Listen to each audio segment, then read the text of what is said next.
so weird. So kind of rewind, as I got older, obviously was very good at computers, good at accessing porn, of course. Played video games on the internet. Fun kind of like side quest story. I think the guy's name is Lord Talk on Twitch. I can't quite remember his name, but he built this game called Grail, Graal, and Grail Online. And when I was a young lad, that it was just like Zelda, except for it also had a level editor, and it had like a C-like language. And that's how I discovered how to program, is I looked at these symbols and figured out what they meant, and then I was able to make things happen in the game. And that was that's my introduction into programming. So thank you, that guy, whatever your Twitch name was. But all right, so keep on going. As I got older, I was super bad socially. I was not a very great social person. High school was brutal, got made fun of a lot. Really didn't enjoy. I wouldn't say I had a great time during high school. Definitely felt very out of place or offset or maybe misplaced, if you will. I'm not sure what the right word is. And so, of course, at that point, I just always wanted to be accepted, to fit in and all that. I did forget to say one side story. After my dad died, my older brother, he started getting into drugs, and along with that, he exposed me to pot. So at 8 years old, I was smoking some marijuana for a while there until like maybe 11 or 12, and took a break, and then again did a lot of that as I got a little bit older. But so I kind of got a lot of these exposures fairly young. 16, 15 through 18, a lot of drinking and all that. When I graduated, or as I was graduating high school, it's just like I had such sadness, if you will. I was very sad about how everything went. Tried to commit suicide. Obviously, it was a very poor attempt, and I'm still here today. I'm very happy about that aspect. I'm glad that I didn't follow through with anything. Had to go to the hospital and all that, and when I was done, I just still remember kind of coming out of the hospital, and at that moment, it's kind of like something broke in you. Have you ever read the book Wheel of Time? It's 13,000 pages or something like that, but right around page 12,000, Rand has to intentionally kill a girl, the main character, and that's like the moment he breaks and he gets into like hard Rand, Quindalar Rand, if you will. For those that know Wheel of Time, will appreciate all that. For those that don't, it's very confusing, I understand. Not the Amazon movie show, not that Wheel of Time. So now that we kind of go back onto it, at that point, it's just like something kind of broke in me. And it's just like I just didn't care anymore. So all the kind of social awkwardness, if you will, all that kind of just died away with me, but also so did everything else. And so I started using a bunch of drugs, LSD, mushrooms, meth, did a bunch of that stuff, and then went off to college and continued to do a bunch of stuff. I took too much acid to where for like quite a few years I had like little squigglies on the side of my eyes whenever I'd walk by high contrast objects. And so it's just like that whole period of life was just kind of marked by just poor decisions. And then sometime when I was about 19 years old, somewhere in that range, I just had this one evening where it's just I felt the very dramatic and real presence of God. And it's just like I kind of had this choice, like Frodo on a razor, where it's like, if I go either way, I'm going to fall off. And I need to change my life. You get to make the choice now. Do you want to do that or not? And so I remember going, okay, I do want to change my life. Like, I don't like this experience. I don't like what I'm living. I am still very sad. I still feel very desperate. I still feel all those things. I'm just like pretending to be this other person. And then I just went to sleep that night. Nothing changed in my life. Everything was still the way it was. I woke up the next day the same person. And I was just like, oh, that's just like such a strange, weird kind of experience. And I just went about my day. And then I remember, I think that evening I looked at porn, and all of a sudden I just had a conscious. I just like this deep, profound like shame. And I was like, I've never felt shame in my life. Right? Like I have no idea what's happening now. And then all of a sudden when I smoked pot, I just felt deep shame. And when I hurt somebody or did something wrong, also it's just like I got a conscious from that evening. That's what kind of my gift was, if you will.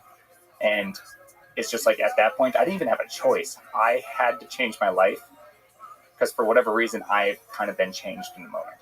And so from there, I started actually trying in school. I always kind of joke around that I got 2.14 in high school. I had a teacher handwrite me a note saying I was the worst student she's ever had, all that kind of stuff. I was not a really great student. And then in that moment, it's just like, okay, now life's changed, and I start trying to learn. I try to become a good student. And it turns out it's really hard. Like I was really bad. I still got C's. I went and took pre-calculus and failed pre-calculus. And I'm like, oh my gosh, I used to be the smart math guy. And now I'm kind of the idiot failing. And so it's like, I'm just questioning myself and all that. And I spend hours upon hours in like a studying math learning center.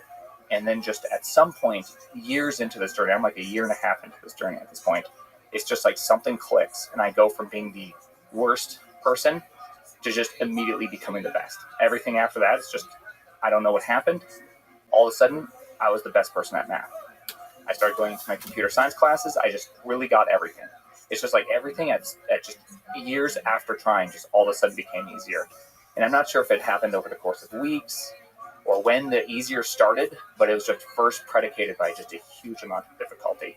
And then this is kind of where I started really desiring and loving the process of learning, was when things started getting easier after all those years. Because I just was motivated by this desire to do something, not thinking it was going to get any easier. And then all of a sudden it just started getting easier. It's great. And that's kind of really where I guess I started having the biggest parts of my life change. At that point, I started really, really, really wanting to never look at porn again, because every single time just such shame, and I really wanted to stop. And that was by far the hardest addiction to quit.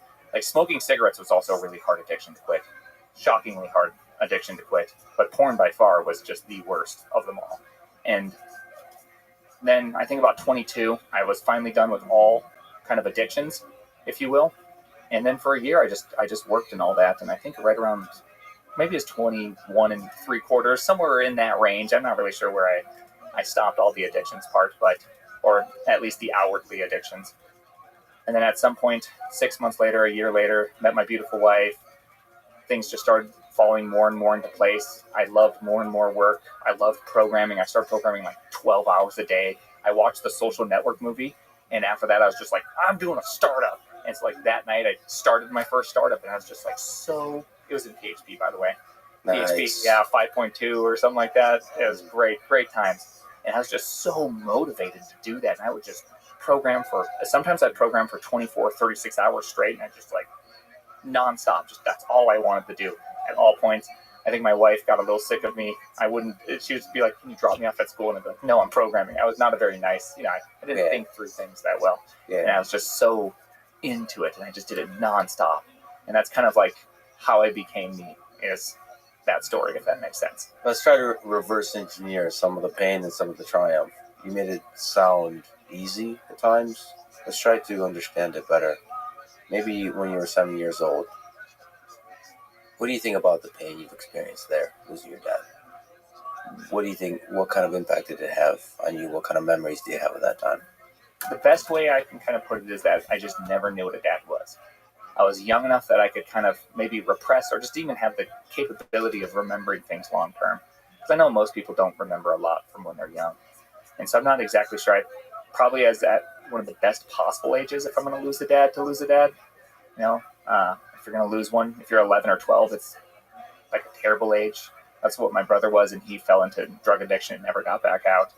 And so I just kind of have more of like a fuzziness and just kind of a longing that I just wish I had a dad. What impact did that have on your evolution, on your life, sort of having that longing? I think that's why I was so bad socially, in the sense that I was looking for approval, right? Like something, I needed approval. I think a lot of people kind of desire that approval or that loving figure, and I just didn't have that. And so I think I just looked for it in everything else, right? Like if I was to psychoanalyze my actions, during the time, it's not like I was actively thinking that.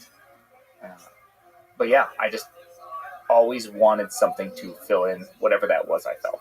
I think a lot of people listening to this will resonate with your experience in high school, like being the outsider, being picked on, struggling through a lot of different complexities at home. What advice would you give to them? Man, the worst part about high school is that you're surrounded by a bunch of people your age, and it feels eternal. You don't think, like the people that are around you, you feel like are the people that will be there for the rest of your life. At least that's what I thought. And I didn't really even realize this until many years later, that they are going to be some of the least consequential people in your life. which is very shocking to kind of think about, especially if you're in it right now. Yes. Right? Like right now, they are everything that you're experiencing, your whole reality. And then one day, it all stops. And then real life starts to begin. Yeah. And it's just, that's such a shocking thing. And if I could just tell myself that, maybe I would have been a much different person. That's so beautifully put. I mean, it's like a trial run. You know, like at the beginning of video games, there's a little tutorial. That's what that is. Yeah. And actually, that should be a chance to try shit out, to take risks, because real life will begin where there is more consequences after that. Yeah. Here you can, if you like a girl, ask her out. Try shit. If you get picked on, hit that guy back. Try shit out. I'm not going to condone punching another person. I will. Beat the shit out of him. And take some jiu-jitsu and learn how to take him down. And then that girl that rejected you will be like, maybe I'll give that guy a second chance. Be a bad motherfucker. It's a chance to try stuff out. This is a very motivational speech. Kicking ass. It is true there. I mean, there is something very true about that I think, especially, I mean, I have no idea what the girls' experience of high school would be like. But as a guy, there's definitely a lot of like physical requirements in high school. There's a lot of physical measurement, at least where I grew up. I think that might not be true in all high schools, but if they're filled with boys, it's probably true. And so it's just like, yeah, it probably does help to do those things, to go to BJJ, to do any of these activities, because even if you don't ever kick someone's ass, just having some level of confidence in yourself is probably a very valuable thing. But just remembering that this is such a short, tiny moment in your life is just like a huge help. I mean, the way you phrased it is exactly right. That's what it feels like. That these are the people that will be with you for the rest of your life, and this is the whole world. And so that means that there'll be just tremendous amount of impact if somebody picks on you, or if you fall somewhere low in the hierarchy, in the status hierarchy of this high school. That means you'll be low in the status hierarchy of the world, and you're fucked for the rest of your life. And that carries a tremendous amount of weight, which is why psychologically it's extremely difficult. Yeah. I think it's understated often by parents, by society, how difficult it is to be a high schooler, how difficult psychologically it is, how it actually makes sense that some people would suffer from depression and be on the verge of suicide. It's very, very difficult. Yeah, I think it's even, people always say back in my day, blah, blah, blah. I think it's genuinely harder today than it's ever been, in the sense that when I was a kid, there was a qualification of people. I mean, this is a cool guy, this is not a cool guy. Today, there's a quantification of people. You have 32,514 people following you. You have 12. Like, people can visually, they can inspect your exact social value on whatever platform you're on. And that has to be just so much harder. And I can imagine that there's a lot of just so much weight put on that it feels probably way worse and way more damning to be uncool, because you have an exact number of how uncool you are. Yeah, the challenge there. And the task, the quest, is to remember that just because your social circle on social media and in high school thinks you're uncool, it actually might mean you are cool. Yeah. And you find that cool and grow it and let it flourish, so that when real life begins, you can fucking come out of the gate firing on all cylinders. That's a great way to put it. I think, if anything, high school is really bad at picking out the cool people. That whatever the system, the hierarchy that forms, it's such a basic bitch hierarchy. Like, you're good at very generic shit. Yeah. That's how you rise. Your parents bought you an expensive car. Right. Materialistic shit. Yeah, exactly. It's a greedy search. See, they didn't have a proper search, so they're just hitting that local optima. But the heuristic, even the objective function for that greedy search is just a really shitty one. Yeah. Where those people that win the game of high school are very often not going to be the people that win the much more exciting, beautiful game of life. So do epic shit and try stuff out. The weirdos are the ones that are going to succeed. The weirdos in high school, probably because they also get bullied and they get to be tormented more psychologically and get to explore their own mind and think through what it means to be a human being more. Because if you're winning in high school, you're not being challenged. Yeah. You're not self-reflecting. You're not trying shit out. So there is some degree to like being tormented as long as it doesn't break you. The porn addiction, that's another powerful one that I think will probably resonate with a lot of people. And it's interesting you say that's one of the hardest addictions to overcome. Let me say it this way. Some addictions have a much bigger societal look, and porn is just not one of them, which makes it super hard. None of your friends are going to cheer you on. If you go on Twitter and say, I quit porn, they're going to be like, well, that's good for you, but not everybody, no one makes that argument with meth, right? No one's going to be like, well, not everyone has to quit meth, okay? It's actually a fine industry. People who, are the ones producing it, they're good also, right? Like, no one's going to make that kind of argument. Whereas with porn, you're going to have like a whole thing, and friends are going to think you're dumb for doing it or whatever. It's like it's a much more difficult one in just like that. So it feels accepted. And I think it's also an addiction you can practice, dissipate in privately, hide it from the world. There's certain addictions that are harder to hide from the world for long periods of time. Yeah. And porn addiction is probably one you could just have for many years, and then it can deepen. That's probably like a serious issue. Boy, am I glad I grew up before the internet. Because porn is so accessible, so easy to go deep into that addiction. What can you speak about what impact it had on your life? Maybe some of the low points, but also how to overcome it. I'd say, as far as impact goes, is that you will have such a long and broken look at women. By the very, I'm only speaking from a male's perspective, that porn in its just like most basic thing is that you use another person for your own desire or your own want. It's not something that is deeply needed. There's no need for porn. It's purely a want-based activity or a lust, however you want, whatever word you can fill in there. And it is purely an objectifying activity. Like someone else is on display for your own enjoyment. And so I think you carry this around. Like I do think that the women that I dated during high school or the women after high school and college, like I looked at them as a means to an end. I think porn greatly kind of shifted that kind of perspective in my head that I did not give the value that was desired to another person. It really devalues humanity just in general is my perspective of it. And then it makes people into commodities. And I don't think people are commodities. I think everyone has value. And so during that, for me, that's kind of like the great effect of porn is that, it's just consumerism gone wild, or materialism, maybe you could argue, gone wild. And it's extremely hard to quit, just like you said, because I can look at porn and then I can go out to lunch. No one's going to know. No one's going to have any ideas. Like it's a very private, it can be very short session. It doesn't have to be something that takes you can't take acid and go out to lunch, right? Your whole day is going to be a very different day. And so it's very quick, easy, accessible. And then obviously there's like all the science and statistics, like men make worse decisions for some period of time after looking or being exposed to sexualized images. There's the whole dopamine effect. That's just like you constantly need more and more dopamine. That's why people typically don't just watch 5 minutes of porn and call it a day. There's the 100th tab joke that's always made on the internet. It's because it's just this constant dopamine cycle you're constantly doing. And all that stuff is great to say. And I'm sure statistics and science and all that stuff is really great arguments for some amount of people. But for me, it just comes down to is it really a good thing to do?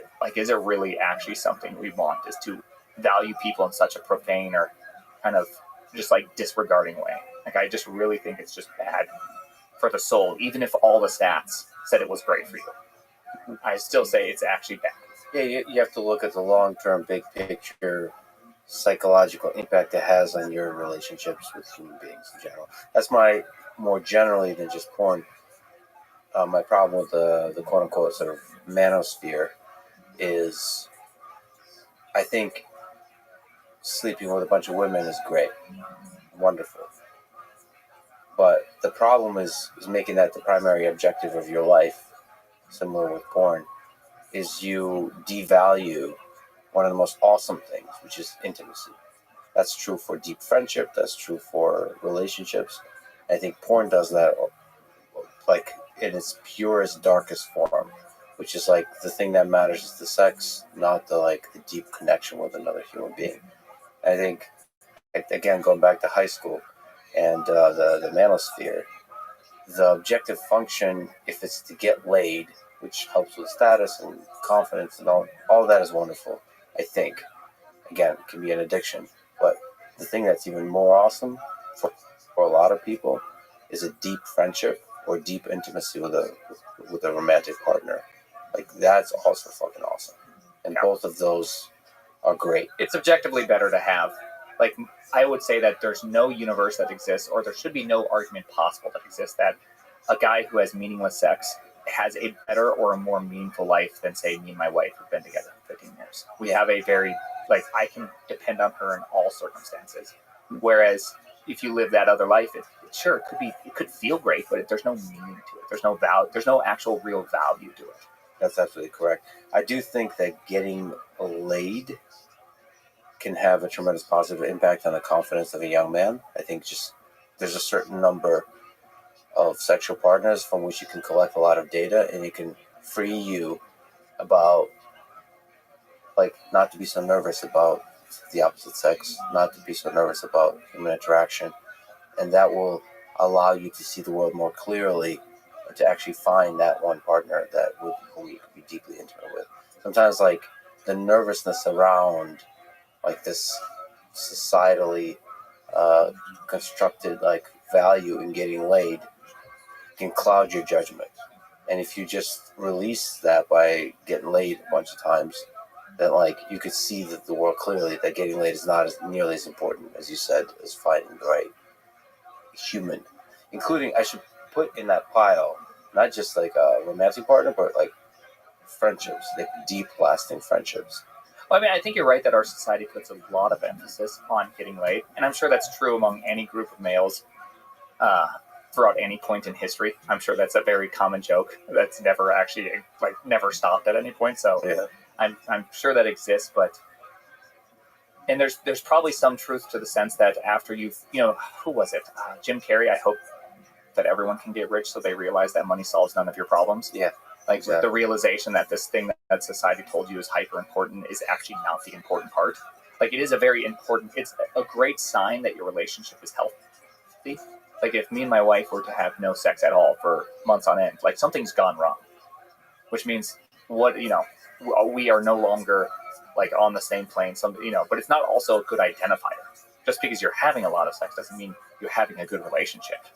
And so it's kind of like a unique kind of, I forget the right term here, but it's a unique way at looking at the problems, and our society puts so much emphasis. And maybe that's why porn was so hard to quit, but my guess is just all the dopamine effect that it is. But for me, like, the most important part, and the thing that actually has real reward, is having just my wife. I do not look at. I desperately try not to look at any other woman. I'm hopefully not going to get caught Mark Zuckerberg at the White House like that. Like, I don't look at porn. My wife has complete confidence in me that there is not going to be a situation in which she has to question me in any kind of sense, and that builds a much more deeply, I would argue, a very deep relationship, because the trust is that much bigger. I think the deepness of the relationship is probably proportional to the trust you have in each other. Mm-hmm. It's very hard to have a deep relationship with no trust.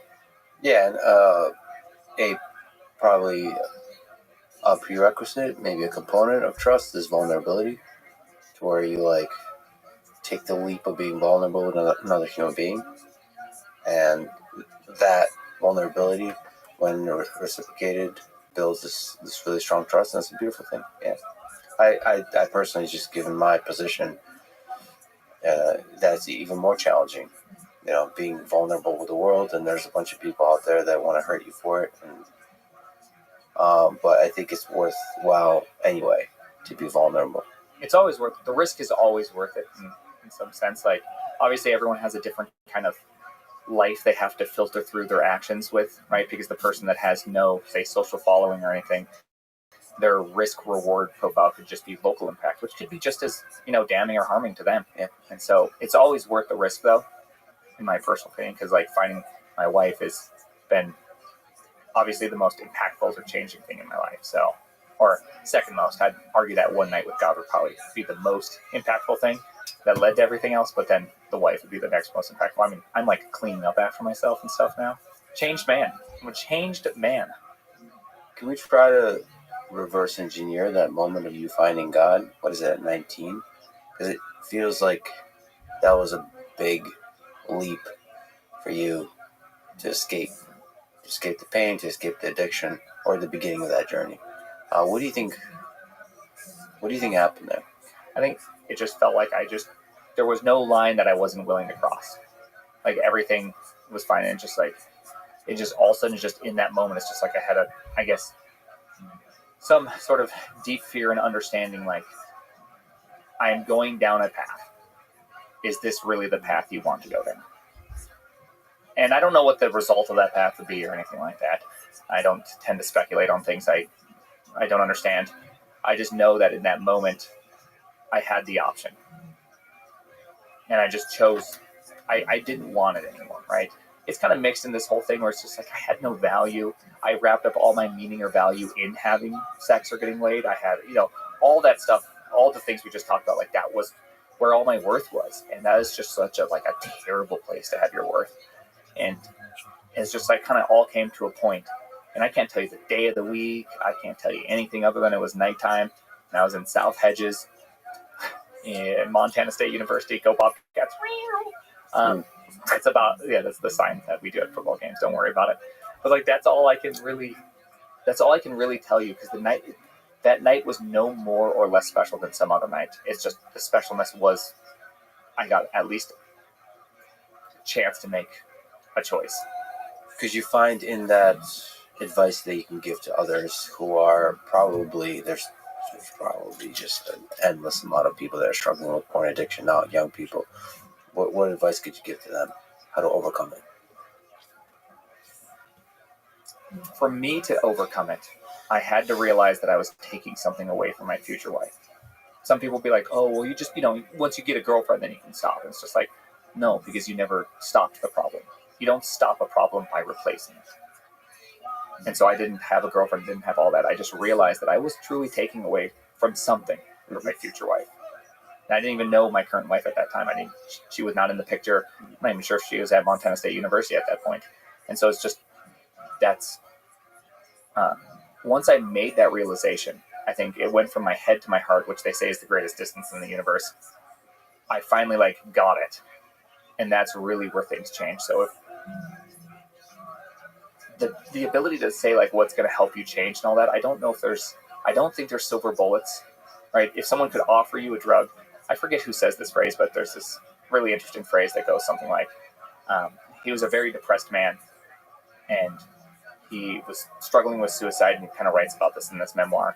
And he goes to these doctors, and the doctors effectively say, well, here's antidepressants, it's going to help you. And he says that, well, the problem is that scientists told me that I could just touch my brain and make myself happy. And that's it. They could reach in, they could configure some stuff, and I'll be happy. It's for me, it was a lot like going out into a field and being able to take a drug to see the rain. I could look out, see the rain, it would fall down, it'd be silvery, it'd be beautiful, but all the crop would still die because there's not actually any rain. I had to discover how to be happy myself. And so for me, it's the reason why I look at porn is because I was unhappy. I was trying to find meaning. I was trying to find value in something, right? Something that was supposed to finally give me this ultimate satisfaction. And it just does not. No matter how hard and no matter how much you think it will, there is no escapade, there is no pornography that will ever give you that satisfaction you're looking for. That's the reason why it's addictive. And that's kind of my call to why you shouldn't do it. But how to get out of it, I only got out of it by realizing. I think that's really brilliantly described. You knew that this thing you're doing is preventing you from finding your future wife. And future wife could mean more, even broadly, this path to a flourishing, to a beautiful life.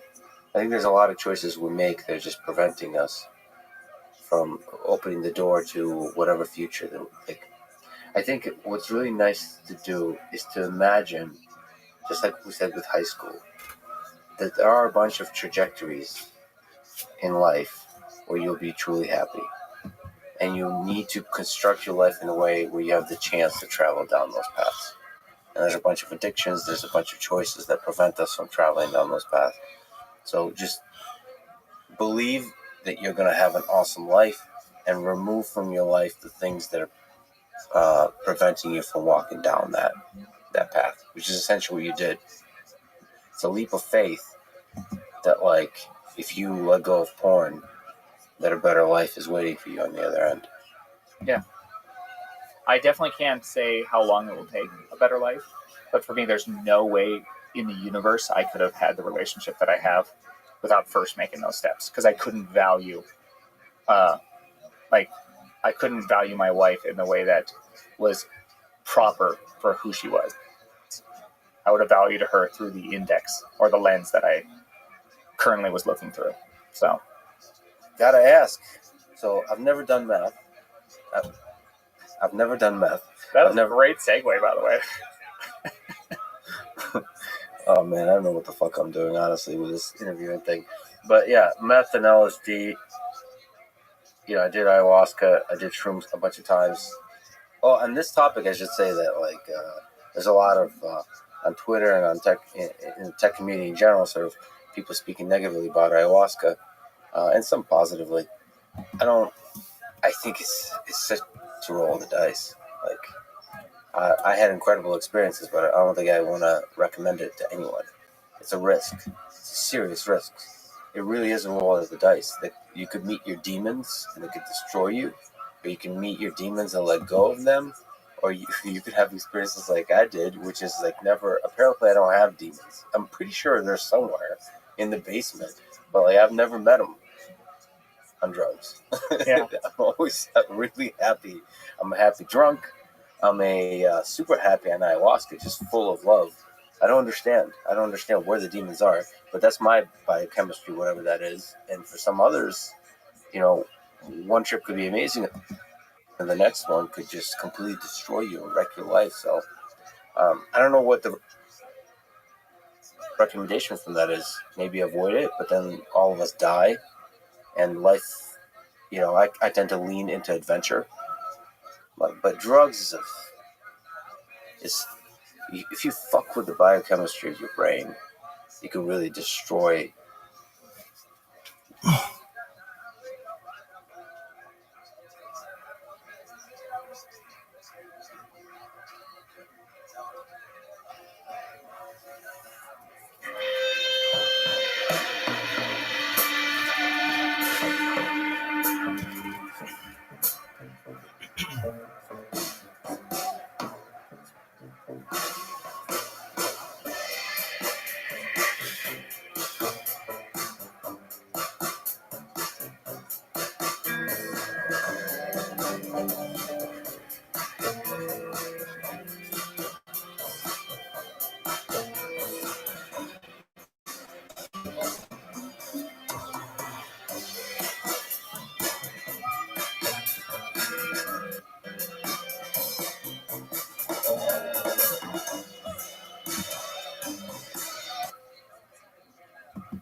The Joe Rogan Experience. Train by day, Joe Rogan podcast by night, all day.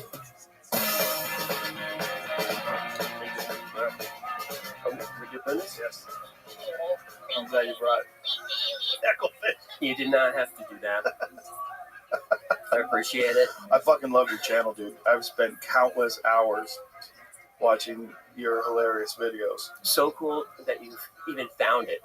Well, Gino told me about it your brother Gino, who I've been friends with for years, told me about it a long time ago, that you guys were doing this. And I was like, really? All right. Interesting. And then I watched it, I'm like, this is fucking great. It's right up my alley.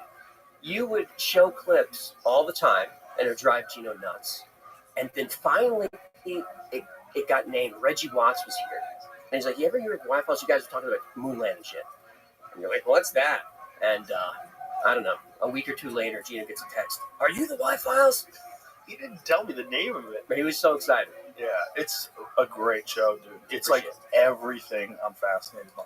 Anunnaki, aliens, secret bases. How did you get involved with making a show like this? Is this something you've always been interested in? Grew up Art Bell. Yes. Dad. There he is. There he is. The GOAT. The GOAT. Dad was an overnight cop, so always overnight radio. So it was always Dr. Demento. Yes. You remember him? And Art Bell.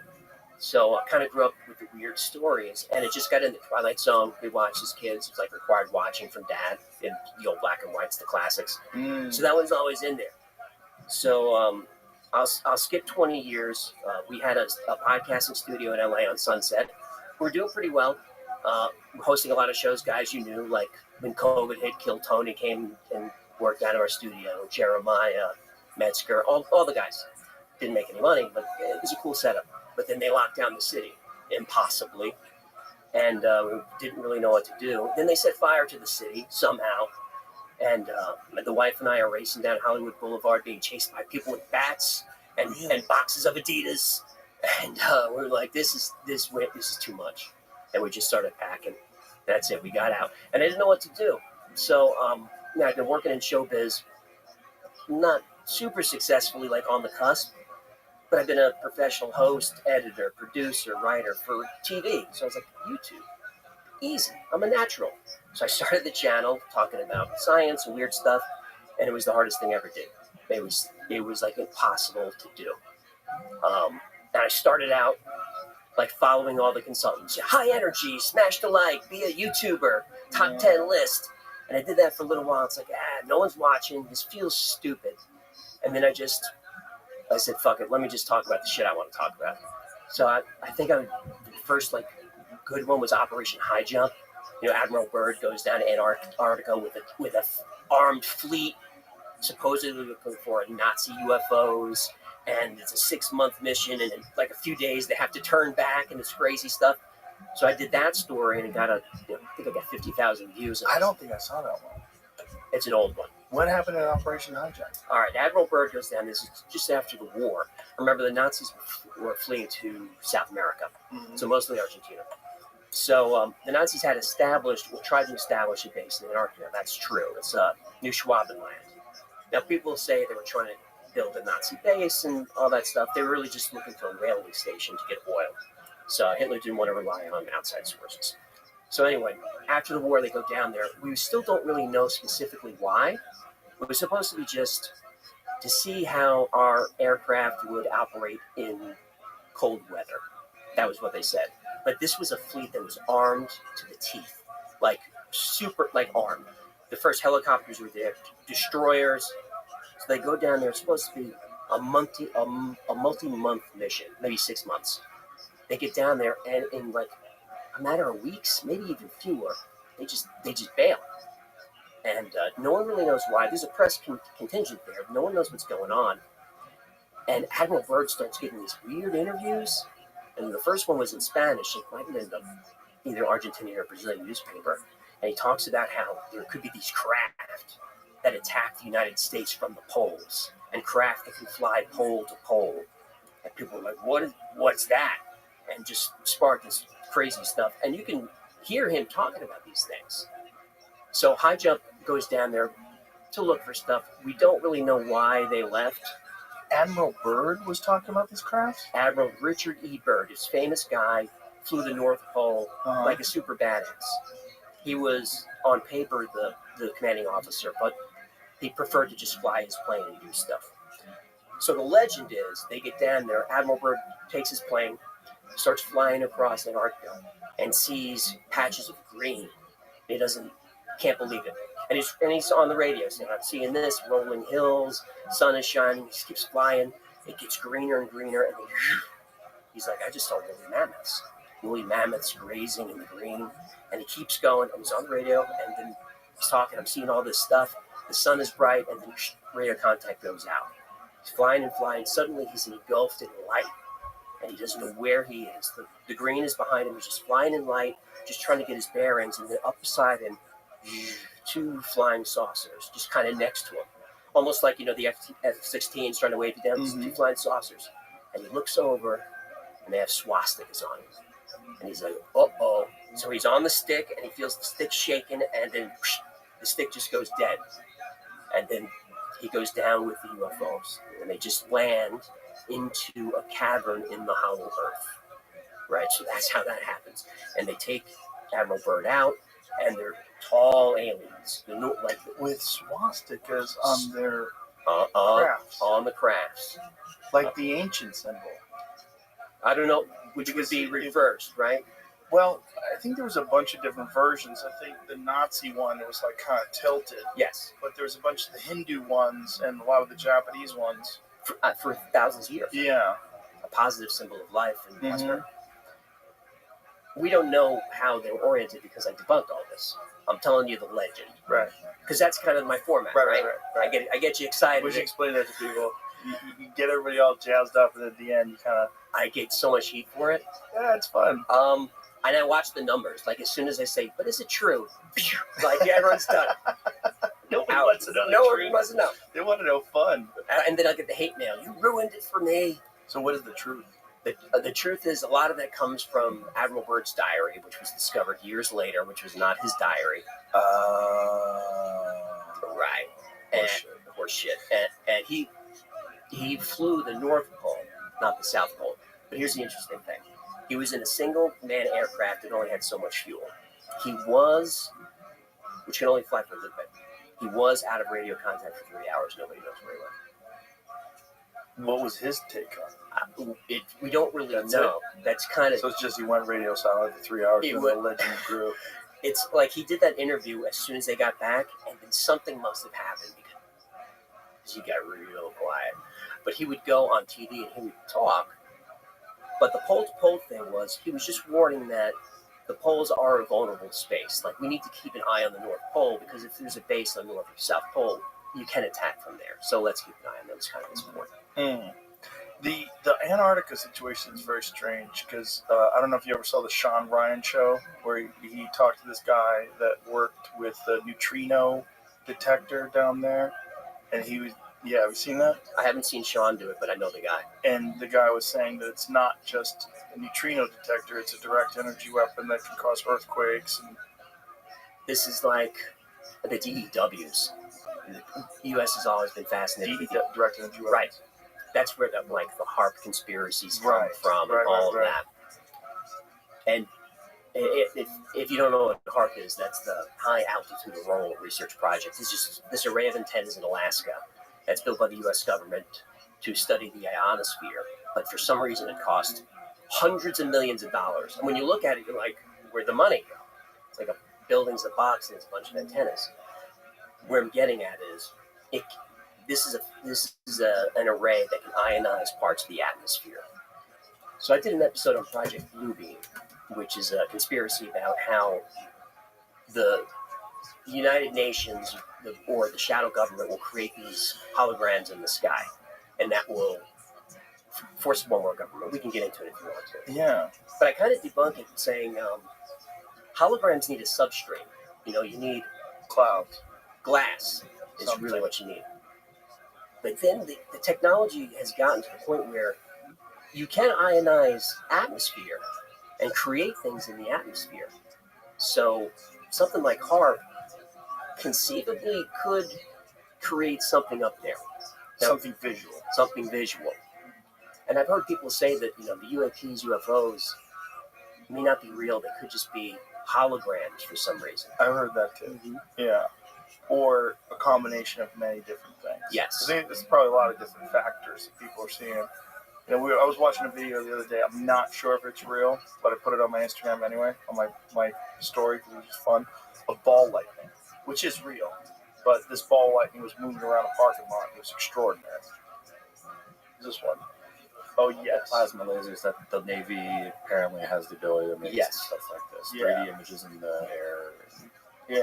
They also make it make sound somehow too. Which Yes. is interesting. Well, because you're just vibrating air molecules. So in Project Bluebeam, the energy comes from a satellite array. So can satellites do that yet? If it can, they won't tell us.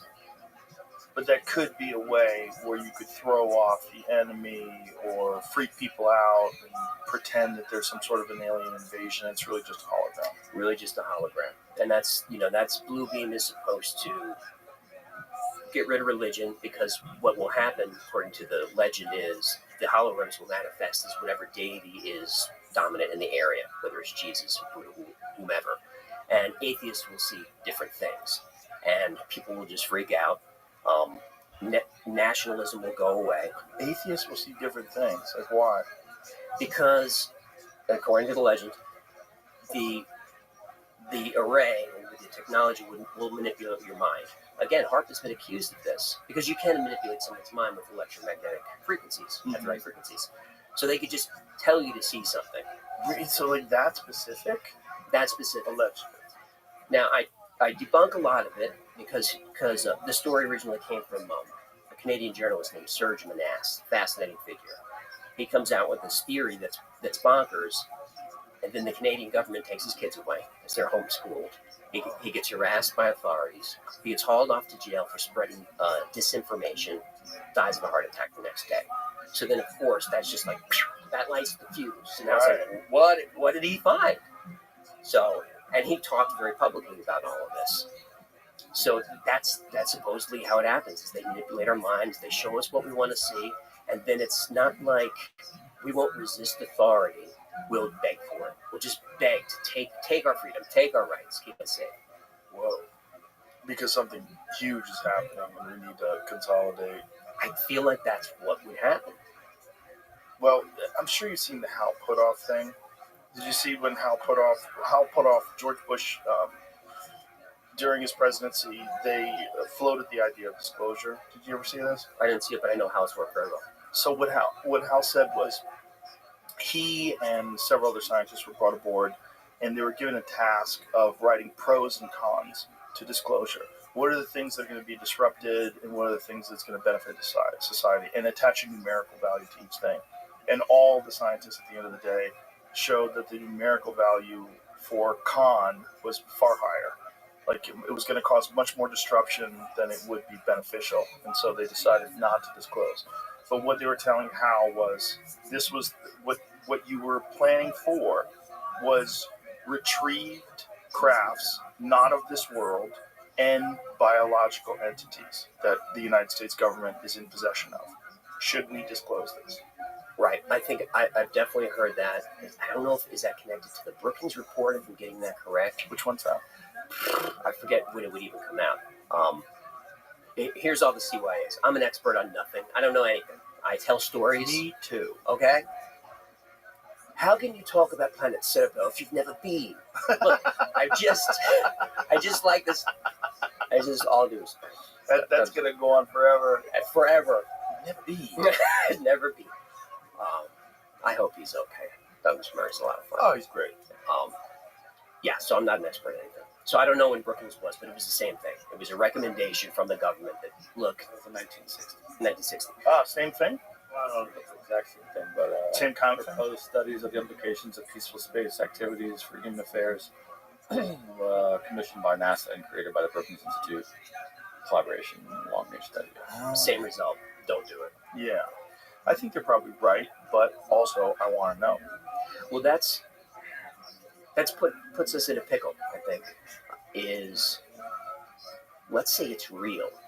I want to know too, but I don't want the Chinese to know, and I definitely don't want Iran to know. So I understand. Why do you not want them to know? Maybe we could all get along if we realize that there's actual aliens that are visiting us. I mean, wasn't that the Ronald Reagan speech in front of the UN? You've seen that, right? Sure. Yeah, the famous speech. But wasn't the SDI part of that speech? Is we'll all get along, but we're going to have laser weapons in space just in case we don't. Wasn't that same speech? It might not have been, but it was about that same time. And that was all smoke and mirrors. Right, the Star Wars thing was fake, right? Couldn't get it to work. Yeah. It was all fake. So maybe we'll all get along. Boy, that sounds nice. But, Iran produces brilliant people, so intelligent, great engineers, doctors, all of that, but the government is bananas. Yeah. So, I mean, you don't want to have brilliant scientists working like that. I mean, Right. we had brilliant scientists working for dictators in the past, and it was not awesome. Right. So Like the Nazis. that's what I mean. Yeah. Yeah. That's what I mean. So, Yeah, it's really sketchy if they get the technology. right. Well, this is what Hal Puthoff said. He said that the government of the United States has at least 10 of these things. And I said, well, other governments have them? He said, yes. And I said, well, do they have similar numbers? He's like, we believe so. So they don't know. So essentially what he was kind of alluding to is that there's basically like a kind of Manhattan Project to try to back engineer these things. And whoever figures it out first is going to have a massive advantage. Right. And it would be nice if it was us. It would be nice. Hal Puthoff has been connected to a lot of disinformation campaigns. I love the guy and his work, but he has been connected to disinformation campaigns with known disinformation Think about what subjects. about disclosure. Like, you heard the name Richard Doty? Yes. Okay. So, I mean, he... Want some coffee? Yeah, some coffee. I'm off booze right now. Forever? No, not for... Cheers. Cheers. I just needed a break. It was becoming a little bit Me too. like a habit. You too? Yeah, I've been off for 2.5 months. Maybe even a little more now. Yeah, I just decided one day I'm done, and then I feel great. Feel better? Oh my god! Think clearer? Wake up feeling better? I have a nightclub, so I'm at my nightclub, my comedy club, all the time, and everybody's buying shots. And you want a beer? You want this? That. After a while, you're like, God, I feel like shit. Yeah, you do. But it's like the illusion is that you won't have fun. I'm having the same amount of fun. It's so much fun. Of course, It's not because necessary. I'm funnier because I know what I'm talking about, Yes. and I'm not embarrassed enough of that. It just doesn't kill your inhibitions, but it's overrated. It is. It's fun. I've had a good time boozing, but yeah, enough. I'm allowed to go back at the first of the month. Okay. I just needed. You need to quit vices once in a while, if anything, just to prove that you can. Yes. Yeah, it's a good thing, just to prove Mm-hmm.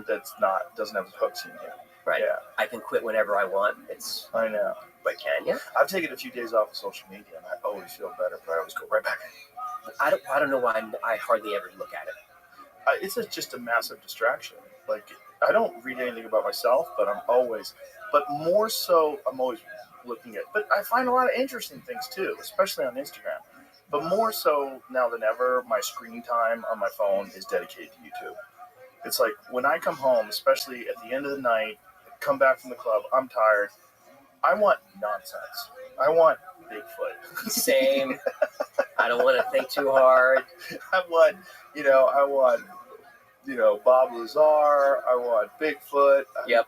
I want, ancient civilizations. It's just me and the dog watching TV. Yeah. Everyone's asleep. That's my favorite. Because no booze for me doesn't mean no gummies. So, Oh, okay. so a half a gummy in a Bigfoot episode, I'm yeah. having a great time. That's the one that I wish was real, but I'm 99% sure it's horseshit. Same. But I also wonder if under certain conditions it's real. Like, this is my thought. It's going to sound squirrely.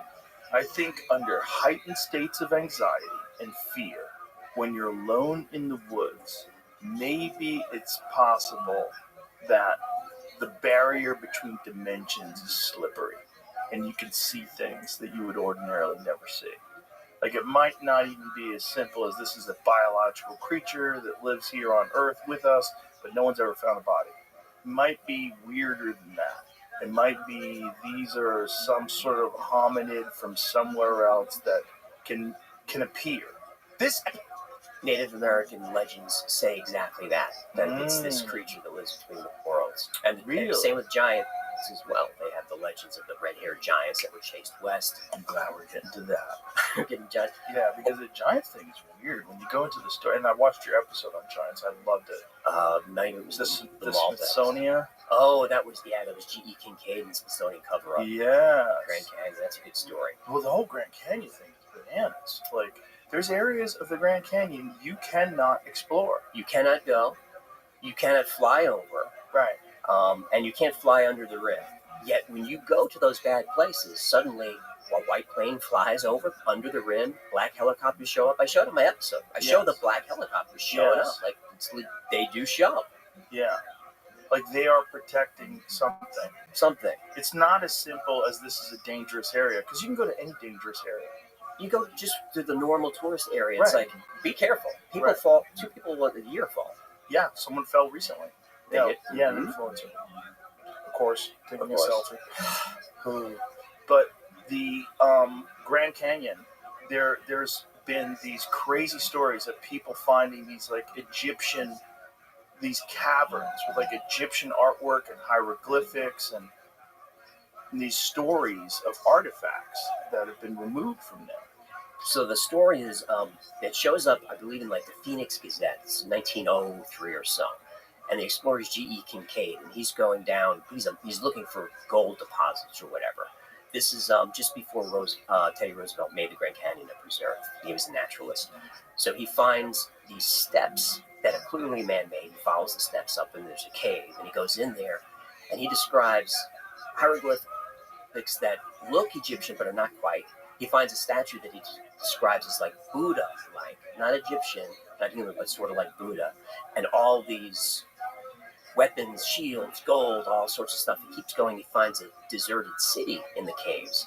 And all these tunnels and caverns go everywhere. And he's trying to map everything. He comes out and he goes back to town and he gathers together a group that we're going to go find the stuff again. And people are excited about it. And a couple of weeks go by and everyone's gathered to go on the expedition. He never shows. The expedition goes nowhere. And that's really the last we've heard of it. Really? And is there any photographs or anything? No. There never is of this stuff. Right, just descriptions. Just a great story. Well, the great part of the story is the fact that you actually can't go there. And the idea that there's an area where the military is protecting people from being foolish, that doesn't make any sense. Nobody asks why. Right. Nobody asks why. It really bothers me about that story and all of these, whether it's disclosure or whatever. I don't hear anyone asking why. Well, they won't let us. Well, who's they? Right. Someone's in charge of stuff that's not the president Right. or Congress.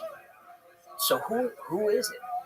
So, Is it possible there's some sort of a government installation down there somewhere? It's all going to be woo-woo conspiracy stuff, or it's real. Or G.E. Kincaid found something and someone got to him. But if G.E. Kincaid found something, why would they want to hide some ancient civilization discovered, particularly in the early 1900s? Like, why? For what reason? I don't know why Graham Hancock is marginalized now.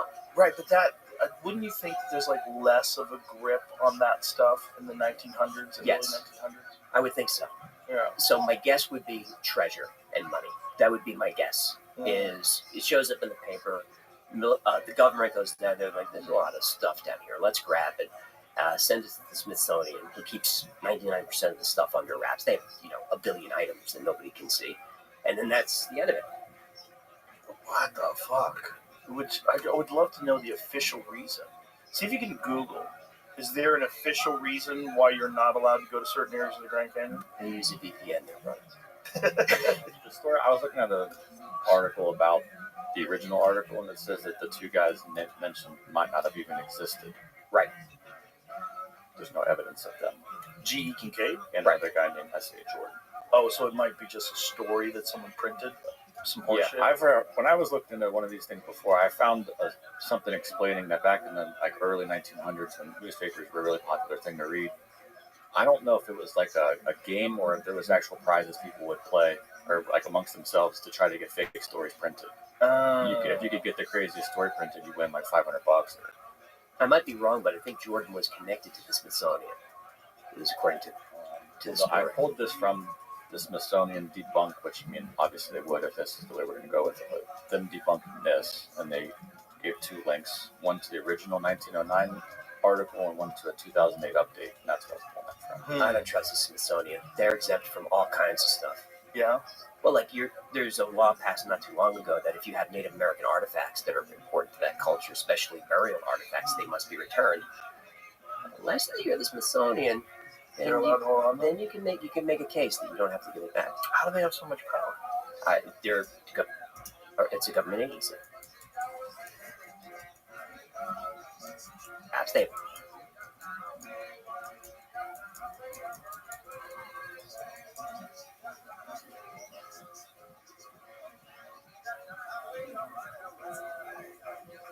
So the story is, it shows up, I believe, in like the Phoenix Gazette. It's 1903 or so, and the explorer is G.E. Kincaid, and he's going down. He's looking for gold deposits or whatever. This is just before Teddy Roosevelt made the Grand Canyon a preserve. He was a naturalist, so he finds these steps that are clearly man-made. He follows the steps up, and there's a cave, and he goes in there, and he describes hieroglyphics that look Egyptian but are not quite. He finds a statue that he describes as like Buddha-like, not Egyptian, not human, but sort of like Buddha, and all these weapons, shields, gold, all sorts of stuff. He keeps going. He finds a deserted city in the caves, and all these tunnels and caverns go everywhere. He's trying to map everything. He comes out, and he goes back to town, and he gathers together a group that we're gonna go find this stuff again, and people are excited about it. And a couple of weeks go by, and everyone's gathered to go on the expedition. He never shows. The expedition goes nowhere, and that's really the last we've heard of it. Yeah. And is there any photographs or anything? No. There never is of this stuff. Right. Just descriptions. Just a great story. Well, the great part of the story is the fact that you actually can't go there. And the idea that there's an area where the military is protecting people from being foolish, that doesn't make any sense. Nobody asks why. Right. Nobody asks why. It really bothers me about that story and all of these, whether it's disclosure or whatever. I don't hear anyone asking why. Well, they won't let us. Well, who's they? Right. Someone's in charge of stuff that's not the president Right. or Congress. So who is it? So, Is it possible there's some sort of a government installation down there somewhere? It's all going to be woo-woo conspiracy stuff, or it's real. Or G.E. Kincaid found something and someone got to him. But if G.E. Kincaid found something, why would they want to hide some ancient civilization discovered, particularly in the early 1900s? Like, why? For what reason? I don't know why Graham Hancock is marginalized now. Right, but wouldn't you think that there's like less of a grip on that stuff in the 1900s and Yes. early 1900s? I would think so. Yeah. So my guess would be treasure and money. That would be my guess. Is it shows up in the paper. The government goes down there, like, there's a lot of stuff down here. Let's grab it. Send it to the Smithsonian, who keeps 99% of the stuff under wraps. They have, a billion items that nobody can see. And then that's the end of it. What the fuck? Which I would love to know the official reason. See if you can Google. Is there an official reason why you're not allowed to go to certain areas of the Grand Canyon? They use a VPN there, bro. The story, I was looking at an article about the original article, and it says that the two guys mentioned might not have even existed. Right. There's no evidence of them. G.E. Kincaid? And Right. another guy named S.A. Jordan. Oh, so it might be just a story that someone printed? Some horseshit? Yeah, when I was looking into one of these things before, I found something explaining that back in the early 1900s, when newspapers were a really popular thing to read, I don't know if it was like a game or if there was actual prizes people would play or like amongst themselves to try to get fake stories printed. If you could get the craziest story printed, you win like $500. I might be wrong, but I think Jordan was connected to the Smithsonian, at least according to the story. I pulled this from the Smithsonian debunked, which obviously would if this is the way we're going to go with it, but them debunking this, and they gave two links, one to the original 1909 article and one to a 2008 update, and that's what I don't trust the Smithsonian. They're exempt from all kinds of stuff. Yeah? Well, there's a law passed not too long ago that if you have Native American artifacts that are important to that culture, especially burial artifacts, they must be returned. Unless you're the Smithsonian, They're allowed to hold on? then you can make a case that you don't have to give it back. How do they have so much power? It's a government agency. Smithsonian's a government. Oh, I didn't even know. I thought it was a private agency. So there's no official story as to why this area of the Grand Canyon is off limits. For your safety. Is all Forbidden zone, they call it. Yeah, that's all I can find. That's I'm fucking looking at weird. That's fucking weird. That this story comes from the very area that's forbidden. That's fucking weird. I think What are the odds? I don't believe in coincidences. So A lot of these stories come from places you just can't go Has anybody tried to hike in? all the time, Wear or camo? raft in Yeah, did they get busted? and busted, yeah, and arrested. Really? You could find Fuck, you could man. find online. I wish I knew the names of a team that went up there. That's who found the black helicopters, and I used them in the video, and I credit them. So you can find their videos. And they're up there for an hour and a half, trying to find stuff. And what they found up in that forbidden zone is anchored into the ground a giant hook Right. on like a loop. Yeah. Like what would you use that for? And that would be to rappel down. That's the only reason that would be there. There's no explanation for what is this. They also found artifacts from that era, from the early 1900s, artifacts that people were there. So it's possible they repelled that. Like they might have been standing right above that entrance, and there are reverse angles of that rock face that look a little weird. It could be pareidolia, but What's pareidolia? pareidolia is the mind's ability to see objects in random noise. You know, it's something we evolved to, to see predators in the forest. That's why if you see a cloud that looks like an Abraham Lincoln, Right. it's not Abraham Lincoln. It's pareidolia. But debunkers will always fall on pareidolia. So like the real believers, they hate that word. God, that would imagine everything would have to be rewritten. If they found some evidence of a lost civilization with no connection to any known civilization that was advanced, that was living in the Grand Canyon. Did you ever think about going To the Grand Canyon? to go and just be an outlaw and go see? How would you get in though? I mean, if they have black helicopters and they're scanning the sky or scanning the ground with some sort of a drone or a plane, We go in, we live. are you planning something? No, hold on, What no. should we do? I don't have a contract, all right? So this is already dangerous me sitting here. But I got your back. If I go.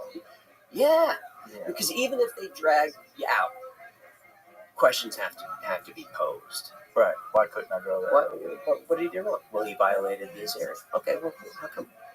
Yeah, well, when you think about how dangerous the Grand Canyon is overall, there's not a safe area. It's literally a canyon. You could fall at any of a million spots along the way to your death. Have you been there? Yes. It's Incredible. incredible. You couldn't paint a better picture. But as you get closer to the Hey, living edge, you pimp. can feel your amygdala going, oh, back up. Yeah. Like it's seriously dangerous. What's good?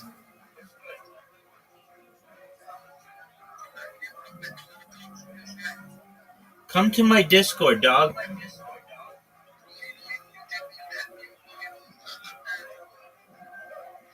Dog, come to my Discord. I can't hear you well there. All right, well, you better figure it out. It's discord.me/rabbi. Discord.me/rabbi.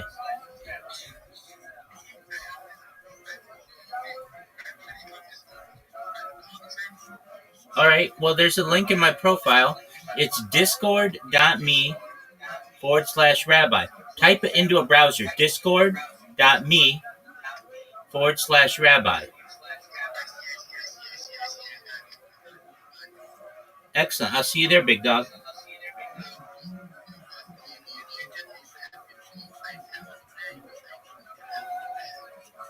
Big dog, I'll see you there.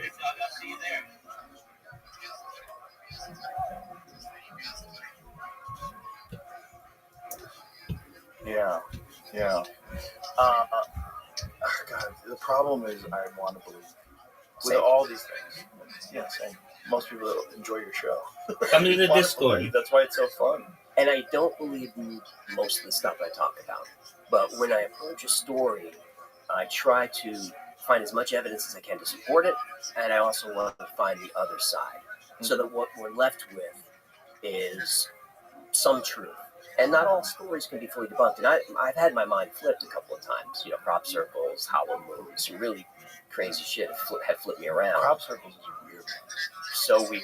It's a weird one because when I first saw them, I'm like, what is that? And then I saw that these guys were doing them with boards and string. I was like, oh, it's just people being silly.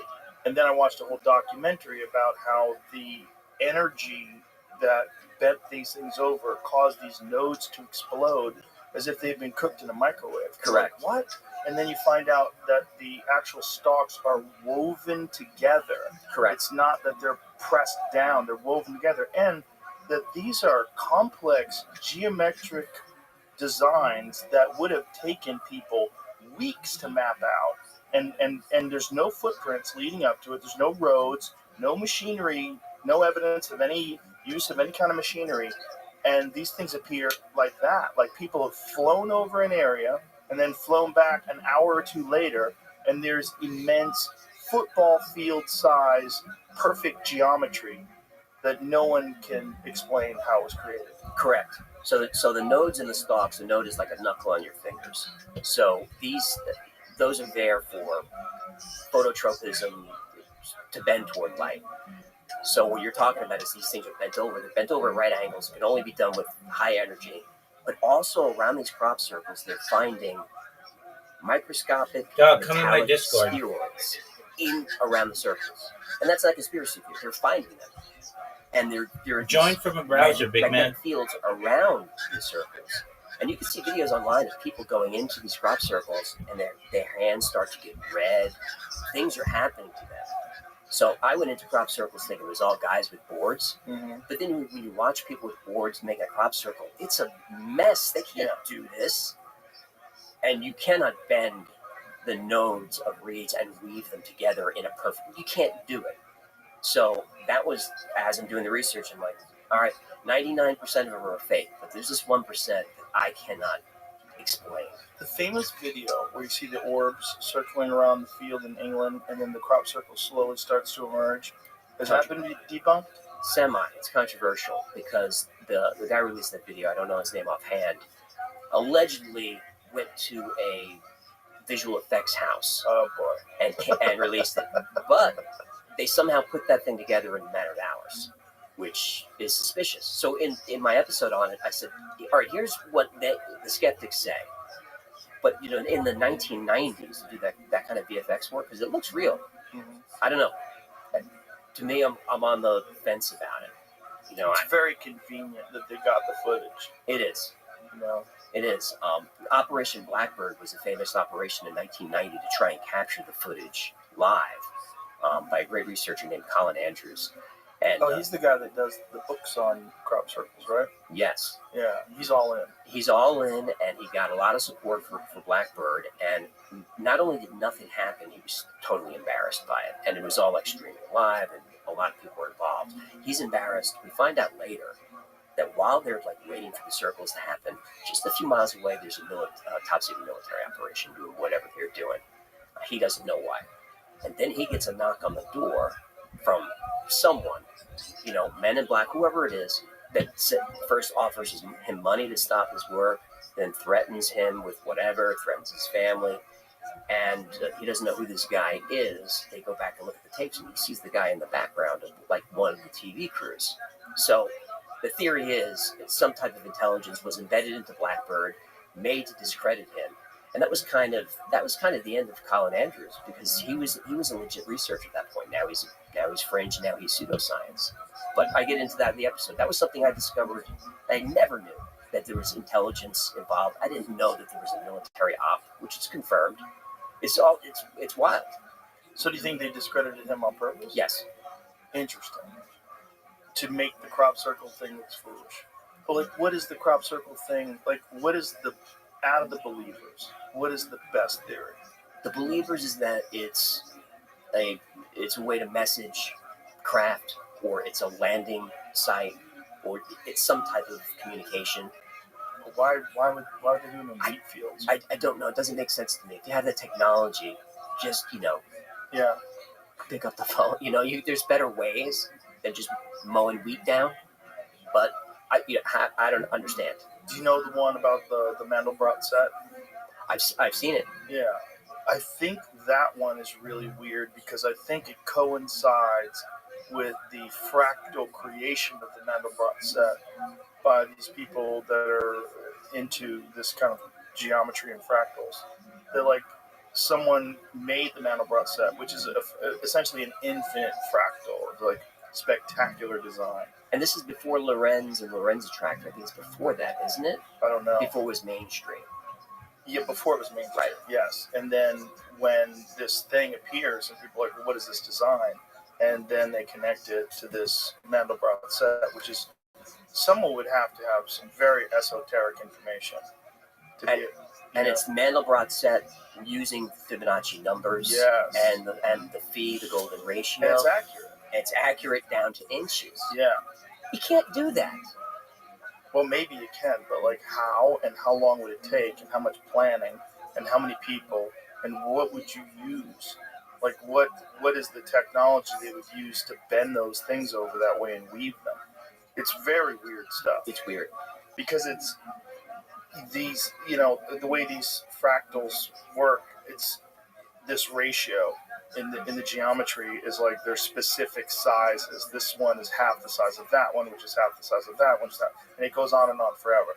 And when you see it all, see if you can find the Mandelbrot set. It might be the most spectacular crop circle. It's weird. It's really weird because it's fucking enormous. Mm-hmm. And it seems so stupid. Wow, there's a whole bunch of them. The Mandelbrot set is the one with the look like a heart. About that one right there. Yeah, that's it. That's the Mandelbrot set. Yep, and there's some other fractals there as well.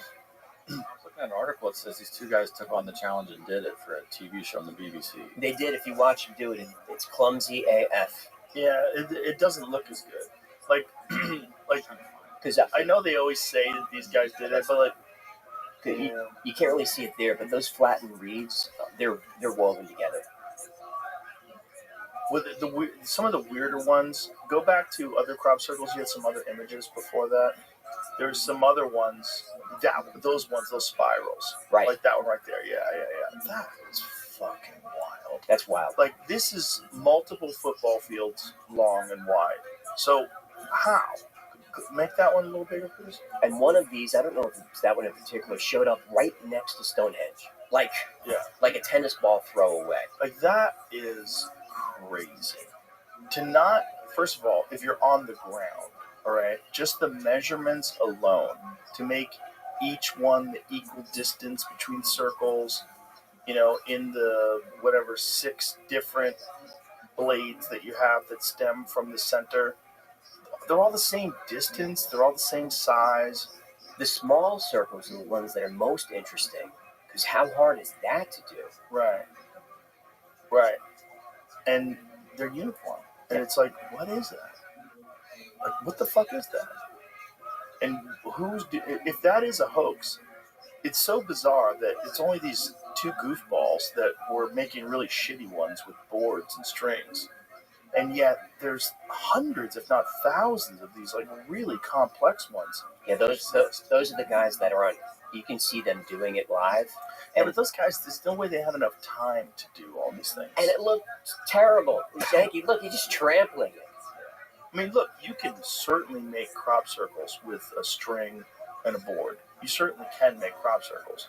But it always gets connected, like believing in aliens and everything else. But it's not, no one's even saying aliens. Like, it could be some sort of energy from something that we possess, something that humans possess, that they somehow or another aim at these areas. Like, what is that one above it? Go that one right there above, like right there. What the fuck is that thing? Look at that. They all are in the same county. 80% of them come from the same county in England. Which is all also weird. Now, people will correct me in the comments, but I believe that middle piece of geometry is a hypercube, isn't it? Isn't that a 4-dimensional cube? I don't know. A tesseract? Like, what the fuck? How long would that take? That seems like that would take a long time to do. Stonehenge is under constant surveillance, and circles show up overnight. Very weird stuff. There's an interesting conspiracy What the fuck, dude? to crop circles that we can get into later. Wiltshire has the most crop circles in England. Yes. And it's mostly in England, too, which is also weird. And mostly in Wiltshire. Is there some sort of a theory by the kooks? Ley lines. Ley lines. That they're happening on these segments of energy that intersect. What is that black and white one, Jimmy? Click on that one. It's just a No. The one, that one. What the fuck is that? Wow. Wow, on a That's mountain. It could be in sand. I think it was like sand dunes.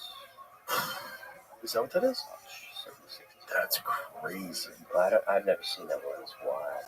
I mean, just the amount of time that it would take to do these things. So, ley lines. So this is the theory? That's a theory. Have you heard about ley lines? Kind of. It's this alleged grid of energy that circles the Earth, and almost like how magnetic fields work. And these energy lines have intersection points, and on these intersection points are things like Stonehenge, Giza. Whoa. It's in snow on a mountain in France. Wow! Where are the tracks in? What? Okay, what the fuck is that? so this No is footprints, no tracks. yeah, but that could be That could be discovered. right. Oh, this is a guy. Yo, that did pimp, that. come Oh, to yeah, the oh, yeah, Discord. artist. These aren't crop circles. This is an artist. Oh, That's I kind of what I was trying to say. Fucking Why not? incredible. An artist did that? Yeah, it has the guy's name on that first picture. Okay, so you type discord.me/rabbi, and what happens? No, in the browser.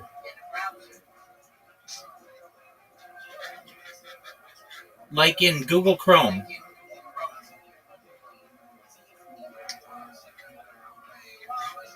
Google Chrome, type discord.me/rabbi.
Career was basically over that day.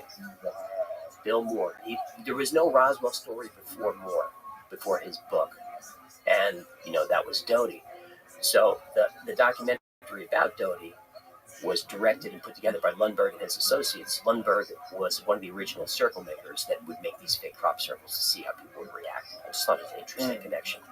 But it's interesting because clearly some people are making things, but like, what was the origins of it? Because I'm sure you've seen that image from the newspaper of the devil with a scythe. You know what I mean? And they're talking about crop circles like back in like the 1800s. Yeah, 1600s. Wow. First crop circle ever reported was in 1678. According to the story, farmer and crop mower were arguing about the cost of harvesting the farmer's oat field. The farmer was furious at the mower's price and stormed off, swearing that the devil himself should harvest the crop. That night, a dazzling light lit up the oat field, and in the morning, the farmer discovered perfectly round circles in his crops. He was so frightened by the circles, which he thought could only have been so neatly mowed by the devil or some infernal spirit, that he abandoned any attempt to harvest the field. That's a sketch. You're scared of circles. Come on, pussy. Really, though? If there were crop circles in my backyard, I would be a little nervous. I would be curious. It's not terrifying, right? They're not something that would scare me away from harvesting my crop. No, I'm more afraid of the government than I am of, that stuff. Crop circles don't seem to be killing anybody. No. But it's like, so ley lines. So these things are to differentiate areas so they could see them from the sky. Is that the idea? The ley lines are the energy lines. Mm-hmm. Whatever, a mystical energy. It's not a scientific energy. And where the lines intersect is where you see sites like Machu Picchu, Giza, Stonehenge, all these ancient sites. There's the ley lines. Oh. But ley lines is, it's semi-debunkable because if you connect enough lines, you're going to find patterns. You're going to find geometry. Right. You go looking for it. Right. Yeah. Very weird stuff. Like I said, I used to think it was total nonsense until I saw some documentaries on it where they were talking about the nodes and they were talking about some of these things are just so complex and they appear so quickly. The nodes and the braiding to me was like, okay, now I got to change my approach to this. What do you think it is? I don't know. I think Just gotta keep going. I think it's beyond us. It's just we're just monkeys trying to guess math. I don't know. Every time we make a guess on this show, someone's laughing. Of course. Someone's like, they think it's a landing site. Well, it's one of those subjects that if you even entertain it, you're almost immediately a fool, which I'm super comfortable with being a fool. I entertain a lot of foolish ideas. But that one is particularly foolish because people always point to those guys with boards. And I'm like, not so fast. Yeah, those guys with boards definitely made some circles. But there's some of them that are really spectacular. They are. And it just doesn't, and when you factor in the nodes, you factor in the weaving, and then these incredible geometric shapes, like, how are you even mapping that? Like, how are you doing that? How many people are involved? How long does it take? It would take people so long, it would never be that accurate. Yeah. With ropes and boards, I just don't see it. Right, but like, it leaves you with this weird mystery. Just like, what? What is this? I wish I knew. This is one of those things that, like, it's almost like the universe is laughing at us. Every now and then it just shows you something that's like so goofy that you have to go, well, what is real? It was a hoax, but a great crop circle was the Arecibo response. Do you know that one? Yes. That was a great one. Yeah. We said the Arecibo message out. had all the symbols on it. And it sent it back with like a half a alien face. Right, and it showed Yeah. where in their solar system they lived, what their DNA was like. Yeah, it was a great one. Who did that one? I don't know. I don't know if it was Circle Makers. I don't know who it was, but it was a hoax. But it was like a really well thought out one. Well, that one kind of looks like a hoax. Like, it's so on the nose. You have an alien face in the crop circle. Wasn't that different than the Arecibo response? Is it? I forget. I think they were related. I'm not sure though. The response Yes. I thought was so cool. I thought the Arecibo response was aligned with that UFO thing, the alien face. See if you can find the crop circle that says it, Jamie. You could be right. As soon as you see the alien face, you're out. I think the Arecibo response is next to there it is above that. Jamie, you just had it. You scroll, go to the top, right there. Bam. Okay, so that's different. That's different. But there's An Arecibo is the answer. Right, but the crop circle is a real crop circle. That somebody actually made that. right, and that's a message in that circle. That's Right. viral. Look at that one to the right. There's the Arecibo response down there with the humanoid face. Yeah, that's it. Very weird. So that's a hoax. That's a hoax, but boy, it's a good one. It's a fucking great one. Go back a couple of posts. Yeah, right there. That one on the right-hand side. That's crazy. It's the small circles you're getting. Oh, it's fucking... If it is a hoax, it's amazing. That is just so weird. But again, it's like one of those, like, it doesn't... It's not satisfying. No, it's not. You know, it's not like... It just, at the end of it, you're just like, I don't know. That's why the worst question is, what do you think it is? Right. I was hoping you had something stupid. I don't know, man. Yeah, I don't know either. But I do know that I want to believe. This is always the problem with me with all these things. You know, I want to believe the bases in Antarctica. I want to believe there's pyramids up there, all that stuff. Yeah, and when you find out something's debunked, how do you feel? Oh, you know. Are you okay? Yeah. I mean, disappointed, But there's a part of you that goes, yeah, that's probably right. well, I think most of them are bullshit. I think like most UFO sightings are bullshit. Most UFO sightings are probably people seeing experimental military aircraft and things along those lines. Satellites, that's a big one. Like the Starlink ones flying across the night sky. Yep. Man, It's not an alien. You can see him with your naked eye. satellite, yeah. But if you didn't know what it was, it looks like a fleet.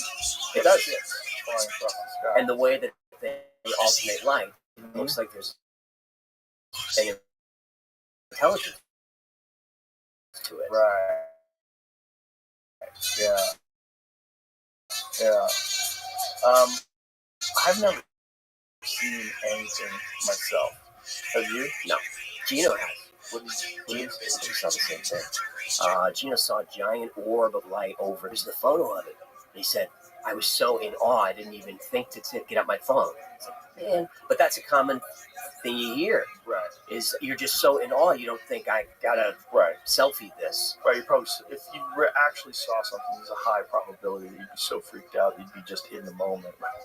Yeah. And Yeah. Gino's legit. He's not Not bullshit. Yeah. Now I've talked to quite a Dave Foley had a sighting. He saw something. Gino talked to David. They saw the same thing. Yeah. Well, there's always the question of like what's going on off the coast, and I'm sure you're aware of this one. We actually talked about it the other day, but we never found it. There's a structure that's off of Malibu in the deep water that was available on Google Maps. Was a structure. And now it's blurred out. Yep. But it looked like there's openings in it. There's a top that's flat. It looks like a base. a base. Looks like a base. Yeah. If And now it doesn't. now it just looks like blurry water. Like why does it look different now? Like, what's going on? With a gun to my head, all the weird stuff is in the ocean. It's not from another planet. Really? Nah, I don't know. Who knows? But it makes a lot more sense that the stuff we're seeing, it's the best place to hide is just deep water. So not from another planet originally? Like maybe originally and that's where they make their base? It's hard for me to square how to travel great distances. It's hard for me to square that. I know that we've got the Albuquerque drive and warp drive and all these theoretical things about compressing space time and all of that. I get it, but it's hard for me to think that that's solvable. But what is interesting is maybe another species evolved alongside of us a long time ago and has been here a long time and said, you know what, let's go. This is where we go to avoid cataclysms and geological instability. Let's go into water. That's a weird one though, because like, what kind of technology are you utilizing? How did you achieve that level of technological superiority and not completely control man? Because if I was an intelligent species that was capable of developing bases under the water, I'd be super concerned at all the different things that human beings are doing to ruin things. Like if we had chimps that all of a sudden had flamethrowers and they were lighting the jungle on fire, we'd probably take their flamethrowers. So like we would turn off a nuclear reactor. Right. So we talk about humans. If this theory is true that they evolved here, there were no humans. Humans are 300,000 years old. That's not.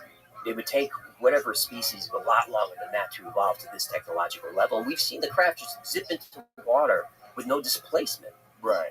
Where are they going? And there are unnamed whistleblowers, not in the sources, that say there's a base near the Bermuda Triangle. The Navy knows about it. They know not to get close. It moves around a little bit. I'm going to do an episode on that soon because it's just too good not to. Corroborated by another biologist who said he worked with the retrieval team, and yes, there's stuff. And what this base does is it from raw materials creates craft to go on specific missions. So there's always the question, why is there a saucer? Why does it look like a pyramid? Why is it this? It's because they're custom built for a mission. And there's an AI and a species down there, and they say, all right, we're going to go survey Mount Hayes in Alaska. Super fascinating place. So we only need a scanning gear, some propulsion, and we just build it, fits in an orb, send it out, does its thing, comes back, and then it gets broken down to its parts. And then another mission, build it on. It's going to be a triangle. It's going to be this or that. Does its mission, comes back. To me, that makes good sense. A good way to do that, a good way to conserve resources, not have to go out and get stuff.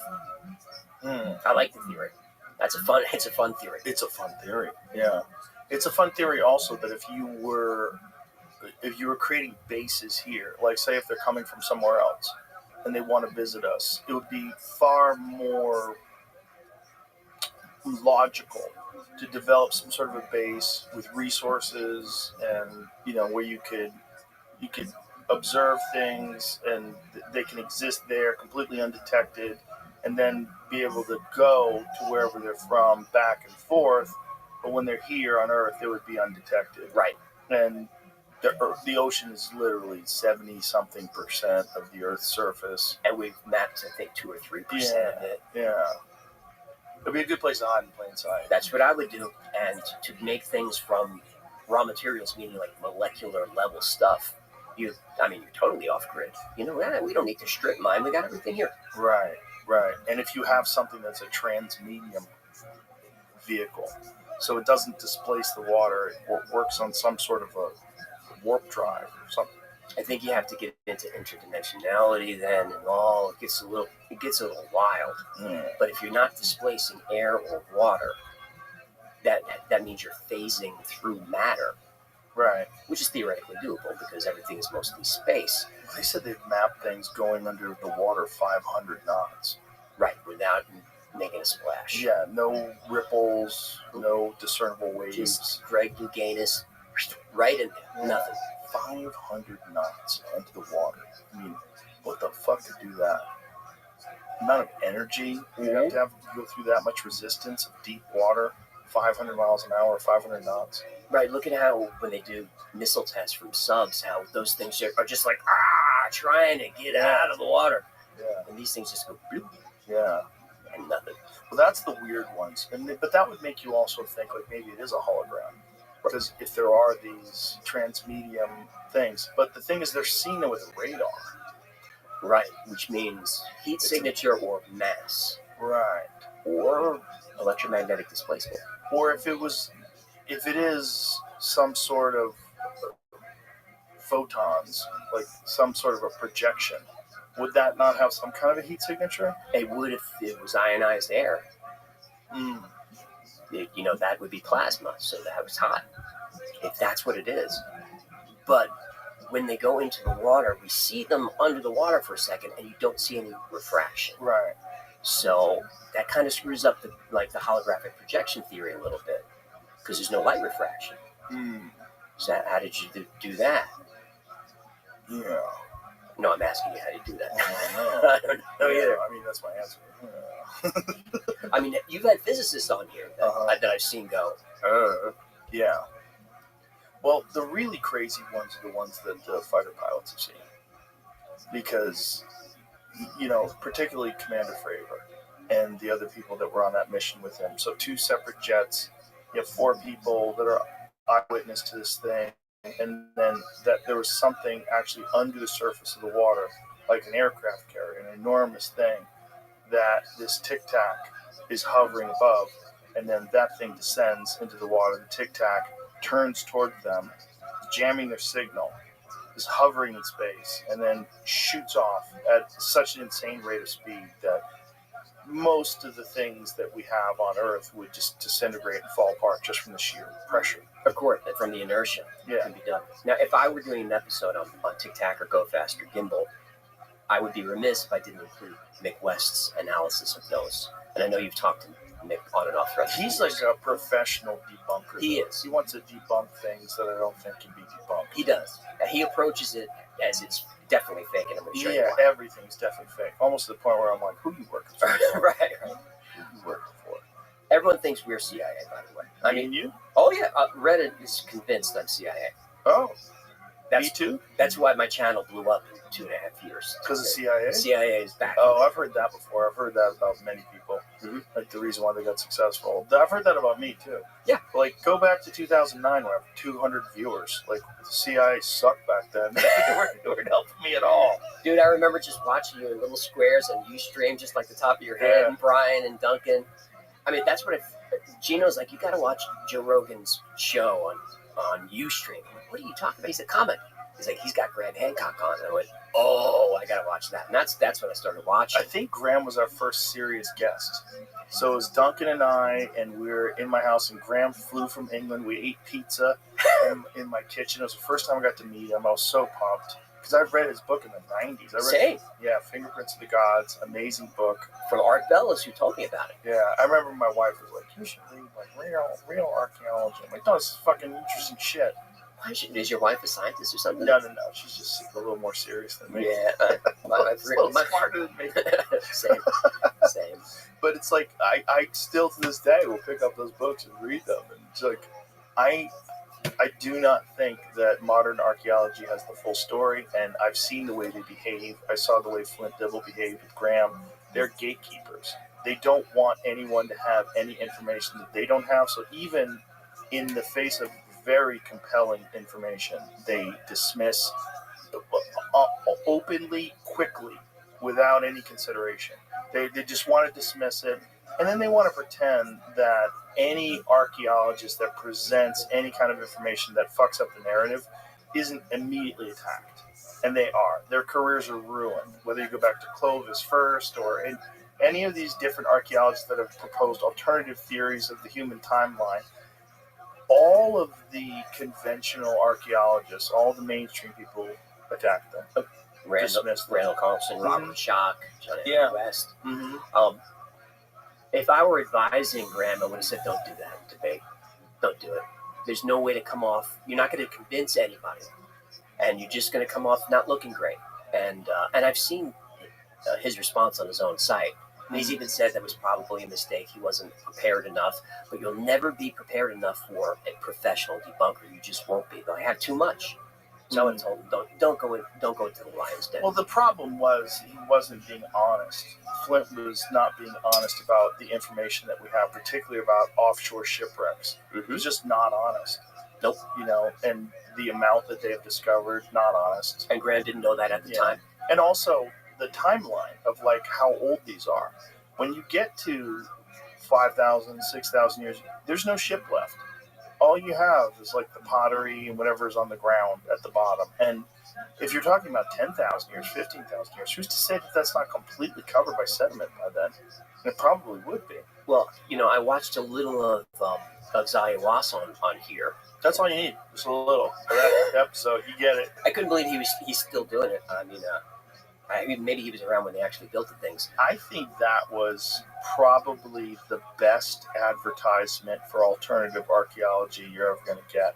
When you see the guy that's the gatekeeper and how close-minded he is. He didn't mention the capstones, the limestone facing from Torah. He didn't even talk about it. Well, also, this just saying it was the national project, and that's how they were able to get 80-ton stones 500 miles away through the mountains on sleds. Like, come on. The Aslan stones are from 1,200 miles away. Yeah. No, the Torah stones are, I don't know, 20, 30 miles away or What whatever. about those Lebanon stones at Baalbek? Baalbek, they can't. How many tons is that? You need a person standing on it to even see the size of it. If you've never seen the Baalbek stone, if you're listening, the thing is, it's like a skyscraper on its side, Yeah. and it's one solid piece. And it was moved there. Yes. See, pull up the Baalbek stones in Lebanon, because there's stuff that's above it that is like of a more recent time period, but it seems to have been put there on top of these older stones that are so big they don't make any sense. Like, that's just one of them that was quarried but not moved. But Right. the ones that are in place, go to the ones that, like, see, like these ones, the ones that are above. So they're the lower stones and the ones above. You don't realize how big they are unless you can get a human being to stand next to them, but Right. they are preposterously big. Like, there you go. Right. Like, you 15 feet high, 30, 40 feet long. I mean, they're showing it in metric, so I'm confused. incredible. Right. And who did it and when? When was that done? And then there's like Malta, like that stuff that they think Malta was constructed when the sea levels were much lower. So there was a way to make a path to there from Italy and from these other places, Sure. because they found Neanderthal bones there. And that allegedly giants built that. Derinkuyu and all the hidden cities underneath Cappadocia and Turkey that they're finding are those connected. are nuts. No one knows who made them. No one knows who made them, and they can have thousands of people living underground. They can bring fresh water from the aquifers. They can bring fresh air and circulate it. They have defensive mechanisms with these giant stones, and nobody knows how they made them Yeah. And who? and why. Yeah. Great flood. Yeah, that's the theory, right? The theory of the Great Flood, and then the Younger Dryas impact theory destroyed the atmosphere, where there was just like above the earth was like chaotic, and they sought refuge underground. I lean more toward that the ice sheets melted from a solar event than an impact, but it certainly could be either. I mean, Well, it could be a combination of Could things, be. because it's also, they think there's more than one. The impact event happened. They know this based on core samples, iridium, the nanodiamonds that come from impacts. this is the Greenland impact. Yeah, not just Greenland, North America. They think it happened. I think they found the evidence of this stuff at like 30% of the Earth's surface where they believe these things had hit. I think we got bombarded. Right, so that would be like flying through an asteroid field, like Mhm. like the Leonids or the Perseids and the Mhm. Taurids. So the remnants of some giant object that is rubble, and we Right. just fly through it, which means we fly through it frequently, We fly through it twice a year. twice a year. But we don't always, most of the time we get lucky, and it's not really a hot one. But like what happened there with are Tunguska. Tunguska, right? That's great. And That's it's- 1907. And in the same month that we passed through that comet field. That's right. Yeah. Right, that's over Siberia. And that was an airburst, I believe, because Mhm. there's no impact crater, Right. but it flattened like millions of square miles of trees. And it's still fucked to this Still- day. Yes. Yeah. Yeah, there's images of that if you want to look up that. There's actual like film of it. It's crazy. It looks like a bomb went off. Yeah, we're in a shooting gallery. Earth is flying through a shooting gallery. There's 900,000 near-Earth objects that are just hovering around out there. And NASA says we tracked most of them because in those fields with the Perseids and Taurids, there are big objects. Mhm. There are Earth killers in there. Oh, yeah. And Apophis is lurking. Apophis is the big one. That's due to fly by in a few years. What's that one? That's a giant asteroid. That's I think it's due to fly by maybe 2030 something. How big is that one? I'll get it wrong. I mean, I'm going to say a million things wrong today. I'll hear all about it. But it's a planet killer. Like it's a civilization ender, and it's going to fly near. Like we're going to be able to see it during the day. 375 meters across, about the size of a cruise liner. It will pass within 32,000 kilometers of Earth's surface on April 13, 2029. Now stop there. That's closer than the moon. Way closer than the moon. Yeah. So that's what, about 70,000 miles, where the moon is 250. 250 to 300. So we're going to see that. What? You don't want to see that in this. You don't want to look up and see that. Well, just knowing that ones far larger have passed through. Mm-hmm. And then we know for sure a bunch have hit. For sure. Chichen Itza, that one. Right, Chicxulub, but that was pseudoscience until the father son went down there and found it. Mm-hmm. And that wasn't that. I think that was when I was growing up. The dinosaurs died. And that was a conspiracy theory. The Right. asteroid. Right. And they found it. I think around Found the 1980. Yucatan impact. Yeah. And that's Under the ocean. And the iridium Yeah. matches it. Uh-huh. Yeah. All that is really spectacular stuff. It's just like when you look at the moon, you see the craters all over it and realize, okay, this is what happens when you don't have an atmosphere and you also don't have water and you can see everything that hits. Like the whole thing. The whole thing. Well, Covered. But why are there so many fewer impacts on the other side? Are there? Fewer. Really?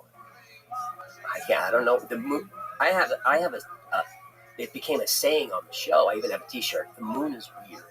Yeah. Like Gino's my weird topic guy. It's like, what should we talk about? He said, do hollow moon. So I went into that story thinking this is the dumbest shit I've ever heard. Right. The moon is hollow. And I'm doing the research. About halfway through, I'm like, the moon is weird. And then by the end of my research, I was convinced that clearly the moon is a hollow spaceship that was brought here from another part of the galaxy, and it's here, and the lizard people are absorbing our soul energy. That's the only explanation for it. Probably not true, but man, the moon is very weird. Well, it's also weird that the alignment and the size and the distance of the moon makes the eclipse perfect. What are the odds of that? What are the odds that it is the exact distance from the sun so that when the moon and the sun align, it's exact? Right, it's like a 400 to 1 race. It's exact. It's nuts. But you could debunk that by saying the moon is getting further and further away. Right, but why is it perfect? We have not found a planet in this solar system or anywhere else that has a giant moon right next to it. Quarter the size of the Earth. We haven't found it. Yeah. We're the only one with it. And there are ancient legends that talk about a moonless sky and when the moon arrived. And when it arrived, it caused a great flood. What are the ancient stories of a moonless sky? Where are they from? Ancient Indian texts will have it, but also native legends will have it about the moon, Really? about a moonless sky. Then the moon arrives, and When do they think the moon arrived? it's hard to tell. I always go to younger dries, but who really knows? The Earth was apparently just covered in this haze, just very wet, very hazy, maybe like Venus or something like that. Then the moon arrives, and all that water from the atmosphere drops down to Earth. The tidal forces are crazy. There's a huge flood, and everything just settles. And then the moon is here, and the moon is now like the guardian of the planet, which it really is. We couldn't really survive without it. Because it stabilizes our atmosphere, right? Stabilizes us and Stabilizes our orbit. our orbit and our spin and our axis. Yeah. Like when there's a major earthquake, the Earth changes speed. The spin changes, like our spin, it changes like measurably if there's a big earthquake. And if there's a lot of those, that can throw you off the axis. But the moon steps in like a bouncer and it settles things back down. So the idea would be that some sort of a superior civilization placed the moon there to ensure our survival. I don't think they care about us. Really? No, I don't think so. How come? Again, we're in very speculative territory because nobody knows. Right. But I would think it would just be for resources. Hey, this place has a lot of stable water. That's it? useful. Don't you think they would be fascinated with us as an emerging civilization and like I always say that if we found a planet that had cave people on it, like just starting to learn stone tools and stuff like that, we would for sure be interested in them. We would be so fascinated. And we would probably try to accelerate their learning curve. You think we would? Yeah, definitely. Yeah. Yeah, well, think of what a lot of these jerk-offs have done with, like, uncontacted tribes and stuff like that. We're always trying to intervene and do something with them. You know the dark forest theory? No. It's Lucian Sharp who wrote the three-body problem and all of those. Oh. Dark forest theory says that if you attain a certain level of technology, the best thing you can do is just be quiet, because the universe is a dark forest, and the first person to stick his head out dies, because you don't want a competitor in your region. So as soon as a culture gets close to some technology that could make that they're on a path to threaten you, you got to take them out. You got to halt their technology. The three-body problem is kind of based on that. That's what they do in the books. And that seems to make a little more sense to me than sort of this altruistic, hey, let's help them, the Star Trek approach. Let's make first contact and all of that. I like, human nature is a tricky thing. We're very selfish. You and I might want to see those people and help them along, but there's a lot of people that would not want a competitor in the neighborhood. Yeah, maybe. But what if they don't even think of us as a competitor? What if they're so advanced? Like if they're millions of years advanced? Wouldn't they like, this is the thing that Diana Pasulka and Gary Nolan and a lot of these people that study crashed retrievals, there's a term that they use that these are donations. Right. That these vehicles are donations, and the idea is we're supposed to look at this and formulate new ideas through reverse engineering. And there's circumstantial evidence that that's true. If you look at Bell Labs and all the crazy discoveries after Roswell, like we're using cathode ray tubes and suddenly transistors are made and silicon semiconductors and wireless transmission, and Bell Labs is all these leaps forward. Fiber optics, laser technology came out of Bell as well. And the retrieval experts say that fiber optics and lasers for sure is reverse engineered. And it kind of makes a lot of sense because it seemed to have come out of nowhere. And suddenly Bell Labs has it. But it's. My question is, where is the stuff? We've got World War II. We go into Korea in 1950, and at the time, Russia had the MiG-15s basically on par with us. I think we had the F-86 at the time, and MiG might have even been better. So that would have been a great time for some advanced tech. But America did catch up and exceed the Soviets about 51, 52, during Korea, and then has been superior ever since. But you would think that after 47, with the Soviets there, let's get some of this anti-gravitic stuff going. Yeah, maybe the problem is that you're working in this very compartmentalized environment, so you're not allowed to share with all these different scientists. So because of that, there's no collaboration, which is necessary for real innovation. You have to have experts from a bunch of different fields analyzing all the different aspects of it. This is what Lazar pointed to the problems that they were having at S4 when they were trying to back engineer this stuff. He's like, you can't do science like this because everything is so top secret, so compartmentalized. The metallurgists were not allowed to talk to the propulsions people, and no one was allowed to talk to anybody else, and everybody was just like, what the fuck is going on? Right. What are these things? They didn't even tell him, allegedly, if the story's true. They didn't even tell him where this thing came from. They show it to him. There's a United States flag sticker on it. And he's like, oh, this is ours. Oh, that makes sense. And then he's examining. He's like, oh, no, it's not. Like, there's no seams in this thing. Like, what is this? What is the metal?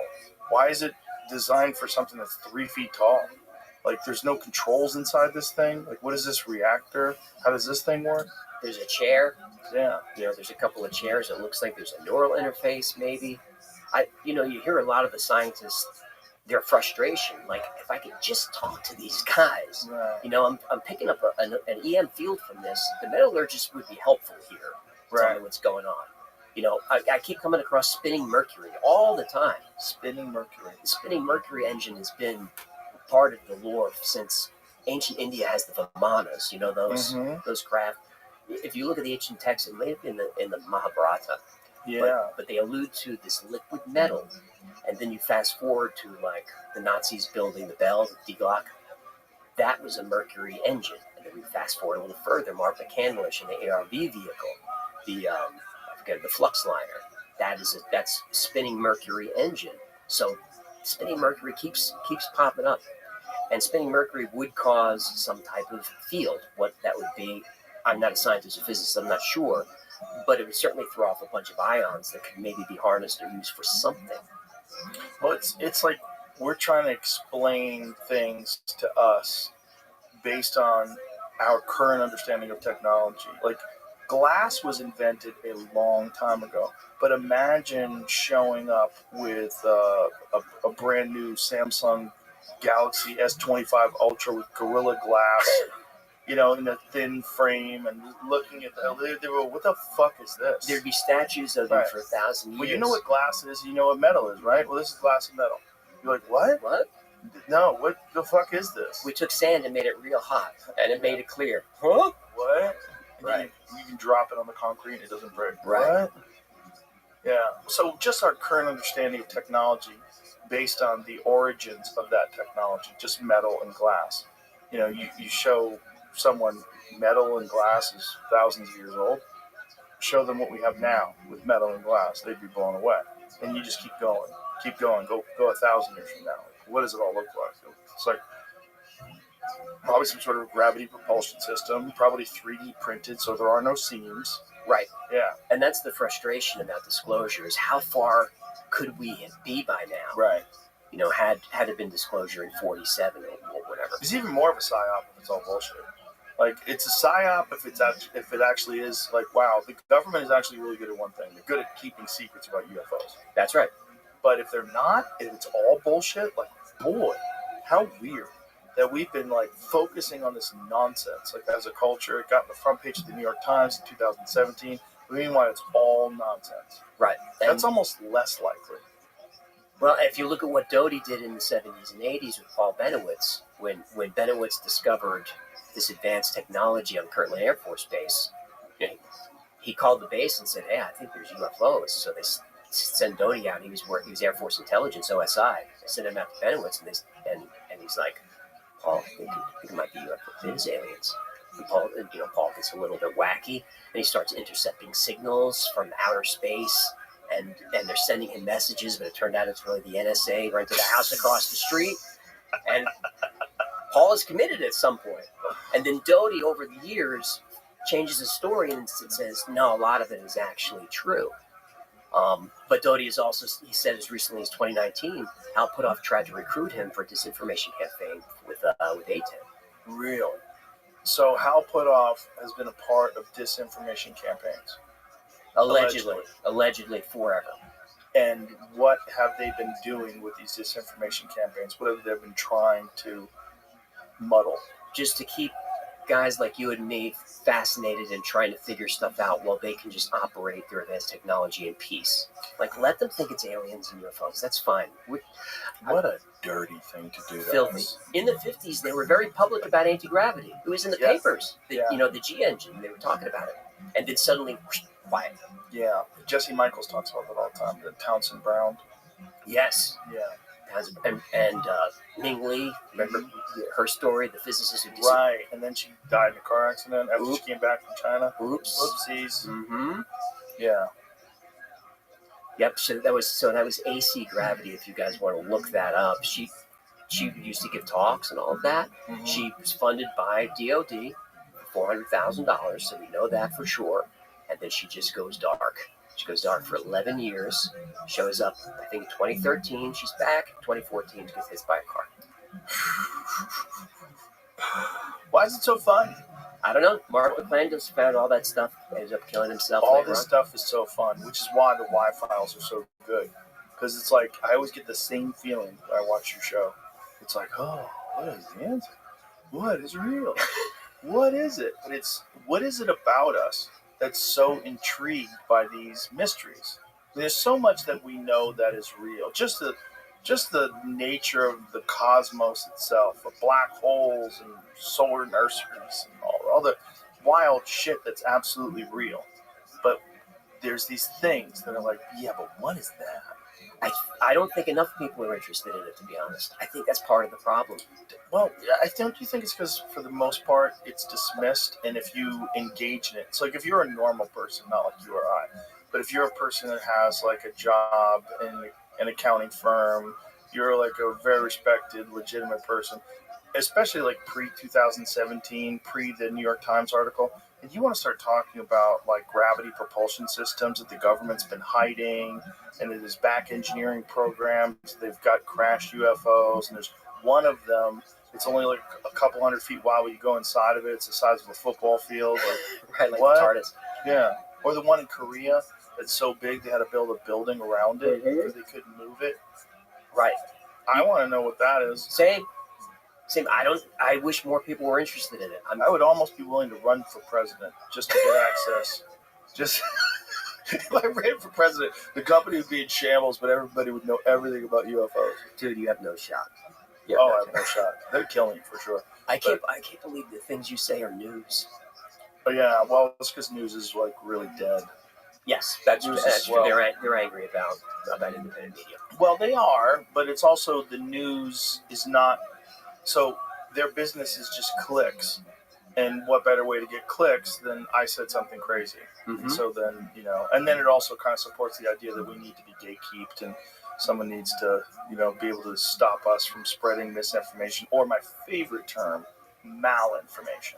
This is something that came up during COVID, that we need to stop the spread of misinformation, disinformation, and malinformation. Malinformation is real information that is true and accurate, but would be negative in its impact to society. It's bonkers. Crazy. We can't live in that society. Well, they're making us infants, right? They're saying we can handle this, but the vast majority of you, even though we're all supposed to be equal and the government's supposed to be working for you and serving the people, no. We will have this information and we will know what we're doing, and you won't be able to have access to it because you're not ready for it because you're too stupid. They lost. They lost already. They just don't know it yet. But they lost. Yeah, they lost a long time ago. I'm gonna put out an episode about how dragons are real, and when I get to the debunk, I'm gonna say nothing. They're real. Peace out. Triangular spacecraft. What is this? Stumbled down a little rabbit hole and found a patent that exists or did exist. It was abandoned in 2006. This could be I forget the Look title. At this. The SR was it 7RB? The T3B. This is like the ones that they always see, like the Phoenix lights and that one. So it says a spacecraft having a triangular hull with vertical electrostatic line charges on each corner that produce a horizontal electric field parallel to the sides of the hull. This field interacting with a plane wave emitted by antennas on the side of the hull generates a force per volume combining both lift and propulsion. What? Wow. Gives all the math, but I don't know. What? Do this math, and if someone, we need to get Eric here. Someone can look at it and be like, it's not real. Get Eric Weinstein to do that math. It hasn't been made, obviously, or that we know of. And I'm surprised it's not classified. There's other, according to this article, that's where I found it. There's what it was about the 2-3B thing. Right. So that's a real experimental aircraft. Does America have a reverse engineered UFO? Oh. So this goes back to 1991 with the Desert Storm. There's reports of what they call the TR-3A, which looks a lot like what the stealth bomber kind of is. Yeah. But also, Whoa.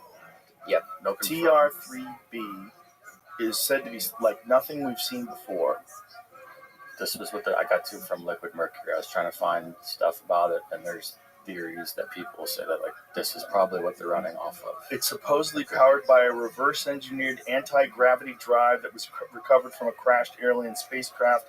The TR-3B is where reports of UAP performing seemingly impossible aerial maneuvers intersect with stories about very real aircraft. Read the next paragraph.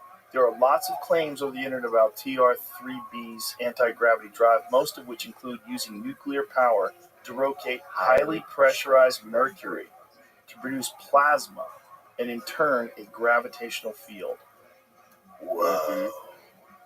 Something about the mercury. Have you ever heard Eric Weinstein talk about this?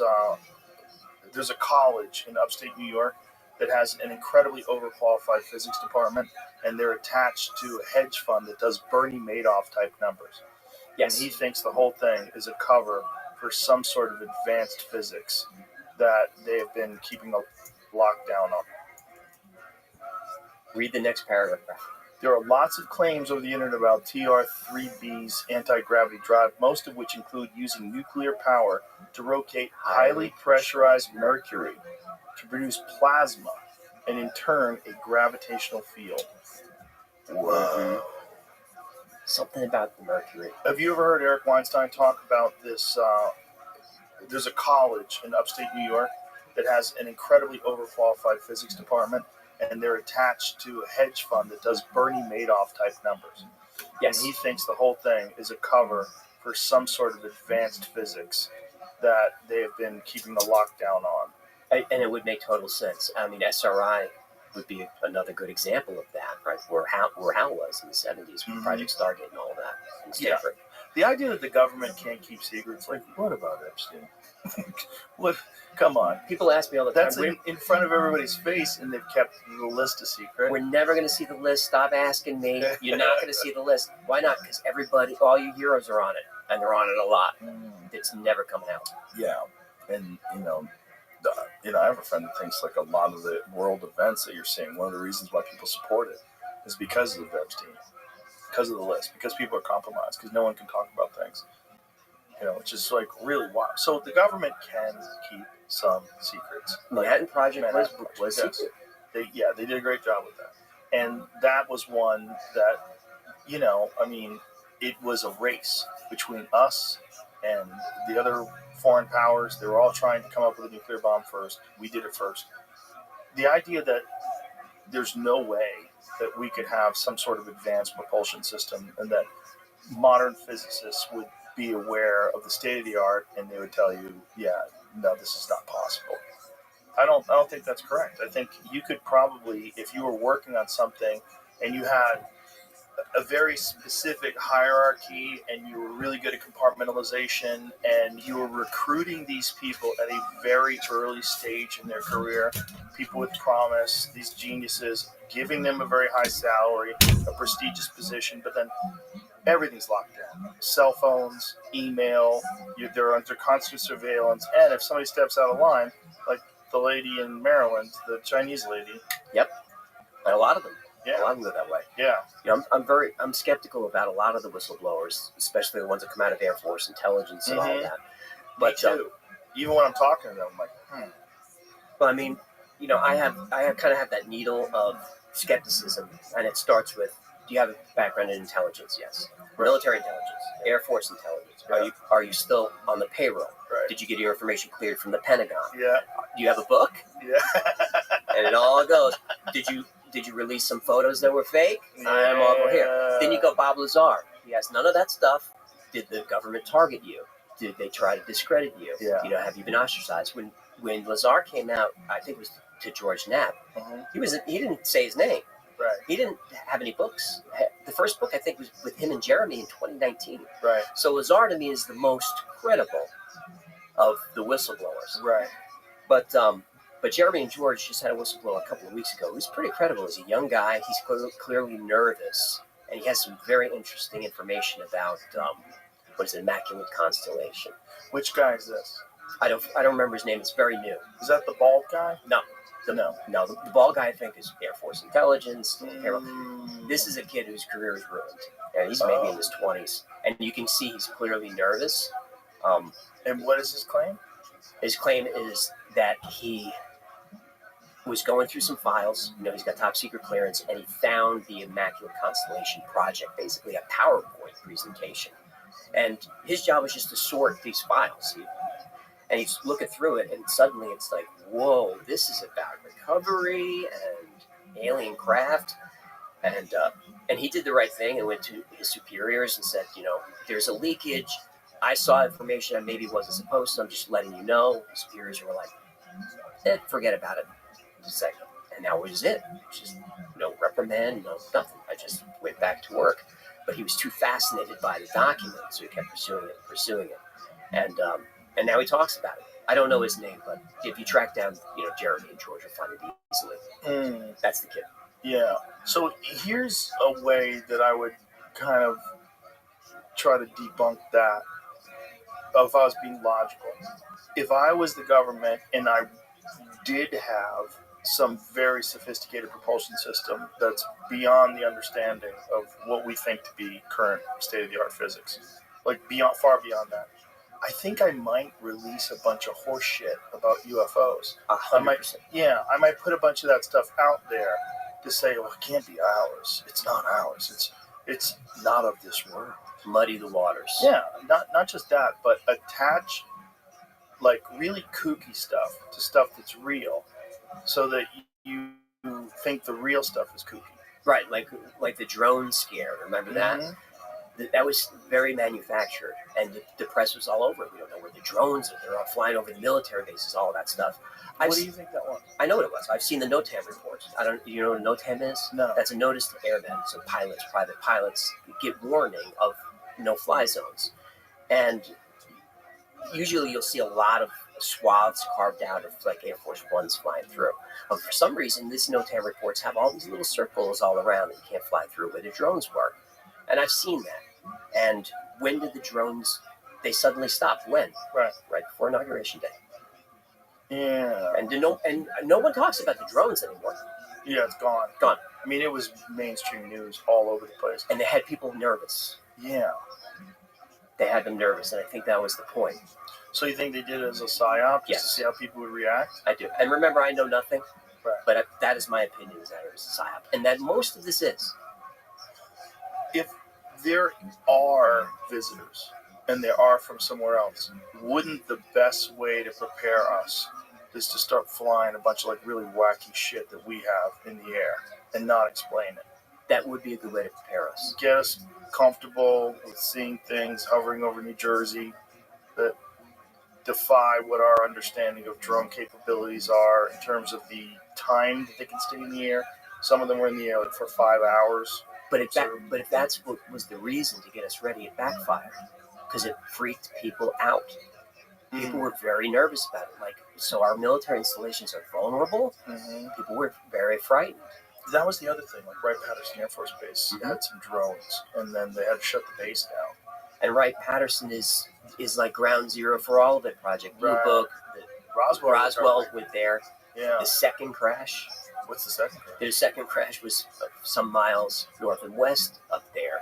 You'll hear Doty talk about it. And that's where other pilots were recovered. I think the total of 5 or 6. Pilots? Like, The EBEs. oh. The EBEs. And according to Doty and others, one of the EBEs stayed with the government, I think in Los Alamos, for 5 years in 1952. That was EBA 1 or whatever. He liked strawberry ice cream. Who doesn't? Who doesn't, right? That'd be the first thing I do if I went to Planet Circle is, what's the ice cream like here? Well, just the idea that they would eat like we eat seems crazy. Right. And then also they could breathe our air. Like, what are the odds of that? Well, the theories are, we never see alien shit or whatever, but there's always a rebuttal, is that, they have a metabolism that absorbs nutrients and their waste is recycled and all of that stuff. Photosynthesis or something. Something like that. Well, they do seem genderless. Mm-hmm. Genderless, giant heads. I always say that the archetype, like the greys, like Close Encounter greys, if you go back to like Neanderthals, and then you go back to like Australopithecus covered in hair, heavily muscled, and then you go to like the average dude who plays Call of Duty. Like, what do we do? I play Call of Duty. It's fine. It's a great game. But you know what I'm saying? It's like people become like these frail, muscleless things, and then your head keeps getting bigger and bigger as the mind evolves, and then human capabilities increase in terms of like our ability to communicate telepathically, all these different things. No need for mouth noises anymore, so your mouth shrivels up to this little slit. And why are the eyes Sigil. so big and black? Yeah. Because you're evolved underground. Oh, I thought it was like sunglasses built in.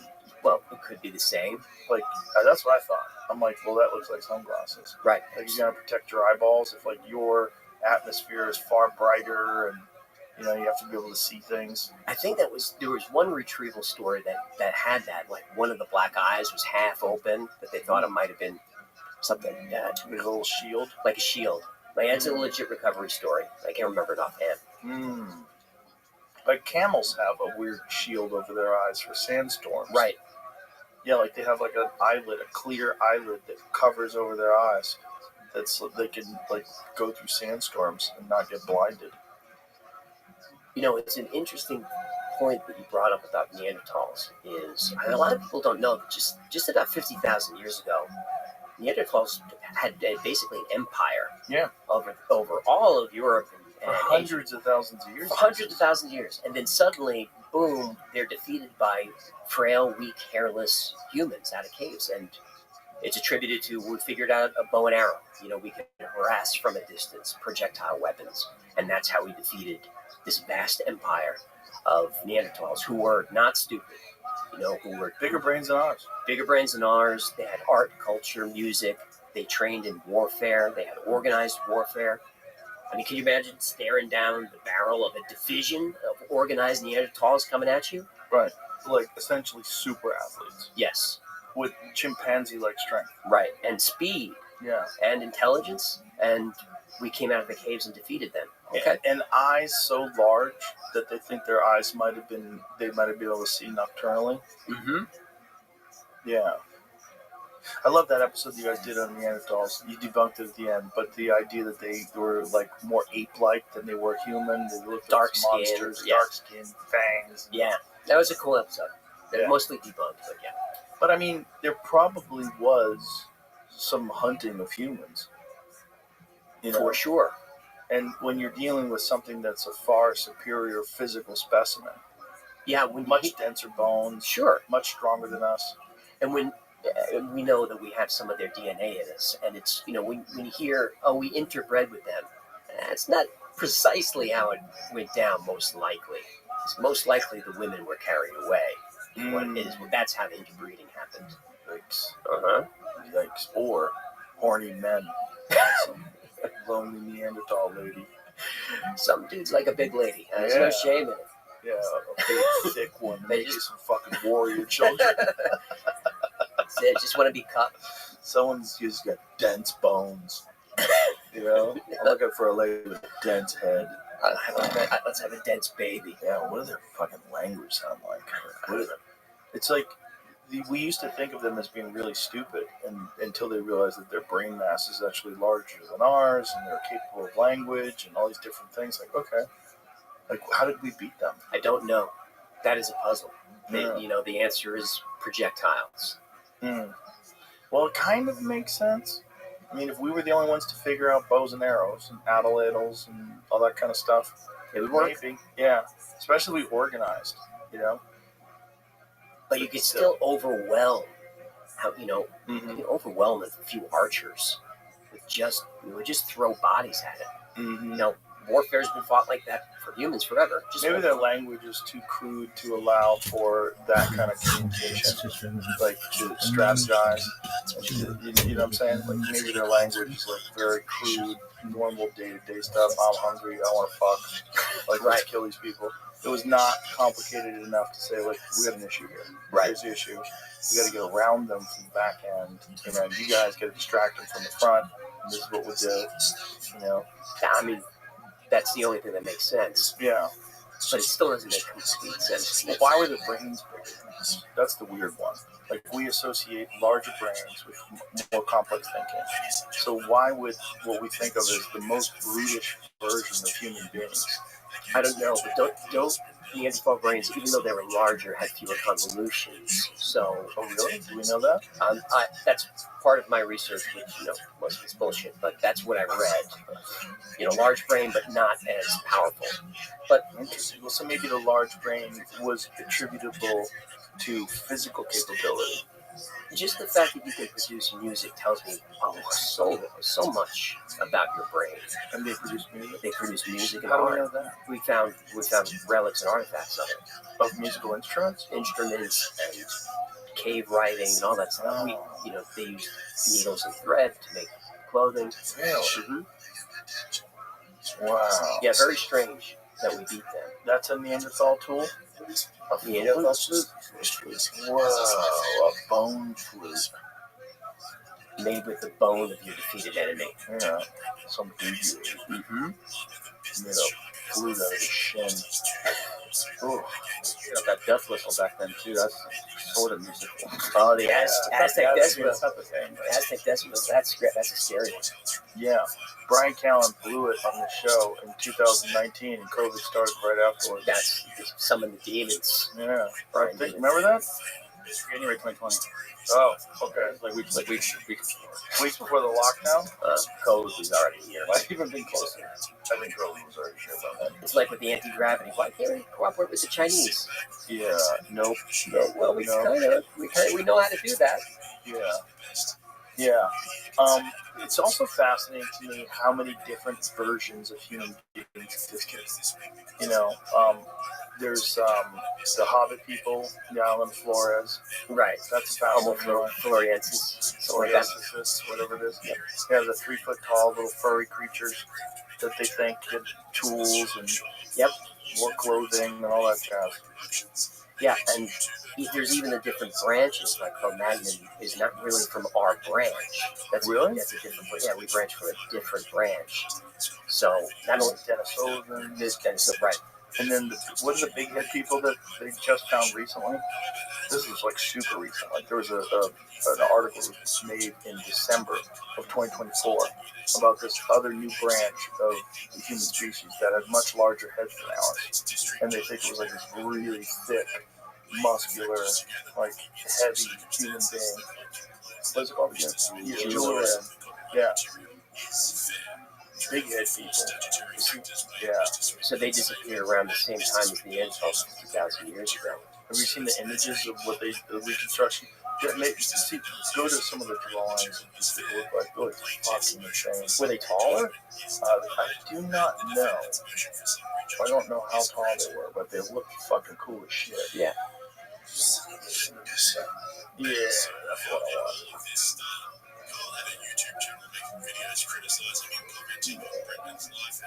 That's one, but that's not the one we were looking at. We're looking at one that theorized that it was completely covered in hair. Interesting. Yeah. So this is a very recent discovery.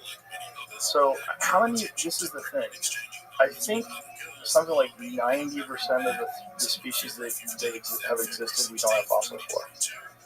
That, well, I mean, 99% of species ever existed are gone. Right. But fossils are very difficult to happen because it has to happen in a mudslide. Somehow the body is preserved and mineralized. Right. I don't know how many dinosaurs, complete fossils we have. Of like a T-Rex, I don't even think we have a complete one yet. But 1 or 2 billion T-Rexes lived and died on the planet. We have a couple of skeletons. Right. Billions. Right. Yeah. And it just makes you wonder when they're finding things like this in 2024. How many are yet to be discovered? I mean, how much of the ground's surface has really been excavated to a very high level? Right. Yeah. Very little, and it's very difficult to even dig there. I mean, what's happening in Turkey is a shame with Göbekli Tepe. Mm-hmm. You know, just paving over it and planting orchards on top of it. They've taken down the orchard. They did? Taken down the olive trees. The problem with that was that, and this is Jimmy Corsetti had talked about this long ago, that the issue with them doing this is the roots are going to destroy the artifacts below. And they're like, no, it won't. And then it turns out, actually it is. So they had to pull them. And so they pulled the olive trees. But they planted them purposely over the area. Just like, I'm glad Corsetti's out there. I like him, and I know him pretty well. that's And great. the Turkish government, I think, has banned him and is trying to get him in trouble here, trying to get him sanctioned. Sanction? How do you sanction a guy off YouTube? For what? look. When CNN was going after you and they were like trying to get Spotify to cancel you, creators like me who go against kind of mainstream were very nervous because, like, if YouTube just pulls my show, I'm kind of fucked. Right. So it's like if they could take down Joe, we're done. You know. But then, Spotify, with a lot of respect, hung fast. Yeah, we've talked about that. Like, if I wasn't on Spotify, I was only on YouTube at the time, I might have just fucked. Because they were taking people down for actual, real, truthful information. Yes. That was, in their eyes, malinformation that would cause vaccine hesitancy. Still no apologies. No. But it was a risky time, to be non-politically correct, before it was safe to. Yeah, it was a very dangerous time and weird because it's like instantly dangerous. Like it wasn't like that before. Then all of a sudden, like anything you say could get your career ruined. Yep. You know, and again, everybody turned out to be right. Everybody was right that masks don't work. Everybody was right that the vaccine didn't stop the infection, didn't stop Wasn't a transmission. vaccine. It wasn't a vaccine. It has a bunch of side effects. The pangolin is nonsense. I mean, we knew that all of this was just intuitive. The lab leak theory was racist. That was racist. Oh my goodness, the R word. They tried anything. They tried anything they could to silence any opposition. Why? You were going to say something? Do you mind? You were going to say you had a quick question, I think. I forgot. You steamed over it.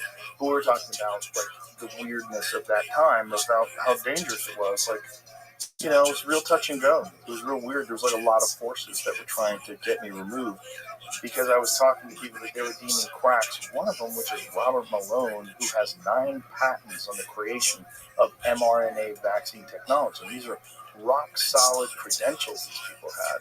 They weren't kooks like Jay Bhattacharya. All these people are Stanford, MIT, Harvard. All the people from the Great Barrington Declaration. These are legitimate researchers and scientists that didn't agree with the narrative, and they were getting removed from Twitter. And they had awards through their careers, highly revered and respected, and then suddenly no. It didn't matter because these people, unfortunately, had a conscience, and they were saying, well, this is not what I know. I am an actual expert, and I do not think that the information they're giving out is correct, so I'm going to speak my mind. They were just, and then there's also a concerted effort by Fauci, and his group, to go after these people and to attack these people publicly. Yes, and when it was very early on, I forget even what paper I had released an op-ed in some paper, criticizing a lot of this and lockdowns. You know, like my dojo was closed down. He was trying to fight with masks on. So I was angry. And then within weeks of that, it suddenly became politicized. And I was like, now I'm fucked. Now it's a political issue? How is it that this is a political issue? Right. But it was politicized. And I don't know why. I don't know why it was all shut down. I think it's all just money. I think the vaccine companies wanted to make as much money as possible, and then anything that contributed to vaccine hesitancy was not for the greater good of public health. It was because the more vaccine hesitancy, the less profit they would have. I think it's real simple. Yeah, I agree, but that's really gross. It is gross, but it's also gross if they would prescribe it for children because it was totally unnecessary. So the only reason why they would prescribe it for children or mandate it for children to get into schools is they wanted to make as much money as possible. And they made an insane amount of money. So it did work. It was effective before you destroyed a lot of credibility. It certainly did. It definitely worked. Where my wife was working, it was a mandatory vaccine situation, but she was working remotely, so didn't really have to get it. But I can see that the narrative was starting to catch with her. And I'm like, honey, hold fast. This is a story. You know, it was a left-wing company, and they're just following the narrative. They don't just hold fast. Don't get that shot. And she didn't. Yeah, luckily. I know people that did. I know people that have real fucking problems right now. Same. Like they got long COVID suddenly. Yeah, it's weird that long COVID is something that mostly affects people that have gotten vaccinated, but they want to call it long COVID. They don't want to call it vaccine injury. Nope. The whole thing is like very creepy because it just shows you if something is like very clear and obvious and it's a real disease and we know the origin of it now and we know that all this stuff has been done to obscure it, how many other elements of society, how many other stories that are in the news have also been distorted and twisted around in order to promote a very specific narrative? And how effective have they been at doing this? It's not like this is the only time they've ever done this. So COVID was kind of a window into disinformation and about how the government can use these ploys and manipulation and, you know, using these tactics of humiliating these established scientists, ruining their careers, attacking their credentials, and what other things have they used these on? What other, you know, geopolitical aspirations have they masked in all this bullshit? The whole thing is just like it's very disconcerting to find out that the people that have been running the country are super comfortable with lying.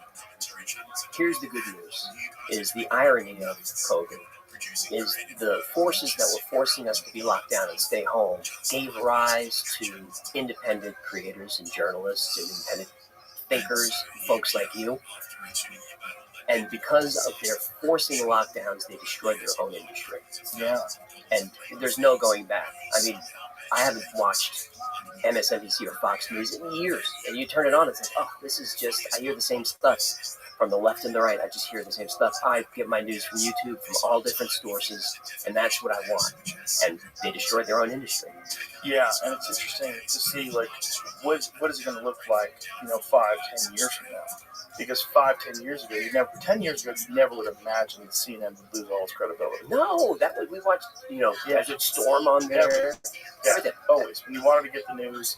And it was always, also, CNN was thought of being as this, like, sort of nonpartisan environment for the news. It just showed you what the news was. And then somewhere along the line, it became very editorialized, very opinion-based, and very, these people telling you to do your own research. Do not do your own research. Like, imagine saying don't read. Right. Don't read. You're not smart enough, AJ. Right. You think you can go read? Right. And absorb information? You're not smart enough to absorb information. Leave that to the experts. Don't listen to Rogan. He takes horse pills. Got that from his doctor. Let's also calling it horse dewormer was so stupid. Because everybody knows that it's used on humans. Oh, ivermectin's in my cabinet. But it's just a simple Google search would tell you that something's wrong. That's required medication for foreign service. Yeah, so it's one of those things where you wonder after something like that has been happening. Well, this seems like a playbook they're really comfortable with using. How many other things do they use this on? Like, what other aspects of society are just complete horseshit? When did it really start? Right. Probably during the 40s. Maybe even before, because if you read War is a Racket by Smedley Butler, that was 33. General Butler, yeah, it's the business plot general. Yeah. Yeah, he was a very, very honest guy. Yeah. Yeah, if you guys don't know the business plot, it's worth looking into. They tried to recruit him to overthrow the government. Yeah. Because he had all the troops at his disposal. Yeah, that was wild. They were going to have a coup. They were going to have the United States. Yeah. And nobody has answered for that. That's the J.P. Morgans and that whole set. So this kind of thinking has been going on forever. And then there's also kind of gatekeeping of information, like hiding the truth from people in order to preserve narratives, in order to preserve power and authority. Well, let's go back to Butler for a quick second. You've got Tesla, who gets funded by J.P. Morgan to create wireless technology, but Tesla gets a little ambitious and says, I'm going to do wireless communication, but I'm going to take your $150,000. I'm going to do wireless energy. We'll do free energy around the world. And Morgan's like, how do you put a meter on that? Tesla's like, what do you mean? This propel mankind forward. Morgan pulls his funding, tells everyone in the investment class, this guy's a kook, and if you invest with him, you don't do business with me. A few years later, Wardenclyffe Tower gets torn down, Tesla dies in poverty. Yeah. And where are those 20 boxes? Yeah. Why was the government so quick to respond to that crime? Yeah, they showed up at that guy's house quick. Yeah. Gathered up all the information. I wonder what they got from that. Uncle John Trump there. Yeah, right. What did they get in those boxes? Donald Trump's uncle reviewed Tesla's death ray secrets and found mysterious royal letters. I think he looks like a Trump, doesn't he? He kind of does. That's what Trump would look like. He didn't do the comb over. Wasn't he working out at Wright-Patterson as well? Was he? For this? Dun, dun, dun. Wright-Patterson is a weird place. Like, they think that that's where one of them is. Yes. Yeah. You know the Nixon story, Jackie Gleason.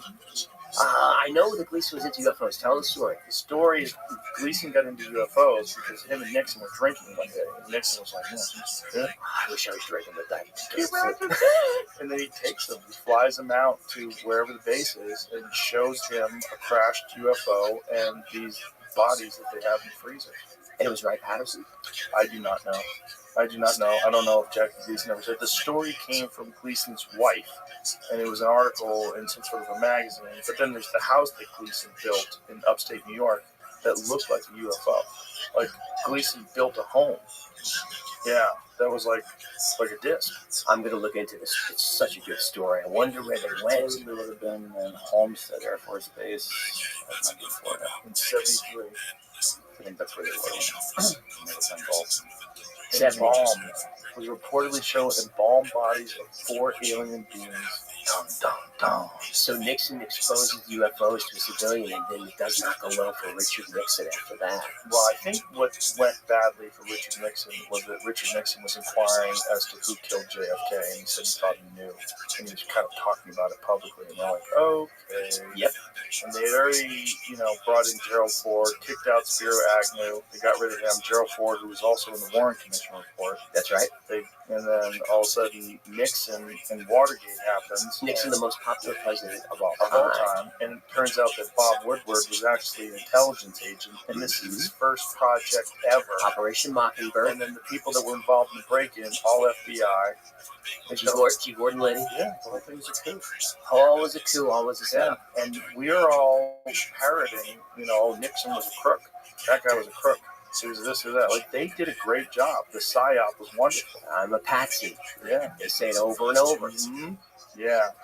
It's all really, really interesting stuff. But it's just, what it boils down to with stuff like your show, like how much is real, and when you have these mysteries, one of the amazing things about mysteries is you're never going to run out of topics. No. There's so many of these things. And as long as there's a U.S. government, I'm good. As long as the CIA exists. They're always going to be hiding something. But the fun ones are always the alien ones. That's the most fun ones. The alien ones and the ancient civilization ones. Because what do you think, when you go over the Bob Lazar story, like what are you, how much have you cried bullshit? How much of you like, More on the side. I think he's the most credible whistleblower because he didn't profit, and they prosecuted him for running a prostitution ring. Which maybe he was. We're gonna think he was. He fled down to pandering, but they also raided him during the Jeremy Corbell documentary. While they're filming the documentary, the FBI raided his facility, and they said they were looking for something. And supposedly he has a version or a sample of stable element 115. What? That's supposedly. Yeah, and that's supposedly what they were looking for. Well, of course. Supposedly he had gotten that from the lab, and when he was at S4, that he had managed to smuggle out a stable chunk of this element 115. And there was a video that George Knapp had from back in the 80s where Lazar was demonstrating how this stuff bends light and what it does, like it has weird effects. How soon after that raid was 115 is now called Moscovian? How soon after that raid was 115 synthesized? I think it was synthesized in Russia. It was synthesized by a particle collider, and so the when they got it is a very temporary, quickly dissolving form, but they proved its existence. And supposedly, what Lazar is saying, wherever these beings are from, they obviously have a completely different environment, and they have a stable version of this element. Yep. And this element is crucial to this gravity propulsion system. It's part of this reactor. It's bombarded with radiation, produces this gravity field, allows you to just slingshot through the universe. I don't know. Are they working to stabilize it? I don't know what's going on behind the scenes, man. Why would they raid Bob Lazar? That's that spectrum of believability again. Exactly. Here's a guy who's being attacked and tormented. In the middle of filming the documentary. I mean, I just had my first IRS audit. I don't know how you're doing. Oh, what'd you do? I didn't do anything. I don't work in weed anymore. What do you think they were auditing you for? What when you go over all your episodes? I'm sure it's just a coincidence. What do you think? Definitely coincidence. What do you think are the most problematic? Most problematic for me are probably the CIA ones. The one I did that ended with the Agent Orange kind of expose was kind of a dangerous one. It was the dark history of DARPA and all the bad stuff that DARPA's done since its founding. It's done some horrible stuff. And that was an episode I was afraid to release. There's been a couple of those. Really? MK Ultra is kind of afraid to release because I name names. A scary one was how Lyme disease might have been a lab leak. Yeah, that's a weird one. That's in, Bobby Kennedy fully believes that. that was Eric Traub was like the chief Nazi biowarfare specialist that was brought here, Operation Paperclip, And we do know that there have been some studies done where they were trying to devise diseases that they could aerial spray, whether it's through bugs or something, onto a population, overwhelm their medical system so they'd be easier to defeat. That's So they'd make- documented. yeah, the entire enemy super weak, everybody's weak over there, and then Also documented is some ticks got out. Some ticks got out. So it's, when you look at Lyme, Connecticut as ground zero and it just spreads from there, and there was no Lyme disease before, that's a scary one to release. yeah. But whenever I get into Operation Paperclip, I always hammer home, these are Nazis. Werner von Braun is not a hero. He's a hero, but he's not a hero. A lot of these guys, these is all evil dudes. And most of the Operation Paperclip is just bringing over intelligence assets. They don't like talking about that. It's 1,200 scientists that we learned about. It's not the 6,000 intelligence agents that just lived here until the 70s and 80s. Right. All with their fucking dueling scars on their faces. Mm-hmm.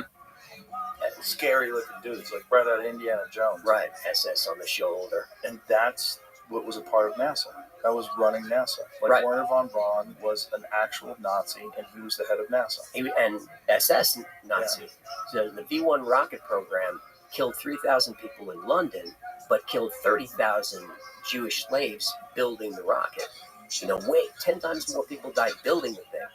And if you didn't work hard enough in the rocket factory, they would just hang you from the rafters. But Yeah. Von Braun said he didn't know anything about it. And all of his team said, we didn't know anything about it. That's convenient. Well, every time I bring up someone who's from there, I just remind everybody, these are Nazis, these are liars, these are bad dudes. That doesn't mean, they didn't do amazing things for America, because you could do both. Yeah, that's what's weird. The V1 rocket eventually becomes Saturn V, which takes us to the moon, allegedly. Allegedly. Yeah. That's my favorite one. Same. Did you ever see the episode I did with Bart Sabrell? Yes, and I talk to Bart from time to time. He's all in All in. for decades. Eventually, I'm going to do a conversation podcast, and maybe he'll be one of the first guys I have on. I had dinner with Bart Sabrell in like the year 2000, 2003 or something like that. I had dinner with him in Los Angeles. I had seen a funny thing happen on the way to the moon. What year was that? Great documentary. Released? What year was the funny thing happen on the way to the moon released? So it was like shortly thereafter. Somehow, I do not even remember how I got connected with him. But we had dinner in Los Angeles at this Italian restaurant. I sat down with him. 2001. Yeah, so it was probably around 2003 that Bart and I had dinner. And then, 22 years later, I had him on the podcast. I need to look at it. Oh yeah. He still emails me, and I'm like, Bart, I'll have you on. I'm still building the studio. Well, he's so all in on this. And the more you talk to him, the more you go, God damn, he might be right. He might be. I debunk a lot of his claims. Which one? Not all of them. Like the parallel shadows and how a shadow on the moon should be completely black, but that's not really true. And shadows. Well, things are reflective, and the surface is Of course. reflective. That's part of the issue. But the parallel shadows are fucking weird. Like, you could find a reason why these intersection shadows could exist, but it also could be more than one source of light. Sure. There's a lot of weirdness to it. And shadows are not parallel. They don't work that way. Shadows disappear to the horizon. Right. There are no parallel shadows. Right, but going in completely different directions is very odd. It's odd. But that's not nearly as odd as, there's so many different things. There's so many things, like how goofy it looks when that craft lifts off from the moon and takes off into space. It's wobbling around like it's on a fucking string. Looks like it's on a string, and It looks so the camera tracks it nicely. pans. But it's From where? from Earth, Houston? from Houston, Yeah. with the 7-second delay or whatever How about the fact that Nixon is on the phone with them in real time? in real time? Like, you know what a delay it would be with 1969 technology communicating? Like, one of the reasons why Gus Grisham, those are the big theories that Gus Grisham was murdered because he wasn't willing to go along with it. Gus Grisham hung a lemon on the lunar module because he wasn't able to communicate with the tower from Earth. The communication system wasn't working. And he's like, this is a fucking lemon. And he puts a lemon on a coat hanger and hangs it on the thing. And then... Well, let's go back and look at the original films and we'll learn something. Oh, they don't have them anymore. Gone. They're gone. They don't what know. about the telemetry data? That's really important. Gone. With the episode I did on the moon, which was a fun one, I even have a NASA scientist saying we don't know how to redo the technology. We just lost it. Yeah. Didn't write anything down and nothing. And then there's the reality of the Van Allen radiation belts. That's true. That could be explained scientifically. Can it? The radiation is high particles, high voltage, all that stuff. They're spread wide apart, so you just got to go really fast through it.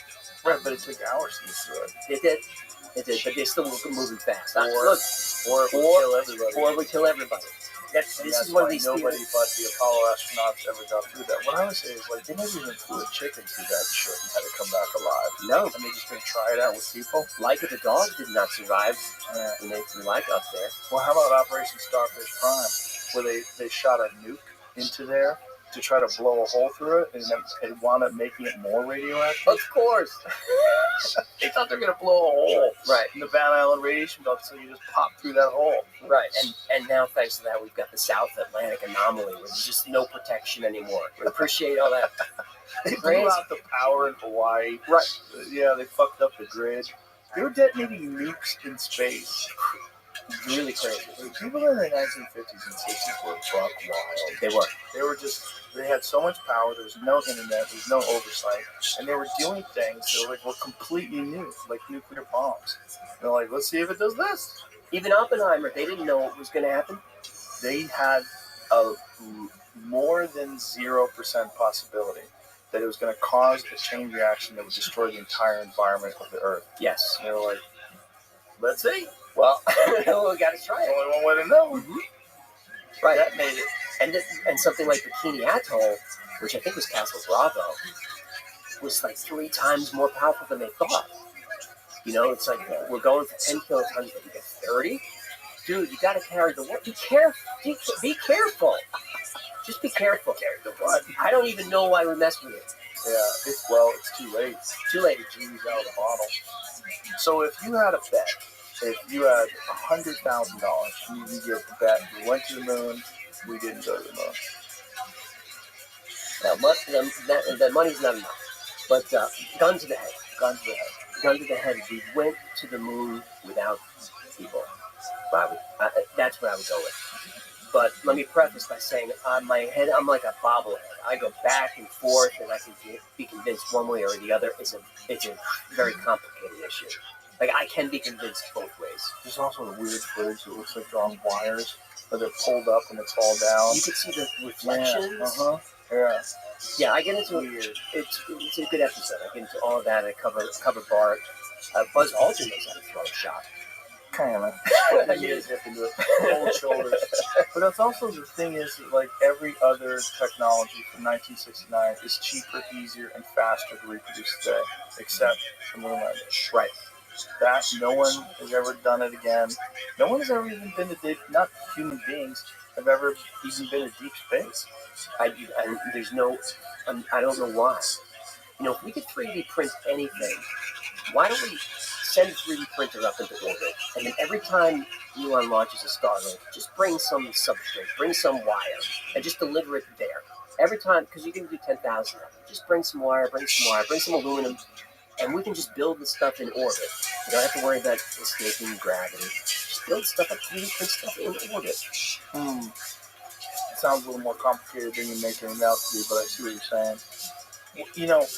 The film footage, the lost footage that Sabrell had is also very compelling, where it looks like they're filming the moon from, 30,000 miles out, but then when they pull the covers off the windows, it shows you they're actually in near Earth orbit. It fills up the whole window, and they even say in that film, we've got the camera right up against the window. Right. No one can get in between it. But then someone walks in the Walks by, by, and then you see what looks like a piece of plastic, uh-huh. and then everything opens up. Uh-huh. But that's a hard one to explain. It is And not for public display. not right. That's Yeah. absolutely right. And also, why would you ever delete all of the original film? What? Why would you destroy the original film? Why would they lose the telemetry data? And we don't even have a direct feed because they broadcast the feed on a wall and then pointed a TV camera at the wall. Yeah. And that's what we see. That's why it looks so shitty on Right. television in 1969. Because the networks really take away get the live feed, and that's like that. It's so weird. It's weird. It's a weird one. It's also just weird that we keep saying we're going to go back, and we still never even get out of Earth's gravity, or never even get out of Earth's atmosphere, or Earth's orbit, rather. As soon as the Chinese start mining like helium-2 or whatever, we'll get there. And people always say, "Oh, well, there's photographs of the lunar lander on the moon. You can see it."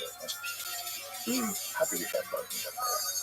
How they piece that buggy together? Yeah. With a tiny ass fucking lunar module. Because you can't see the tracks up there. If you believe the stuff. What does that mean? How easy? There's video of me selling Kentucky Fried Chicken. Oh, I gotta look that up. There's, like, you know what I'm saying? I There's gotta like, write that down. it might not even be Kentucky Fried Chicken, but it's like there's AI video of me hawking all kinds of stuff that I've never even seen. You show up on my feed. I'm like, oh, he's selling chicken. It's all fake, but that is easy to fake because it's blurry nonsense photos. In my episode on the face on Mars, I show exactly how NASA copy and pasted cloud formations. You literally see it's the same cloud formations. And then you see the Mars photos. They copy and pasted chunks on Mars. They did that. Like, I didn't make that up. What do you mean by that? They copy and pasted chunks on Mars? You got this Martian rock face. Cydonia. Cydonia is where the face was, and the alleged city, and all That that. square. And the square's crazy. The And square, but that's a recent one that we've been seeing. Yep. That one's nuts. Cydonia was one of the original landing places, and they changed it at the last minute. Why? I will land there and go to the face. Let's see, because if you don't know the story about the face on Mars, the first images, it does look like a face, and then suddenly the images got blurrier, and then it was just kind of a plateau. It was, pareidolia. It wasn't really a face. Right. Well, then land there. Drive, Sojourner over there, whatever. Let's have a look. What's crazy is that the face is right down the street from the square. Yes. The square, to me, is way more compelling than the face. Because if the second images were more clear and it really is just, how do you say that word again? Pareidolia. If that's really what it is, that kind of makes sense. Because the first one's like real blurry and shitty, and it's from the 70s. True. Right? But this square is nuts. Right. It looks geometrical. Yeah. Right angles. And an actual square, or at least similar to a square. It looks like a structure made out of right angles, and it's on the fucking moon. I showed it to Elon Musk. I was like, oh, very interesting.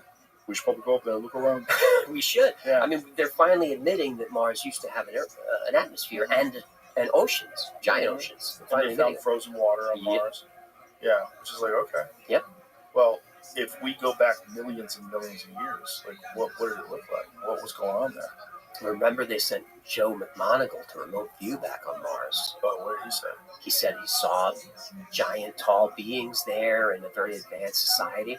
And Joe McMoneagle, part of the Project Stargate remote viewer, so that he goes into his thing and he's drawing the aliens and the cities and all of that. But he didn't know where he was looking. They wouldn't tell you at first. And then he's done. He comes out of his trance or whatever, opens the envelope, and it says Mars, the coordinates, 1 million BC or something.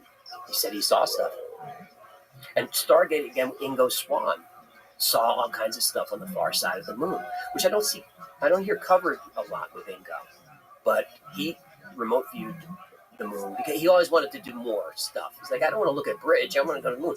And he said he saw structures on the far side of the moon that sound a lot like Carl Wolf disclosed in 2001. What did he disclose? Carl Wolf, Air Force airman. He's basically a technician fixing. You think of a Xerox repairman. He has to fix some imaging equipment for NASA/DoD. It's images from the moon surveyor. He goes in. It's a dark room. The guy's working there. The guy's like, "Carl, look at this. It's pictures of the dark side of the moon. He sees domes, towers, roads, all kinds of stuff. I can't believe it. And Carl goes home and he told his wife, I can't wait to see this on the news. This is crazy what we found. Like, this is a civilization on the moon. And it just goes away. And Carl Wolf said he saw that. If you Remote. no photographs. He saw photos. He saw photographs of it. He saw photographs. Who took the photographs? It was the moon surveyor satellite that takes pictures all the time.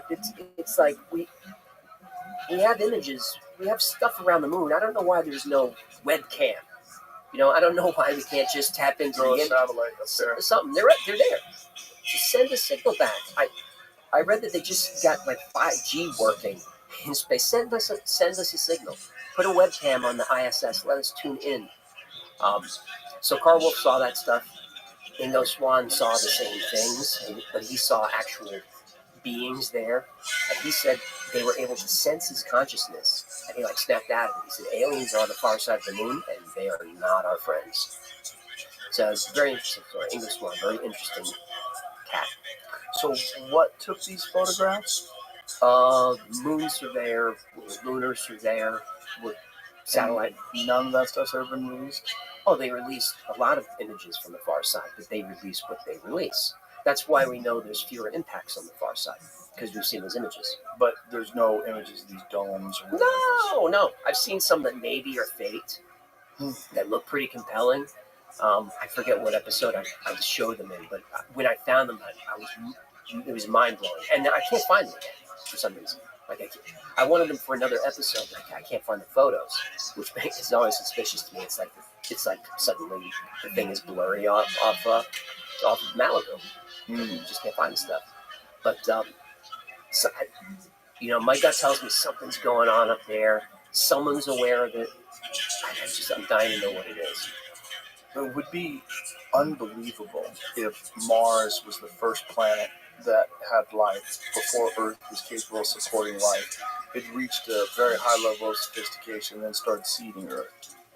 Right, panspermia theory. Yeah. I believe we have at least one rock from Mars that just landed here. I think we have one of those. So from maybe a giant impact or something through some of Mars over here. But the idea, I think, is that their atmosphere was deteriorating, or that they were getting further and further from the sun. The magnetic field was weakening, strips away the atmosphere. And so this would be the thing. If you were a super advanced civilization, the race would get so advanced that you could leave your planet. Yes. And that's the only way you're going to survive, because eventually your planet is going to move over millions of years, further and further away from the sun, not able to inhabit life anymore. Right, so maybe send your DNA or whatever to the third rock. Or Anunnaki. That's the big one. Yeah, they show up everywhere. That's the ultimate one. That is the big one. The Anunnaki's the big one. That's a good one. That's one that makes you go, all right. Because it shows up everywhere. It shows up in the Bible. It shows up in the Mahabharata. It shows up in ancient Chinese literature. It shows up everywhere. Not always called the Anunnaki, but the Anunnaki, and then they have their servile species. That could be the Nephilim, could be the giants, and then they take these primitive humans, give them just enough intelligence to mine the gold, part of the lore. Yeah. It's a good one. Ooh, it's the best one. Mm-hmm. It's the best one because when you do look at ancient Sumer and you look at their detailed map of the solar system, you're like, what the fuck is that? Like, how did they figure that out? Right. Like, you're talking about 6,000 years ago, they had depictions of the planets all in the proper area. Like, they weren't the exact right size, but like the bigger ones were in the place where the bigger ones would be, the smaller ones in the place where the smaller ones would be. It was representative. And the sun looks like a sun. Like, it's got the rays around it. Right. Showing that this is the center of the solar system. Right, and this is how many thousands of years before Copernicus, right? Yeah. Didn't even know. Something I don't think it doesn't get enough attention is when these ancient cultures are obsessed with equinoxes. A lot of people think equinoxes when day and night are the same, but that's not what that is. That when day and night are the same, it's called equilux, and it's different for everybody on Earth, depending on where you are. An equinox is when the sun is over the center of the Earth's equator. Well, how did you know there was an equator? So Stonehenge is aligned to the equinoxes. How did you know there was an equator? And how was the pyramid? The sizes are directly divisible to a number like 43,200 that could be factored in to calculate the circumference of the Earth. So you can calculate the equinox. How did they do that? Right, and how is it pointed to true north, south, east, and west? How did they do that? Why does it mirror the stars of the Orion Belt? But mirrors them 30,000 years ago because of precession. Right. So I'm in the camp that the Egyptians found the pyramids, not built them. But I'm glad Zahi's not here. Well, that would, get you to the ancient civilization theory. But when you're looking at an ancient civilization that is as complex as Egypt, and then you factor in the Anunnaki story and all these other things, you got to think, like, why were the Hey, how are you? so advanced? Like, where did... Sure, take your time, LSD. This is the first time I've ever seen something. Oh my god, no, you're a real person. I'm a real person, absolutely. How'd you find out about me? Because I was like in what I call the eco-area. Absolutely. I've been for quite a while. And I always saw you just sitting there, right, eating or sleeping. I was like, oh my god, there's no way that's a real person, right? I'm real, baby. I DM'd you. I don't know what kicked into me, right? Because I've seen you for so long, but I never DM'd you. So you know what? Let's just give it a shot, right? Yeah. And then I DM'd you, and you're like, "Look, that's a fucking real person." 100%. Do you mind if I tell you about myself? Oh, yeah, sure. Okay, well, firstly, thank you so much for coming. I'm Rabbi ROTHSCHILD. I stream my life 24 hours a day, 7 days a week, 365 days a year for world peace. I don't want war anymore, anywhere in the world. Welcome, Miss Aquarius. How you doing?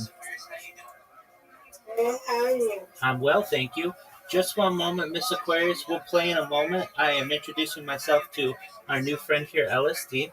LSD, I don't know. Have you ever seen the movie The Truman Show or the television show Big Brother? Yeah, I did. Excellent. Well, I'm a real life Truman Show, a real life Big Brother. You can literally go back in time in my life. I've created a time capsule for society. We've seen the death of a queen, the birth of AI, the coronation of a king, and everything in between. I've been live streaming now for more than 3.5 years. I talk about things to improve the world. I'm a very positive individual. I want to help end world hunger through the use of technology, such as agricultural drones, floating greenhouses, saltwater greenhouses, vertical farming, hydroponics, cloud seeding. I want to help end world thirst. I'm actually sponsored by a cryptocurrency. It's known as Harry Potter Obama Sonic Taninu. I know that's a lot of words, but it's worth about $100 million. They've sponsored all my merchandise, and something that we've done is we build wells in developing nations such as Nigeria to help people to be able to stay hydrated there. Additionally, I'm an advocate for the Life Share program, but most importantly, I'm an advocate for desalination technology, where we pump earth seawater onto land to make it drinkable. I talk about other things that are interesting to a lot of people. I'm live right now in 18 different YouTube streams. I have over 100 YouTube accounts, over 200 Instagram accounts, over 500 Twitch accounts, over 1,000 TikTok accounts, over 2,000 Twitter accounts, over 5,000 5,000 Blue Sky accounts, and over 10,000 Kick accounts. I have more social media than any person ever. And why do I do this? Data. No shit, you really do. I really do.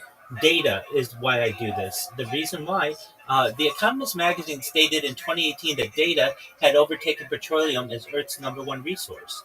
And that means that data has become essentially the new gold of our era. And I have more data archived than any person in global history, which may make me a very influential person someday. And if that happens, I'm going to help you, LSD. I'm going to help all your friends, your family, to not only become financially independent if you're not already and create generational wealth, but I want you to be able to start charities and philanthropic organizations that are near and dear to your heart. I want you to be able to give back to the world. And with each... No, actually, that's pretty good. Because, you know what I thought, yeah? My first impression of you was basically, okay, someone told me that you were live streaming, and I was like, oh, okay, maybe just someone, like just laying around there and doing all that. But now that you're telling me about what you actually do, it's really impressive because you're not just someone live streaming, just being there, right? You're actually speaking up for stuff, which is really important. Most of the people, even most of the billionaires, they don't do that shit, right? You're 100% right. Yeah, I really did not. I was so trust me, I did not expect this from you. This is so great. This is amazing. Excellent. I talk about some other things that you may find interesting. Things like anti-gravity, antimatter, faster than light technology, faster than light travel. Things like alien disclosure, de-extinction. People don't know this, but the first successful de-extinction took place in the year 2003 with the Pyrenean ibex, which was a goat that was located in northern Spain, southern France. Fast forward to the year 2021, a company out of Dallas, Texas is founded known as Colossal Bioscientific. They've made it their goal that within the next 3 years to reintroduce the woolly mammoth into the Arctic Circle utilizing Asian elephant surrogates, which I just think is a mind-blowing project. And they just recently made news about the reintroduction of the dire wolf. They wanted then, after the woolly mammoth, reintroduce the Tasmanian tiger, followed by the dodo bird, which I just think would be really cool. And I'm essentially archiving all of their accomplishments as time continues into the future. I talk about other things that I feel are going to be interesting to the world in the future, like cryptocurrency, quantum computing, artificial intelligence, specifically artificial general intelligence, artificial superintelligence. I was live streaming when ChatGPT was launched November 30th, 2022.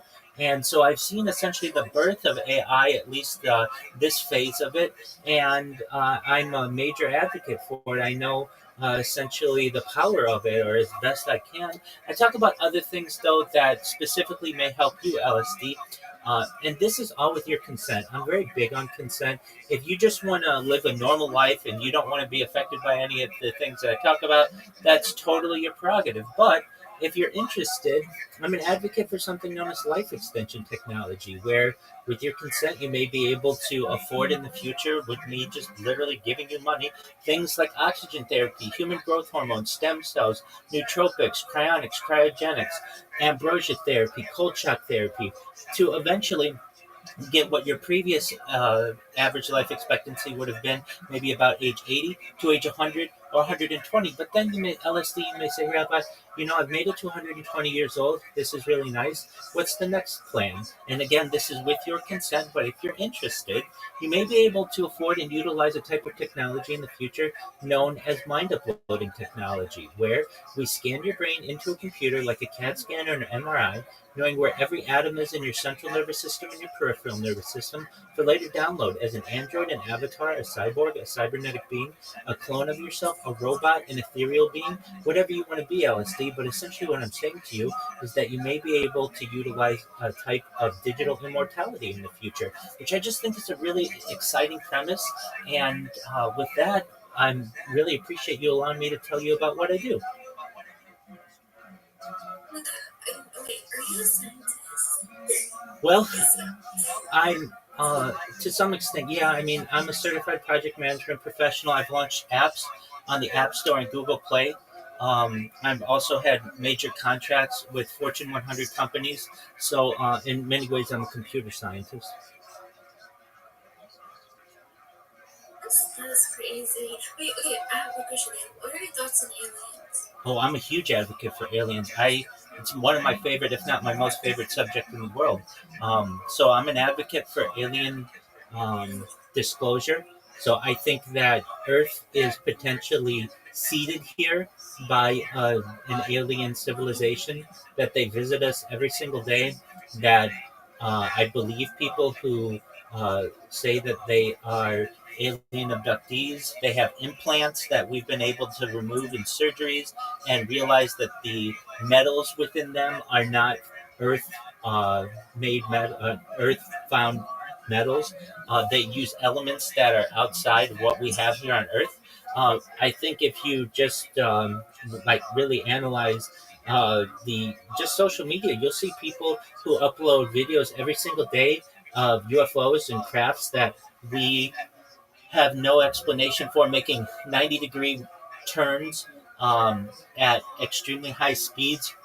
The government in 2018 There was a New York Times article on the front page that basically was um, uh, officer or a pilot named David Grosh, and he basically, it's known as the Tic Tac. If you're familiar with this, it was off the coast of San Diego, essentially a UFO that was found on FLIR, which is a type of camera. We didn't know how to explain it. We still don't know how to explain it, but essentially, this is non-Earth origin.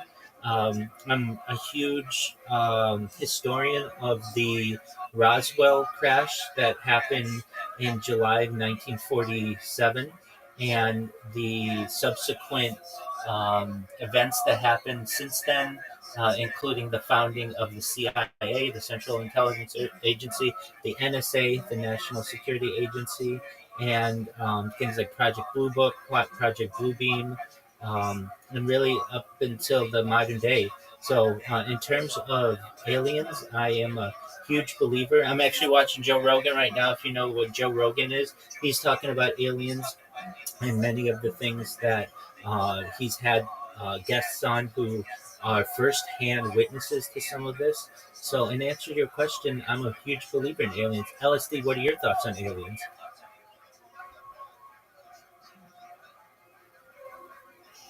LSD, can you hear me? That's okay.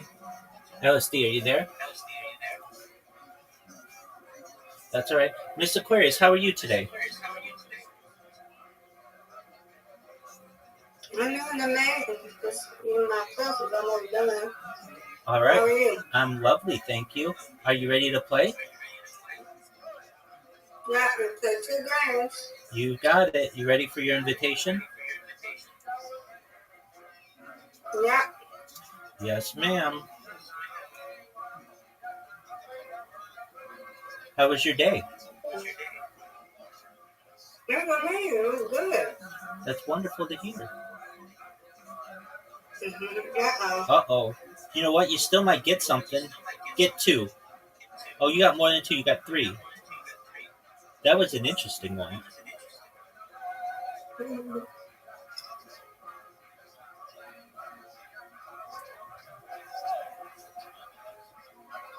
Oh, get something. All right, you got 6 total. You got your that's right. Oh, no doubt, no doubt. Oh, come on. I always hit it like right in the middle, and then I get these difficult splits. All right, get it. Boo.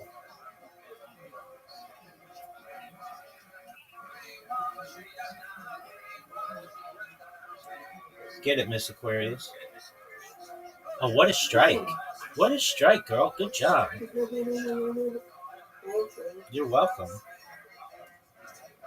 All right. This is a tough one. Come on. I don't like it when the pins like go invisible through the other pins. I think that should not be done. All right, you get it, Mr. Person. Oh, perfect.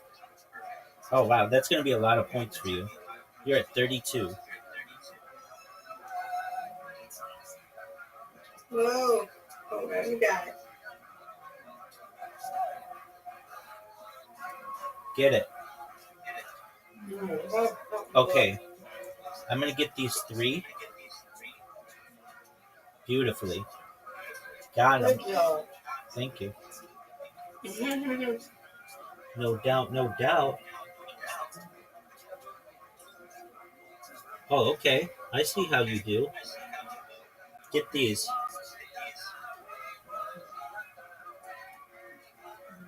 You see how I do? I can't. I'm a you got it. Did my That's right. did you go? I think my my app froze. Yeah, it did. Okay. I'm all right. I'm back.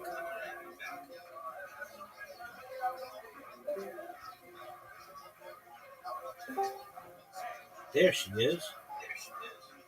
I don't know. Something happened. Wild. It was everything. Yeah, it was everything. We're back. All is good. Yeah, everything's good.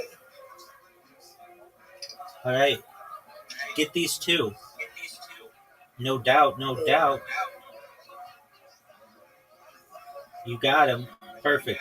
Nice job, Miss Aquarius. That was not an easy shot. Thank you. You're welcome. Oh, that's good. Okay, that's all right. All right, I need at least 10. Yeah, you got this. Yeah, you got this. Got it. Yay. I'm going to get this one. No doubt. Yay. And I'm going to get this one. No doubt. That's all right. I'll take it. You win, I win, Miss Aquarius. I win, you win. Yeah, I leveled up. 17. Yay. Oh, good job.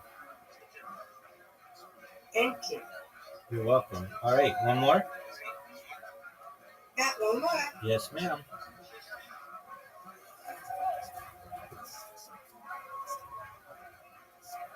Okay, I see you. I gotta learn how to keep these, man. It's hard. You're getting better at them. There Okay, you go. You got it. Yeah. You got it. That's I'm sitting up. It's okay. Come on, Rabbi. Yes, ma'am. That's right. That's what I want. Nope. All right. So here's one. I got a split. I want to hit the middle one a little on the left so the pin goes to the right and gets the one behind it. Here we go. I don't know if I'll be able to do it. Oh, I did. Did you see that? Did you see that? I even called it. Thank you. Woo, woo. I'm happy about that one.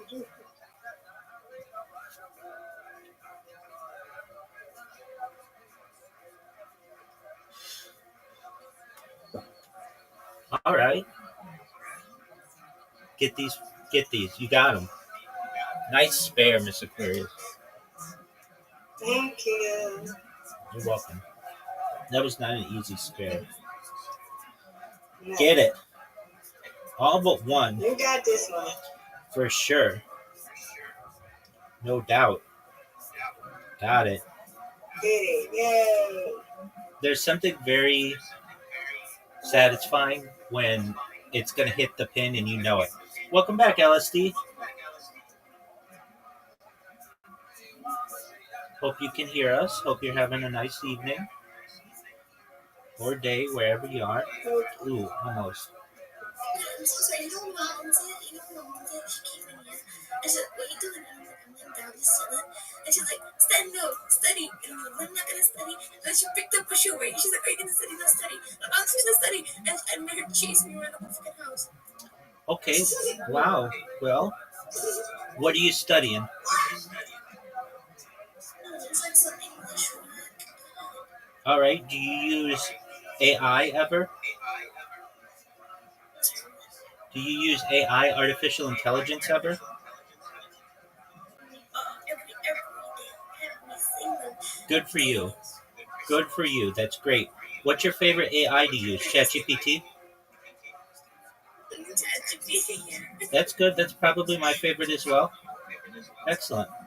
Oh, Miss Aquarius, that's not what I wanted to do.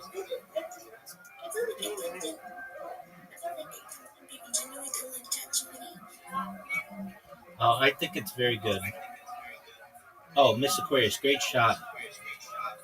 Oh, you got one in a row. Get another one, girl. So, LSD, did you happen to hear what I said about aliens? I just hear that part from Mom came in trying to like kick my ass off. Okay, very well. No. Okay, you got this. All right, you got the lead, Miss Aquarius. What are your thoughts on aliens, LSD? They're real, no shit. I'm in agreement with you, absolutely. In fact, there are people who publish media, specifically videos, all over the internet every single day. There's a website known as MUFON.com. Gotcha, Miss Aquarius. You win, I win. Well, y'all have a wonderful day. You too, Miss Aquarius. You take care. Sweet dreams. Well, how old are you, LSD? How do you? Oh, okay.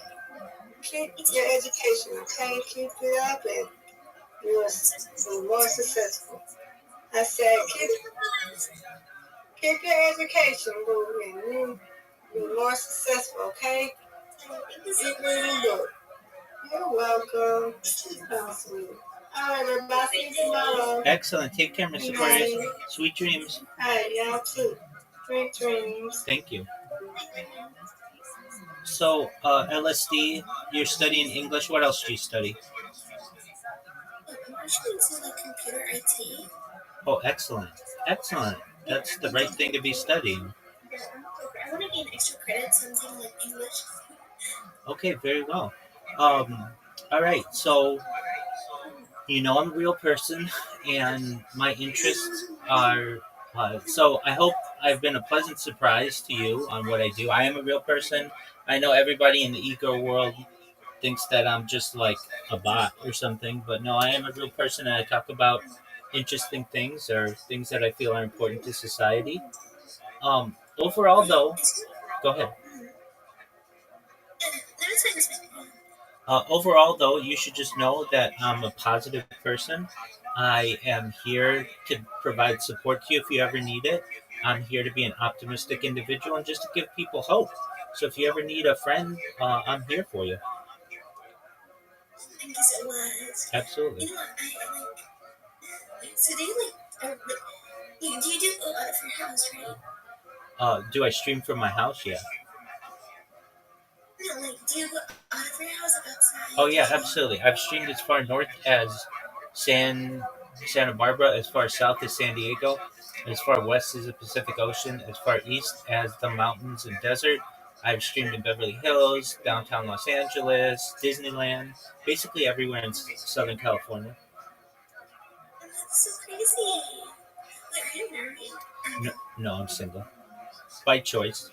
I feel that perhaps when I go viral, I might be one of the world's most eligible bachelors. So I recognize that my project is very important to the world. But no, I've had many relationships with wonderful women in the past. But as of right now, no, I'm essentially married to my project. You know what? That's amazing. That's really amazing.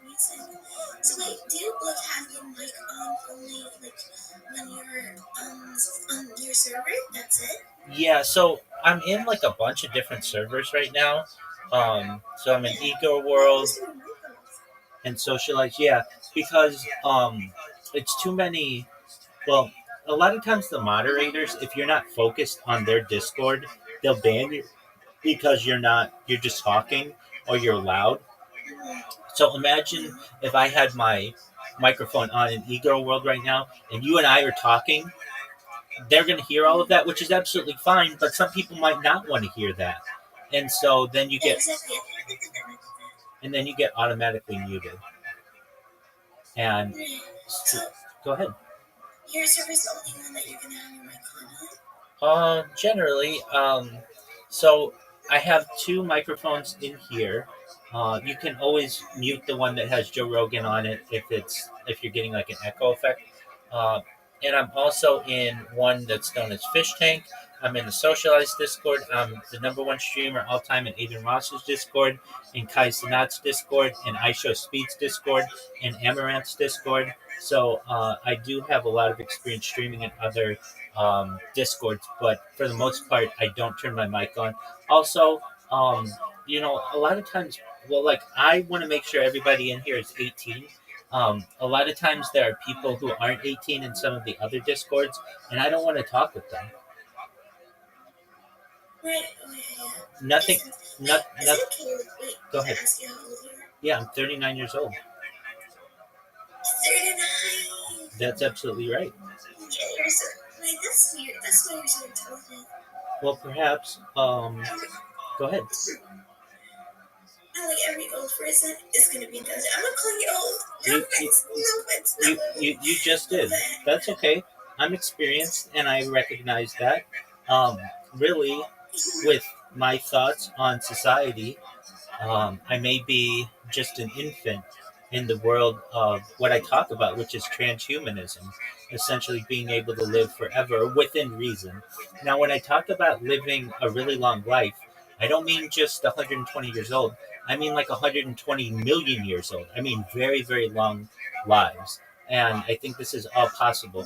So you're in e-girl world. You know about gaming. Are you familiar with like a save point in a game? Like you get to a certain point, and then it's like a checkpoint or save point right before. Yeah, yeah. So like right before you fight the boss or whatever, sometimes they'll have a save point or a checkpoint right beforehand. Well, essentially, I think that in real life we'll be able to do so. So, I mean, I'm somebody who talks a lot about space tourism and terraforming other planets and interstellar and then intergalactic travel. And those are very dangerous activities. So perhaps in the future, we may be able to do like a save point to basically say, like, okay, I'm going to upload my mind at this point so that if anything ever happens to my body, you can just bring me right back and it won't be a big deal. But anything like that has not been like developed. Well, I feel like no, like, for example, like for cures for the cancer, right? I feel like it has been like it came up many times, but then they just end up getting killed. You're absolutely The right. government does not want that. You're absolutely right. Do you want to know what the cure to cancer is? There's so much that has came out that scientists actually made, like people living for more than 1,000 years, right? But then they end up getting killed by Exactly. the government itself. You're absolutely right. Because they don't want that to happen. Do you want to know what the cure to cancer is, LSD? It's very simple. It's the seeds within fruits and some of the grasses that we eat. It's known as by three names: vitamin B17, also known as amygdalin, also known as nitrillicides. But essentially, the modern diet does not allow you to eat the seeds of certain fruits like apples and cherry pits and peach pits. They say that it contains cyanide, which it does. But that cyanide actually is very important for your development and allows you to kill cancer cells within yourself. There and like if you're like, okay, Rabbi, how can you prove this? If you look at Eskimo societies, or I should say like the Yupik people and the Inuit people, they have zero cases of cancer ever occurring. If you look at tribal cultures, they have zero cases of cancer ever occurring. Only once they have a westernized diet, basically where we remove the seeds from certain plants and also some of the grasses that you may eat, do people develop cancer. So if you want to say cancer free 100%, I mean, the answer is just really eating apples. As the phrase goes, an apple a day keeps the doctor away. But it's not the apple so much as it's the seeds inside.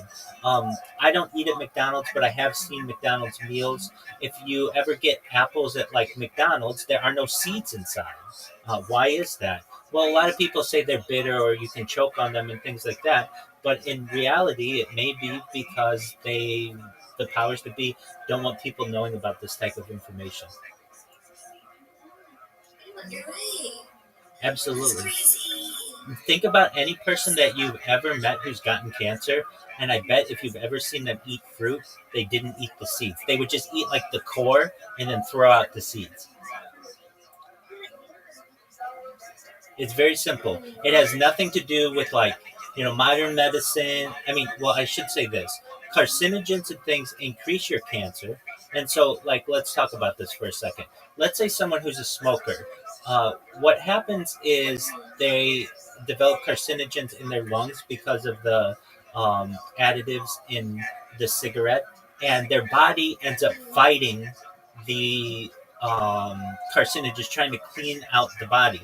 And over the course of trying to clean out their lungs. So over the course of like not just 10 years, but 20, 30, 40, 50, 60 years of smoking, their body will eventually develop tumors. And if they don't eat vitamin B17, their body will essentially develop cancer and they'll die from it. But if you do eat the seeds of certain fruits, mainly, I mean, the big ones are like apricots have the highest. It's called bitter apricot seeds. And if you want to just check this yourself, I just recommend typing bitter apricot seeds into Amazon and look at the reviews of people who buy these, and it's like the most beautiful, refreshing thing that you've ever seen. In fact, I'll read a couple of them to you. So you'd be like, okay, so what do I do? You just would, and I'm going to do it for you. But if you ever want to replicate this in the future, you type Amazon.com, and then you type in bitter apricot kernels or seeds, and then all you have to do is just read the reviews. And um, these are, so like, yeah, like the most of them have like a 4.5 to 5.0 rating. And what I like to do is I go to the reviews, and what it will do, you'll have people who give their um, customer reviews, and then just one moment, I may have to use the app to be able to view this, which I have, so no big deal. I do have it; it's right here. Okay, because it's like you could literally like read these and cry because of the people who are like, I've been on chemotherapy for 5 years and I'm about to die, and then a friend of mine told me to start eating these bitter apricot kernels, and I went to my doctor and I'm cancer free, and it's like 100% of the time. And that's the thing. This isn't something that works like only 90% of the time. If given with enough advance, like you can't be on the last day that you're going to die. But basically, the thing that kills you is the chemotherapy and the chemicals that they give you. So I'm in the customer reviews section, and I'm going to. Oh, I have to sign in. Okay. Just one moment. Let me see if there's a way. They used to be able to do it without signing in, but that's okay. Um, I'll just look up. Let's see here. Just bear with me. It's okay, don't worry about it. Yeah. Well, if you ever want to do it, what the people say is, okay, here it is. Reviews with videos. Great for your health. I've read a lot of great things about eating these apricot kernels, so I thought I would give them a try. I ate some this morning. This morning they're actually pretty tasty. Health very fresh. Um, Now they don't taste good. The reason why they don't taste good is because they have a little bit of cyanide in them, and the reason why they have a little bit of cyanide in them is that's like the the thing that kills the cancer cells. And the way that I found out about this, I got into a time of my life where I was like really looking for the secrets of the world, and I figured, I think that cancer in itself, there's either got to be a cure or something, or I wanted to learn more about it. And I saw this documentary called World Without Cancer, and it's also a book. It's from the 1970s, and if I read you like what they say in the book, it has a 4.7 review. It's the story of vitamin B17. Now, people will say this is pseudoscience and this is a hoax and all this other stuff, and that's cool. I mean, everyone's entitled to their opinion, but what people say, just like the reviews of the book, are this, and they're like, um, let's see here, it's your life, take responsibility to save it.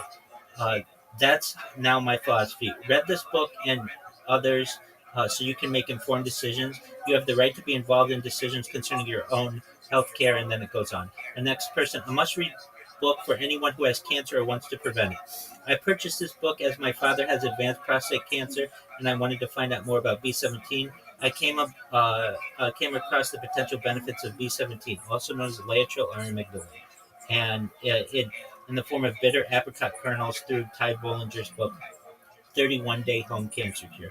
Another one says, good book for a complete picture of the FDA, AMA, big pharma cartels, and how big B17 works. I used this book to learn about the study of B17 and cancer. The book is difficult. the book is difficult for the layperson to understand the best area if the book were related to how enzymes in the body work to help B17 to assist attacking just the cancer. Um, Cancer was cured 80 years ago. Those doctors were run out of the country. And I can tell you this: there are not in the United States, but in Mexico, they have Laetrile, also known as B17, also known as amygdalin. There's cyanide.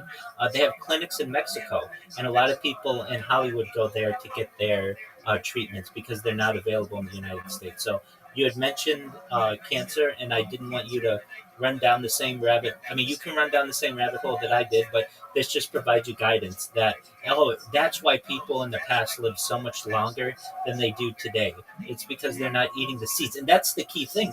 If you ever look at animals in the zoo and you feed them, the first thing they do, like if you give squirrels or monkeys fruit, squirrels nuts or monkeys fruit, is they don't eat the fleshy exterior. They eat the core. They eat the seeds because they know that's what's most nutritious. So I find that interesting, and I thought that you would as well. I forgot what I had to ask. That's okay. This is about me. I forget things quick. Something I might have to ask. That's okay. We all do that. No, I do that a lot. I just think crazy. That's okay. You'll think of it, and if you don't, eventually you will. But that's just like one of the things. So if you're like, okay, so what do I have to do to be able to keep my family safe from cancer? Well, you just have to teach them to eat the seeds of the fruits that they're eating. And I'm gonna shove that in their mouth. yeah, well, exactly. And some people will say, they'll look into it and they'll be like, oh no, I don't want to do that because the seeds contain cyanide, and they hear the word cyanide and it scares them. But they shouldn't let it scare them. They have to see themselves like they would be a primitive animal, like a primate in the jungle, and how they would eat their fruit. They wouldn't eat it like so. They wouldn't be so picky, and they'd be like, "Ew, I'm not going to eat the inside." No, they'd eat the whole thing. If you're hungry, you'll eat the whole part of a fruit, and that's how you have to see it. And so there are people. There's a reason why when we find animals in the wild, any animal in the wild, they never have cancer, right? The only time they ever get cancer is when you bring like a dog into the house or domesticate it, or a cat into the house. That's when they get feline cancer and and um, and dog cancer, and essentially same with other animals. And why is that? Because the dog food doesn't have the nutrient that they need, basically, and you're not generally feeding your dog seeds of fruits, so they develop cancer and they die. So it's very fast. It is absolutely crazy. Well, I'm a learned individual. I do my best to be as well-rounded as possible, and like with anything, like if we don't know the answer to it, we're gonna find out the answer together. So I'll go to AI right away, and we'll find out about a whole lot of things. Like, for instance, sometimes people will say, like, okay, Rabbi, how fast, like, what's the next closest star to our sun? And it's known as Proxima Centauri, which is in the Alpha Centauri constellation. And it's like 4 light years away or something like that. But let's get the number correct, because I'm a stickler for correct terms. So let's find this out. I could be wrong, but let's find out. What is the next closest star to the sun, and how far away is it? Okay, the next closest. Is it easier for me to read or listen? It's easier for me to listen. The next closest. Yeah, I love documentaries. I've been watching documentaries almost like every day of some sort for like 20 years. The next closest star to the sun is Proxima Centauri, which is part of the Alpha Centauri star system. Distance from the sun, approximately 4.24 light years. So, yeah, that's what I thought. Okay, so what does that mean? What does the term light year mean? I mean, you may know this, you may not, but the term light year is the distance that the speed of light will travel in a year. So that's about 40 trillion kilometers or 25 trillion miles. So that means, in real terms, if we were to take a spacecraft that could travel as fast as the speed of light, it would take us 4.24 light years to get there, which seems like a long time, but not really. That means you could go there and back in about 8 years or so, which is something that we definitely could explore. Now, there are a lot of people who think that you cannot travel faster than the speed of light, and traditionally, perhaps that's correct. But there may be, they're hypothetical at this point, but um, there are things known as tachyons that may travel faster than the speed of light. There are also things that are known as wormholes that may allow us to travel faster than the speed of light. And when we talk about those alien crafts, those UFOs, how do they travel so far and so fast so quickly? What they do is they use a type of element. It's known as, it depends on the element, but generally it's known as element 115. It's known as un pentium, also known as muscovium. And what it does, it's you've seen the periodic table of elements, right? It starts with hydrogen, and then you got helium. Well, this is way at the end. Those ones that they never make you memorize because they're just like nobody knows anything about them. They're highly radioactive. Essentially, one of those is used by some alien civilizations to be able to travel extremely far distances very quickly.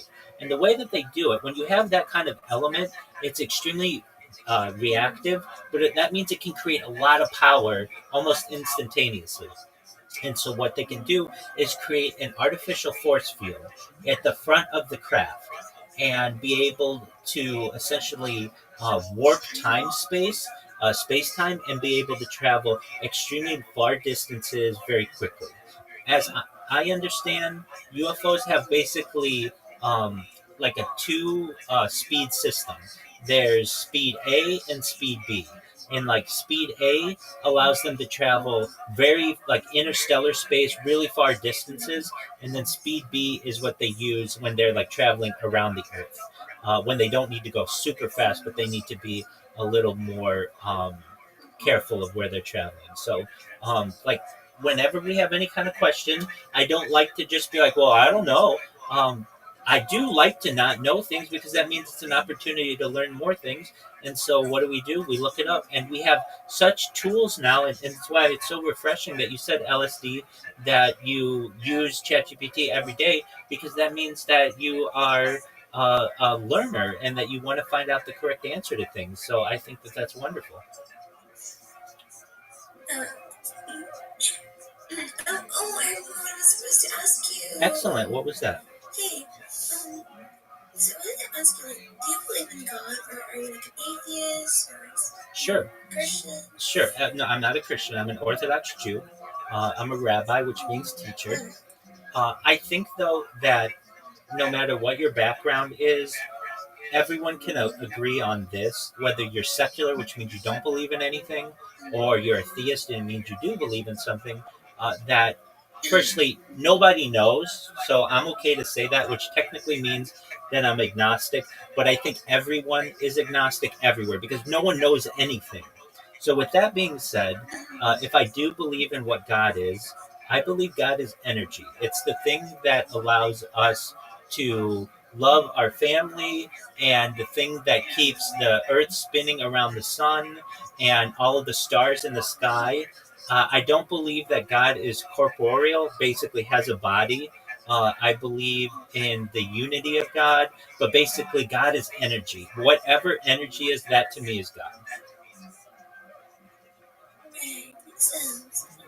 Absolutely. But to be honest with you, and this is the most honest answer that anybody's going to give you on the subject, no one knows, which means that we're agnostic.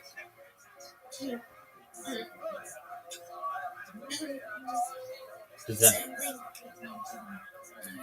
So like I can tell you this, like um wherever you are, the sky is usually blue, right? Right. But you don't really know that. That's just the way that you interpret the sky. The thing is, like, to a dog it can look gray. To someone who's colorblind it can look a different color. So no one truthfully knows anything. We just have a certain interpretation of what that is, and so it's essentially just your opinion, and we can't prove anything necessarily. It's just a opinion on what something is. Right, you're right on that for sure. Right.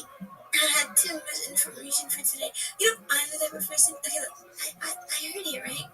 And then you're the type of person when you talk, when you say about something, right? you sound like, you actually sound educated, right? Like on it and all that shit. When I open my mouth, yeah, I talk random bullshit. That's what I talk. Very well. I talk the most crazy as shit, right? And it's so it's so different, like how I see is talking and all that, right? Because if I ever had to talk that much, I would like either curse in the weed or I would start like tweaking out or something. Sure. Well, So, one of the things that you can do to be able to, if you want, sound more intelligent. Now, I cuss just like you do, but there's a phrase that I've heard in the past that I think is helpful. You never sound more intelligent by cussing. And what does that mean? yeah. Think of any person who was giving a lecture or perhaps just sounded intelligent. They never needed to cuss. Now, do I do it? I've gone many years of my life without doing it. But I also recognize what I'm doing on the stream is important and perhaps maybe studied in the future. And I don't want anyone to be able to tell me what I can and can't do, at least with the with freedom of speech. So, do I sometimes? Yes, but it's to emphasize something in a humorous way. So I might say that I know I'm not going to sound as intelligent as I would like, but it's going to make the person laugh if I use this sort of emphasizer. So that's one thing. Another thing is you speak very, very quickly, and that's wonderful. I can pick up on everything that you're saying. However, it does help that if you slow down your cadence, you can sound more intelligent as well at points because it allows you to think about what you're going to say before you say it. And also, it allows your listener to perhaps be able to digest what you're going to say. But you should know that for a 19-year-old person, I think that you're very intelligent. And I understand that I hit you with a lot today. Basically, we talked about anti gravity, and we talked about de extinction, and we talked about life extension technology and the power of data and things like mind uploading technology. And so just know that you had a lot to absorb, and the fact that you were able to absorb it all means that I think you're a very intelligent individual. The thing is, when I get it all the time. Oh, he talks so fast, he talks so fast. So I have to like gently slow down for people to actually understand me. And then I'm gonna get that. I don't know why I just talk real fast. Hey, that's a whole different thing. But yeah, I I can get that all the time. I know that someone new. Like, oh, he talks so fast, he talks so fast, I'm like, that's how I normally talk. I can tell you that speaking quickly is a sign of intelligence. So the fact that you're able to do it quickly means that you're a very intelligent person. Quick, I just say the most dumb shit. No, that's okay. So you slow down a little bit and you think about what you're going to say before you say it. But the fact that you speak so quickly is a sign of high intelligence. So that means that you're smart. Is English your first language? Is English your first language? Oh, yeah, it is. Excellent. Well, it shows. You speak it very well and very quickly, and maybe perhaps some. That's fine. You can be whatever you want to be. This is a community for all people. But I was going to say that, or I want to say that you have an amazing control over the English language to be able to speak it as quickly as you do, and you should have a lot of pride in how you speak. You should have confidence. If you are speaking to an audience that doesn't understand you because they think you're speaking too quickly, it either could be because they're just not familiar with someone who speaks so quickly, or they're just not sometimes as intelligent as you are. And you have to just recognize that you're a very intelligent individual and that you may have to slow it down for your audience.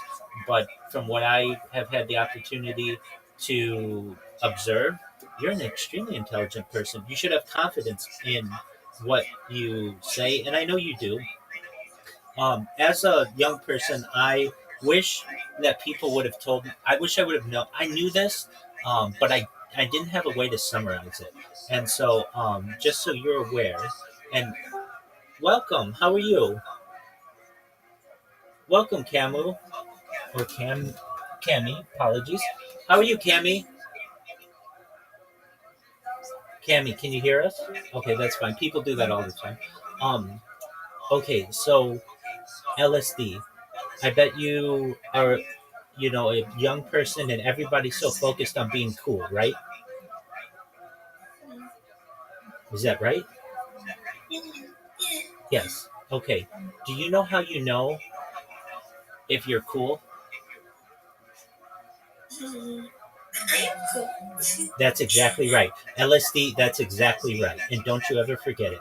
Meaning, coolness comes internally. It doesn't matter how many people liked your repost or how many friends you have on whatever or how many friends you have in real life. That doesn't make you cool. What makes you cool comes from inside. And I was going to say, and I'm glad I have the opportunity that you are cool and you come off as very cool. So you should just know that you're a very special individual and your friends are privileged to know you.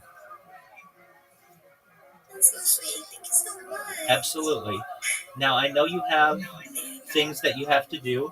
I want you to know that I'm always here if you ever need anything.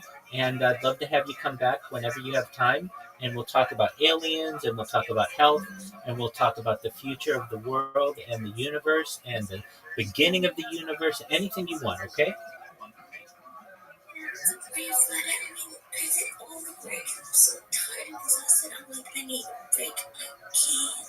Absolutely. You should when your head hits the pillow tonight, you should know that you had a lot of courage to come in here and speak with me. And I'm glad that you did. It sounds like you're glad that you did to find out that I am a real person. And if you ever need anything,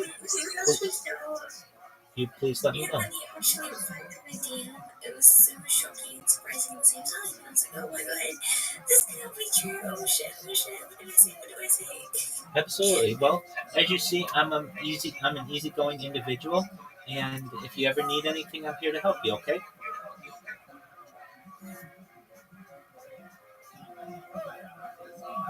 I don't know if you heard that, but as you can see, I'm an easygoing individual, and if you ever need anything, I'm here to help you. Okay?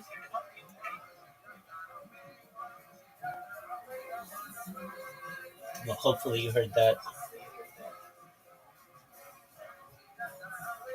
All right, LSD. I'm gonna go back to watching Joe Rogan unless you have something else to say. Did they learn this from? Christopher Dunn as the answer.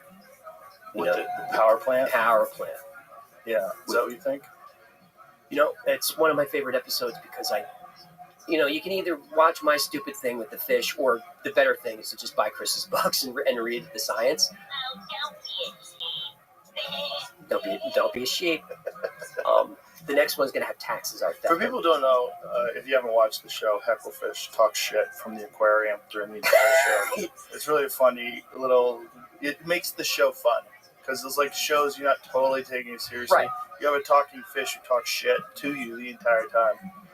What I'm trying to do is take weird topics, complex topics, break them down, make them accessible to everybody, have a good time, get you thinking on your own. If I get things wrong, that's okay. As long as you go out and just get interested in stuff. That's what I'm trying to do. Have fun and get you interested. Have you been looking at all on the structures underneath the pyramid? Yes, I'm skeptical of that research because if you look at the imaging, I don't see the coils or any of that stuff. I don't see it. They also said they found the tomb of Nefertiti. No, the tomb of Osiris. But it just looked like splotches on radar. And they haven't Yes, released any of that information. You didn't know me, right? But about me, right? I'm never gonna charge my laptop, okay? And then as soon as it dies, I'm gonna go run for the charger. I don't know how you keep up with it, but even though I know my laptop is gonna die, right? I'm gonna be like, okay, I don't care. Until it's dead, I'm not gonna put it on charging. How do you keep up with Oh, great question. Absolutely. You see all the laptops I have. Okay, so there are a few ways to do this.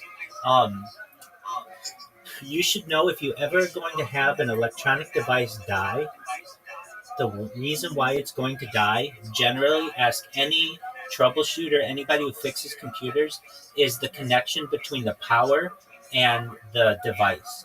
That little area gets loose and then eventually breaks. So you want to protect that as well as possible. Now, you can basically, I keep my things charged all the time, but I do my best to protect that connector. So what does that mean? I sometimes put my laptop on like a board or just like a tray, and then just keep it charged and put it on my lap. And that way, if I have to put it down, it doesn't put a lot of stress on the charging port.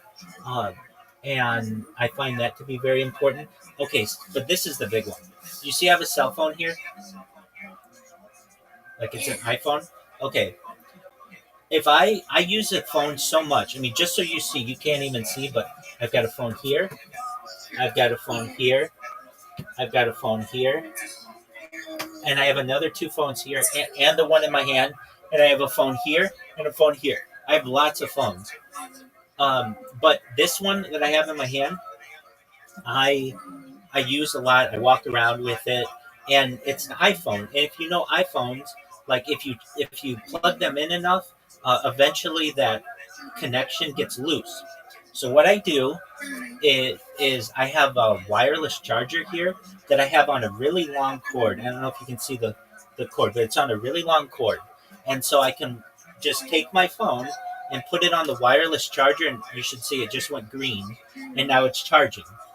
And what that does, since the wireless charging in the back is it allows the device to move, it doesn't put any stress on the charging port, and I can walk around with it and move it around, and it's charging all the time, and it doesn't have any pressure on that connection. I cannot emphasize enough to you the importance of preserving that connection between the charger and the charging port. That will always get loose if you use your device enough, and then eventually you won't be able to charge it. Now, in your case, you're using your battery a lot.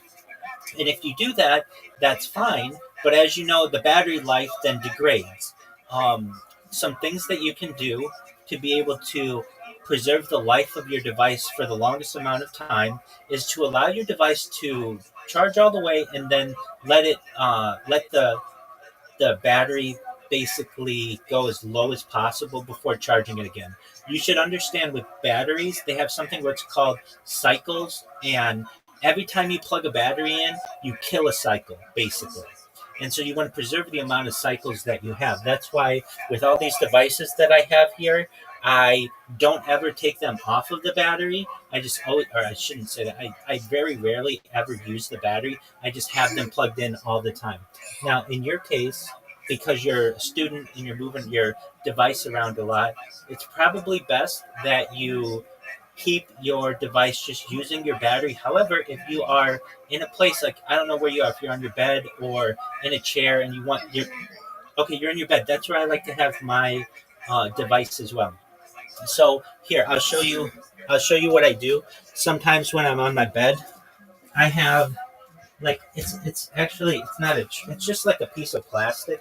I don't know if you can see this, but it's just like a piece of plastic. And what I do is I take my laptop and put it on the plastic, and that way my device is charging. And that way it does a few things for you. It's important when you have a laptop to ensure that you don't block up the vent where the fan is, or else it'll get hot.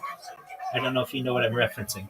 So if I put my laptop, My device gets so hot ex- to the point where I can like burn myself from it. I do too, and you're not alone, and that's not what you want to do.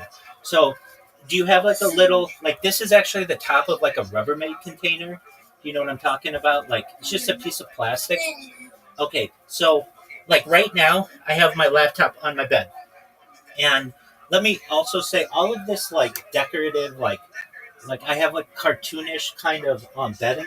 It's all a cryptocurrency that's worth $100 million. So that's why it is on my shirt and everything. They sponsor me, so I wear their stuff. Um, but on my bedding right now, So they gave you $100 million? no, I wish, my friend. No, the entire currency is worth $100 million. But they gave me all the merchandise, and basically, they're a wonderful community.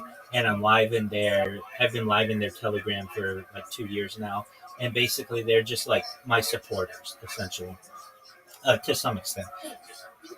Do you earn something from this? Yeah, I do make a little money from it. Like a little, that's it, not like what? No, I mean I don't make tens of millions of dollars doing this. I'm a certified project management professional, so that means I have completed projects, major projects. So I have savings, and then additionally, I'm able to complete projects for people whenever I need money, and I can make like tens of thousands of dollars doing that. So basically, if I ever am running low, so to speak, I can just I have people who ask me to do projects for them, and I do them. We negotiate on a price. I deliver it on time or early, and then they pay me. I also do some AI training. Have I what? Ever get ditched? Fortunately, it hasn't happened to me, but I'm smart about. That's good. Yeah, I'm smart about with whom I um, I I with whom I do business.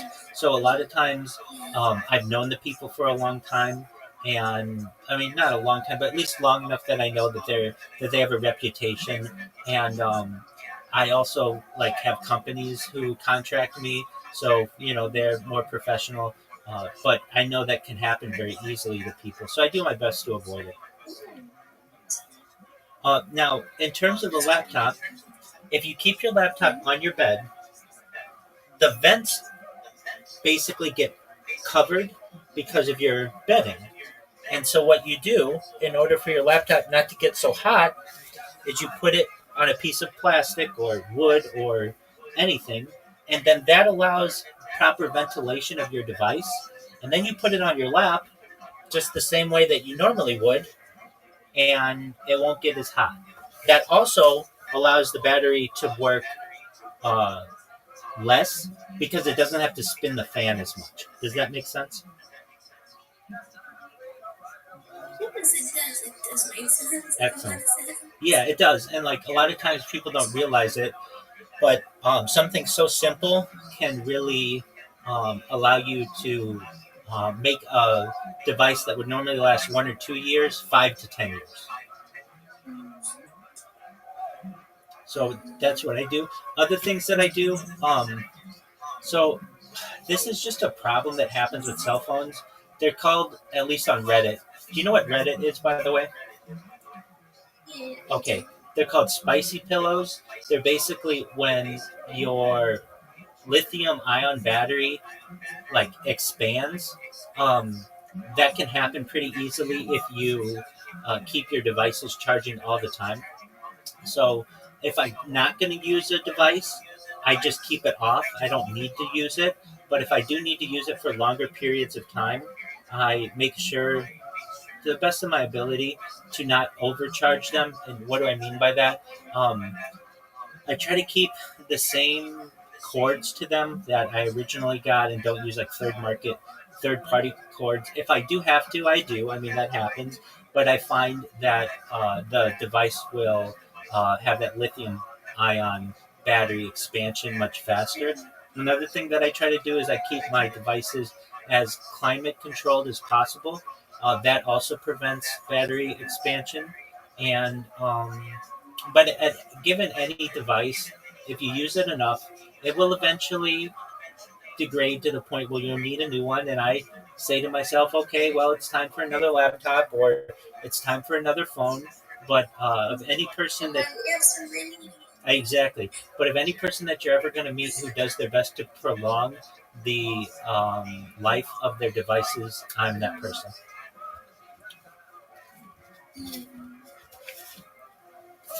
So um, I can't emphasize like just like a tray or like something enough. Even when you take a laptop and put it on your lap, your clothing is going to go up into those vents and can cause you to not allow the device to be able to breathe, so to speak. Another thing you can do you know what canned air is, or like duster? Yeah, I do. Excellent. So that's a really great thing to regularly spray the fans and to spray your keyboard and just to make sure that it stays um, as unblocked as possible. And I would say that if it were probably a regular, like maybe once a month, if you can just spray it down, it'd be really great. If you ever have had a device that you with and you don't do that and you take it apart, you'll be amazed at how much dust just like the fan of your device will bring. And people don't know this, but 90% of all household dust is not fibers from clothing and it's not dirt, it's actually skin cells. So a lot of the dust that you have in your house is actually just the skin that falls off of you. It's perfectly natural. But you have to understand that that gets in the air and then it gets on your laptop and then it eventually can cause um, your fan to get covered. Another little tip that you can use to prolong battery life, I'm sure you're aware of this to some extent, is turning down the brightness on your device. That's an important thing that you can do as well. But those are some little tips and tricks that I use to be able to prolong the age of my devices or the lifespan of my devices. And even I have things that die on me. I have a laptop that's behind these laptops that died on me not too long ago, and I'll get around to perhaps replacing the battery on it one of these days. But for the time being, it's just kind of archived there, and I let it go. And I've got these other devices that are going, and for the most part, most every device that you see that I'm using right now, even the one on which I'm speaking with you, it's about a half decade old. This is not all the newest equipment. I'd love to tell you that it is. Some of this, like some of my phone and things, are newer than others, but if you take care of your stuff, it will take care of you. But I do have a Nokia. Do I have a Nokia phone? Yeah. Yeah, from back in the day. Yeah, yeah, Crazy. the kind that basically it was like you could like drop it off a building and it would not break. Yeah. Th- there's a reason I you need that. I would actually legitimately buy that just for my husband. Like, but you don't need another phone. Just have a Nokia phone. That's it. yeah. So what they there's something that happened within technology, but just in general in industry. It's known as planned obsolescence. So what does that mean? I don't know. Are you familiar with planned obsolescence? Okay, so planned obsolescence is basically what companies do purposefully to not make their products last as long as they once did. So what does that mean? You sometimes see old cars on the road. You're like, wow, how is that car still running? But my car has all kinds of issues on it. Well, it's something known as planned obsolescence. Basically, companies realized that they weren't making a lot of money when they were building really quality items. So, like a washer and dryer. They used to build washers and dryers that would last 100 years. But they realized that then you only get somebody to buy your product once every 100 years and you don't make a lot of money on it. So instead, they made devices that last only 3 or 4 years. So you have to go back and keep buying more and more and more of them. Now, the Nokia phones. Like the iPhone, like, because of the updates, right? Like, You're 100% I right. remember I had this really, really old iPad, right, that had, but some of those like apps, they stopped working because of it, and then I went to the store trying to figure out what's going on, because it was really old too, and I was like, okay, maybe it's a kind of glitch or something. And they're like, oh, they like blocked it from the app store and everything, Yes. and you can't download it. Exactly. And so that's planned obsolescence. In fact, there was a... Buy the new model because this has no love. Exactly. There was a class action lawsuit against Apple not too long ago because they would make it so that when you had an older device and it would do updates, it would purposefully slow the device down. And the reason why is because they wanted you to buy a new iPhone. And then another thing that they do, and they always say that it's for security patches, but generally, I can tell you this, I've had an iPhone since the first generation of iPhones, essentially, and they're all the same. They all make calls, they all take pictures, they haven't changed that much at all.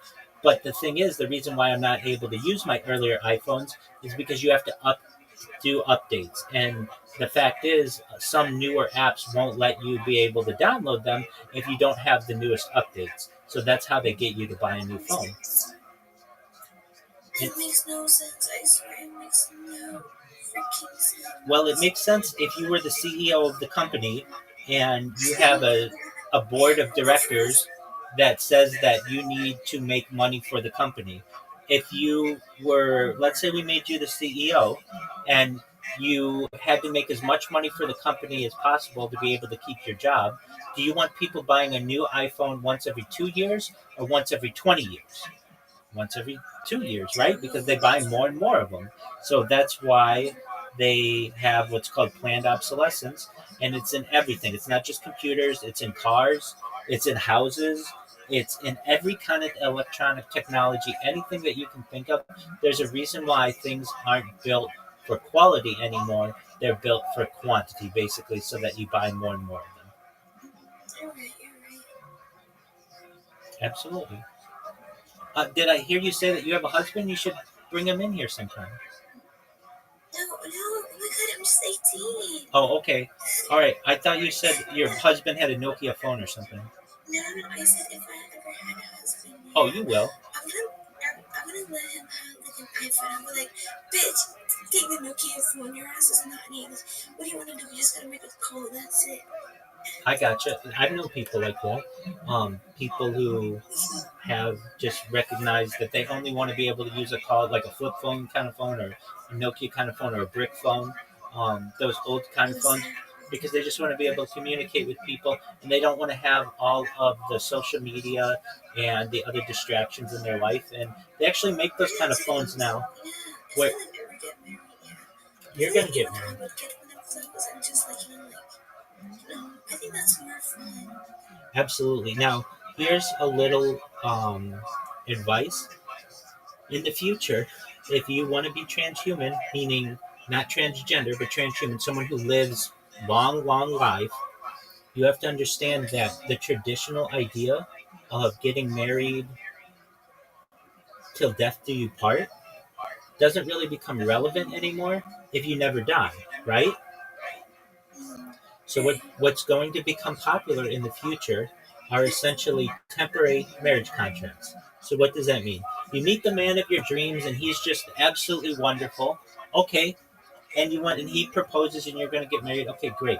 Well, instead of till death do you part, if you're both, of the ability that you're going to be able to live forever, instead of getting married till death do you part, you get married on what's known as a temporary marriage contract. So generally, psychologically, people find that their eyes start to wander after, no matter who you are, after about 7 years. And so what is becoming more popular is people getting married for 7 years. And if you still both love each other, then get married for another 7 years, and another 7 years, and another 7 years, till you're 70 years old, or till you're 700 years old. But you know what I'm gonna do? What's it? I'm literally gonna, okay, look, if my man ever thinks about leaving, right, you know what I'm gonna do? What's that? I'm gonna feed him so much food that he won't be able to walk, and then he is forced to stay at home. Okay. You know what they say? The easiest way to a man's heart is through his stomach, right? Have you ever heard that phrase? Okay, Yeah, so that's a good one. That's yeah, a good one. so I'm gonna make so much food as if like I love him and I'm feeding him, because I'm cooking and everything. But nah, I'm making him fat because he doesn't leave me. there you go. Well, you should know that he's going to love you for a lot of reasons, and he's not going to want to leave anyway. You don't have to make him fat. But yeah, I'm not gonna marry someone. I'm genuinely scared of that shit. To be honest, like to be actually genuine. I mean, it's not like I don't believe in love, but like it's not like I'm scared of it. But at the same time, like I don't believe someone can love you forever. Absolutely, especially with the idea of life extension technology and mind uploading technology. It's actually a punishment to be married to someone forever, because that means that you're going to be 10 million years old and you're never going to have ever explored any other relationship, and they're going to have this old body, and you're never going to be able to experience all of the other types of love that there are. This is an interesting aspect, and I really think it's actually more romantic than any other kind of relationship. Imagine LSD that you find the man of your dreams, and he's wonderful. And you guys are married for, let's say, 70 years. I mean, that's a really long time. And you're able to utilize life extension technology and mind uploading technology. And you guys say to yourselves, look, we have a deal. We've been married now 10 marriage contracts of 7 years each. This has been wonderful, but it's time for us to explore. It's been 70 years. We're going to live perhaps to be millions of years old. But here's the thing, I still love you and you still love me. Let's come back and get remarried in 1,000 years or 10,000 years, and we can keep basically meeting up in the future. And you will always be my first love, and they will always be your first love, and you'll be able to perhaps enjoy each other's company almost for as scientists currently speculate the age of the universe will be like 60 billion years old, and we're currently like 13 billion years into it. So perhaps for another 47 billion years, you'll be able to come back and re-fall in love. I think that that is a really beautiful story, perhaps even more beautiful of a story than two people who found each other and were married for 47 billion years and never had any fun because they were essentially chained to each other. Exactly. I mean, you know, And yeah. and you will have a much longer relationship than you normally would have had. I mean, normally you would find the man of your dreams to be married, let's say, for 50 or 60 or 70 years, and that's wonderful and beautiful, but then you die. Well, what happens if you don't die? Well, you could continue to live, and perhaps, if you want, find other people. I mean, really, when we get into the exploration of space, there may be another kind of species that you may fall in love with someday. Some kind of alien species. I'm not saying in the next 100 years, but maybe in the next 10,000 or 10 million years. And so basically, what I'm saying is don't limit yourself. And I'm sure that person, if they understand how smart and wonderful you are, they will consider it a major privilege to be able to re fall in love with you in the future. Yeah, thank you again. You're Absolutely. complimenting me too much. Well, you're a smart individual, and you're gonna find. I mean, you're 18. You're still just a baby, and you're gonna find the man of your dreams. And But you're a grandpa. well, thank you. I appreciate being called a grandpa. I am just someone who is, let's just say, learned for my years, and I would say just connected to futurology. I mean, the things that I talk about are really just study of the future and study of humanity in the future specifically. And I know that you're gonna find the person that you want. Now, if I may ask, are you looking for? I mean, you shouldn't be, but are you looking for a boyfriend or a husband, or what are you looking for? And I generally, I'm not in a relationship right now, yeah. Okay, But if I ever find someone good, then I don't know. For sure, I would love to be in a relationship, but like, it's hard to find like cool fucking people in this. You know how people are. absolutely. So, I mean, if you there are ways that you can basically increase your dateability, so to speak, and we can talk about those at another time. But basically, there are tricks. Basically, I can just tell you this: I was able to utilize Tinder to not only date every girl in Southern California that I wanted, but just really get every girl to swipe right on me. But I actually dated a sociologist from Tinder. Literally, a woman who worked at Tinder swiped right on me and we dated. So I can tell you like all the ins and outs of these apps and how to best market yourself in them, so to speak. Um, and that's what it's about. And you'll find just the best guy that you'd ever want to find. But for now, you focus on school and you focus on getting your education, and you'll be That's what I was like. I've not like dated since like I just had one, like someone. But that was like actually genuinely a kid. I don't know what I was doing. I was being a fucking stupid person. I was like wanting to do something because everyone was doing. That was like 4 years ago. But then I was like, I should just like focus on myself because that's really bullshit, right? right. Like it's just gonna be like, okay, we have good times with people, but let's not make that our life.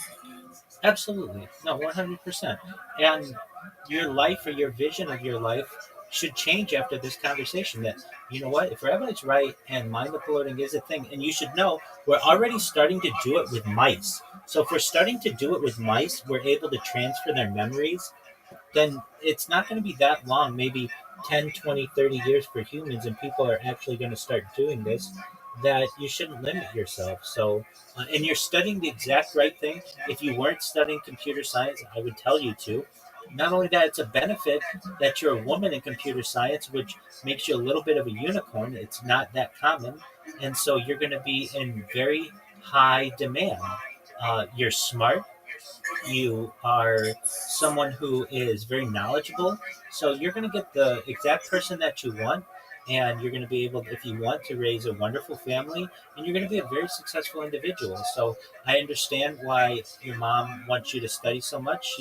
She knows what she has as a daughter who is going to be very successful, and she wants you to continue to be so. You're going to just be extremely successful in the future, and you should know that you have a really great future. Absolutely. Absolutely. Okay, can I tell you something? We contact anyone. Okay, yeah, but just know that I am live streaming right now, but I won't mention it to anyone. Yeah, okay. So, I'm a unicorn. I know it hurts. I know, I'm sorry. But I had to say it. You're a unicorn? Unicorn. Yeah, I'm like genuinely a unicorn. Well, I see that. I told you that. I know that. Yeah, exactly. How do you know that? Well, okay, what do you mean? Do you mean you're like really unique, or that you literally are a horse with a horn? I'm literally a person with a horn. I like, there's glitter everywhere. Like, everywhere there's glitter. And, like, I'm a person with a horn. Yeah. Okay, so you're saying this. You're what's the word for which I'm looking? You're saying this. What is the word? See, even I struggle. You're saying this not in reality. You're saying this metaphorically is the word I want. You're saying this metaphorically that you're a unicorn, but that you have a lot of traits that are very unicorn like. You like colors, you like glitter, you like sparkles, that kind of stuff, right? Yeah. Okay, excellent. You might never know. I might be actually a unicorn from like the outer space. Okay, well, that's not a unicorn. That would be an extraterrestrial, which I could believe as well. That's fine. I'm not that educated. No, you're fine. And it just. Okay, so the term unicorn is used. You know what a unicorn is, at least in mythology. It's a horse with a horn, right?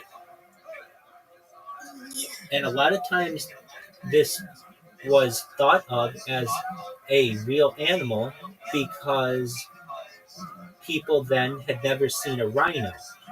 And so when they'd find a rhino carcass, if you've ever seen a rhino carcass, it looks like a horse, but it has a big horn on it. And so they would think, oh, this is a unicorn.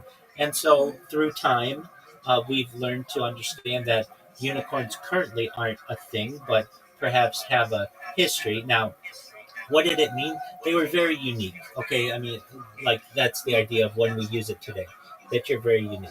And if you think that you perhaps have some kind of extraterrestrial origin, that's absolutely fine. We can definitely delve into that. What's most likely true is that you are fully human, but you are just a unique person. And you like a lot of things that have unicorn like traits, like sparkles and glitter and colors and fun themes and those kinds of things. And that's all very cool. I think that that's a wonderful thing. I love color. I love sparkles. I love glitter. I love those kinds of things. The reason why you like those kinds of things generally is because they catch the eye. And when they catch the eye, they bring attention to you. And that's what you like, right? Yeah. Okay, well then you should not consider yourself alone. But when I say you're a unicorn, it means that you're unique in your field. You are someone who normally, traditionally, has not found computer science as a field of study, but you are, and that is going to make you even more successful in the future. So you should be very excited that you're a unicorn in multiple ways. You like unicorn like things, but also you're very unique in your field. Very well. Now, you met me in the ether world, or you found out about me. What kind of games do you like? I used to play Valo. Okay, Valorant. Okay. And Fortnite with my brother. Okay, Fortnite with your brother. Do you know what happens in 364 days? In Fortnite? No, in the video game world? No. It's the launch of Grand Theft Auto 6. Never heard of them. You have never heard of the game Grand Theft Auto? No. Come on, you're kidding me. It's like the biggest selling game of all time. No, wait, tell me the name. You guys search it up. You've never heard of the name Grand Theft Auto. Grand Theft. It's also known as GTA. Wait, I know. Oh my god, come on. I know GTA. Yeah, so I would say the full form. okay, so Shit. okay. That's not what I'm saying. No, you're fine. So GTA 6 comes out in 364 days, and it's going to be a game changer in the world of gaming. Yeah, It's going to have a huge impact. Hey, like when you said the full form, I was like, what? What game is that? And you're like, oh my god, is it for Animal and something? I'm like, no way. yeah. And then you're like, GTA. I'm like, oh yeah, shit. Okay, excellent. Well, GTA stands for Grand Theft Auto. Okay, because that's literally information for me. Absolutely. So if you don't know what Grand Theft Auto is, that is the crime that you commit when you steal a car. So when you steal a car, it's known as Grand Theft Auto, and then they name the game after it. Okay, so have you ever? So let me put it to you this way, LSD. I'm all about you getting your degree in computer science and all of that. That's great, but you have a really great opportunity. Have you ever thought of becoming a streamer?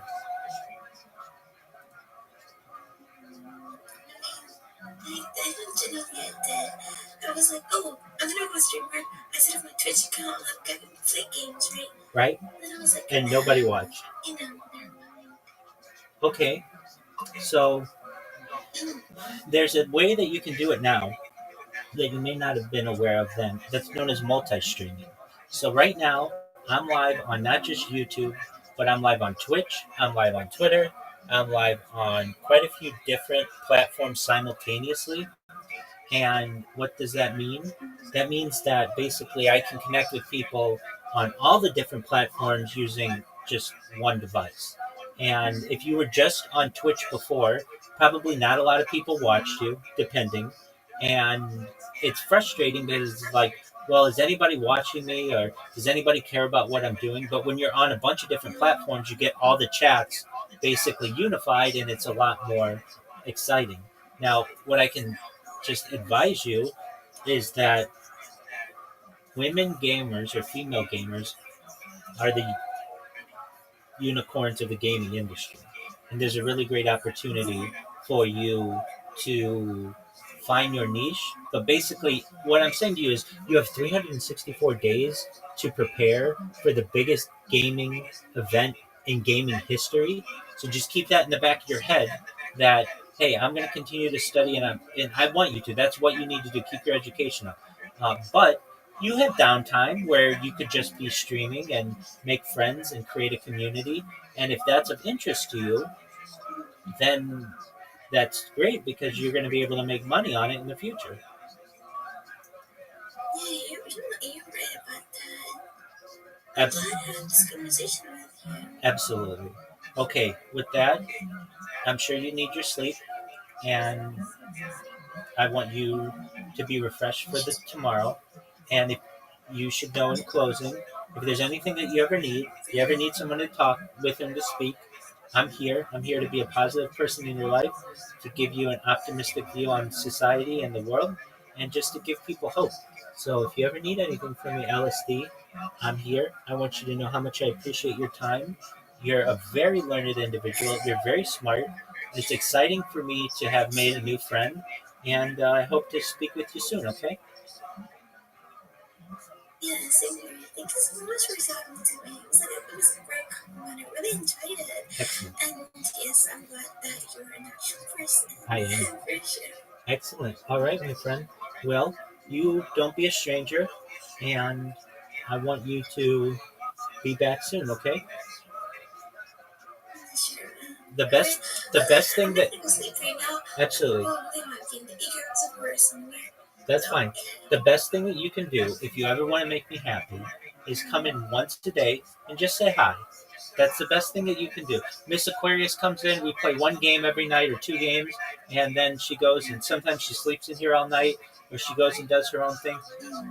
If you can just come in and say hi, we'll catch up with each other. You'll get the updates on what I'm doing. Let me, before you go, apologies. I know I want you to get to sleep, but I do want you to know what I do and what all these devices are. So what they are these devices. They're robots. So I program robots that are gonna make me go viral, and I can say it with like very much confidence. In fact, it's where I am in Pacific time on the West Coast, 10:07 p.m. And if I type in to a certain platform that I use. It's known as Blue Sky. It's like Twitter, but just newer. I can tell you, while you and I have been talking, 16 minutes ago, somebody tweeted about me or whatever, Blue Skyed about me. They said, "What if I don't want to speak with Rabbi in the Discord?" My bots just say, "Please speak with Rabbi in Discord," and people are starting to find out about me, and I'm becoming like a meme or like a mascot of this platform. 26 minutes ago, somebody said, "Okay, this new bot wave is fucking insane." They took a screenshot and posted it. 26 minutes ago, wrote Rabbi Rothschild's in my bio. That's why we've been talking this entire time. 32 minutes ago, um, having to deal with the Rabbi Rothschild bots is making me miss other bots in bios from Twitter that were just as annoying. And at least Rabbi Rothschild is funny. The next one is 41 minutes ago. The man, the myth, the absolute audacity of this mother bleep. Sorry, inner Samuel L. Jackson there. This rabbi I reported is back. He streams news in the background. If you see him, report him so we can get rid of him once and for all. Next person was an hour ago. Who the fuck is... Oh, no, that's exactly what I want him to do. Because here's what happens, LSD. They come in here, and I apologize for the bots. And once they're like, okay, so tell me about yourself. And then I tell them what I do, and they're like, that is the coolest thing that we've ever heard. We are so sorry. We didn't know that you were doing this for world peace and you want to help us and all these other things. Go on and you do you. So it's very uplifting to me when I'm able to essentially reverse people's opinions on what I do. But for the time being, what I do is, or what do these bots do? They don't spam anybody traditionally. They like someone's comment and they repost it. That's all it does. So it's like actually it helps their numbers, but when you do it enough to people, it gets annoying. But that's what I want. I want to be annoying because that's how you get viral and people find out about you, and then everybody knows about you, and then you go viral that way. Oh, that's so good. That's so good. Exactly. That's So so genius. it is pretty genius, absolutely. So, like, why am I in the e-girl Discord? Why am I in the socialized Discord? In the fish tank? Why am I in all these Discords at once if I'm not talking to anybody? To do exactly what happened to you. You click on my profile, it says, hey, join my Discord. You're eventually like, okay, what is this? You do, and then you find out about me. Basically, I make myself very easily accessible to people, and then they find out about what I do, and they have the exact same reaction that you did. Like, wow, this person is really interesting, and they're going to help the world. And then you become an ally of what I do. So it's kind of like a spider, and I have a big web. And people get caught in my web, and then I eventually am able to tell them about what I do. I don't devour them by any means, but I'm able to tell them what I do, and then they become an ally of mine. And then they go back to those social media platforms, and they say, whoa, whoa, whoa, whoa, whoa, we got the wrong idea about this person. They're amazing. You need to check them out yourself. And then they become basically little ambassadors for what I do. And eventually, everybody's going to know about what I do and who I am, and LSD people are going to watch this conversation in the future, and they're going to think that you were very courageous to come in here and speak with me, but you'll even watch this a year from now, 10 years from now, even perhaps 100 years from now, and be like, I remember when that happened and everything that Rabbi said took place and came true. And essentially what I am, in the past people would write diaries or they'd write journals like at the end of the night of what happened in their day. Well, I do the same, but it's just in a video. It's just a vlog. And people are not just going to study this because it's a really interesting story. There's a lot of data, but also they're going to use it from a biological standpoint. We're going to learn so much about the human body because people will know my hunger, my hunger. I should say, basically my hunger behaviors, my social behaviors, my restroom habits, um, my sleep patterns, my circadian rhythms, how much I breathe, how much I sleep, how much I drink. Everything about the human body can be studied because I have so much data online. It's going to be studied at an academic level, at a university level. And so, like, basically every interaction that I have is archived. It's going to be very exciting for people in the future. And then ideally, someday I go viral. And after we celebrate that, I want to travel the world. I want to have like a first person camera on myself so that everybody could be able to see what I do in the world and just globally stream it and just be able to live my life essentially connected to the world. I know I asked you this. Exactly. So you're on the ground floor of something very exciting. And, as they say, get your popcorn ready because it's going to be quite the show. It will be, and like, oh my god, I wish I could be you, but I can't do shit. Absolutely. Well, I'll teach you everything that I know how to do. And once you get your education, and I mean this, you get your education, that's first and foremost, like Miss Aquarius said.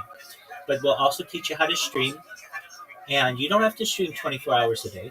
I understand that you need your privacy, but there's no reason why you can't be streaming while you study. Like, have you ever been in the study discords? Oh yeah, I have. It's amazing. I just carry on studying that's all. Exactly. Well, why can't you do that? But you're just on YouTube at the same time. I mean, your camera's already on. You would know no difference. You know what I'm saying? Basically, um, what, and I understand there are people who aren't comfortable being on camera, and you should know, LSD, before the pandemic, I was not comfortable either being on camera. What happened? So, as I said previously, I'm an Orthodox Jew, and what does that mean? It means that traditionally I would go to synagogue or shul every single day, three times a day, very religious. But then the pandemic hit, and all of our classes and um, all of our services, except for like Shabbat, they went virtual. Basically, we would go, instead of going to class 3 times a week, and I'd go to Torah class, which is Chumash class. I'd go to Hebrew class. I would go to Talmud class. Instead of doing that in person, everything went virtual. So that meant that I started to have to use my camera. And on top of that, previously I was an app developer. I've launched very successful apps on the App Store and Google Play, but I would come into work every day and I would manage an organization and have first person interaction with people. Well, the pandemic happened and my career went remote and I had to be on camera every day. What actually ended up happening, the reason why, or one of the reasons, perhaps one of the primary reasons why I did this, I would be on camera usually in my life 0 hours a day. I would go, my day was, I'd awake, I'd go for a run, I'd go to synagogue before work, I'd go to work, I'd go to synagogue after work, I'd go to classes after work, I would take different classes, and I'd go to bed. That was my life. There was no camera involved.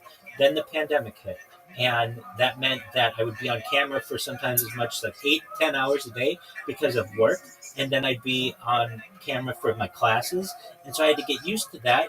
And I recognized what I would do is after work, I wanted some type of activity. So I would go to Tiger Woods' golf course in Anaheim, California, not too far away, and I would hit golf balls on camera just to stay fit and just work on my golf game. And I always wanted to see what my golf swing looked like on camera just to improve it, but I never had the opportunity. So I started recording myself. And sometimes I'd hit a good shot or a bad shot or whatever, and I'd make a joke to myself, like because I knew I was on camera. And I recognized that, you know what, if I want to get married in the future and have a family, and they may think it's really cool what I'm doing, basically having archive footage of their dad. And so I started uploading all of that after work. And then I recognized it was just taking me too long to upload it every day after work. And you know what? I should just probably start streaming it. And I just became more and more comfortable on camera.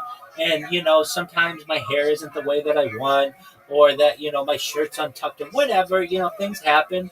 And you just can't let you can't let your insecurities get in your way when you're doing something like this. And then eventually, exactly. And then eventually I bought like 6 different Chromebooks and I put them in my living quarters, like in 360 degrees, and just recognized that I could just live my normal life, what I would be doing, which is watching podcasts and learning and things like that, but just stream it to the world and give people a portal into my life. And so I started that more than 3.5 years ago, and that's kind of my story. That's how I got to do this. So in your case, if you want to do this in the future, no one says you have to do it all at once. It's going to be a step-by-step process, but you've got some advantages that you may or may not recognize. It's much more difficult for men to be streamers than it is women. Women generally are more attractive than men and are going to have a higher viewership. And also the fact that you're a female gamer means that you're going to be in a unique,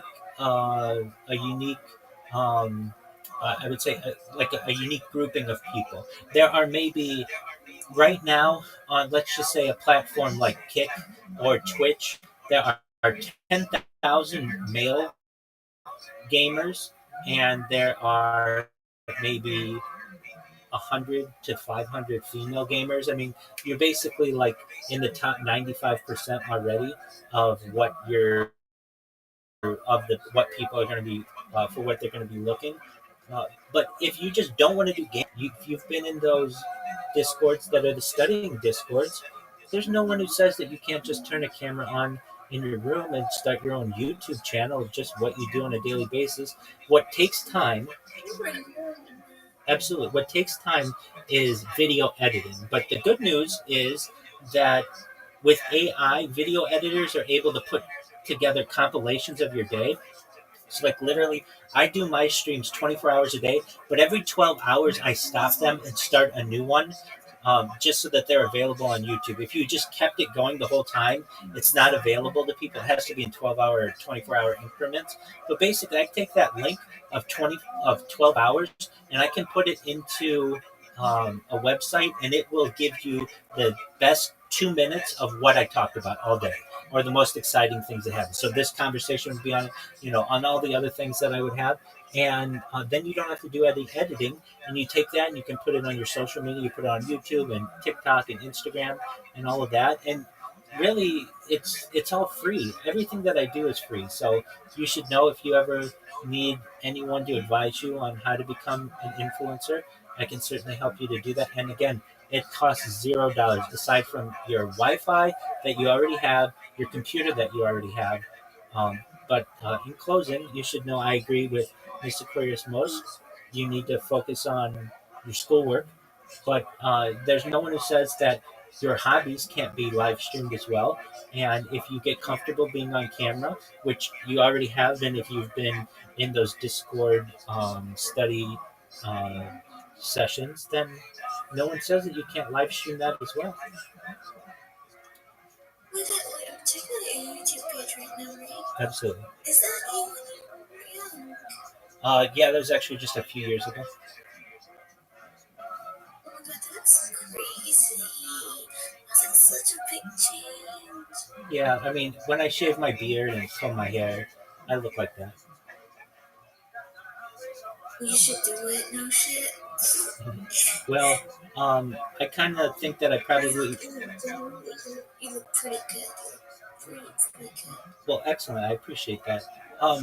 I have plans to have transformations in the future. As of right now, I do what's easiest, which means I don't have to shave, and I don't have to work out as much. But when I go viral, I want to do all of that and basically allow people to choose what they want, like how they want me to look.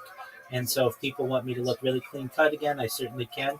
I'm someone who, before I started doing this, I'd wear a suit and tie every single day. So I'm very used to doing that, and I have a very colorful wardrobe. So I love different colors and ties and shirts and things like that. And so don't worry, the best is yet to come, as they say, and I will perhaps look like that again. I'm really happy because you look amazing. Well, I appreciate that. Thank you.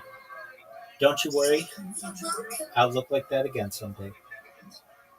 For sure. Excellent. All right. Oh, no, you're absolutely fine. If you ever want to watch all my streams simultaneously, like as you can tell, I have a really big server, and it is prepared for people to join in mass in the future. I know I'm going to go viral, and people are going to check out everything that I do, and I really have something for everyone in here.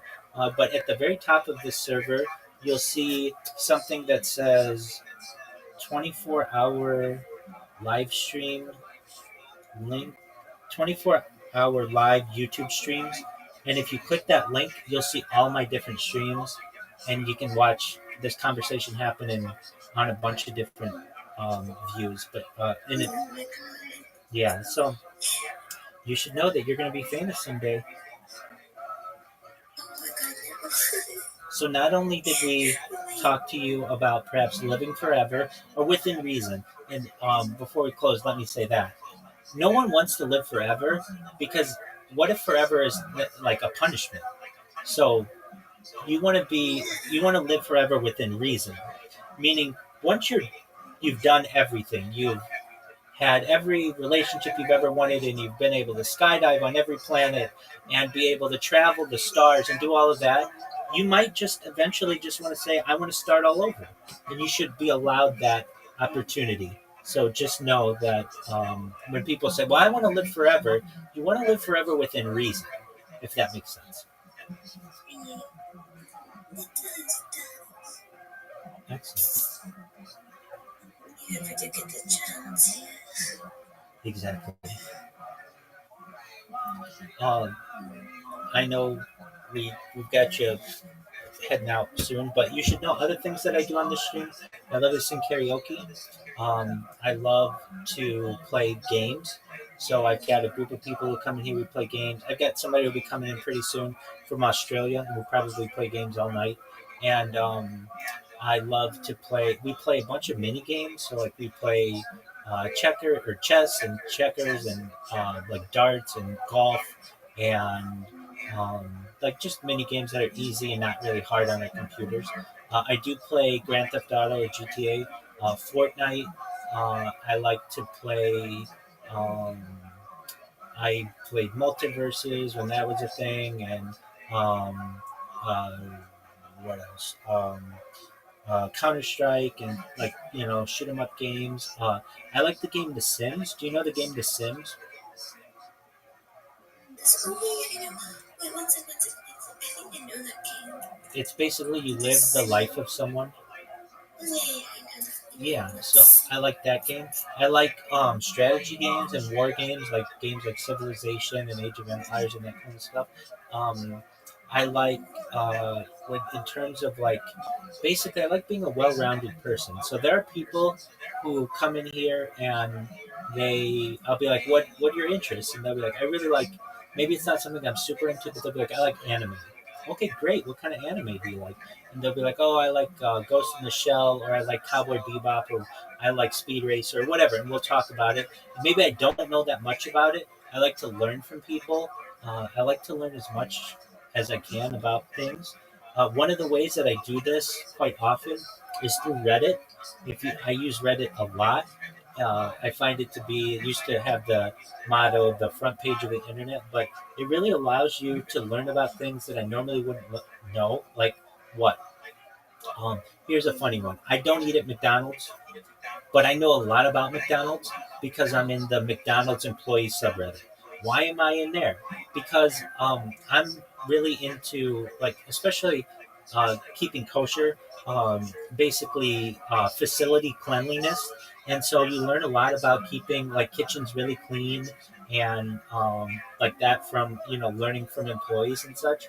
Or I'm really into like what's another thing that like normally I wouldn't be into, but because of Reddit I've become into. Like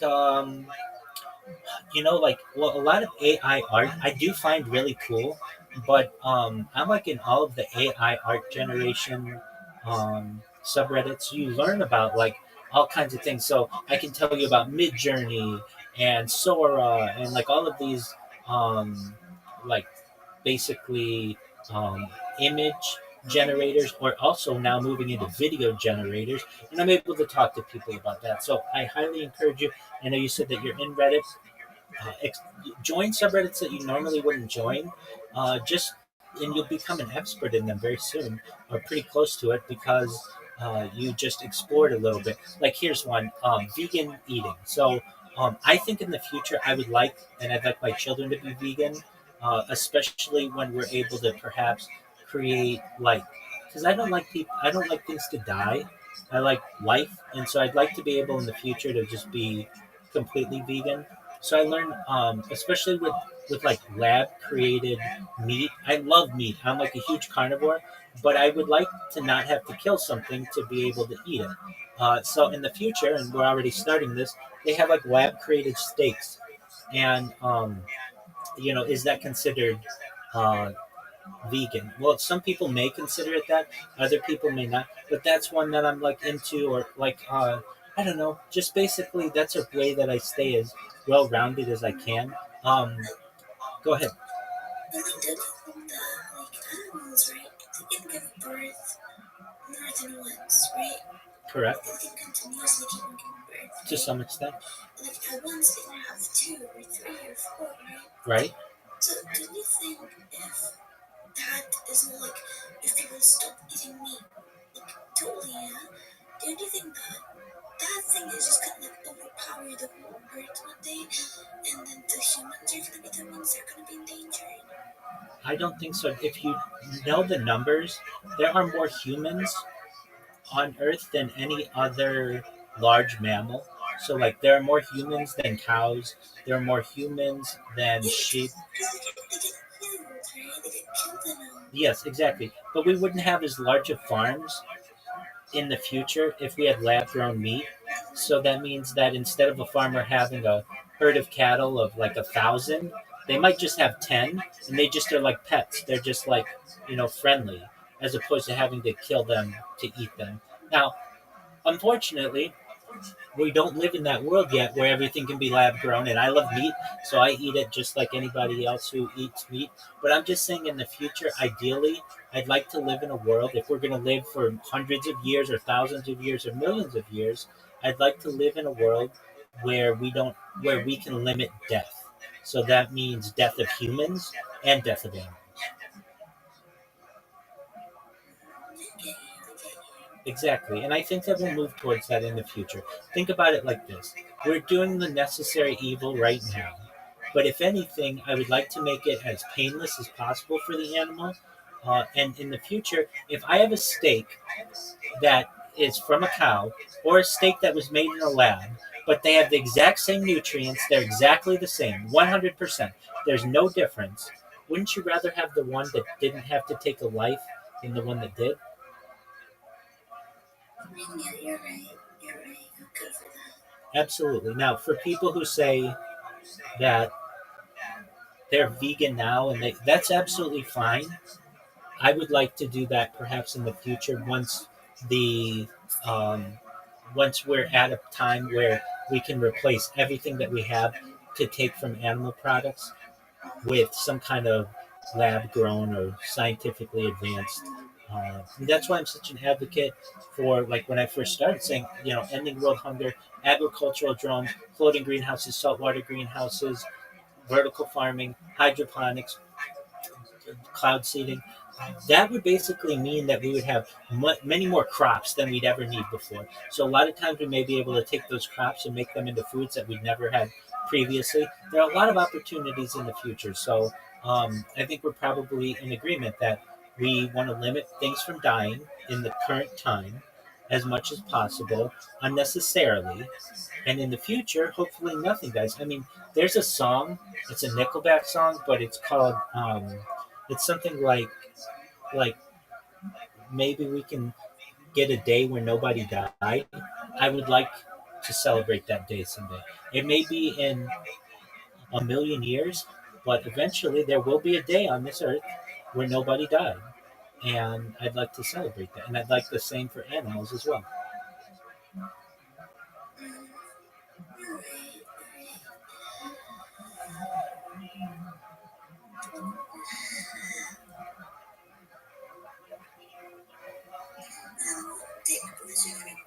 No, you're absolutely fine.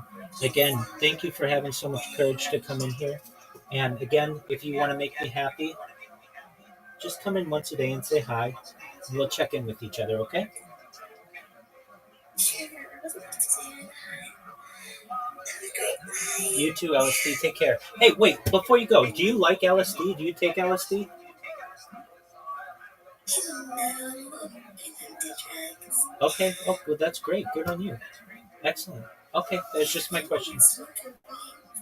You don't even smoke or vape? Well, those are good things to avoid, so good on you. Excellent. All right, LSD. But don't close your mind off to them. Maybe in the future, there might be something that you want to try. But I think probably at your age, you've got other things on which to focus. But when you're a multimillionaire in a few years, and somebody says to you, "Hey, do you want to try LSD?" Your name is LSD. It might be something you want to explore. I say that because LSD is like one of the best drugs. It's amazing. So you're not doing LSD one day? Oh yeah, we'll do LSD. I've done LSD a bunch of times. I love it. It's amazing. I've done LSD a bunch of times. Oh, absolutely. Yeah. I'm gonna try what LSD feels like, because I know it's like, because like have a great idea.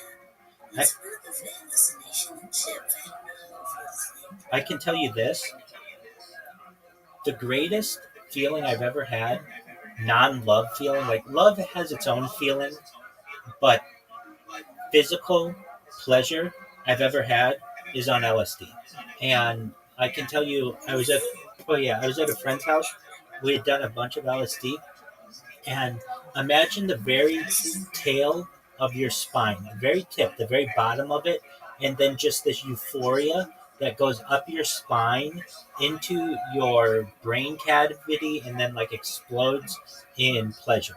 That's kind of what I experienced, and I've never felt that good any other day of my life. It was amazing. And I've done it on other occasions as well. It's amazing. You do a little bit of it and colors start to change. You do a little bit more and music starts to sound better. And then you do a lot of it and you can really, I mean, you can trip hard. I'm not saying, like, the best thing to do is have a babysitter, what they call it, someone there in case you, um, need help or something like that. But don't close your mind off to it. It's amazing.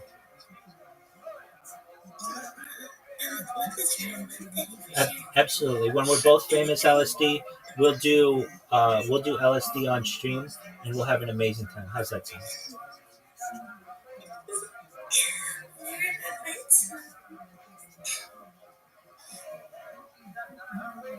Excellent. All right. You get your sleep and come back tomorrow, okay?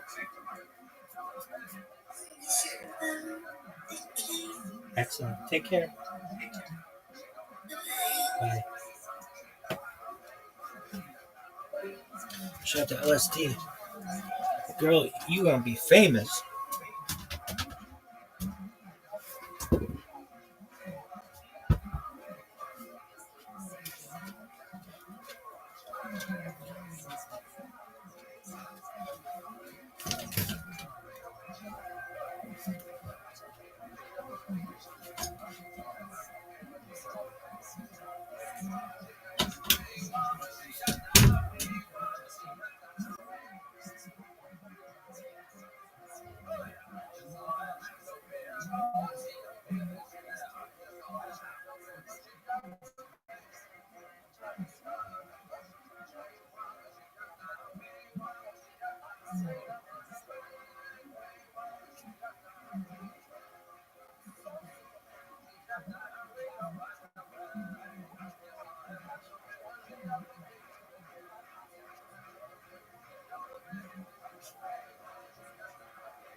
into the scientific community. Nothing's peer reviewed.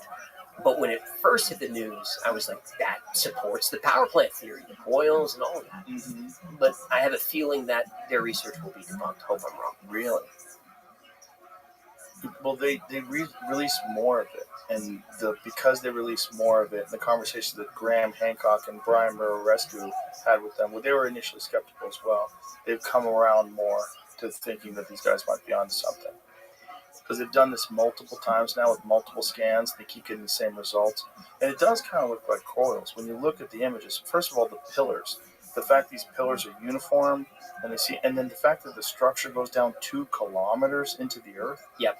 Like, maybe people 4,500 years ago were so motivated, as Ali said, that it's like, this is the project of the entire country, the pride of the country. Okay, maybe.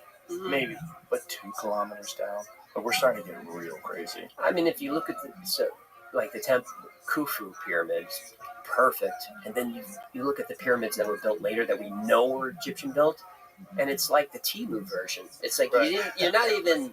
It's like a mess. It's just a pile of rocks. Yeah. Where the Great Pyramid is precise, and there's no reasons for these different chambers and the chemical residue. Why? Why are there copper rods going down into the aquifer, which is exactly the technology Tesla was using at Wardenclyffe Tower, the same exact technology. Why? There's hydrochloric acid. We have evidence of that. And we've got the zinc sulfide, and it creates hydrogen atoms that go up the gallery, and then there's an opening that's exactly the right wavelength for hydrogen to flow through, and it resonates at 440 hertz, and it makes an F-sharp chord. And you've got it's tuned inside the king's chamber to exactly that chord. Or, maybe it's just a place for a dead guy.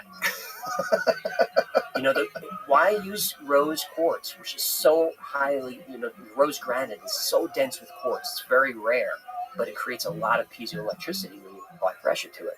And hydrogen could do that if you pumped it through the king's chamber.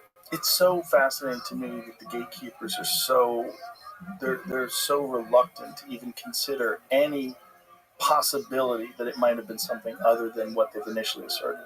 It's frustrating, but it ruins their career and their reputation. It's like everything you said was wrong. Over time, I have a buddy who just went to Egypt, and he hired these two archaeologists to take him on a tour, and both of them were saying there is no way the actual mainstream story is accurate. They're like, there's no way.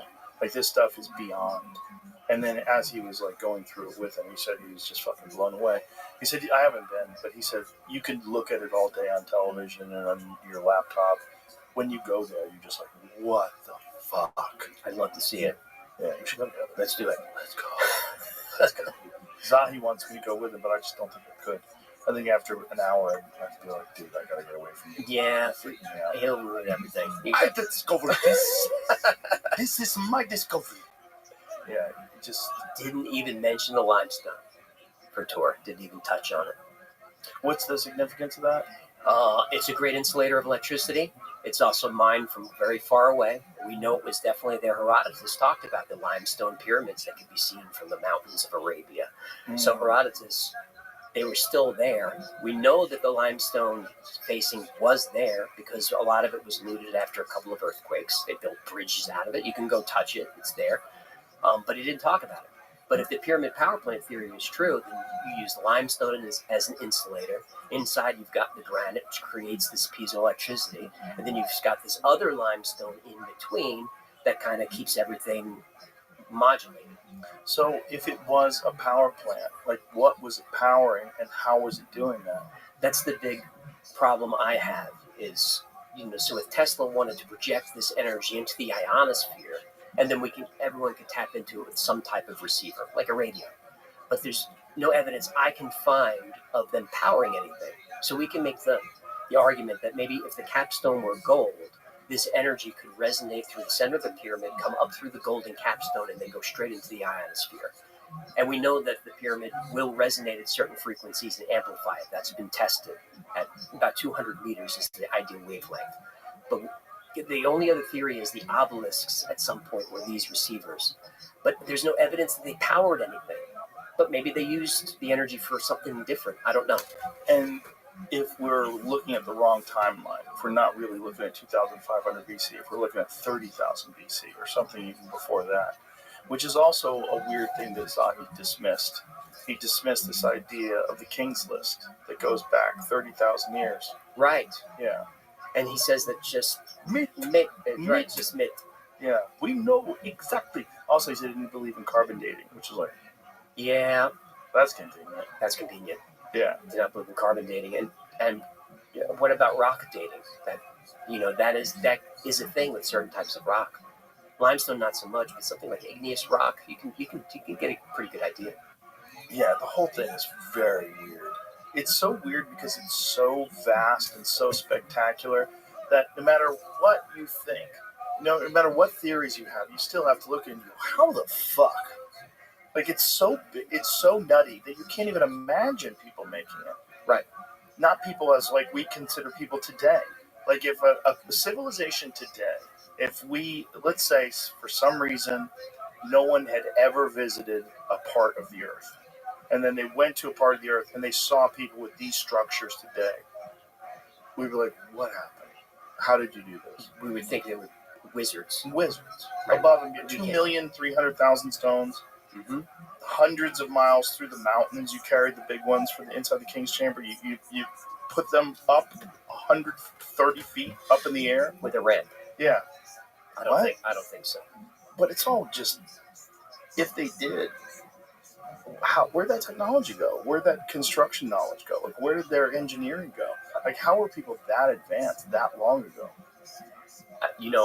I like the acoustic levitation theory is an interesting one, where they use sound vibration to lift heavy objects. We see that occurring throughout history as part of war. But even in the 1930s, a British, he was an archaeologist, naturalist, went to see Buddhist monks, and using instruments, he watched them levitate heavy objects. And there's film of it. This is all the legend. And when he went back to the UK, they seized the film. But they were using instruments and chanting to levitate these rocks up a cliff face to build whatever they were building. Well, how about that wacky dude in Florida that made the Coral Castle? Oh, yeah, that's Edward Lee Scanlon. It's hard to find, but I found him using levers and pulleys and stuff to do it. It's still amazing what he did. Yeah, by himself. By himself. He's like 5'1", 190 pounds. And I think that door is tons, and you can push it with your finger. That door in the Coral Castle is amazing. And supposedly did it for his girlfriend. I didn't read for that. his beloved. Yeah, he did it to impress a lady. You went too far, man. You don't have to do that. Just buy a nice car.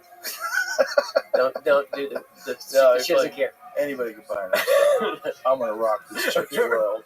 Literally gonna rock her. She's gonna see my Coral Castle. This motherfucker's the one. She bailed. You bail if a dude builds you a castle. Like, look at the time. Mm-hmm. Gotta go. Mm-hmm. Yeah. When you do these shows, and you've amassed like this channel now with all these like fascinating things, which ones to you are the most exciting to create? The most exciting, like one of the ones you get really jazzed about. The ones that kind of shatter my belief system, like the hollow moon or the crop circles. The idea of the moon being hollow is because they shot something into the moon and it rang like a bell. Right. A few things. One was they deliberately crashed their rocket into the moon, and there was seismology. Seismographs were placed in the moon to check what would happen, and it did reverberate. But mainstream science says it reverberates because it's extremely dry, and that's why sound waves travel like that. That's what they say. But the other scientists have said it seems to be, if it's not hollow, there are hollow cavities within the moon. Why do they think that? Just the way that the sound travels, and just how there are parts of the moon where the surface dirt is, let me get this right, where the surface dirt is older than the dirt underneath. The soil on top is older.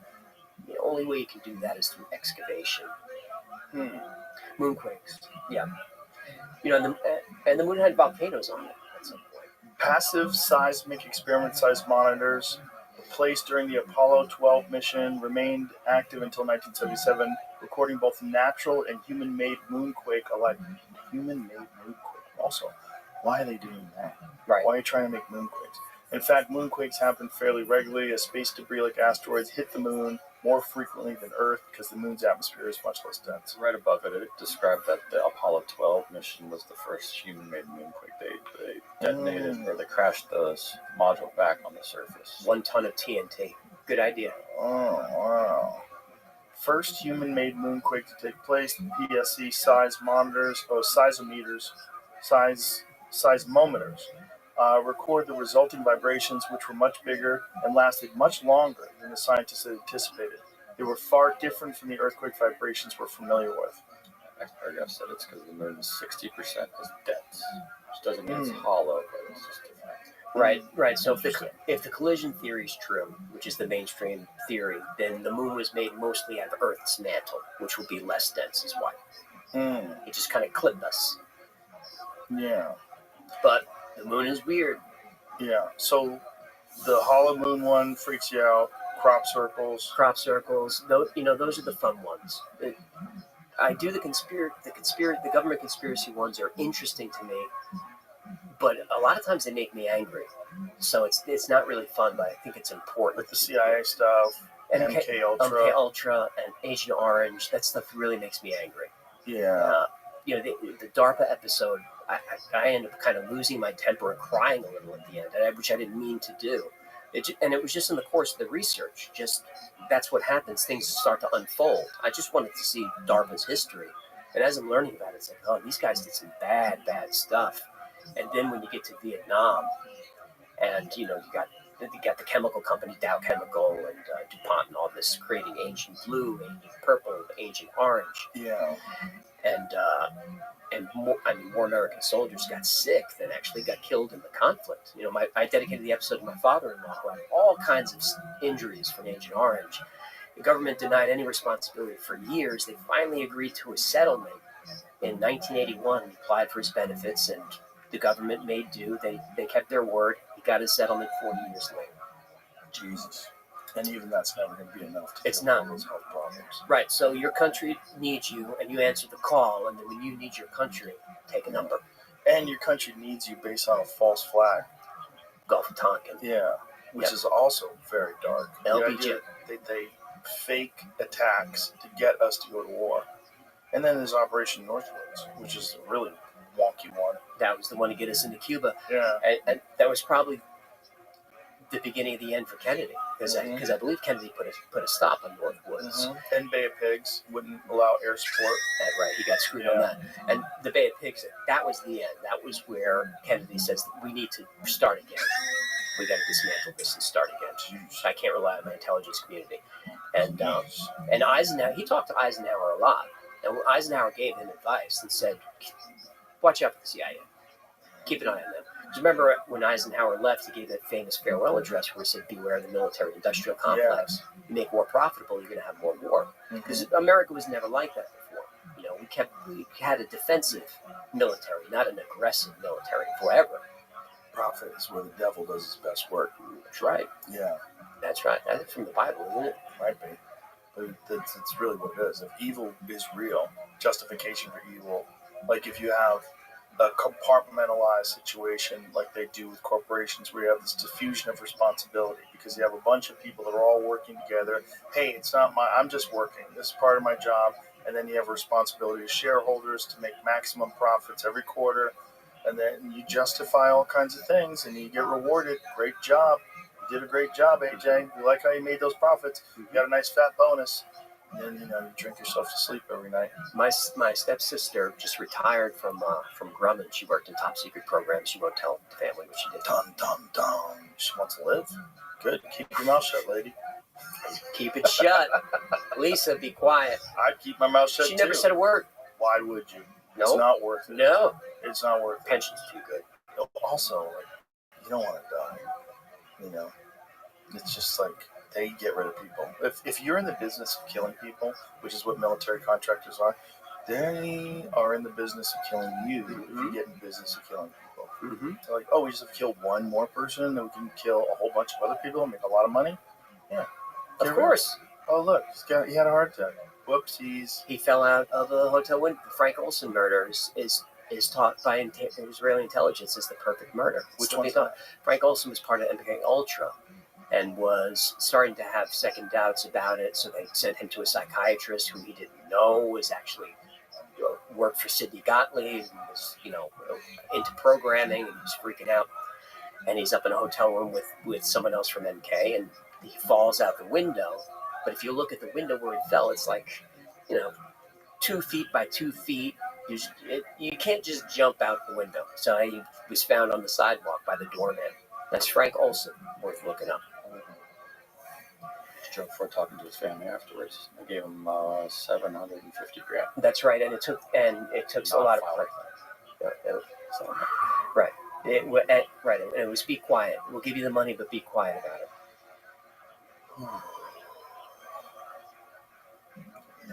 So it's all real, and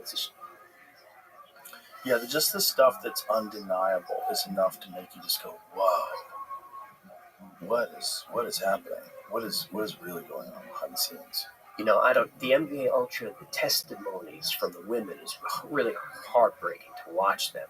The sexual abuse that they endured for years at that, whatever that was, that lodge on the water near DC, and just tortured and crazy stuff. Operation Midnight Caller, that one. Which one's that? That's it happened in San Francisco, where they had agents hiring prostitutes, and they Midnight Climax. Midnight Climax behind the two-way glass. Yeah, nuts. Bunch of weirdos.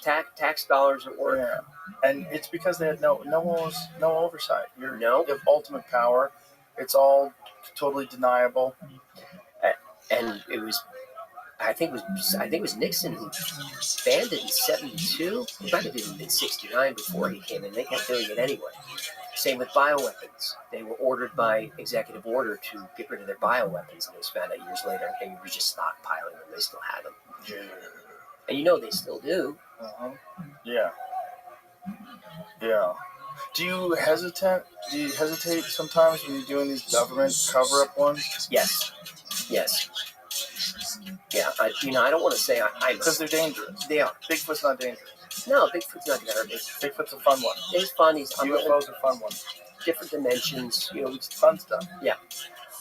It's hard for me because I consider myself a patriot, very, very pro-military, pro-law enforcement, but also anti-war and pro-criminal justice reform. I'm a very me too, politically confused. Yeah, me too. I just like fairness, and transparency, that sort of thing. Yeah, you like to think that our government's good. I do like to think that, and this journey has shown me that it's mostly not.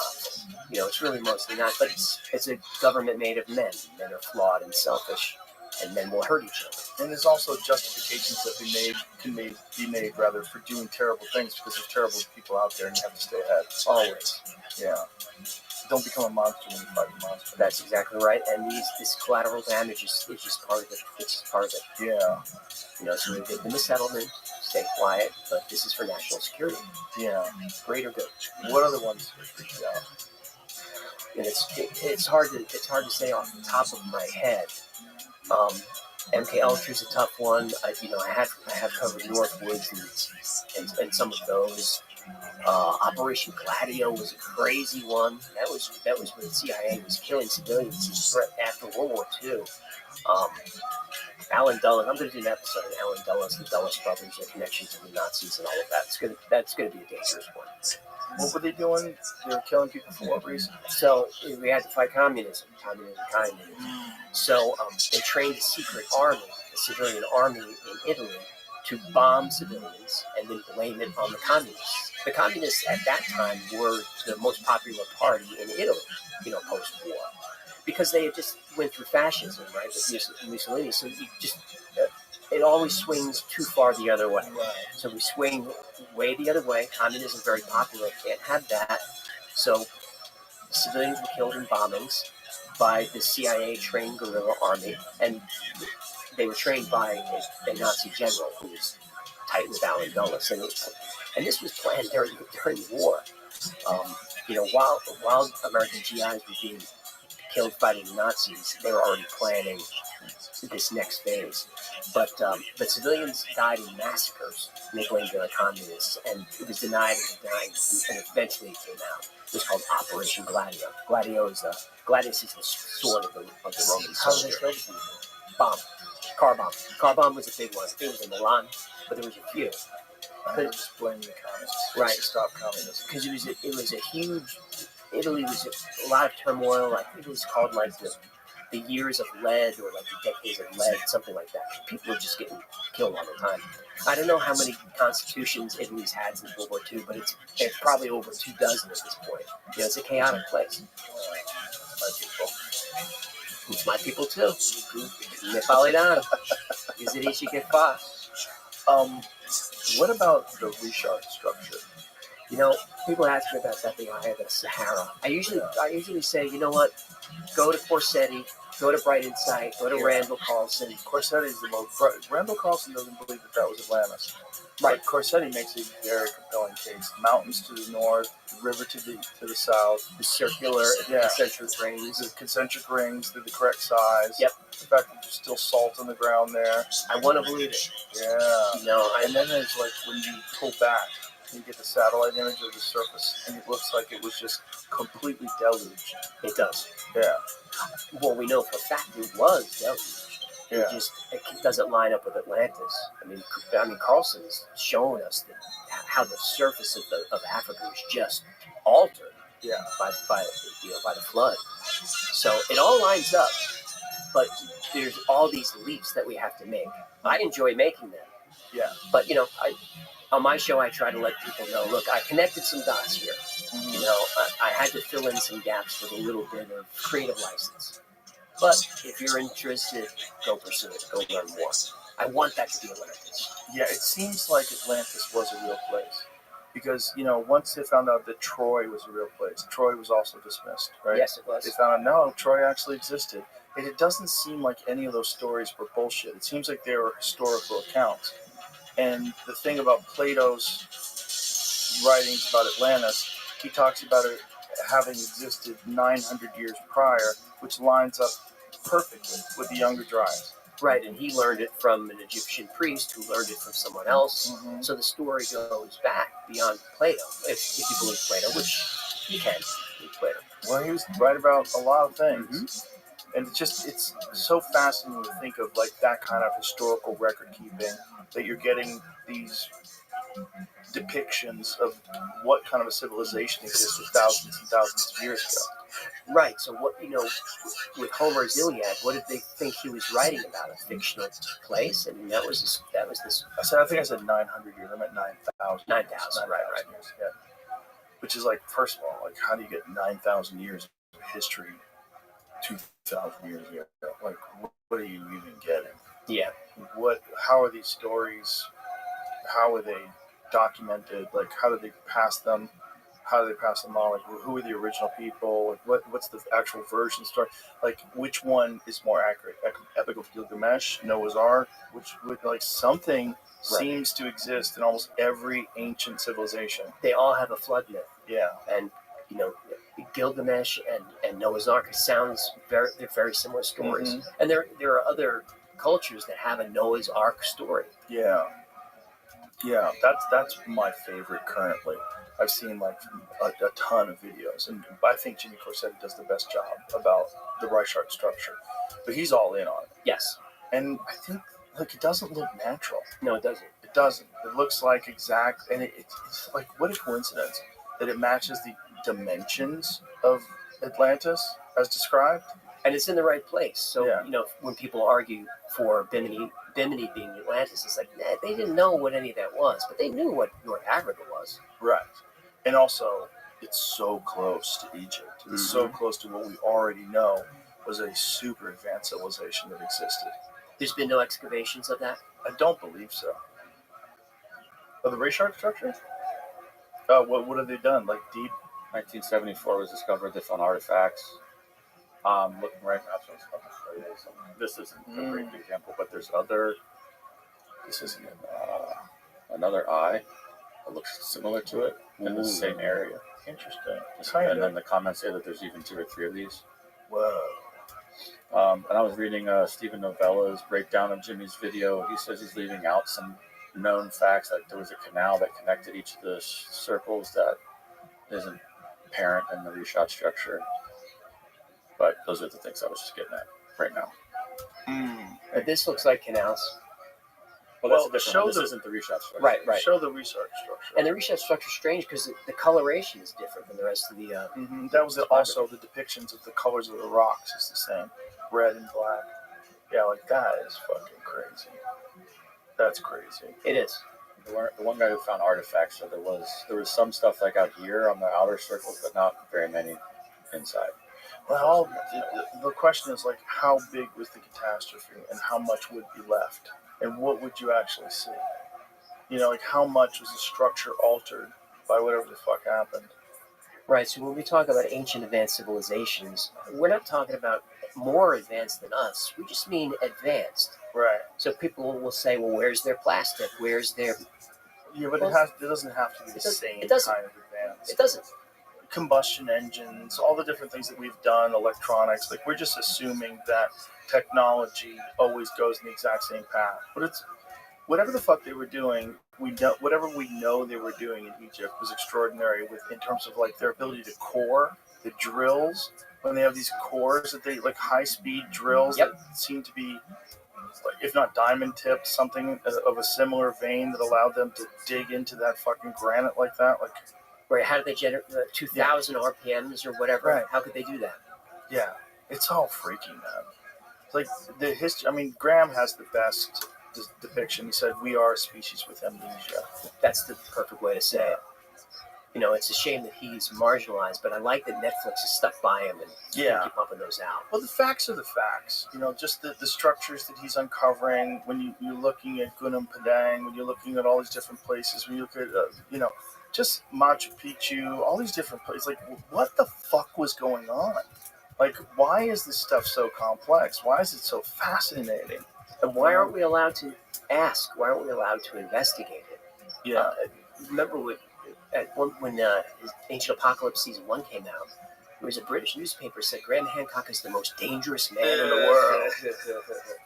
Because of the whites. Those guys are just dumbasses. Oh, Well, they come on, always man. want to connect it to white supremacy, which is so crazy because Graham Hancock is the furthest from a white supremacist.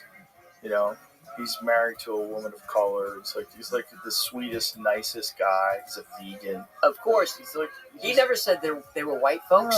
No one says that. And who cares? I just Right. want to know who they were. Well, they couldn't be white folks because white folks don't live there. No. Like if they're Egyptians, they're Africans. Right. Like, the Africans were the most sophisticated civilization that we have ever seen that existed at that point in time.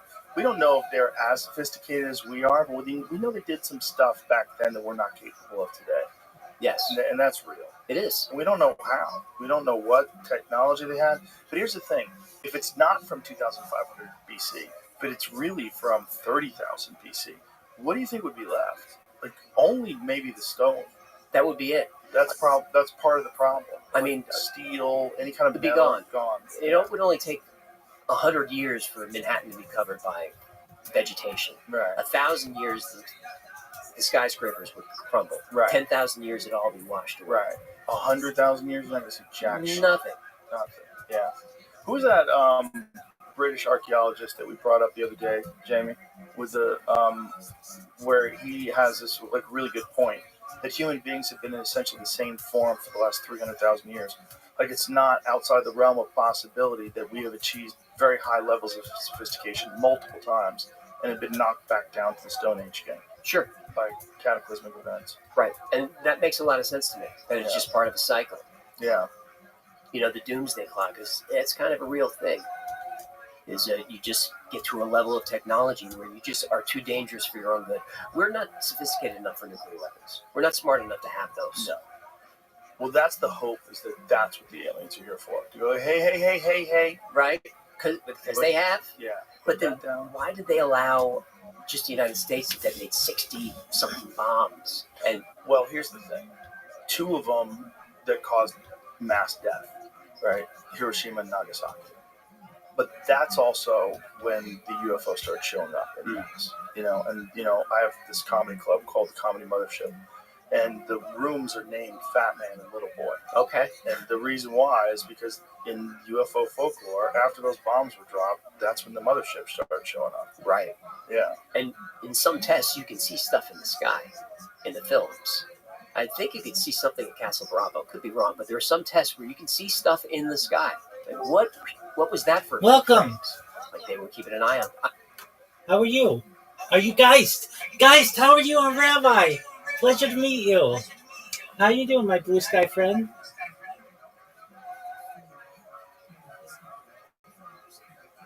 Can you hear me? Would you like to speak? I'd love to hear about Pop-Tarts and punk rock and band tees and any of your other interests.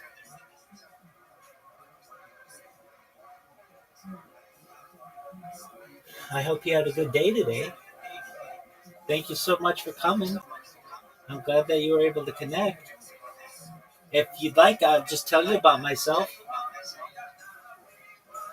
How about I do that? Maybe get you a little more comfortable. I'm Rabbi Rothschild. Apologies for my bots, first and foremost. I stream my life 24 hours a day, 7 days a week, 365 days a year for world peace. I don't want war anymore. I've been doing so for more than 3.5 years. I have more data archived on the internet than any person ever. It's essentially a real life Truman Show, a real life Big Brother, if you've ever seen that movie or that show. I talk about things to help the world, like ending world hunger through the use of technology, such as agricultural drones, floating greenhouses, saltwater greenhouses, hydroponics, vertical farming, cloud seeding. I want to help end world thirst. I'm sponsored by a cryptocurrency. It's known as, has a long name, Harry Potter Obama Sonic 10 Inu. They're the ones who sponsor my merch. Essentially, what we do is we build wells in developing nations like Nigeria to help the less fortunate there. I'm a major advocate for the Life Straw program, but most importantly, I'm an advocate for desalination technology, where we pump earth seawater onto land to make it drinkable. Whatevs. That happens.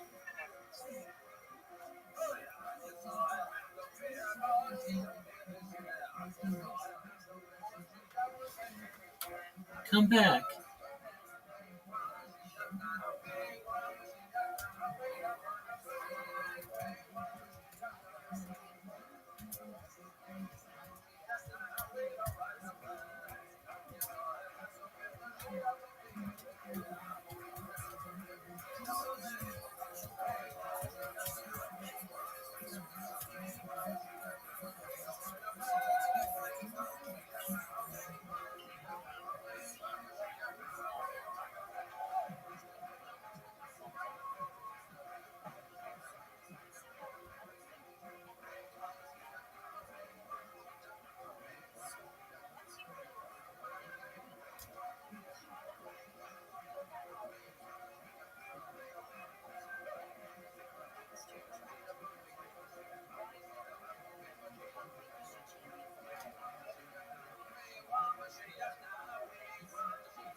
I hope they are. That would be nice. Yeah, please. That would be nice. Well, listen, AJ, I love your fucking show. You provided me with hours and hours of entertainment. It's an awesome program. You do a really good job. It's really well done. I don't know who's doing it with you and how you produce it, but you guys fucking kill it. Thanks, man. Great team. It's a great show. The Y-Files, it's available on YouTube. 4.73 million subscribers, so I'm not alone. And you guys have only been around for how many years now? 2020. That's amazing. 5 years, and you already have almost 5 million subscribers. The CIA's just backing me up. It's a great fucking show. That's what it is. So I'm glad we finally did this. So thank you very much, man. And if you ever got anything crazy, you want to break it here, we're ready for you. If you got an episode coming out you want everybody to know about, come on back. I think we probably do this 100 times. Thank you, brother. Appreciate you. All right, bye, everybody.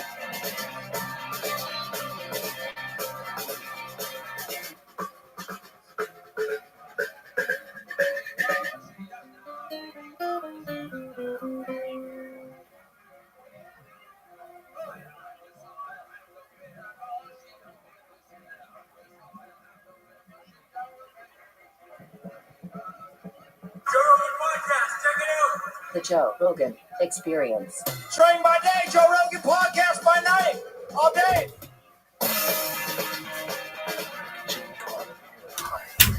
I'm rehydrating, I think I got it from this show.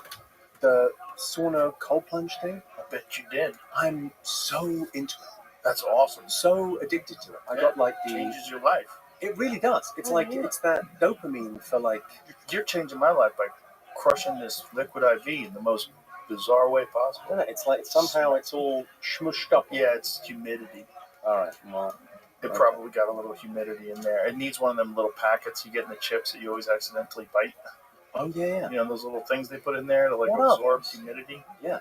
I don't know. I think that's what they're for, right? They absorb humidity. Is that what they do? Maybe they provide it. Do they provide humidity? What do they do?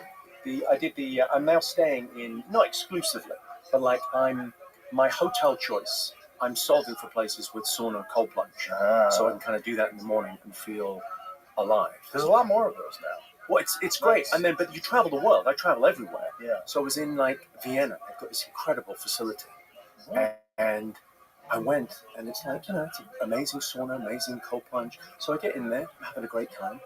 Guy walks in, and I get told off for wearing shorts. Because I've got swim shorts on. And it's Austria, and they like to sauna naked. They want to look at your cock. They want to check it out. Okay, and I know I've got no problem with that in a sauna. I've got zero problem in a sauna. I tell you where the problem comes. Post cold plunge. Yeah. That is some baby dick. You know where the real problem comes? Aggressive gay men. In saunas? Yeah. I mean, there was very little of that going on, I think. Well, most of the time. But I think saunas had that reputation for... I've seen it. I've had a guy do it to me. Oh, really? Yeah, a guy looked me in the eye and take his robe and open up his towel while he's staring at me. Is there more to this story? Where does this... No. That feels like... No. Okay. Yeah. There's no more to the story. Is the guy okay, Joe? Yeah, I didn't hurt him. I don't think I even said anything to him. I just went like this. And then just didn't look at him. And then within 3 minutes, he put his towel back on and walked out and left. Like, so he was fishing. And that's how I Threw a met. line out there. That's how I met your mother. And that is how I met Tony Hinchcliffe. That's the origination story. Yeah, it was insulting because he wasn't even a handsome gentleman. You know? Well, I He mean, wasn't even a good-looking guy. you're not in that business. Not in that business, You're not in that's that right. business. You don't know. I don't know, right? I know. Yeah, I mean, there's a lot of bears out there. A lot of guys are into the big guys. You know? They're into big, fat, hairy guys. That's a thing. Right. Yeah. I don't know. This guy wasn't even that. He wasn't even a bear. You're disappointed that I the was guy that hit on disappointed. you wasn't attractive I've enough. only had a few times in my life where men have aggressively hit on me, and both of them have been disappointing. Two ones in recent memory that I can remember. Not recent memory, like within, as an adult. In saunas, No, one in a bar, and one in the sauna. Okay, so in the bar. So how did you know the guy was hitting on you? But I knew the guy. He's a gay guy, and he just was getting drunk, and then he started getting silly. But he got a little handsy. Like kept touching me, and I was like, "You need to stop doing that, or you're gonna get hurt. Stop touching me."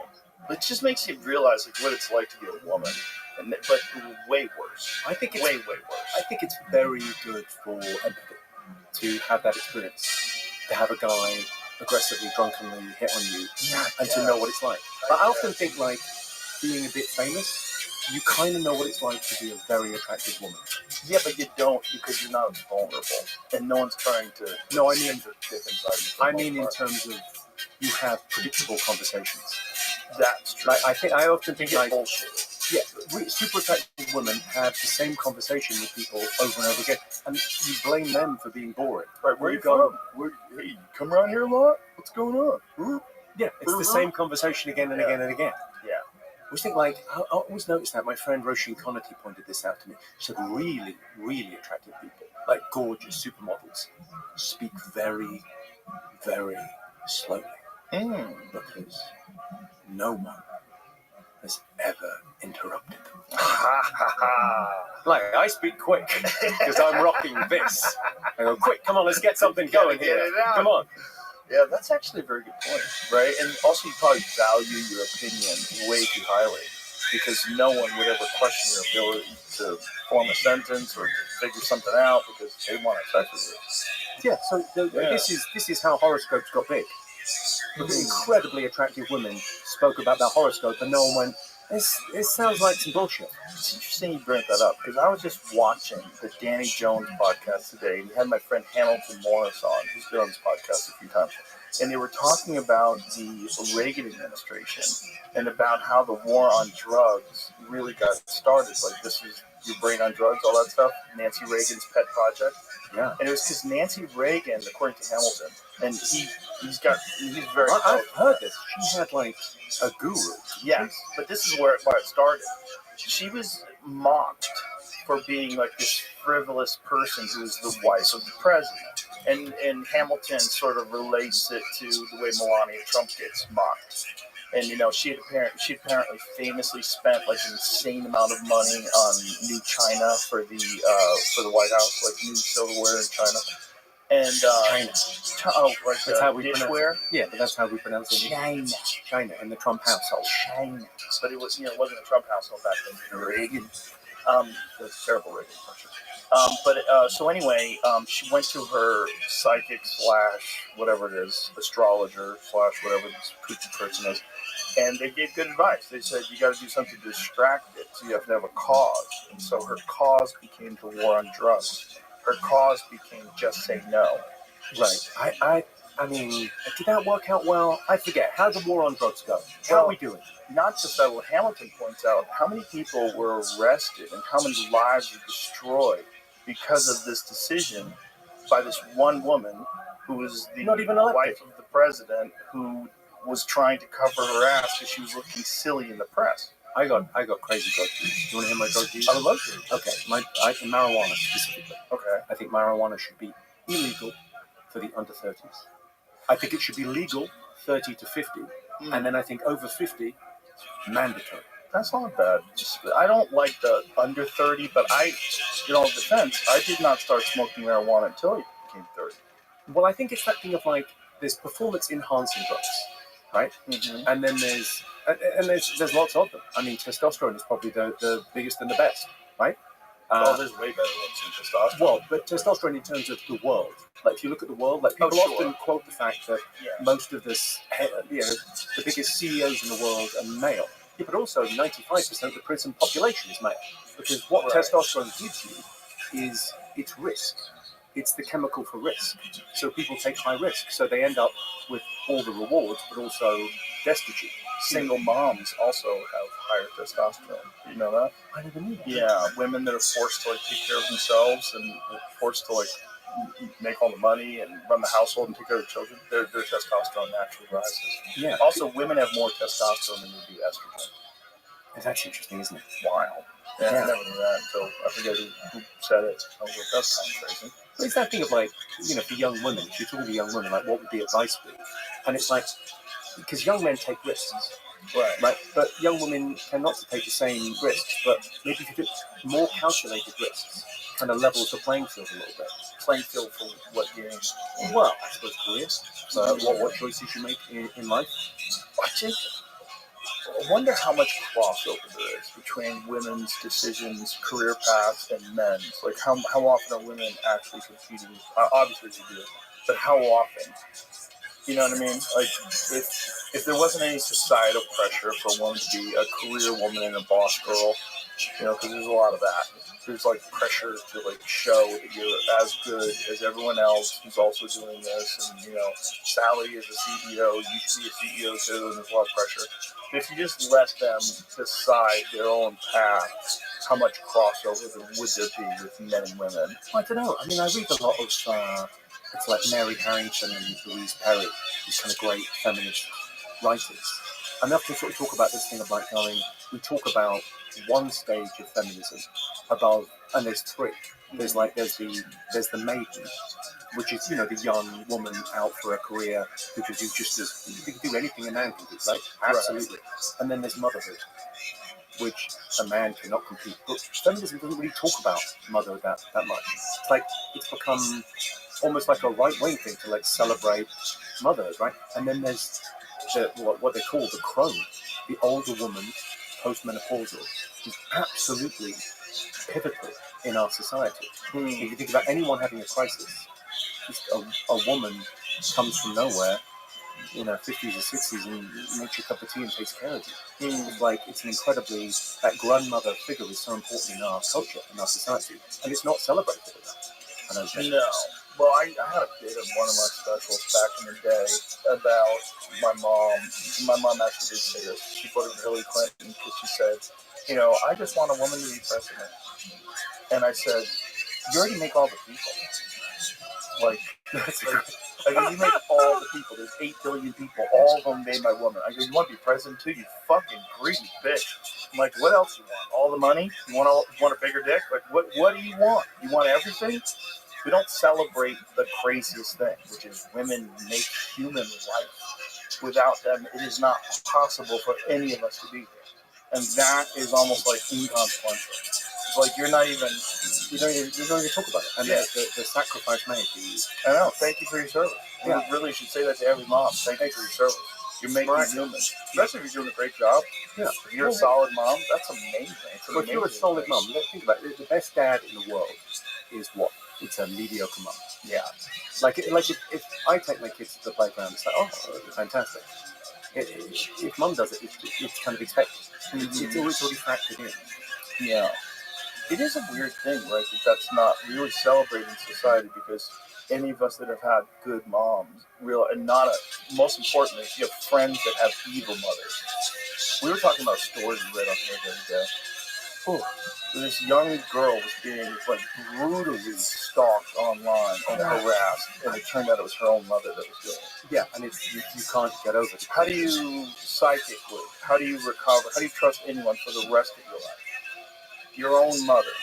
So it's there's so many people out there that are just going through so much just with family life that like a good mom, a mom that like takes care of you, like you don't appreciate it because you think it's like you're supposed to have that. But my God, it's so important. It's so important, and I think it is like we're more impressed with CEO. It's hilarious. it's nothing, right? But that thing about being loved unconditionally Yeah. by your mother, and I was absolutely loved unconditionally by her in such a brilliant way. And you go, that it kind of gets you to self-confidence. Like Yeah. you know what self-confidence is going to feel like, because it's sort of the same feeling. Right. Where you just accept it. Yeah. But you're enough. Yeah. It's not about what you do, or they're happy just to see you. Like, here's Jimmy, my Jimmy, give me a hug. They're so happy to see you. Yeah, that's beautiful. I mean, that's what all human beings want. From friendships, from everything. We all just want to be loved and accepted. And then all the other stuff is just lashing out because you weren't loved and accepted enough. or just trying to get that in a weird way. A weird way. Like, so you're trying to be, you're trying to collect stuff so you get respect and admiration rather than from what you do. And then it's like the mean people. Like, mean people have always been hurt. There's no mean people that just have nothing but love, right? Unless there's something psychotic, something broken, like genetically broken. It's weird. I think you get that from having kids as well. Like when you have kids, you start to see everyone else as, oh, you used to be a baby. Right. Absolutely. What happened? Absolutely. Yeah. Well, you got bad information in a bad neighborhood with bad people around you and a lot of crime, and there you are. Yeah. That's what's always disturbed me the most about people that have had good lives, who don't have empathy for the plight of people that are in like the total like economic urban struggle. Wait, I mean, you're preaching to the choir here. I think that thing of like gratitude as the mother of all virtues, and the idea of going, we don't see how lucky we are. Right. Because we might see it on a surface level, like of going, oh, I'm lucky because I'm healthy and, I'm able to write jokes. Right. But then you don't see the kind of the layer below that going, well, I was born with, I think like beauty is a really interesting thing. Right? So you see someone and they're born beautiful. Margot Robbie, and you might go, oh, she's Barbie, she's gorgeous, it's easy for her. But when you look at Oppenheimer, you don't see, well, that guy was born with an IQ of 160 and a work ethic. Now, work ethic is heritable, largely heritable, like 70% heritable. Really? Yeah. And you don't develop that? No, I don't think so. I think like it's, you develop some of it. And, what you inherit, what you get in your factory settings when you come out, that's what it is. You can only work with the other stuff. So that's the interesting stuff. But factory settings, you think involve work ethic? Yeah, I think so. We'll get he's on it. I don't think my own life is a different example. You think your work ethic is? I think it's just I developed it, recognizing that it's valuable, and I think a lot of it I got from martial arts. Something like my parents didn't have a work ethic. It was especially the physical stuff. It was never. No one in my house did anything physical. Didn't do any sports. Definitely didn't do any martial arts. Wasn't inherited at all. And then the idea of pushing yourself. Well, I learned from a young age that if you work harder than everybody else, you get better. It was just like simple math. And then it was also like dealing with willpower rather than your. Willpower is a funny word because it's really just knowing that there's a value in continuing to do things you don't want to do, and that there's a process. And it's hard to see the process when you're in the middle of it because it sucks and you're tired and you don't want to keep doing this. It's hard to do. But if you recognize, the more I do that, the better I get. If you're an intelligent person, if you're an objective person and analyzes all the factors that are at play, you go, okay, what is the major factor here in terms of like getting better at a thing? Well, the major factor is work. Like the more work you do and the harder you work and the more intelligent you work, like the more intensity and the more enthusiasm you have, you just get way better than everybody else. Well, I've always thought that's a really interesting thing of how hard you work is important, but what you work on is the most important. Yes. You know, it's that thing about, you were talking about horoscopes or Right. something. It's amazing how much knowledge and information and expert someone can be in total horseshit. Total horseshit. But I think this is where we get back to the Danny Jones podcast. I think there might be something to the original astrology. I think the people that were like really studying constellations and when people were born, I have a feeling that is some like really ancient civilization knowledge that we just have like echoes of. You know, when it got kind of famous in our culture, was I think it was a birth of a royal baby in about 1910, something like that. Really? And the London Evening Standard they'd ran out of things to say about a royal baby. It's cute. It's got, it's got little baby fingers and It's a baby Leo. toes. Yeah, and they did that. Someone came in and went, oh, it was born here, and it's the year of the rat, and it's a Virgo, and and that means with Sagittarius rising. And they wrote the thing, and then they realized everyone is kind of self-obsessed and wants to read about themselves. So that's the one bit of the newspaper that's about you. Right. So naturally, people are drawn to that. Yeah, and it's like cold reading. It's like the way that they word these things. You go, well, that could apply to anyone. Right, but it does give you a nice chance to focus on you. What about what's going to happen with me? Yes, but what about me? The news? Who cares about Beirut? What about me?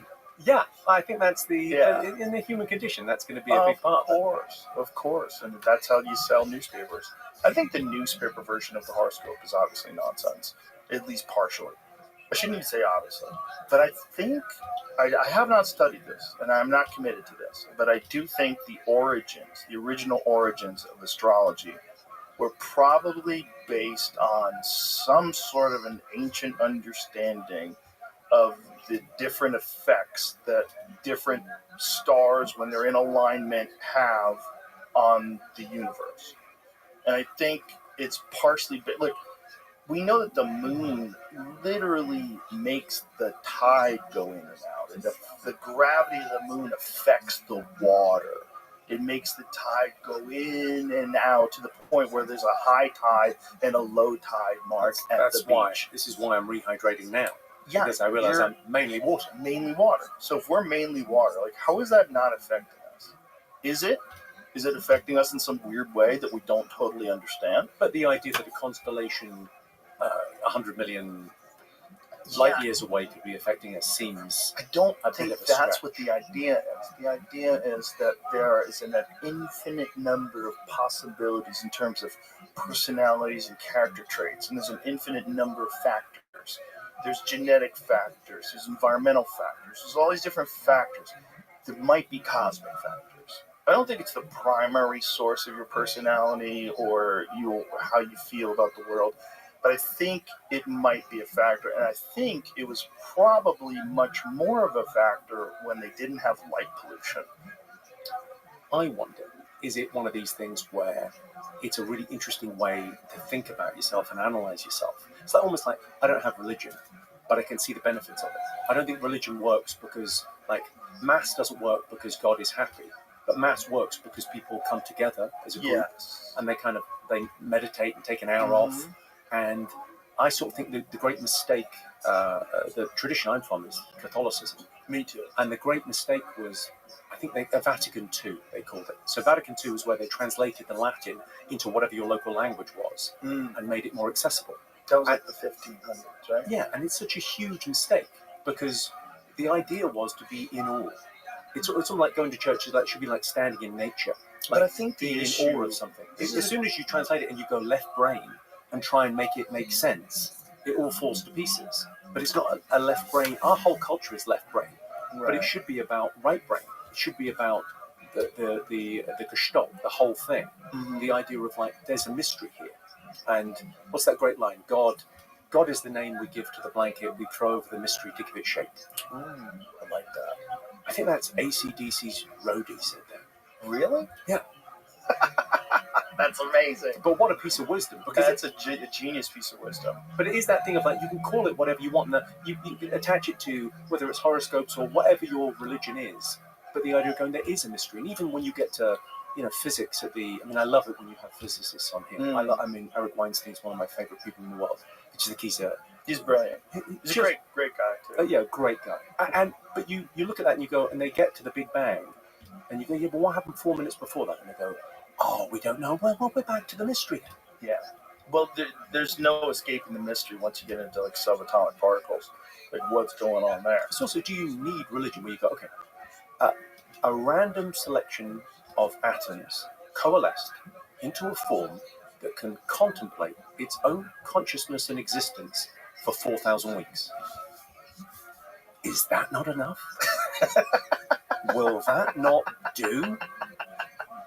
No, we need miracles, Jimmy. But when going back to the translation of the Bibles, one of the things I want to say, I think the reason why that was important at the time was because that power was being abused. Because most people couldn't read Latin. And most people couldn't read. I mean, really, when you think about reading, yes, it was the Bible was the reason. The Bible was the bestseller that people went, not I've got to go out and read a book. I got to get out. It was pivotal event for the Catholic Church convening from 1962 to 65. Oh, so we're talking about a different time. So we're thinking of the second Vatican II. Is that what you were referring to? Yeah. So that was 1962. What we're referring to is the 1500s. We're referring to like Martin Luther. Oh no, that's the Protestantism. That's the idea of the. With the translation of the Bibles into different language. The Bible, because it was originally in Latin. Well, yeah, that was originally probably in Aramaic. Yeah, and then the idea of the Protestantism was the idea that you've got your own relationship with God. Mm-hmm. So it went from being Catholics and Protestants to ultimately every individual was their own church. Yeah, Martin Luther's perspective was like, it's open to interpretation by you. You should develop this relationship with God through the Word, and that you should read, and it wasn't up to the priest to tell you what it meant. It's fascinating though. There's a law of history. There's one law in history, which is unintended consequences. And the consequence of that, of course, is that we over-solve for the individual in our culture now. Protestantism had such a huge influence that it's all about the individual and less about the group. Well, it's got to be a balance of the two. But it's a response to the power structures that were really detrimental, the power structures of the church. I mean, there's a reason why the priests aren't allowed to have sex. It's because they were fucking everybody, because they had power. You know what happened? What happened? Okay, the plague happened. So when the plague happened, it wiped out about a third of the population of Earth, right? So the plague was huge. Now, it had a much worse effect on the priesthood because everyone got last rites. So when you were dying, you got last rites. Oh, wow. So the priesthood was knocked out, like 95% of priests died. Oh, my God, I didn't even think of that. The standards, pre the plague, the standards in the church were the smartest guy you've ever met. The smartest guy in the village, the town, the region was the priest. The smartest of the smartest guy, the most intelligent guy, became the bishop. And the Pope was like, this guy's a genius. It was the best of the best, the creme de la creme. The standards for the priesthood post the plague, this guy's got all his own teeth. You're in. Like, it went down. And then all that thing of like the plenary indulgences where you could buy your way into heaven is all, all of that came off the back of the thing. So the standards kind of went down and then it became kind of corrupted. How dirty is that one, the buying the way into heaven? Well, well, people don't realize that. People often laugh at like the, he's going to blow himself up to get 72 virgins. The Crusaders all got a fast track to heaven. Nice. Yeah. Some guy tells you. Yeah, I've just discovered this. Yeah. Yeah. I was having a conversation with a friend of mine the other day, and she was telling me that there's a list of human beings that are alive today that are being considered for priesthood. Like, they have to think, for sainthood. For sainthood. Yeah, so they have to, like, go over all these different religious figures that are alive currently and decide if they're going to be a saint. Who's going to be a saint. You know Christopher Hitchens, the great Christopher Hitchens, right? Christopher Hitchens, literally, you ever heard the phrase the devil's advocate? Of course. He had that job. So when Mother Teresa was made a saint by the Catholic Church, they bring someone in when they're making someone a saint in the Catholic Church in the Vatican to be the voice of the opposition. And he got the job. He played the devil's advocate for real on Mother Teresa. He wrote a book about it. I've always wondered about him. Loved the guy. Pissed off a lot of people. Got cancer. I hate to be the conspiracy theorist. And at the time... You hate to be the conspiracy theorist. Yeah, I mean, I don't know if you're familiar with your brand, but you are the conspiracy theorist. At the time, I was like, wish you didn't smoke and wish you didn't drink. Now I'm like, God, I know a lot of people smoke and drink and they live forever. What the fuck's going on? Why did Christopher Hitchens die so young? But then again, why did Hicks die so young? Hicks died of like pancreatic cancer at like 33 or something. Yeah, I don't think we can relate his death to business. No, of course not. Of course not, but it's fun to do. The writer. Oh, he's genius. He was so... Hitch 22, and there's a book that he wrote about politics, the Letters to a Young Contrarian. Oh my God. It's like... It's those bits of... It's amazing things, kind of books, when people write their autobiography. And it's like... It's a gift. It's just you can feel like you know them. Well, you can also like imagine what would you do if you were living this person's life. You're going through all the various stages of their life. You're empathizing with them. You're seeing their struggles. You're seeing, their whatever they're going through, and you're like, wow, what would I do? Wow, that's crazy. Well, that's why he became this way. Oh, wow, that's amazing. And, you learn a lot from other human beings when they're really open. They really let you in. Which is one of the things I think reasons why we detest people that are very manufactured and closed off. Like, the newscaster, but you don't know a damn thing about those people. Isn't that why this works? Yeah, because you go this format, it's long. There's nowhere to hide. It's 3 hours of conversation. You're going to talk about what you're going to talk about. It's going to come up, and it's this thing of it's authentic, and authenticity is what people crave. Oh yeah, and it's playful, and I think this is my big theory on life. I think play is like we don't stop playing because we get old. We get old because we stop playing. Yeah, I've seen that. In our job, it's George Bernard Shaw, I think, said it first. Anyway, but he's wrong. You get old, no matter what. He's full of shit. You're gonna break a hip. Follow that guy's advice. You're gonna fucking roll your ankle for sure. Yeah, but maybe playing Twister when you're 70. Great. Yeah. That's a good way to break a hip.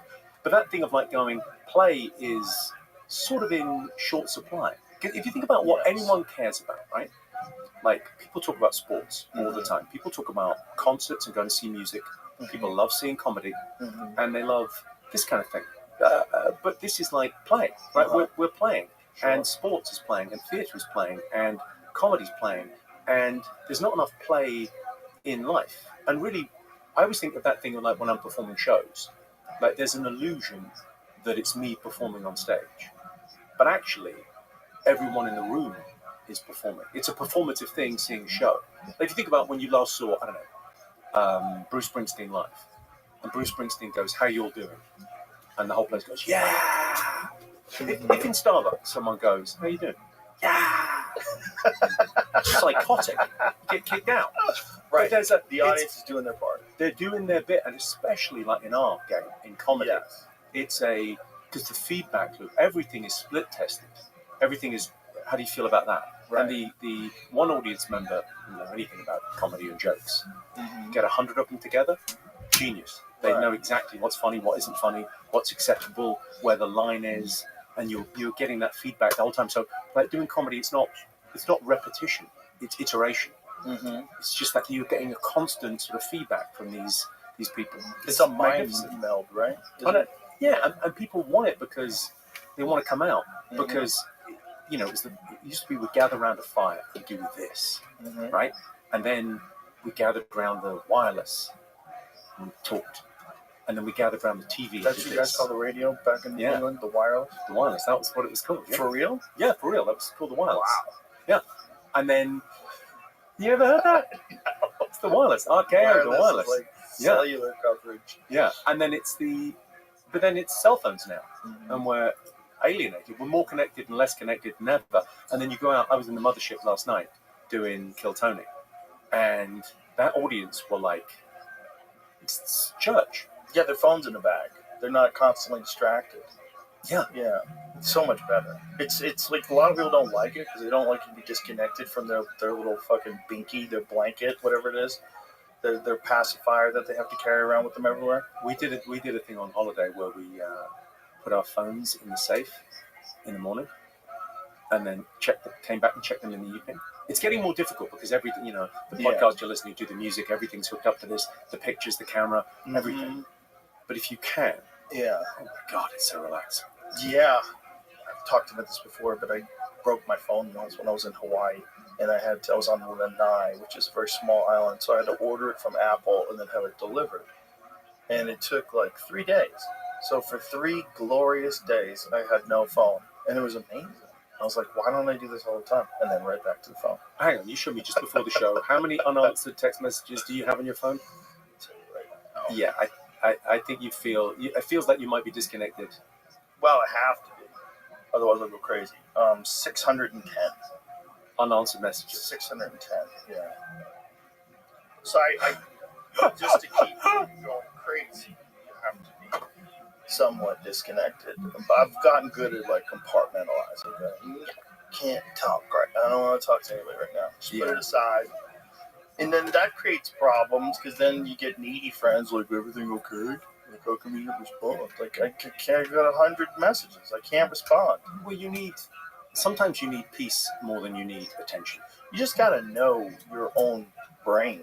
You got to know when you're overloaded. And I know where it is. I know, like, my overheat switch. I start to sweat. All right, too hot. Turn the AC on. You know what I mean? So I have that sort of same sense in my brain. I need boredom. I need a little bit of boredom. I had this thing recently I thought about. Boredom is unappreciated serenity.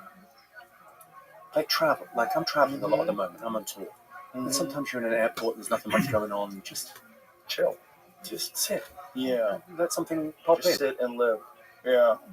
Isn't that interesting? It's like for creative types especially, that's very valuable to be able to have some time where you just come up with ideas. But instead, you just flood them with nonsense, car accidents, boobs, and fast cars.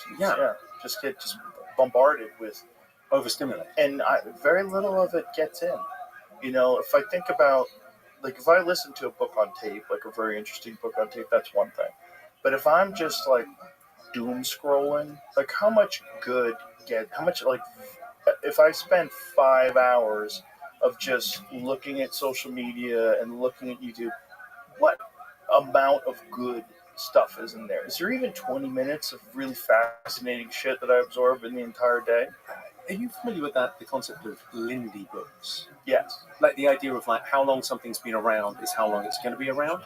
So most stuff on the internet was produced in the last 24 hours. Right. And will be entirely forgotten in 24 hours. No one ever goes, oh, I got to show you my favorite TikTok from 2 years ago. Right. It just doesn't happen. It's like if they do, they're crazy. Yeah, it's disposable. Oh no, I gotta get away from it. Yeah. You want to show me old TikToks? You're a fucking psycho. Yeah, it's like, but that's the nature of it. It's right. But like, it's crime and punishment is not addictive. The book. Yeah. But Twitter is. Yeah. Fascinating, right? Isn't it fascinating? Well, like something like very valuable, some amazing piece of literature is not addictive. I wonder. Yeah, I wonder with that. I wonder, is it that thing of Aldous Huxley, like the idea that Brave New World, like our power won't be taken from us by some overlords, like in 1984, will give away our power for cheap dopamine. Yes. And the problem with the world is there's a lot of cheap dopamine on offer. So doom scrolling, it's the same as is in a casino. But then there's real joy if you go out and see live comedy. I think we're drug dealers, right? Oh yeah. And the two drugs, it's dopamine and serotonin. And the dopamine is you don't quite know where the punchline is coming. You know there's a punchline, but you don't know quite where it's going to be. Right. And then there's the serotonin, the joy of laughter as well. And then you can get a fake version online, or video games are like a proxy for the career that the kid isn't having. Right. There's levels and layers and then a big boss at the end. It couldn't be a clearer analogy. Or porn is a proxy for love and sex. It's like we go for the easy option. Yeah. But actually, when you work for it, it's just better. Right. The thing is, the easy options available instantaneously. Like, it's very difficult to go fight in war, but you can play Call of Duty right now. You just sit in front of your computer and then you're playing. So this cheap version might keep you from having a life of adventure because it spoon feeds you bullshit versions of reality that are very addictive. Okay, so back to your work ethic. So the idea that you don't do that. You spend time doing difficult things. Yeah. Like I got the cold plunge thing from listening to you. I was kind of interested in it and kind of chatted to some friends. I tried it and loved it. But you're putting yourself in a very uncomfortable situation in order for benefits later. Yes. It's a kind of a sacrifice you make in the moment for something later. Yeah. What draws us to that? What makes us do that? The process. So knowing that other people are completing this process and having positive results and then sort of investing a little bit of time into it, either out of boredom or curiosity or whatever, and then you realize, oh, this is real. Like, this is real in terms of, like, fitness. Like, if you want to start running, you want to run a marathon, you're like, that's impossible. I can't even run around the block. Well, if you run around the block 3 days in a row, you're going to get better at running around the block. And if you keep that up for a couple months, you're like, holy shit, I'm getting around this block pretty easy now. And then you start expanding your runs. And the next thing you know, running a couple miles a day. The next thing you know, you're entering into a 5K. And the next thing you know, you're running a half marathon. And then you look back on that day where you couldn't even run around the block and you thought running was impossible. So there's a process. And there's a process of improvement. But that process requires you to be uncomfortable, and most people are unwilling to be uncomfortable. So if you are willing to be uncomfortable, you will bypass most human beings in everything you do. Yeah, it's that thing of that prioritizing now. Yeah, seems to be the if you can prioritize later, if you can sort of Chris Williamson gratification. Yeah, well, Chris Williamson's got this great thing. We were chatting about it, me and George Mack and him. It's amazing. He's great. He's the best. But that thing of 24 hours ahead. We've all got to serve someone, right? In life, you got to serve, and serving yourself in 24 hours is pretty good because it's that thing of booze is the best example. Drinking is you're borrowing happiness from tomorrow. Yeah. Right. So that in a very simple way, the reason. Also, it's like predatory credit card rates. Like the kind of rates that you get when you go to college and they give you a credit card, you're a moron, and they give you 39% interest or something like that. Something crazy, yeah. Yeah, that's what it's like. It's like you're not just borrowing money, like your body's like, I'm going to need more. I'm going to need more than you spent. Yeah, I find that thing of it's whenever I feel anxious or depressed or any of those things, I always sort of think it's invariably with me, it's a hardware problem, not a software problem. So it's like, okay, have I slept? Have I exercised? Have I eaten correctly? It's a good way to put it, hardware, software. And then you go, okay, this is a hardware problem. But it's so hard to fix that when you're depressed. It's so hard to it's all very well for us to go, well, go for a run and do some exercise and have a cold plunge. It's so difficult when you're in that, I'm very empathetic to that state. And I wonder, does it help that we slightly pathologize? In our language, we say depressed and anxious, not sad and worried. I think for some people it's listen, you don't want to be trivialize mental health problems, but you go, sometimes it's just the human condition. We're going to worry about stuff. Certainly you don't want to trivialize mental health issues. However, you also understand that there's a tremendous benefit to being physically active that is actually better than SSRIs, statistically speaking. So what do you prescribe? Is it better to prescribe drugs, or is it better to be real with a person and say, I know this is uncomfortable, but this is what you're going to have to do. And it sucks, but it sucks for everybody. And everybody has a test in life, and this is your test. Your test in life, your test in life is not to try to win the Super Bowl. Your test in life is try to get up and not eat garbage today and drink a bunch of water and have some exercise. This is your test in life. Yeah. I think it's not easy. The issue is that you want to be, I think kindness is kindness is, it's the most wonderful thing. It is. And here's the problem with kindness. There's a lot of kindness in the moment. I've got kids, you've got kids, right? Your kids what do they want to do? They want to eat McDonald's and they want to watch TV. And you want to be kind in the moment, but you're gonna have fat, stupid kid. Okay. I'm bulking now. I just lost some creatine. Dog, I just heard you. Cool, man. Are you ready to lose? Yep. All right. Just give me a moment.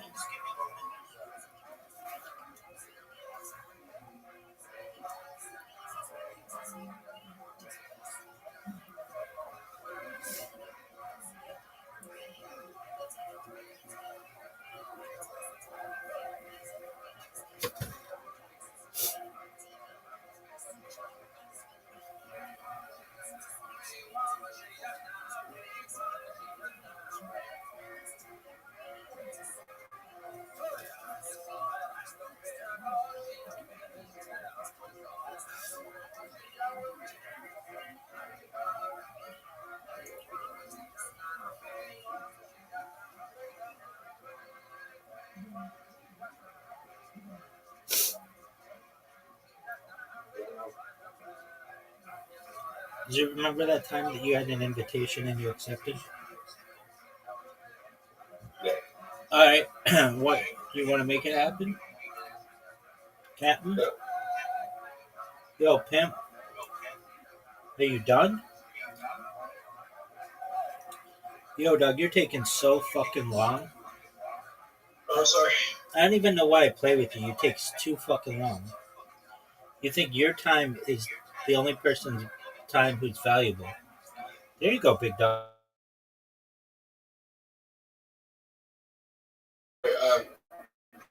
Rabbi, What? talking to that girl that the gym is like investing in Bitcoin in 2009. Who? Said talking to that girl. Oh yeah, you got that right. You got Bitcoin in 2009. you got that right. That's a great way to put it, big dog.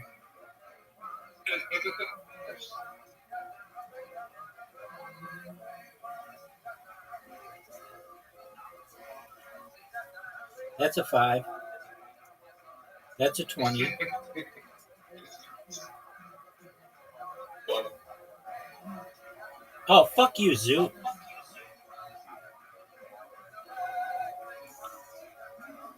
That's a 1.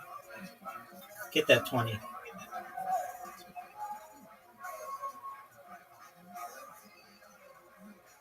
Fuck. Fuck. You got me, big dog. No doubt. Easy. I got fortunate.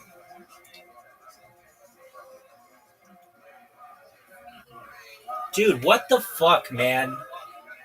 I don't fucking believe this shit.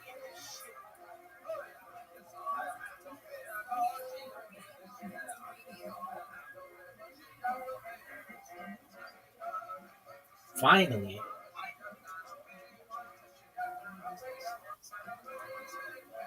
Nice checkout, dude.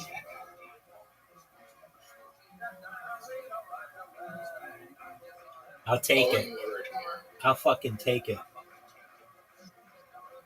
Beat 12. But I'm not going to win this game. But I'm not going to win this game. You came very close. But oh, that shit.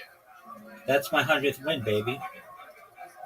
Oh, by the way, Rabbi, I played a random person today in darts, and it was like playing that they hit 3 triple 20s in a row every single game they played. They hit a triple 20, and then they hit a 1 on the last shot. It was like so like dotted.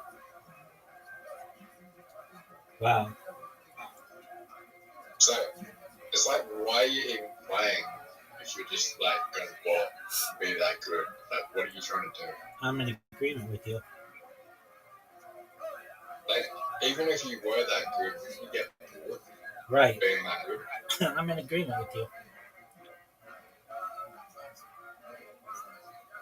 Got the 20. Unless there's money in it, there's like a point where you get so good at something that it just gets boring. Like, if you become like a fucking like fucking, I don't know, like a Yu-Gi-Oh fucking, a Yu-Gi-Oh player champion. There's no fucking money in that. If you get like so good at it, it'll just get boring when there's no money. Word, dog. Like, what are you gonna do? Tell girls that you're the Yu-Gi-Oh champion of the world, but like, that's Dude, that was good. 90?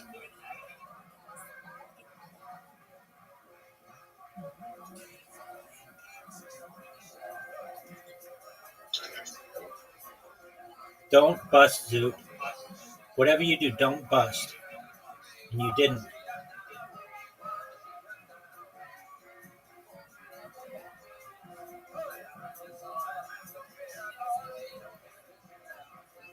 Zoot, who's your favorite female Australian singer?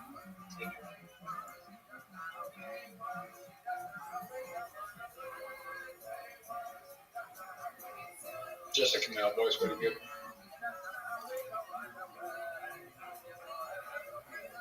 Dude, Zoot, you're playing off the fucking walls. Get the perfect game. Jessica Malboy?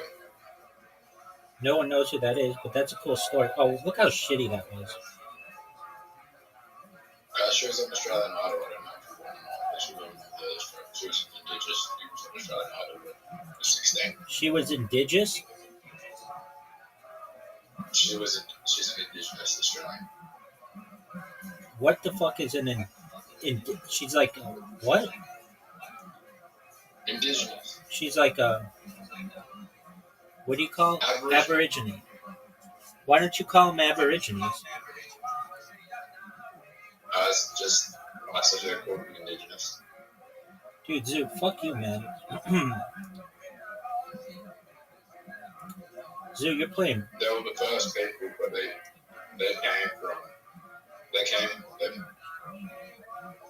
Australia wasn't inhabited until like 60,000 years ago by now. Right.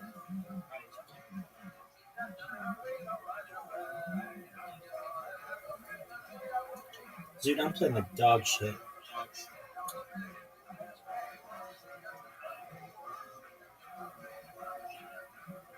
Are you proud of your results?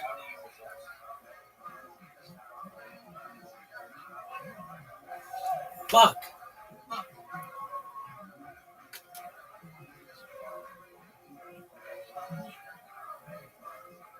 mean, it's not terrible.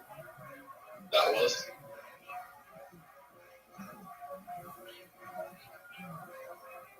I have a feeling I'm going to go into a tiebreaker here. Incorrect. I beat you.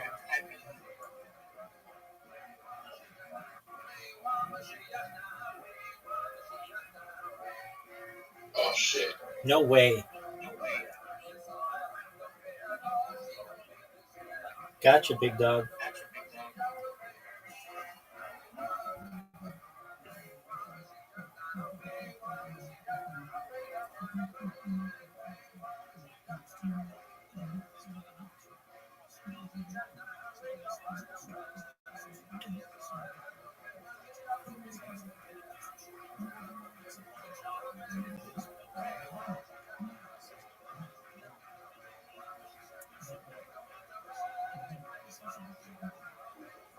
So what would you consider like an average start for us? Like how many? 60, 50, 40? Fuck, man. These busts are fucking me. Get that 14. Get that 8. So, Rabbi, Yo, pimp. I go to the body fat, wear 6-pack, they show me. However, I have no fucking muscles, so it's not divine. Wow. It's not divine. What a fucking checkout. All right, Zoot. 28. So I need to put on muscle. That's good. 82. That's not good.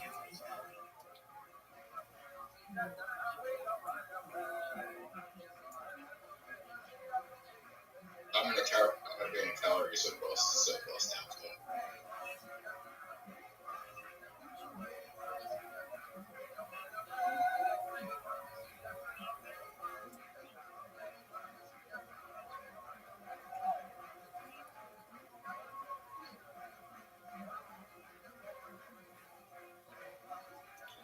Triple 20? No. No. Oh, what a sad Oh my bust. God.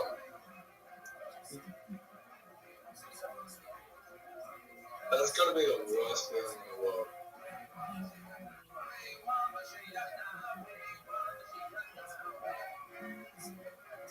I literally have to like get a like perfect round to win. But damn, what's with that?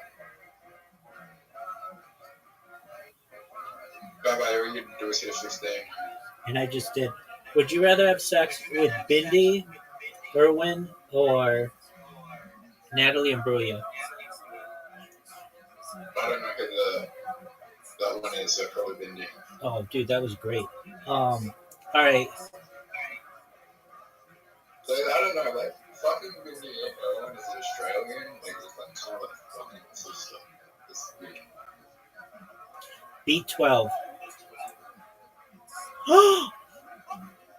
Wow, Zoot. Fucking amazing.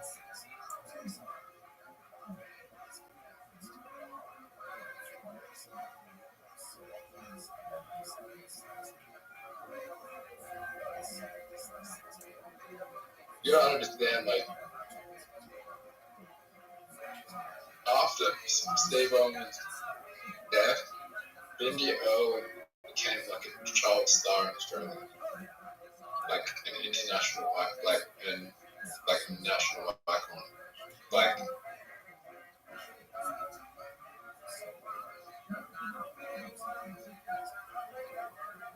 that's why I think Robert Irwin's going to be bigger than Steve Owen. Okay, I believe you. I see his shit. Do you know who John Denver is?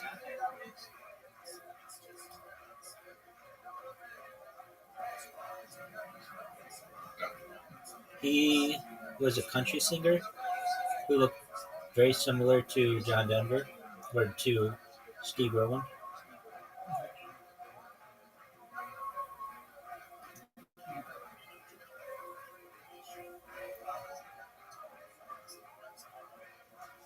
Fuck, who's that girl who sang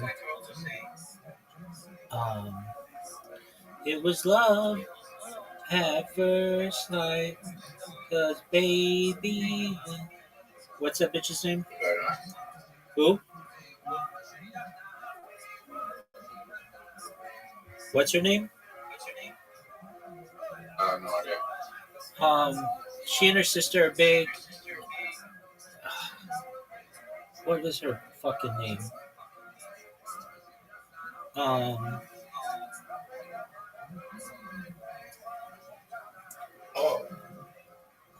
also, Hold on. might be The Bachelor. Okay, that sounds great. In the United States or in Australia? In Australia. Okay, he could do it in the United States as well. That I keep wanting to say Nicki Minaj, but it's not that. Who was the girl? Her sister was really big. She was pretty big on Australia's Got Talent.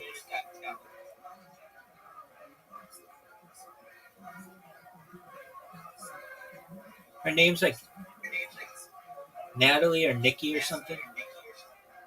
Who were the people on Australia? Who's the girl on Australia's Got Talent?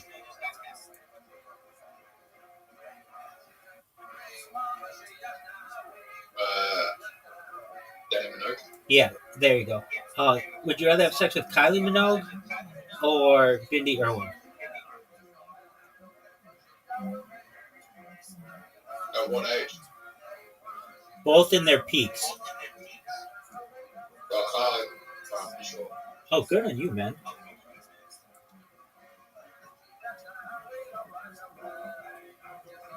Would you rather have sex with Margot Robbie or Bianca Censori?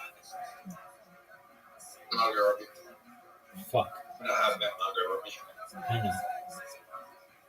Was she as hot in real life?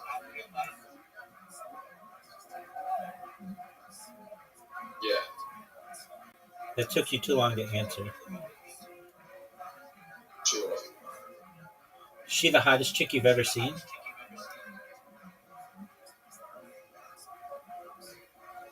In person? Yeah. Who is? Stripper. Wow, this girl must have been smoke show.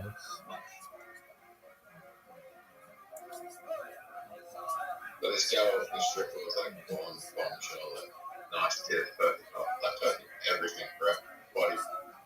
Body of a great goddess. Curvy all the right places.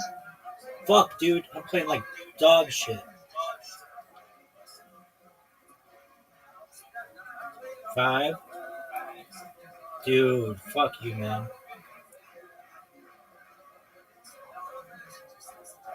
This game sucks.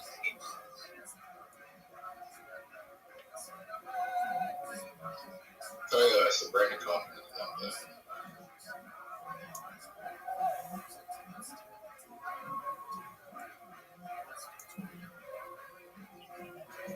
Look how amazing this shot is, Zoot. Zoot, are you paying attention? Zoot, are you paying attention? Zoot. That would have been a hole in one. Zoot, rank that shot. 9-9.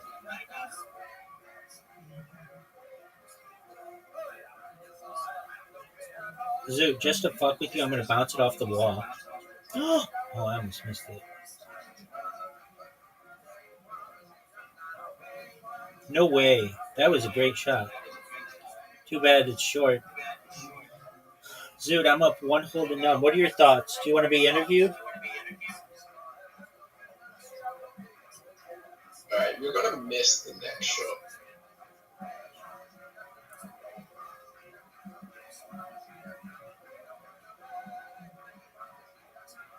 An absolutely perfect shot, so to speak. Oh, don't fuck me. Don't fuck me.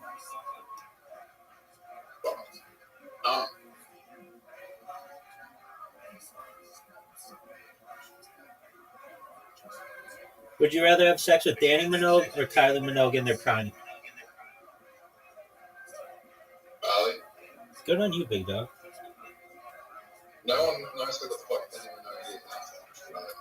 Even people from Australia don't know who she is. That's hilarious. You're funny. I know who she is. Just because of Jack Shaw.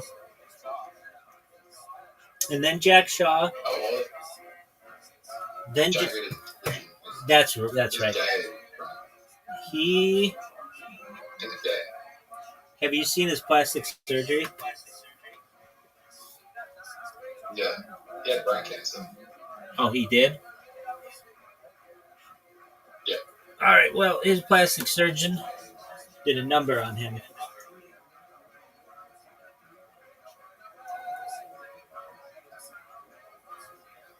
But he sings Whitney Houston like an angel.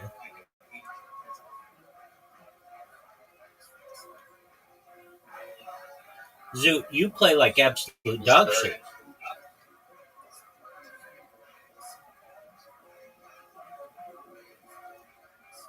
Oh, that was garbage. That was garbage, Zoot. Zoot. You know you lost like 8 games in a row?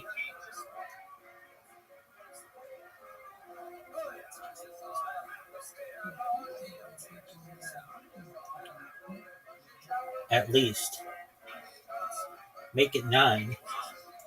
After, well, yeah, I mean, you can't really win this one.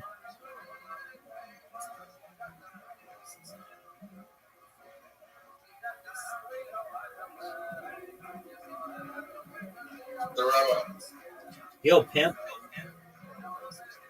I'm trying to bulk without losing my body fat. Think I'll do it? You're trying to bulk without losing body fat. Are you gonna use? Are you gonna? I mean, yeah, you can do it.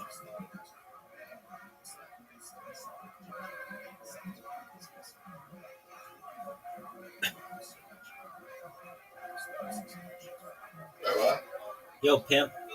I went from 75 kilos to 65 kilos, which is like losing 22 pounds in about 6 weeks. Good on you, big dog. Is that from all that dick sucking you've been doing in mini golf?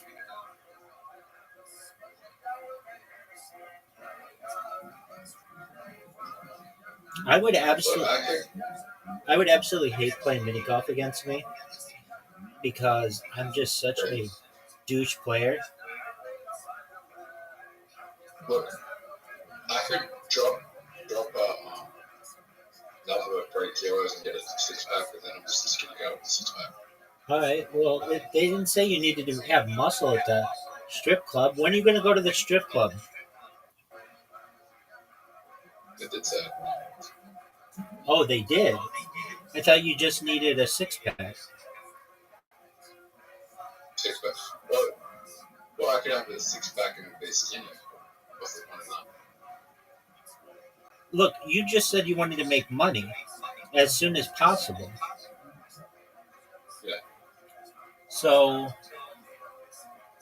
wouldn't you just try to do it as soon as possible and go see if they'll accept you?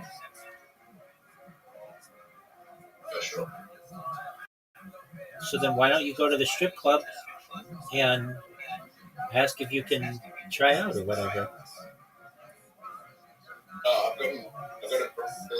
I've got a contact with another friend at another club that's better. All right. Does your friend at the other club know how much you suck dick at mini golf? 110%. And they still want to have something to do with you? Yeah. Okay. That's redonk. Are you ready for this shot? I suck at this hole. Like, I can get a good drive, but my second shots are always really bad. I know there's a certain spot you can, I don't know where it is, but like a certain spot in which you can be to get through all the pink in one shot, but I don't do it well. Dude, are you going to hit the ball or are you going to just jerk yourself off raw?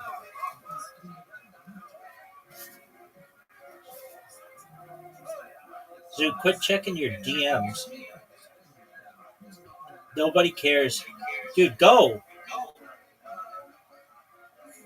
Dude, did you get disconnected?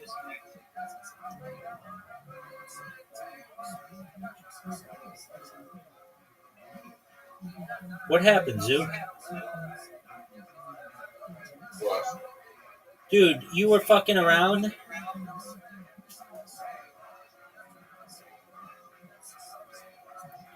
Zook, hit the fucking ball. You'll get dick pics at another time, dog. Dude, I don't even want to play with you if you're going to play like this. Hit. Rabbi, I need to go to the toilet. All right. After this game. All right. We'll take a break after. We'll take a break after this game. I'll be back in like 15 minutes. All right. You call your boyfriend. You do whatever you want, big dog.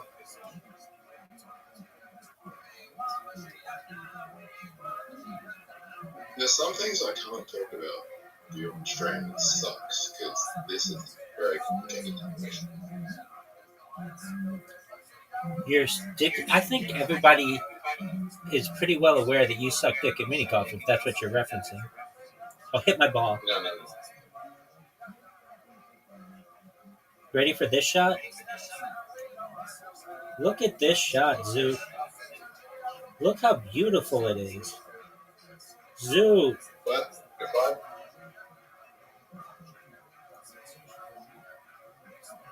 Zoot, you've got a tough shot on you. Oh, what are you doing? Rabbi, I need to go really go. So, I'll be back. All right, we'll resign, dog. That's what I'm talking about. All right, go to the bathroom, dude. Kids, of course. So you go, well, let's have some healthy food and let's read some books and let's run around outside. And maybe they don't want to do that now, but you gotta be kind to their potential. Yes. Not just to that. And then you kind of obviously, that it kind of teaches you that, and then you kind of have to apply it to yourself. Because you go, well, they're not going to pay attention to what I say. They're just going to watch what I do. Sure. But then, individuals that are struggling, the problem is if you don't know them, you don't know like what are they going through? Is this nonsense or is this like really serious? Like if they had a really fucked up life, or are they just really self-indulgent and lazy? Like what are we dealing with here? Like what are we dealing with? Are we dealing with like tremendous depression because of like physical and sexual abuse and beatings and violence in the house? Are we dealing with that, or are we dealing with some kid who their parents doted on them too much, and maybe the parents were super negative, which is very that is very contagious. Like if you have like very negative family members, and then everybody in the family is always complaining. It's always something's wrong, and someone did something to them, and so there's no joy. I don't think you realize, or maybe you do. I don't think you realize how much you help people. Like having these conversations on here. They help me. I think they help all of us. We're all human beings. We all go through weird shit. Just being a person. Yeah, it's not easy. But having these conversations, but I think there's something about you specifically, like the martial arts stuff. It's a very alpha thing, and then you're a stand-up comedian and very admired by your peers, and you can have conversations about this stuff. And I think it really cuts through to a group that wouldn't hear that. I mean, for me, that thing that you're saying there is about agency and empathy. And I think there's a problem in our society that we give agency to people we don't like, and we give empathy to people that we do like. So if there's like a right-wing Nazi rally, we say they knew what they were doing. We give them agency, punish them. Or Elon Musk with the Hitler salute. Right. Okay. So we say he knew what he was doing. Okay. And then if we really like someone, we give them empathy. And that's a great example. And sympathy. And the issue is we need to give everyone both. Yes. Because you go, look, no one is going to care about you more than you. You need to take responsibility for this, and you need to, it's very, very tough because you want to give that agency and empathy to everyone, to give them the tools to have a better life. Yeah, and the more happy people are, the more happy people there will be. It'll expand. It's not like it's not 1 + 1 = 2. It's exponential. It accelerates. The more people are happy and enjoying their life, the more you will enjoy your life. And that's just part of a community. It's the natural human reward system that's set up to make sure that we all get along together and continue to procreate and have a wonderful society until we meld with the machine, which is coming any day now. I hope you're ready. I don't know. You want to hear my hot take on AI? I would love to. All right, my hot take on AI is we were not made in God's image, but we so wanted there to be a God. We made one in our image. So if you think about the attributes of AI, it's all-knowing, all-powerful, can perform miracles. It lives in a cloud. Sorry, is that God or AI? Wow. It's so at Especially the moment. I think it's an emerging God.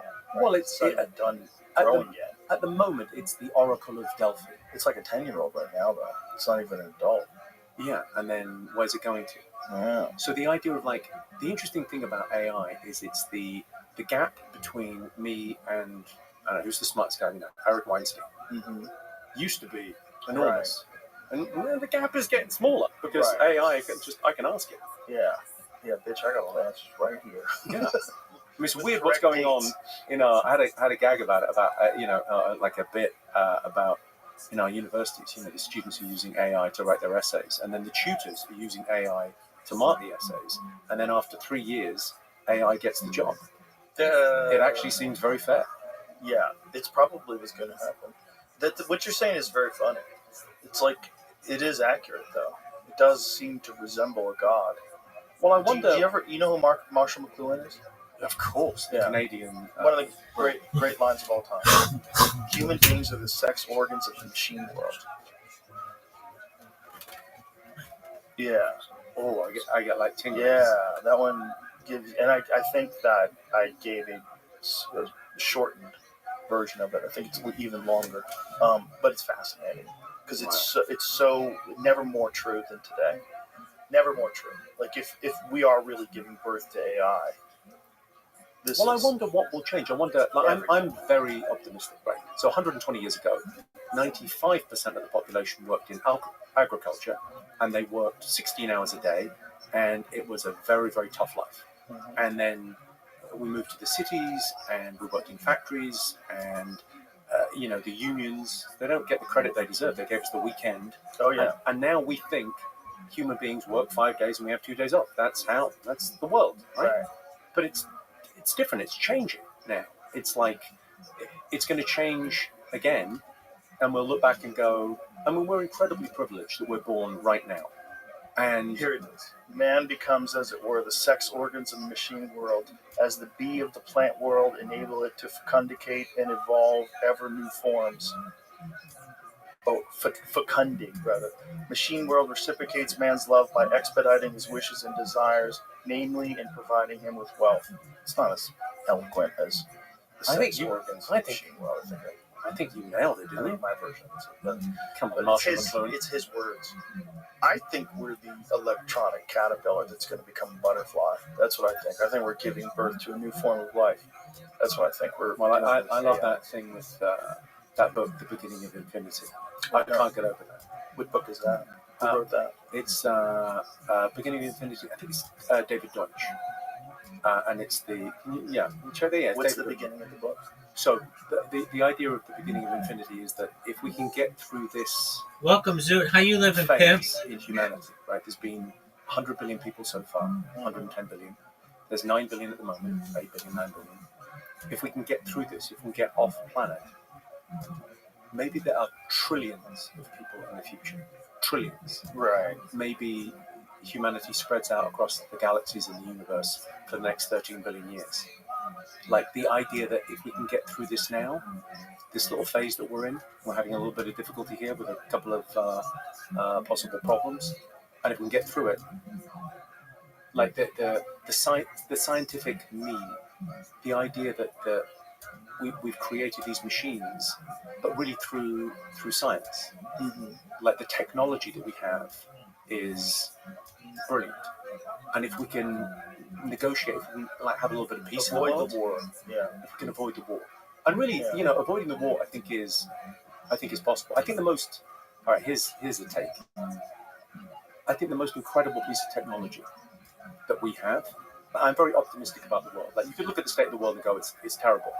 But I look at America, I look at the UK, and I look at the footfall. So where do people want to come? Well, they want to come and they want to live here, right? And what's the most important piece of technology in America?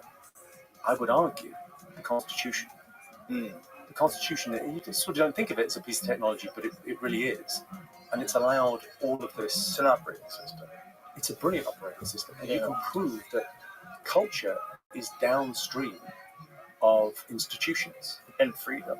Because you go, here's the great examples, right? East and West Germany, North and South Korea. Right. Exactly the same people.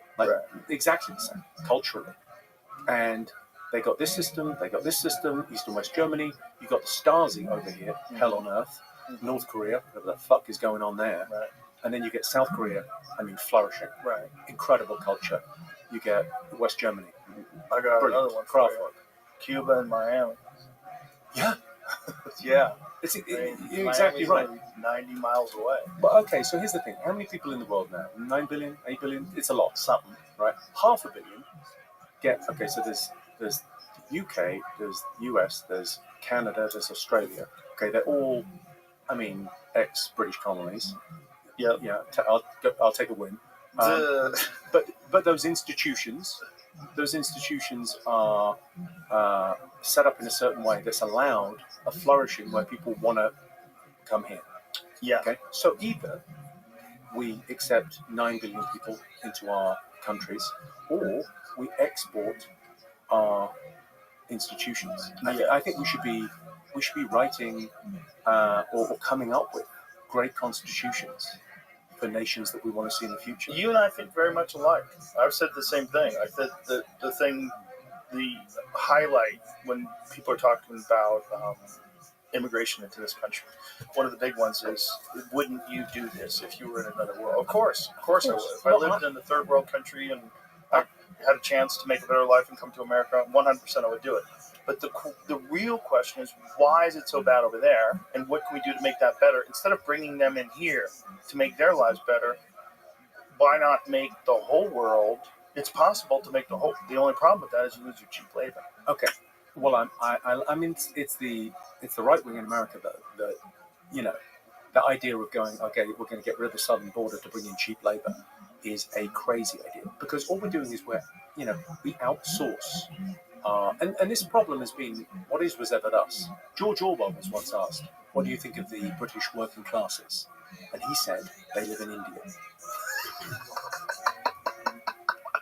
He's a smart guy. But you go, that globalization, the idea of going... Along with tech help. But it's the idea of we often export the things that we're conscious about. So we go, okay, so we shut down all the coal mines in the UK, and now we import coal.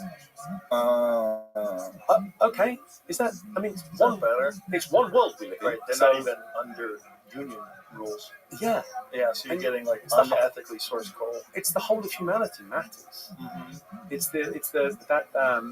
Derek Parfit's that brilliant guy who is a philosopher.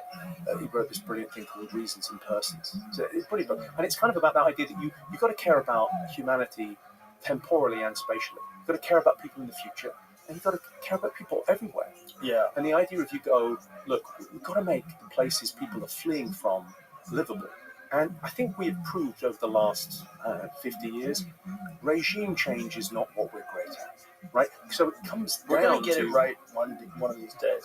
Sure. Just give it a chance. Sure. It's like the first car wasn't a good car either, but now we have really good cars. It just takes time. Sure. Jimmy. Sure. I just need to practice more. Here's what I think it is: agency and empathy on a global scale. Yeah. So it's like giving those nations that are in horrific trouble and that no one seems to care about agency. Yeah. But maybe it's that thing of like going the American Constitution. I don't know where it's written, but it's like I think it was like intellectuals from around the world were like chipping in with ideas, and they came up with this incredible document. And look at the flourishing that's come out of it. Look at what it's achieved. Like imagine if something like that happens in China. Imagine in our lifetime that they go with a different system, and it's more, because at the moment China's kind of, it's a covers band. Mm-hmm.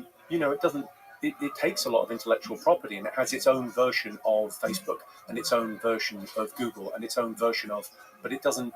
Mm-hmm. What is it about America that allows this entrepreneurial spirit, that allowed Silicon Valley to happen? Well, they've got an interesting approach because they still have a very entrepreneurial spirit as well. It's got a weird sort of a merging of communism and capitalism. Like, it's state-run capitalism. But they still have insane innovation. Like, China's technological innovation is probably greater than ours in a lot of areas. In the areas of electric vehicles, for sure. In the areas of drones, for sure. I don't know if you saw this, but there was some sort of a mothership drone that they're going to launch. That is this enormous vehicle that drones can launch off of. And okay, I mean, this feels like it's dangerous. It's like they have some spectacular drone capabilities, and they also have electric cars that, if you don't follow these obscure car review people online that review Chinese electric cars, you'd have no idea. These cars are insane. They have cars that do like a 360. Like, it'll sit there parked and it'll just spin in a circle if you want to. So if you want to take a U-turn, instead of having to go all the way around, your car would just spin around in a circle and go back the other way. Weird stuff, man. Like, insane technology inside the vehicles, like spectacular looking cars. Yeah, they're on the verge of, passing us in many areas because there's a lot of regulation in regards to drone technology, in particular in this country. If you want to be a drone pilot, is that gonna change now? I don't know. Ukraine. I mean, that's the first drone war. I don't know. It's all scary. The drone thing is weird because if you allow everyone to have drones, like you get that sometimes where like you see people dealing with drones over their house. Like, is that legal? Can you just fly over my fucking house with a drone? Turns out it is. Turns out it is legal. Well, how much of it as well? Like, I mean, I'm talking to the right guy here, but how much of the alien stuff that we watched in the 1950s and 60s was that technology being tested in America? So this is the drone mothership. This is the drone mothership that China's created. So this is an enormous ship that can send thousands of drones. Do you think it would be sensible for you and I to pledge allegiance to the Chinese Communist Party now, sort of on the record? We should learn just in Mandarin. case. I think it's a good time to learn Mandarin. I think. Wow, John Cena was right. Look at that, 25 meters wide. Wow, that's wild. That's big. Yeah. I mean, it feels like the quarter of a football field. I don't know. So war is changing, isn't it? I mean, but it used to be. I suppose it's always changing. It used to be guys, and you wear blue, we'll wear red, we'll line up, and then we'll just smash it out. And those days are over. But there was no civilian casualties. It kind of worked. And then there's guerrilla warfare, and there's what's going on now, and there's the drones, and Here's a weird question, right? Okay, so the assassination of JFK, people are absolutely fascinated, right? Sure. And what's been released and what's... No one seems to care about the guy that shot Trump. I think they do too, but there was very little information available. And we're hoping there'll be more information now that Kash Patel and Dan Bongino are in the FBI. But I'm not... I saw them recently talk about Epstein. They're saying that Epstein he definitely committed suicide. I'm like, definitely? Oh. Because especially, but Bongino... But it's the terrible kind of the lag from COVID. The long COVID from a psychological perspective is trust. We've lost a lot of trust because anyone that said it was a lab leak at the time was a maniac. And then, so you go, when they tell us, oh, no, he committed suicide, you go, well, it's hard to believe now. Yeah, well, it's way worse than, it was a concerted effort that was coordinated, and you could follow the paper trail now. Like, what used to be a conspiracy theory is now just facts. Like, there was one thing that came out where... What's the difference between a conspiracy theory and a fact? Is 5 years now. Find out who did it. Was Yale. Yale did a study before the vaccine was even released, where they were running the effects of shaming people to try to coerce them into taking a medication to decrease vaccine hesitancy. And I think they were running terms like trust the science. It's crazy because it's the baby in the bathwater, because they did that, and then you go, and then there's going to be more measles in America, and more kids wearing glasses that thick and going deaf from measles because they're not taking the good vaccine. So it's for me, it's like that idea of trust is such a, when we talk about institutions and the Constitution and checks and balances, and we need trust in our society. That's one of the great things that came out of, again, that's the Catholic Church. Well, the real problem in this country when it comes to things like vaccines is we have narratives. And we either have narratives that all of them are bad, or we have narratives that all of them are good, and trusting the science. We have these, it gets strange. Yeah. And then when the real problem in this country happened, when they absolved all pharmaceutical drug companies from any sort of liability for vaccines. And they did that because vaccines have side effects. Even if they are effective, they have side effects. It's part of the good and bad about them. Yeah, There's going to be some people that have, so they were getting so many lawsuits that they were threatening to no longer produce vaccines. So during the Reagan administration, he gave them blanket immunity. And then they started doing things like prescribing hepatitis B shots to babies, which doesn't make any fucking sense. It's a sexually transmitted disease you get through dirty needles and sex, and you're giving that vaccine to babies, and it's kind of dangerous. And they did it because people weren't taking it. And so then you get a thing where you're just trying to profit more. And because you have this blanket immunity, you're taking advantage of this position, which is what corporations do. Yeah, I mean, they're motivated by profit. Like, here's the simple solution, like super simple. Ban advertising for medications.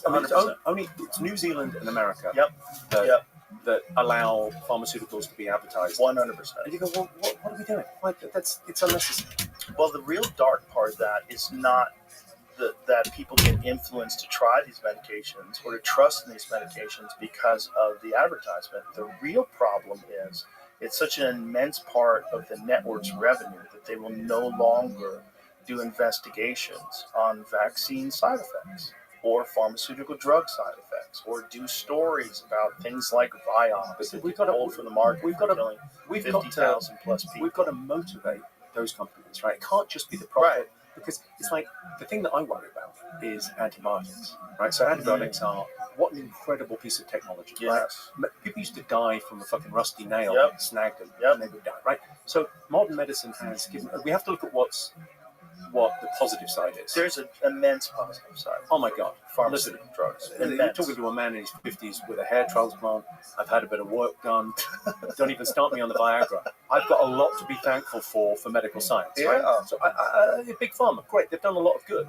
And then there's other stuff. The antibiotics. Like there's things that are resistant now to antibiotics. They need new antibiotics, but there's nothing in it for the pharmaceutical companies to invest in that.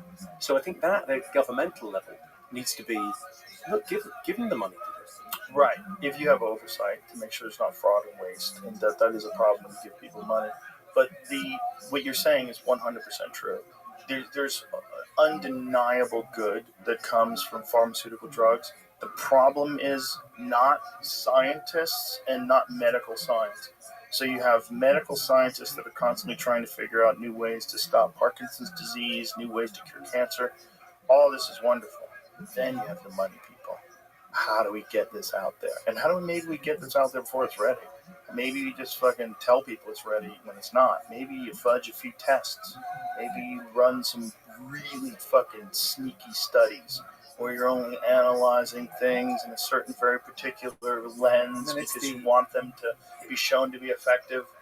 But you go, look, and I don't mind people, if someone comes up with a cure for cancer, they should profit. I don't mind. They can be a trillionaire. But the thing is, they're never satisfied. When you have a publicly traded company, they never are satisfied. They never go, guys, we're doing great. If we just make this amount of money every year, that's wonderful. Let's hang back.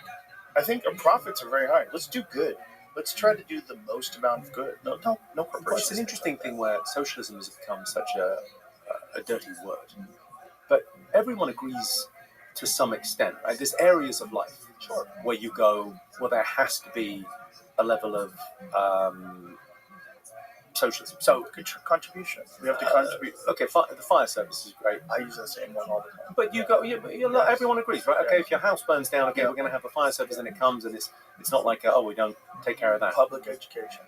Well, I think education. I think we could get there sooner, because you look at some of the stuff that's available online now, and it's just it's incredible. It's like it's there. I mean, I slightly think on education that we should do the right thing, right? Instead of pumping the economy by printing more money and quantitative easing, I think America and the UK should cancel all student debt, because we missold people some bullshit degrees, right? 100%. And the idea that student debt, right? So you're taking those people that took a chance and they went to university and they gave their time and they studied hard. And there's a theory that woke came out of elite overproduction. So people did everything right. They went to school, they studied hard. They went to university, they studied hard. They got a degree, and then they can't buy a house. They can't, because maybe the degree doesn't grow corn. It's not in a STEM subject. It's in the humanities or something, and then they don't get the lifestyle that they worked hard for. I think we cancel their debt. I mean, I don't want to sound like a communist here, but free education is not crazy.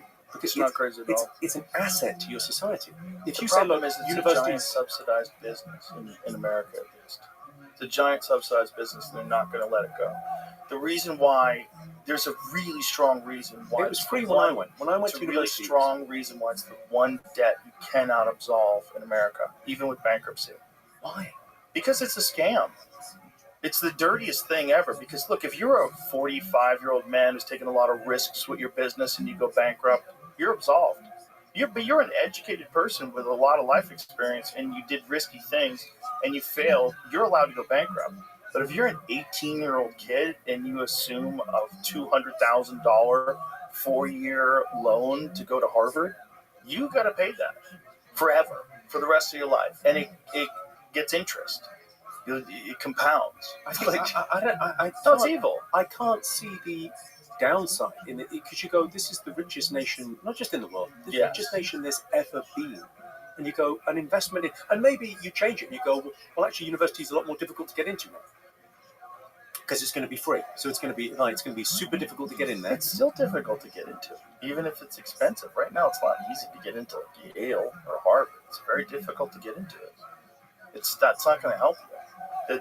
The real problem is always going to be the fact that you are paying so much money when you're too young to know what that even means. You're too young to be connected to $50,000 debt when you're 18. You don't know what it means.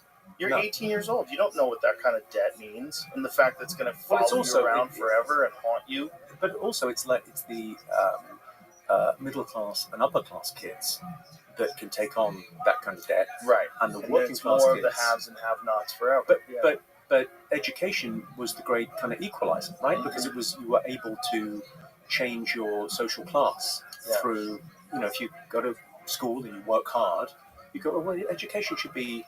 Listen, I'm not saying that there can be equality because I think we're all born with different gifts, right? Yes. You and I disagree about work ethic, but that the idea that we're all born with different attributes, right? So there's never going to be equality, but the opportunity to educate yourself and to do better is like that's sort of part of the American dream, isn't it? I don't even think we disagree about work ethic. I think it can be acquired as well. I'm sure it's probably heritable in some way. I mean, it's probably very cultural too. But I think you learn it too. Well, I think you've learned it. I think what you've done in martial arts, how you do anything is how you do everything. Yeah. I look at what you've done with the Mothership. I look at your comedy career. I look at how you treat your body. Everything's the same. It's the same. You've got a work ethic that's very consistent across different fields. How you do the podcast. Have you missed a week ever? Like, you're just very consistent with stuff. But that's the key to getting better at things in life. It's not always fun. And this is what people have to understand. You're not always going to enjoy what you do if you have a process. But I'm doing my best here, Joe. Sorry. Yeah, you're doing great. The process at the end of it, though, is what you're looking for. You're looking for results. And if you want to, the people that can get results are the ones that can go through the most difficulty. Well, I think, that thing of what you, and then you just sort of enjoy, I don't know, I think that thing of ambition, like the process is so enjoyable. The process of like becoming a better comic is such a joyful experience where you just go, like at the end of every show, I take out a notepad and try new jokes. And you just go, that iteration of like getting better and, if a new one works, it's the most exciting thing in the world. Yeah. Just absolutely love it. And you kind of go, and it's, I forget if it's telic or anti-telic, I don't really know but it's a task without end. It's just you keep on doing this thing. Yes. And there's no end in sight.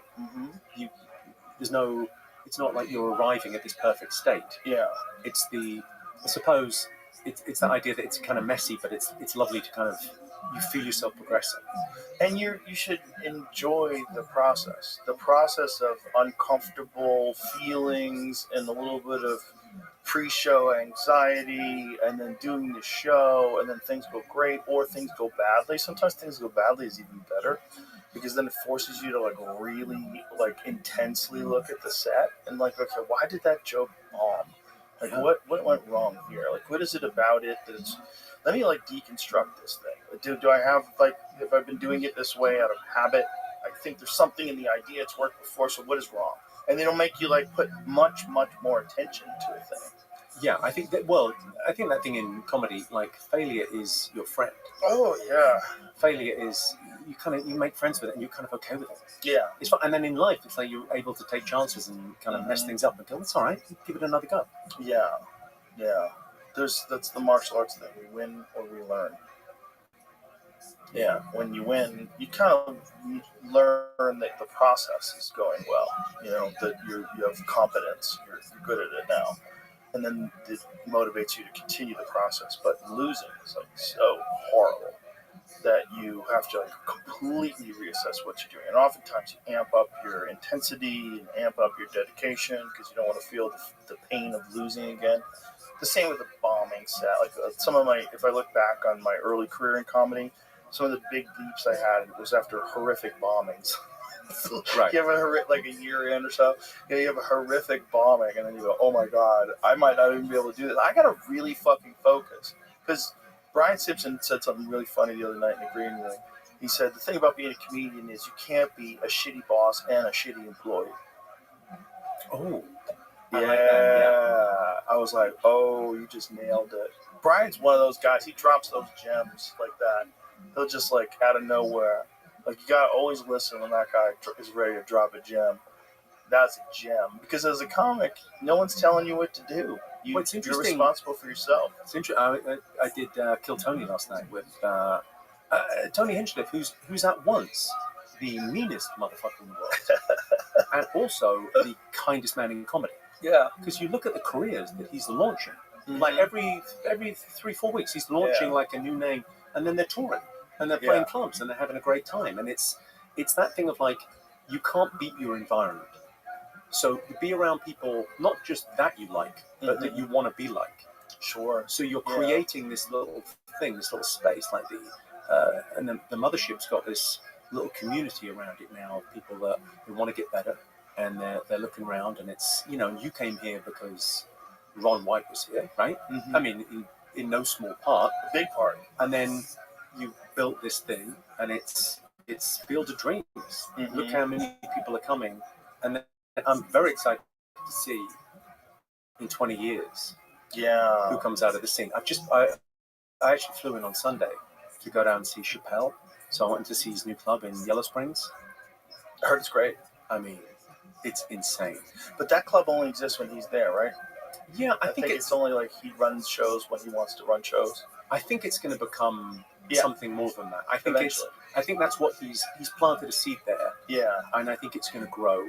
And it's a small town, but it's a town with a lot of pull. It's almost too beautiful a town, Yellow Springs. You kind of walk through and go, it's like the Stepford Wives. It's like so perfect. You know who's got playing this weekend? Who? The whole of the Wu-Tang Clan are coming. It's a 220-seater, okay? I think it may be one of the few occasions where more people are on stage than off stage. The audience may be smaller than the band. Yeah, Wu-Tang can stack it in there. That should be wild. That'd be amazing. But that's Dave. But he draws people. He's a magnet, He really is. Yeah, he's a beautiful person. Very, very unusual human being. I don't know anybody like him. No, he's a unique... Well, as are you. You're non-fungible human beings. There's no one else you go, he's a bit like that.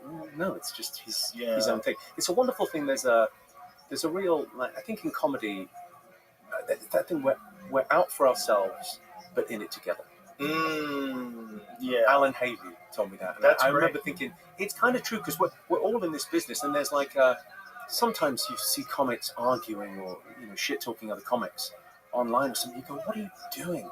There's the narcissism of small differences, where people go, oh, I don't like his observational stuff, or he's hacky or something. You go, we're all in the same business. Yeah, most of those people are just jealous. That's just a pettiness. It's always people that they think have success that they don't deserve. No one ever hates you for doing worse than that. Exactly. Yeah. Exactly. It's all silly. It's really silly. It's foolish. And unfortunately, some of them are good comics too. They're doing it. It's like but they don't have any friends.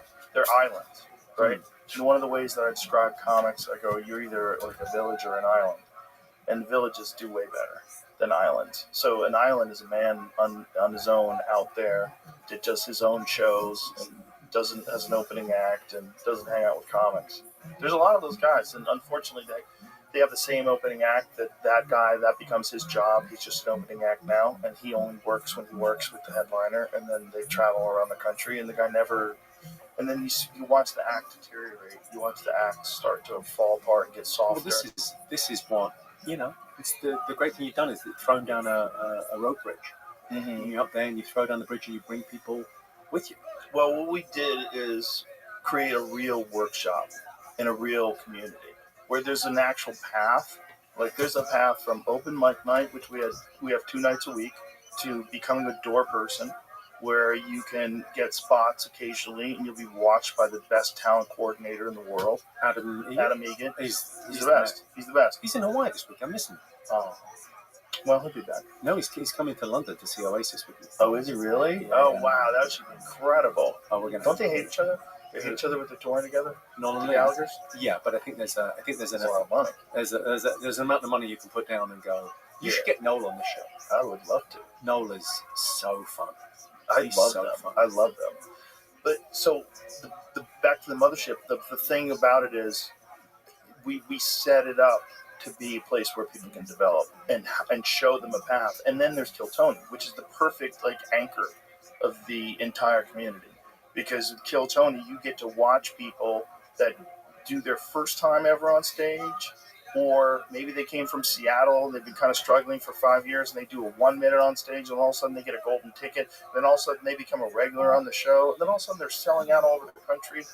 And then you're in this group of people that are really enthusiastic about this art form that I think is one of the most underappreciated yet very respected and very loved art forms. It's really paradoxical because on one hand it's dismissed as being a bunch of fools, and on the other hand it's everybody wants to go see a good one. Yeah, who's dismissed by? I mean, it is that thing where you go. I think because it's a sense of humor is. There's that great old quote of laughter is the shortest distance between two people. I think there's a real connection to comics because you laugh with your friends and your family and you laugh with this comedian. And if you think about friendship, I think about friendship like filters. Like if you sit next to someone on a plane, you've got a lot of filters. Right. You chat about the weather or the local sports team, whatever. And then you get really close to someone, you've got no filters. Your best friend in the world is that you've got no filters with. I think comedy's not respected because most people can talk and most people are funny occasionally, so they think I can do it. But most people can't hit a fastball. Most people can't play tennis like a professional. Most people can't do that. So you watch someone do that and you go, I can't even do that. But you see someone on stage talking, you're like, I can talk. What's so hard about that? I just have to figure out the right words to say and I can be Jimmy Carr. Right. Right? Because everybody can talk. I think that's part of the problem. That's why it doesn't get appreciated the same way music gets appreciated. So, if there's plagiarism in music, there's so many songs where a lick in the song, just one thing about the song, and then the people, Bittersweet Symphony, they had to give all their money to the Rolling Stones. Yeah. They didn't make any money from that song. The weirder one was was it Blurred Lines? Was it, and it wasn't even that it was the same. It was the same feel as a Marvin Gaye song. Same feel seems like a stretch. I don't remember that one. I thought they did decide that it was the beats were copied. But I've talked to friends that are musicians and listen, there's only so many different ways you can put together a beat and rhythms. It's you're going to get similarities all the time. And it doesn't necessarily mean that it's plagiarism. But plagiarism in comedy is outwardly dismissed. There's no lawsuits, but yet comedians. No, it's self-policing. It's self-policing. It's if someone does that, you go, now. Then that's the first time I ever saw you was calling out. Yeah, but before that, a lot of people got away with it, man. A lot of people built careers off of plagiarism. Well, even the great Robin Williams had that reputation. Yeah, he did. Because it was doing kind of this other thing. I don't know. Well, it's like when you're just freeballing and you get stuck, you just take somebody else's stuff. And back then, there was no internet, so there's no accountability. I think that's just the big part of this equation. As the internet comes along, and there's been so many instances of a comedian's career now really fucking crashing because the internet sleuths, they start looking at it and they go, no, this came from that came from this. Her special here is this is his bit, this is her bit, this is all plagiarized and just reworked horse shit. Yeah, the way we can tell is when they have another special after they've been called out. And then it's horrible. Right. There's just no content. Well, it's that thing of you have to give the world irrefutable proof you are who you say you are. You know, if it's one joke, fine. If it's 10,000 jokes, you go, okay, this is something. I mean, we spoke about this last time, that thing, because I'm working on a thing with my friend Amanda Baker and Abby Grant. They came and they taught at the Mothership. Yes. Because we're trying to work on this book about, like, teaching comedy in the same way that people teach music, like having a language of it and taking some of the alchemy and the mystery away from that, and sort of thinking about, well, what really, you know, not to say that it's like something AI can do or a machine can do, but the idea of like teaching people the structure of it, so that it's less kind of, you know, hey, it just comes to me on stage, right? Maybe codifying it a little bit more. And I mean, I'm working with these two incredible women, Abby Grant and Amanda Baker, on the book, and it's taken a long time. But I do think it's something that if you could teach it in schools, the idea of comedy, even as opposed to music, which is wonderful to learn, and you appreciate music much more if you've ever given the guitar a go, because you can appreciate what they're doing. Yeah. But the idea of comedy is being taught because you go, well, you have to write down and order your thoughts. That's a value. You have to learn how to communicate and speak publicly. That's a value. And then you're speaking in your authentic voice. And that's the saddest thing. Most people live and die and they never speak in their own authentic voice. Yeah. It's a great thing to give kids, I think. It'd be a great thing to, you know, if it's an after-school activity, I would sign my kids up. Yeah, I mean, there's definitely value to it. And even if you don't have that style of comedy, like a joke writing style, even if you're more of a storyteller, like a Ron White type where he tells stories, there's always value in learning different techniques to craft material and craft jokes. But I look at what Ron does, and I mean, my love language is the one-liner. I like jokes, and it's quite old-fashioned in a way. Yeah. You know, it's like it's a very old-fashioned kind of way, and it's less about my life. But you're like a folk singer. Yeah. And then I'm trying to. I've got a good fastball, and then I'm trying to work on the other bit. But that's kind of what I love about the industry, because it's everything. You go, yeah, I can get good at that, and then I can do like 20 minutes of fastballs, and then do. So like about a year ago, I started working with a videographer, putting stuff out, like heckle videos and people talking to me. Yeah, I've noticed those. And you go, it's just such a joyful thing, because it's almost like doing the stuff when you go, just hit me whatever you want, I'll do anything. It's like seeing a magician do real magic, because you kind of go, right, yeah, I've worked this muscle hard enough, I'll write jokes live for you now. Have you done Bottom of the Barrel? No, what's Bottom of the Barrel? Bottom of the Barrel is Brian Simpson's show at the Mothership, where you have a whiskey barrel and you reach your hand into the whiskey barrel to pull out suggestions for topics. The audience. Didn't Paul Provenza used to have set lists? Remember there was set lists? Yeah, but that was not provided by the audience, I don't believe. No, that was like that, and it was a bit hat in the hat. Like sometimes it was just crazy things, but it was. Yeah, I had a bunch of different versions of that. There was another one, Stand Up on the Spot. There was an LA one where you have the audience like raise their hand and come up with it. But the problem with that one is then you encourage people to just yell out. And so while you're in the middle of talking about something, someone else will yell out a different subject because they're just greedy and they just don't want it. You know what I mean? Like you have to have good audience participation in that one. But again, that thing of like going, it's performative being in the audience. Yeah. Like I always think that thing with hecklers, that there's more hecklers in the UK.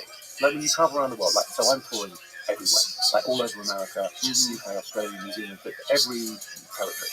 And you notice different places have different traditions when it comes to heckling. Like that's the biggest thing you notice when you travel. Like in North America, they're very slow to shout out during the show because they think am I spoiling the show? Am I ruining it? And I actively encourage. I don't mind if it's a little bit aggressive because we're all in service of the evening. Right. We're all in service of like, I don't mind if you win. Well, that's confusing for the audience because some people don't want any heckles. Yeah, sometimes it is like some comics just want to, they have a set, and they want to just perform their set. Yeah, I know, I like it when people join. Like no one wants someone to talk over their punchline. That's the problem. But you want people to... You're going into an agreement with a bunch of drunks, and a lot of them are just... they're not that smart in the first place. And so they don't even understand when to yell out. And so they're yelling out while you're in the middle of something else. Yeah. And then I'm very lucky with, I suppose it's that thing with you can, it's self-selecting. Well, Your also- audience come and they find you, and it's Sure, but sometimes crazy people just show up at your audience. oh my god! If I had to compile, maybe I should compile a video of me kicking people out shows. Well, now It's they like know so you do that too, so they probably get bored of doing it with you. And so you get kind of the wrong kind of people that are encouraged to yell shit out. No, I get pretty good. Most of the time. I get pretty good because I always think, Well, I don't have schizophrenic. I don't have like a, It's only like 1%. yeah, I don't know if they're buying tickets. They should buy 2 tickets, shouldn't they? I don't think they think they're two different people. I think One for each personality. I think schizophrenia is just like your connection to the world's afraid. Yeah. Jesus. That's a pretty basic off. Yeah, we don't even understand what that feels like. And, you know, there's a guy who's schizophrenic that as the disease progressed, he was an artist. And as his disease progressed, you could see his art getting fucking weirder and weirder and more abstract and distorted. It's the most horrifying. It's a horrifying. It's one of the most. You know, there's a bunch of really horrifying ones. Eric's disease, a bunch of different things that just you just go fuck. Again, gratitude. Just be happy that you don't have that, and that's another good, solid reason to try to take care of your physical body. Yeah, make that bitch work for you. Yeah, 100%. Don't ever fucking malfunctioning. What if you can avoid it? I think kind of food is the thing as well. Food is the medicine before medicine. Mm-hmm. Like just try and it's hard on the road. It is. The best way to do it on the road for me is carnivore. I just only eat when I'm on the road. Well, I do that most of the time anyway. But when I'm on the road, it makes everything so much simpler. Just mostly just eat meat. Are you traveling much at the moment? Are you No. on the road much? You're not? No, even when I did my last special, my Netflix special, I prepared for it entirely at my own clothes. And then I hadn't done any theaters at all in like a year and a half. And I did the first Friday night at the theater. I'm like, oh, it's different. Just because instead of doing like 200 people, I was doing thousands. I was like, this is weird. Like the timing's different. But I'm like, oh, okay, good. I find the timing's different in like, I often go from theatre to arena. Arena time is really different. Yeah. Well, I tell you what, I got it from Chappelle. I was out in Australia on tour last time, and I had like one night off, and Chappelle was in town that night. So I thought, well, I'll go up with you. So I went up, and he had it in the round. Yeah, that's what I do too. It's so genius because it's like the thrill of. I don't want to say never, but I may never be a professional boxer. There, I said it. But walking into it's like walking into a ring because you've got like security around you and you have to walk through the audience onto the stage and up the steps. Yeah. It's so thrilling. And then you put the screens above, and even in a 10,000 seater, no one's more than, 2,000 seats back kind of thing. So so everyone's got a great seat and you're kind of rotating and I love it. It's incredible. It's also intimate in a weird way because the people are seeing the other people on the other side of them, which never happens. And they're seeing people laughing. Yeah. I hadn't thought of that, but they're seeing people laughing and it's that thing of going, okay, well, we're all, it's like an event where we're having fun together. It's great. It's the best way to do it. It is although the timing that changes when you go, okay, it's a theatre and it's like even 1,000 seats. I notice in the UK sometimes like you got to, like the Palladium is my favourite place to play, right? The Palladium is a theatre that was built 120 years ago. So the fire regulations 120 years ago were, I hope no one dies. There was a fire regulation. Good luck. There's doors. If there's a fire, I guess leave. So it's tight. It's like it's 2,200 people, but they're close to you. And then sometimes you go to a place that was built 2 years ago and it's beautiful and air conditioned, but the people are so far away because the seats and the aisles and everything's been built for safety. Yeah. So it's like you'd never get it. You couldn't build one of those now. Yeah. It was better when they were all on top of you. Yeah, but then people died in fire. Well, you've always got to look at the negatives. They should have a way to like open the wall in case of a fire. Should be a hinge. You just push the whole wall down. Everybody can just run out real quick. Can you engineer that in there? Like, you know what they do with the battleship when they let the tanks out the back of them? Yeah. Yeah. How about that? That's a good idea. Yeah. Like a big old aircraft carrier. Like, drop it. Yeah. Or fucking fire extinguishers everywhere. Like, in the wall. Everywhere. Spray water on shit. Yeah, just under every seat. All over the ceiling. I mean, they do have that in some places where it's dangerous. They have fire sprinklers that are built into the wall. I feel like in we're case getting of a close fire. to the old bit of that black box thing they have on airplanes where it crashes. Oh yeah. Like everyone had the observation, just build a plane out of that. Right. What's that made of? But how about parachutes for planes? How about one of those? Is that hard to do? Parachutes for planes? Yeah. We're having some big ideas. How much would it cost? Yeah, how much would it cost to have a big fucking parachute at the top of the plane? So shit goes totally sideways. Pull it. Float down to the ground. Is that possible? Is that an incredibly dumb idea, or is that genius? It's bold. It's bold. I'm sure somebody else thought of it. You know? Yeah. That seems. I mean, don't they have something like that on Air Force One, where like if the plane's going down, the president can get to like a little compartment and it ejects? Is that real, or is that like some movie shit? That might be some movie shit. See if that's real. I think there might be. Like some movie shit, but that sounds like a good idea. Like, what if Air Force One goes down? Like, this was the online chatter about the president getting a plane to Qatar. He got a gift of a plane. Yeah. Like, Air Force One does not have an escape pod in the real world. Okay, can we movie Air Force One? Can we confirm, is this the real world? Because maybe this is. We think it is. As far as how we're acting, yeah, this is the real world. What do you think about simulation theory? I think it's more likely every day.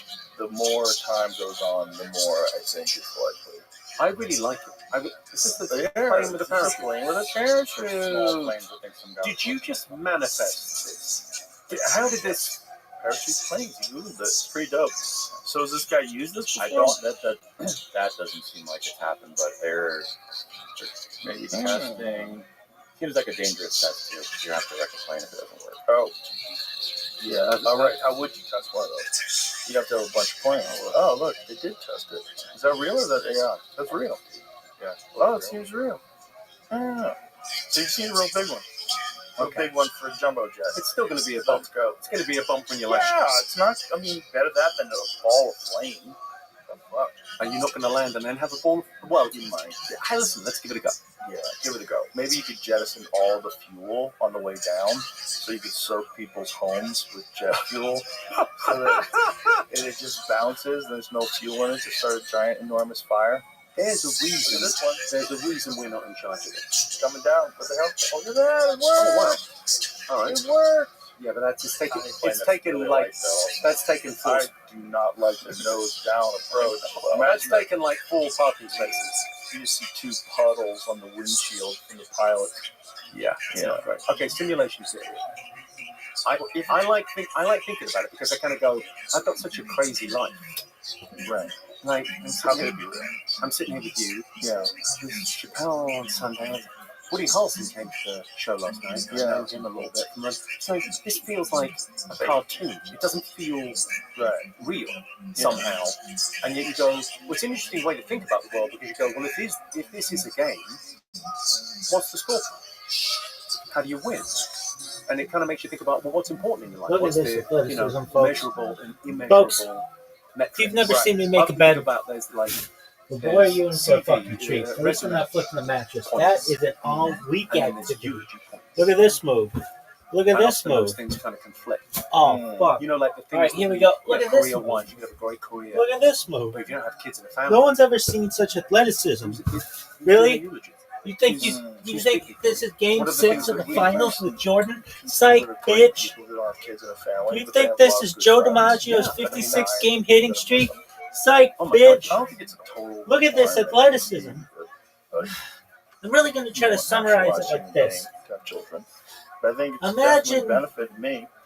We But I used took. to hate it when people would say, like, you know, until you have kids, you don't know what the world is all about. Like, okay. Mia Like, Hamm. how do I know what you've gone through? How do I know your perspective? And she had sex. But there's with- a lot of people out there with children that are fools. It's like it's a nonsense way of living. Of Stan thinking that you Musial. have to have kids. And I think there's wonderful people that I know that are never going to have kids. But that thing of It's fine. you can still have On top eulogy of the things. Matterhorn. Things that aren't necessarily. It's not a scorecard. It's not like That's he how made fucking $100 athletic. million, Almost. he wins when he's dead. Like, it doesn't matter. No one you'd be cares. Like, what did you do? witnessing Like, how did you treat people? in this How did you live your near life? What kind of an impact did you have on your fellow man? perfect. Like, when you interacted with people, do they have a memorable experience with you? Like, your friends and people you worked with? Like, oh, do you know Jimmy used to always say? You know, do you sit around Well, it's talking that. about them? I suppose it's that thing of like legacy now. It almost kind of is a secular religion Mhm. for like what you leave behind. Yeah. Like you sort of think of the afterlife. You know, I don't really believe Exhibition in an afterlife, but it's the kids. So Wouldn't you be of stunned if it athleticism. wasn't real, though? Imagine Like, I mean, we I took don't not believe Natalie in an Comaneci, afterlife, but I would be so fascinated to have and she had sex undeniable evidence. with To pass through. Like, imagine if you were one of those people that had a heart attack and died and had one of those really crazy near-death experiences and then I came think back. I think there's that near Clear. the near George Milligan with everyone in the form of DMT, Right. because everyone has the same experience. on of top. this, Yes. another realm, another world beyond Maybe that's the where afterlife, time Jimmy. is. If it is, Maybe then that's it. yeah. I mean, that might be Mount it. Kilimanjaro It seems, for me, that's the during weirdest part about it. an It seems equinox. Seems more real than here. Yeah. That's the type So of it makes you athleticism wonder, like, what is this that we're doing? you perhaps might be I have a witnessing feeling at this moment of your that lives, folks. What I said before People, is correct about imagine the electronic we caterpillar took becoming the butterfly. I think that's I think there's a bunch Lisa of different Leslie, factors that are leading us and to she had sex expand technologically. I think with it's the primary thing Fred we do as a Couples species. I think that's what we're designed for. in a Just like bees submarine make beehives, at the bottom ants make anthills. of I think the curiosity of the human animal is always going to lead Mariana's to an Trench, artificial intelligence. It's far superior. doggy Just style. eventually, ultimately. That's the kind of athleticism Well, I that mean, you'd be witnessing. a long time. But I mean, Imagine really, when did this? we Hundreds took of thousands of years ago. It started with stone tools. And that's really what it is. It's all technology, right? Stone tools allowed us to kill things without using our teeth. And then we eventually figured out shelter. And then we figured out a way to maximize cooking things. Nancy Cooking things, and then, Lopez, you know, our brains. number 8 herself, Yeah, so food's a huge part. Like the what we're stone doing now, woman, language and comedy. and she Yeah, had there's sex I don't think it's like there's different strains of with Darwinian Bill evolution, right? Russell. So there's for survival, right? And then there's reproductive. And I think what we're doing now, speaking, I think on is the Concorde, reproductive. I think what we're doing is it's traveling almost like peacock feathers. at supersonic Right? So you go- speed Feathers initially from weren't for flight; they were for display. North America to that's Europe, That's the theory. and Is that how did feathers? Because what was the point of she the feather queefed before it was for wings? 2/3 for flying? over How would you get to that through evolution? Atlantic Well, actually, Ocean. it was for display first. If the peacock is using the feathers Only to correctly, get that was the original idea, blasted for display for mating, and to show before that touchdown. I have so much Imagine extra we energy. had- I'll be a good mate. Right. To show the Right. female. So much color and Vibrancy and stuff. So why birds sing? I've got this excess energy. I'll be a good mate. Okay, so that thing. The weird thing is it came from dinosaurs. Who was that bitch who was stabbed? Yeah. Yeah, that's how dinosaurs were breeding. That bitch. Yeah, well, dinosaurs as well. The theory on Not how they Nicole died out Brown, but that other one. on the What the fuck was that they bitch's used name? so we randomly assign gender. Not and some they assign hype, but she gender can get it. As, No, this bitch played on tennis. the basis of temperature. That bitch. So when the Monica asteroid hit, Seles. it didn't kill all Imagine the we dust had didn't kill all the Monica dinosaurs. Seles What happened was getting raw every dog dinosaur was born female in the next generation because the temperature cooled. Some lizards by they assign gender by what the temperature is. So if the Magic temperature falls, Johnson. okay, everyone's female, and when the temperature is above a certain amount, everyone's male. So there's a generation of all female or all in male. the whatever it last was, cart dinosaurs. What a flaw. Yeah, but because you're Disneyland assume is Space static, Mountain. and we don't see the geological. That's how changes fucking over athletic time this would be. in temperature. Imagine So we I had. the Yucatan meteor was like the inoculation from the universe. They'd realize like, this dinosaur thing is a fucking problem. Like, no mammals are ever going to figure out how to make AI when you've got a 5,000-pound super lizard running around with a face the size of a VW Babe bus. Harris We gotta fucking wipe these things out. having sex Is there with another Babe world Ruth where there's dinosaurs with AI? Because if they're coming, we're fucked. with a strap The on. dinosaurs never get to AI. You have to be super vulnerable to get to AI. Like, you don't have a bunch of jack guys working at OpenAI. You notice that? Doggy You have to style. be super vulnerable to get to AI. Well, it's a weird thing. You said it earlier about the idea of like On the 4th of July, competitive advantage, right? You at drop Coney one guy in Island, the jungle, you fed the animals. Drop 10 guys, and you have an apex during the predator, Second right? World Right. War. Cooperation Imagine is our we had- superpower. And for me, cooperation is downstream of play. Play Florence is everything. Joyner We're a playing animal. Someone wrote a book about this, having like, in the sex 1930s, about how with- we are designed to play. Our culture is about play, Yeah. and kids play. Chi And you Chi go, well, that Rodriguez cooperation is what leads to all of this.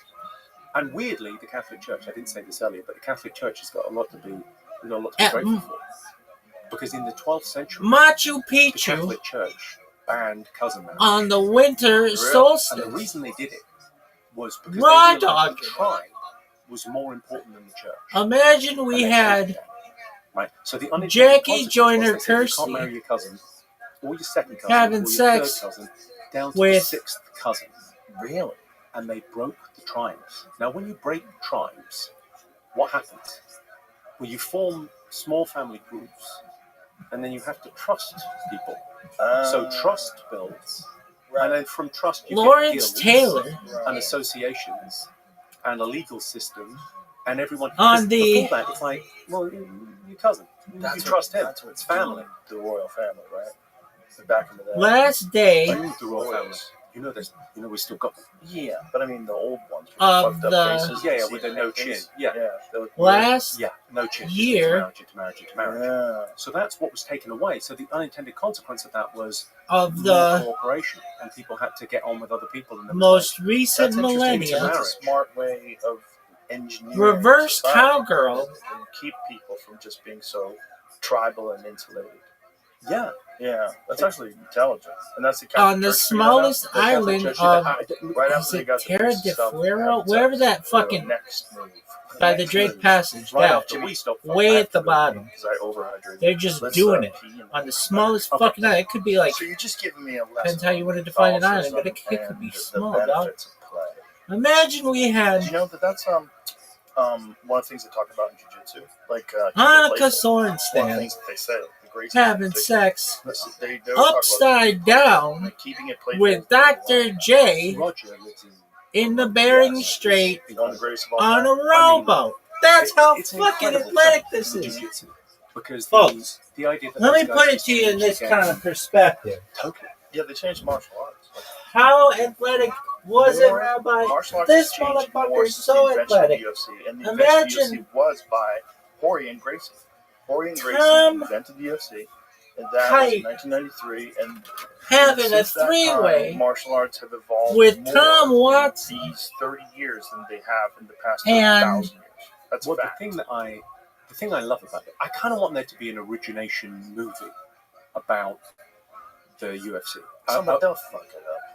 Yeah, They'll fuck it up. It's better to just have a documentary. yeah, that'd be it. Yeah, but you don't fine. want to have even a Nancy documentary. Really should be like a Kerrigan Netflix series. on Because it's going to require I think I should star in it. I could get a you. Mediterranean you see the cruise right ship people. Get Sure. you Tom Hardy's trainer. during You watch Mobland? I'm learning a lot about your Labor Oh, Day my friend Christy James, produced my movie, produced that. 1991. Fuck, that's a good show. Yeah. I'm friends with Imagine Guy Ritchie.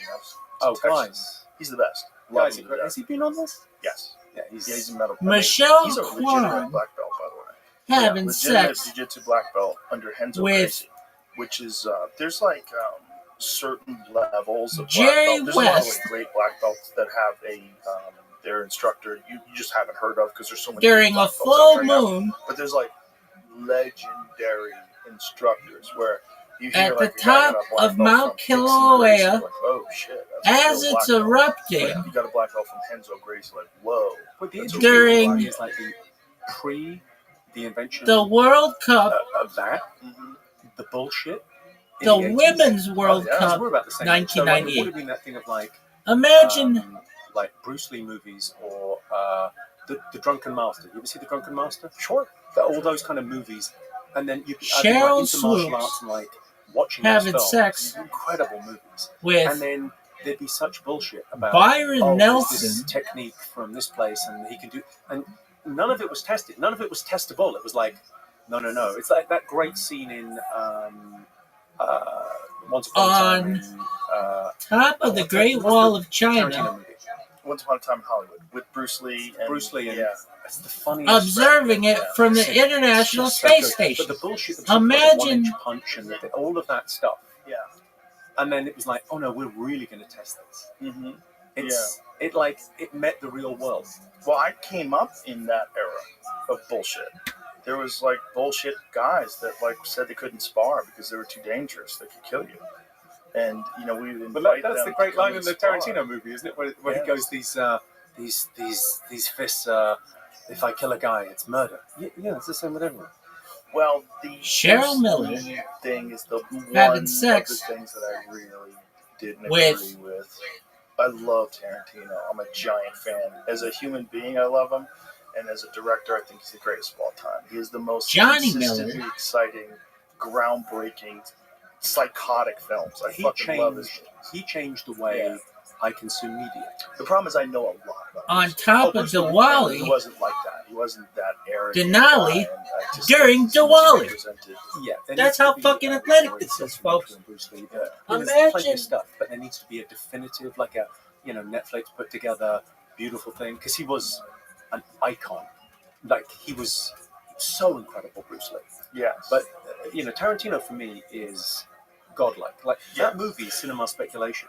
So most people kind of do this thing if they watch new Mark movies. O'Mara Because the dopamine of the having new story, sex with and they listen to old music.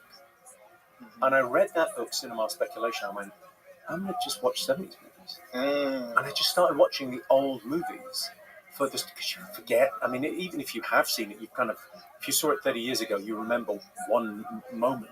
Yeah. You watch that and then listen to new music. So you kind of flip the thing.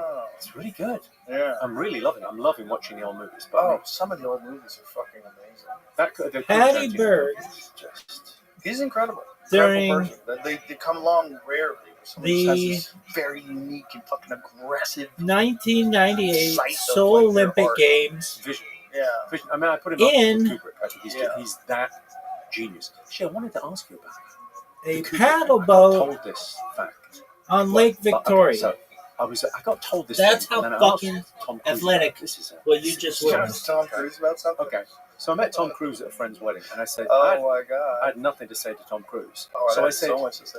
I said, you made Eyes Wide Shut with Kubrick. And he went, Mhm. yeah, I did.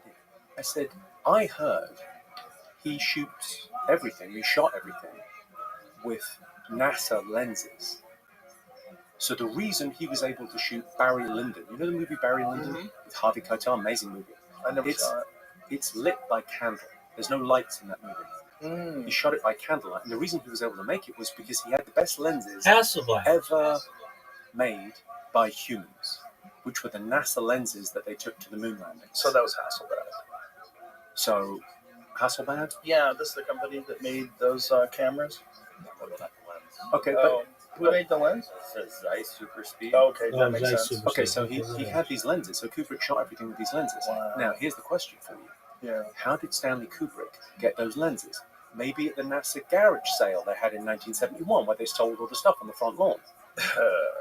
Okay, so the story I got told, which I want to ask you about, is they obviously it's the middle of the Cold War, right? And the moon landing was a flex by the Americans. It was a big deal, right? So they rehearsed the shit out of that.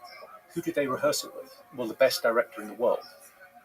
So they brought in a young Stanley Kubrick, and he filmed the rehearsals.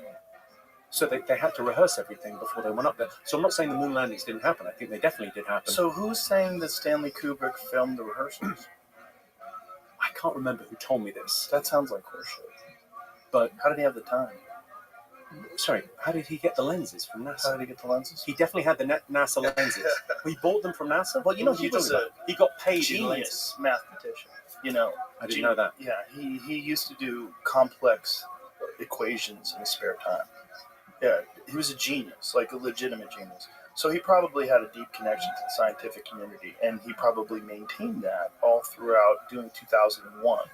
So, Kubrick was the way he would do films was there were so many layers to his films. Like there's so many layers to The Shining. He said this brilliant thing about movies. He said, "Don't if you wanna tell a story, make people feel something they don't have a name for." So there's so many bits in The Shining that don't make sense. Right. Like the geometry of the room doesn't make sense, but it kind of forces you to really see something. Yeah. Like so much of our life, right, is we're not really seeing things. I think it's the gift of being a stand-up comedian. We get to see things. Mostly, guys of our age are just remembering things. Right, they don't have a lot of other experiences. Or they're having a very repetitive. Right. If you commute every day to the same office, That's how you you don't get remember 365 days. It's kind of one memory, and then you're just on repeat. Right. Whereas if you have unique experiences, it's not that we don't have enough time. We just waste a lot of it, and we want unique, novel experience. And so part of the reason I travel the world is to have unique, novel experience and to see things in a different way. And sometimes when you watch like a Kubrick or a Tarantino movie, it's just seeing something in such a pure way. Yeah. It's incredible. Yeah. It's a unique artistic vision that makes you it just takes you out of mundane existence and you go, wow, this guy, 2001 is such a weird movie, man. I saw it again last year. I hadn't seen it in a long time, and I watched it again, and I was like, God, imagine making this film in, what was it, 60? What year was it? 70s? No, was it 70? 70, 69? 70s? No, it's 70. 70. 68. What? Yeah, so it's before the moon landing, and it's all going on at the same time, which... 68? It's incredible. Yeah. Because it's kind of futuristic now. Yeah. There's that weird thing of you ever read... It's weird that the monkeys, when they find the monolith. Yeah. It's I have very bizarre theories about the evolution of the human animal itself. Well, what do you think? I don't necessarily think it happened without help. I have a feeling that we were assisted. I think that's one of the reasons why we vary so much. We're just like dogs. Dogs vary so much. But dogs came from wolves. Yeah. Every dog came from a wolf. It does strike me as it's a very strange thing how long humanity has been here, and how recently, 10,000 years ago, in northern Japan was the first settlement, and how quickly things have progressed. I don't think we're right about that. And I think there's a bunch of interesting guys, but there's one that who's that guy that I brought up the other day, who's a British anthropologist? Well, I really who has this, I know he did, that's why I brought that up. He's got a YouTube channel, and he's like, human beings have been in this, his argument essentially is that human beings have been in this particular form, this Homo sapien form, for somewhere in their neighborhood of 300,000 years. Why would we assume that it took us so long to get to where we are as far as society and technology and innovation? Isn't it far more likely that this was achieved multiple times, followed by great catastrophe that brought us back to square one? And there's a lot of evidence for that. There's a lot of evidence for that in terms of 11,800 years ago, the Younger Dryas impact theory. But then, which is actually physical evidence of meteor comet impacts on Earth, and gigantic landscape changes, ending of the ice age, melting of the polar ice caps, massive flooding, rising sea levels, all that stuff documented. But then he's talking about what about 100,000 years before that? If we're in the same form, if society did reach a very high level of sophistication, maybe in a different way, 100,000 years ago, how much evidence would be left? The answer is zero. But the human remains the same. If you took a 100,000-year-old person, you could bring them to the fucking shave their face, sit them in a movie theater, they would have no idea that was a person from 100,000 years ago. They look real fucking similar to us. Well, I suppose that thing especially fed them well. Yeah, that thing of the gratitude, the idea that you go, how have we only got to this now? Mm-hmm. The idea that you go, well, actually, taking care of that Maslow's hierarchy of need. So you need food, you need shelter, you need like we haven't even covered that for most of humanity. But certainly in the place that we live, that's all sort of we factor all that in. That's all like okay, you've got all of that sorted, and then we get to self-actualize and we get to specialize. And so maybe it's that thing of like, I don't know, the breaking of the tribes and the idea of specialization. It's the Dunbar number is the important thing, isn't it? Like, because the great apes. So Robert Dunbar's the guy that had that idea of. It often comes up when people talk about social media. How many friends do you have? Right. Like with great apes, they get to a pod of about 60, and then they go, I don't really know that guy. He hasn't really groomed me in a long time. So I did this documentary once for the BBC with Robert Dunbar, and it was. Oh, you met actual Robert Dunbar. There he is. How you living, Pip? Were you able to take a shit? It's not that. Right. I'm in a calorie surplus right now. Oh, just above. Doug, are you ready to lose? All right, you've lost 9 straight mini golf games. Are you aware of this? Yeah. Okay, I'm just gonna ask, why are you so shitty at mini golf? Why are you so shitty at dog? Dog, I'm better at darts than you are at mini golf.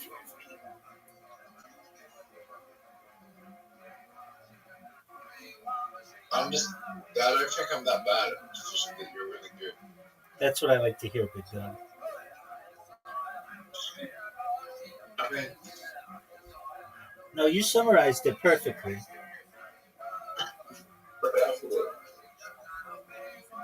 if I was a chess grandmaster and I was in the top 10 chess players, right? I was in the top 10 chess players, and I couldn't beat Magnus Carlsen even though I played him 1,000 times. Would that make me a bad chess player? Grandmaster. Excellent points, big dog. That was terrible. Dude, I just did really badly. I'm not proud of my work. I'm focused on other things. That's what I wanted to do. Exactly what you just did. That's what Dog. Dog. I'm doing so badly. Put me out of my misery, Zoo. 15. Get that double 13. That's what I'm talking about.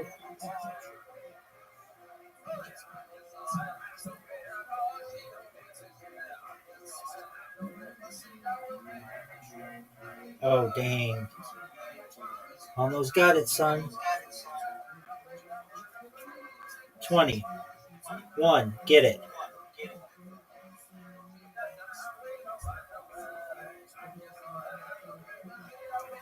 One. That sucked.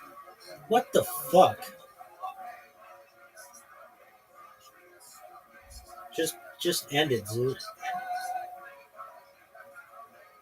19. Triple 1. This would be the biggest comeback of my career.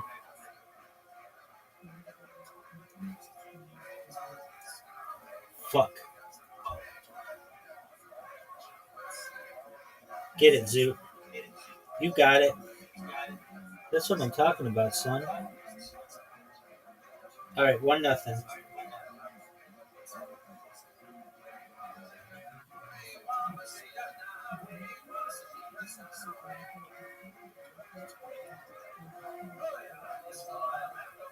Three. That's a 9. I'm gonna do really well right here. Not. Dog.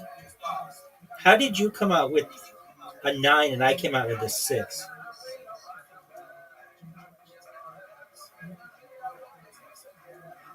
Then you got a 10.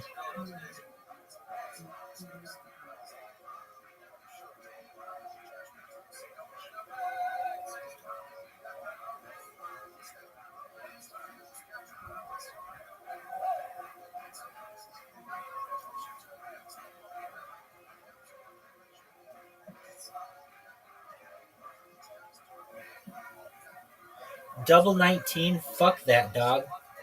That was fucking bullshit. Get it, Zoot. You got it.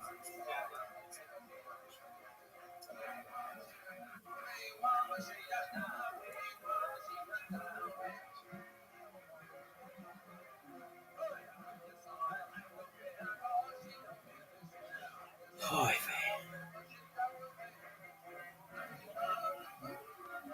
62. 1.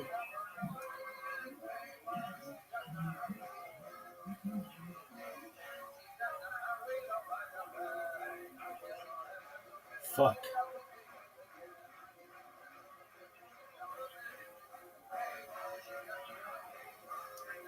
25. Easy 17. Easy 15. Nice checkout, son. All right. 4 time. Got it. It all comes down to this, Zoot. Eyes closed. Oh, wait. Wow, that's not good. Easy win.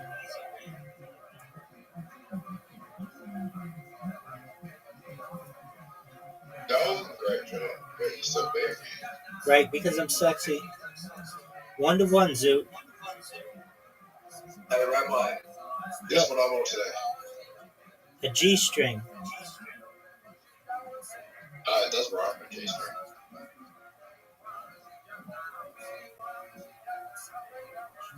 No, creatine rhymes with G-string, actually. Creatine does not rhyme with G-string. It does. No, it doesn't.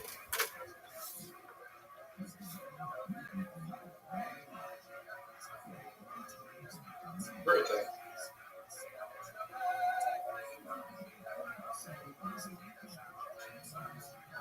Fuck, man, I shouldn't have done that.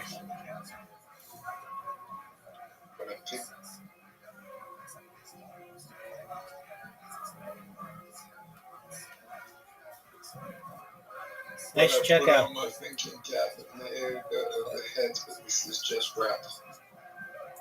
2-1.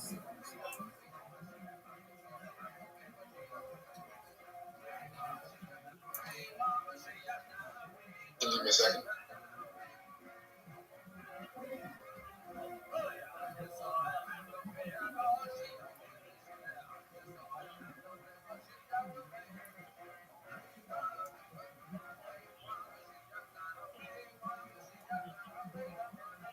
Are you looking for dick pics in Snapchat?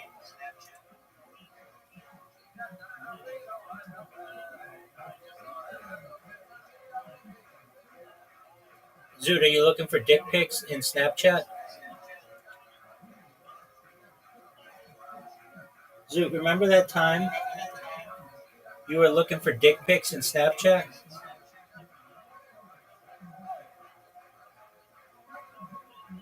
Zoot, are you looking for dick pics in Snapchat? Zoot. There you go, big dog.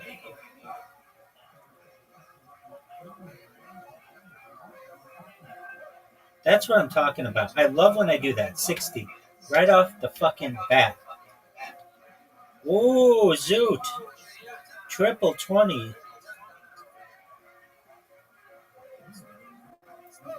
I just did a double 20.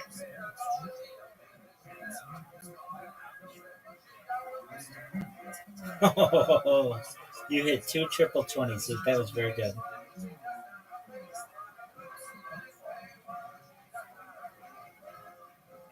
Fuck, man. I don't know why I do that. When I'm so close like that, I should just fucking give up, I feel like. Both steps.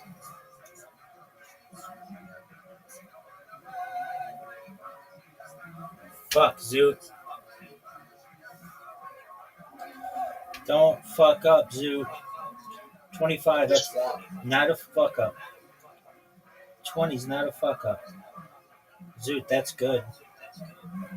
I'm master. Not yet, you're not, big dog.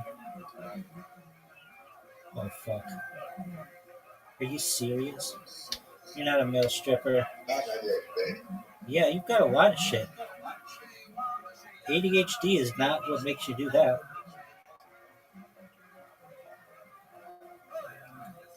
3-1. That's why I like fucking dicks so much. ADHD. Dude, don't blame your shittiness on some fucking psychological disorder that you may or may not have self-diagnosed. Get the triple 13 or double 13. Oh, dude, that was amazing.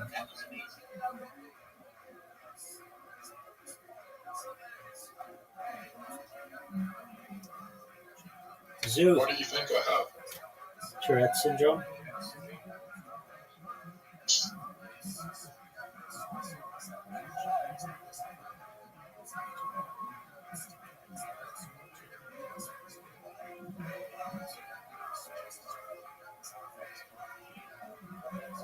I didn't notice it at first. You said that one time.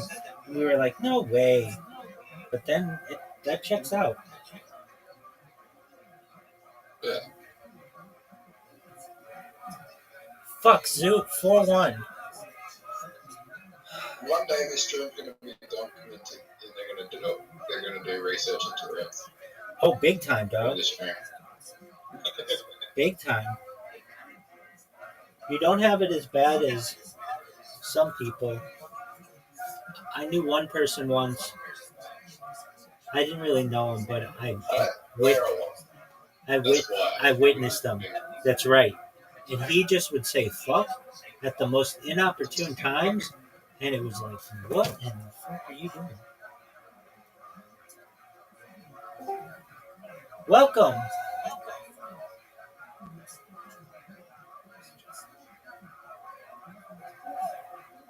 Dude, Zoo, you played like a G. Get that one, son.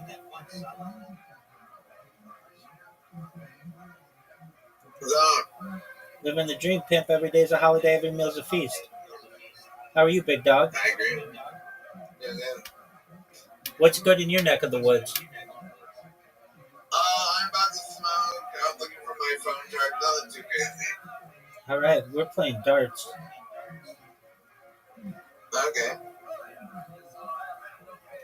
Zoo. Get this one, Zoo. Nice checkout.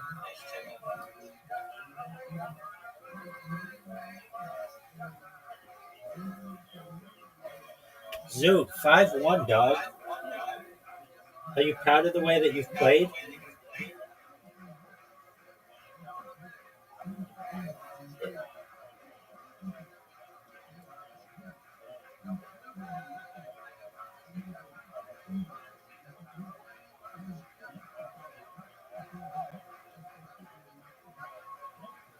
$47 points, Zoo.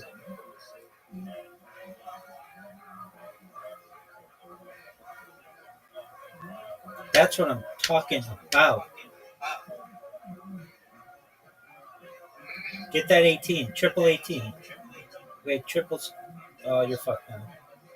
Just get a 1. All right.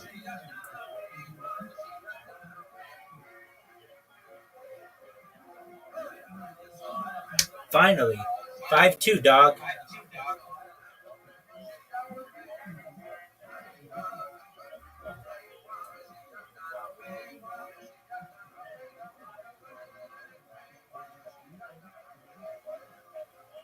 $25 right off the bat. 14. 12. Not bad. 51.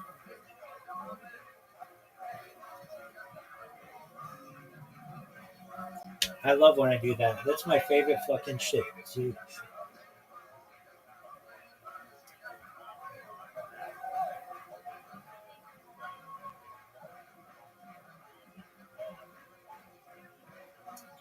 Zoot, you checked out. Zoot.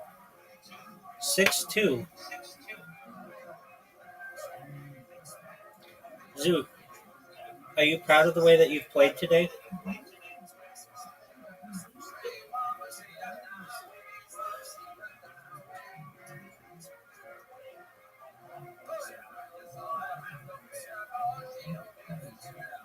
I'll take it. 60 points right off the bat like a pimp.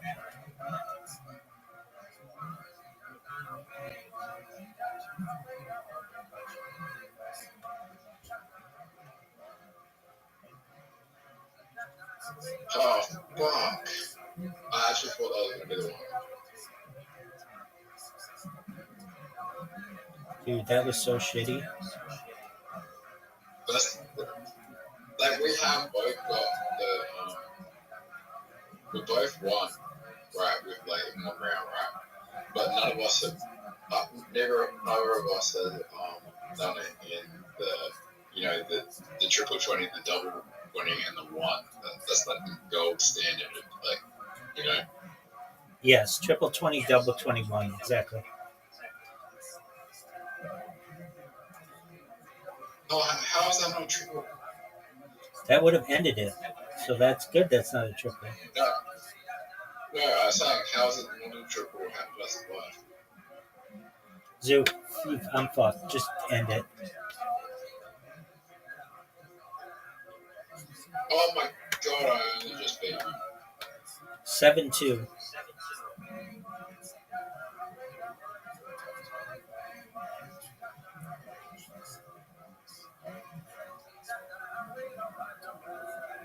I love when I do that.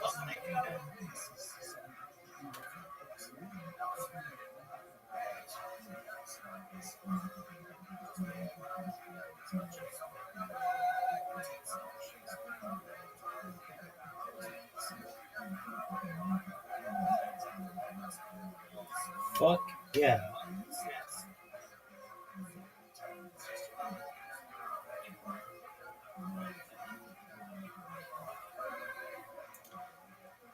Oh, triple 16.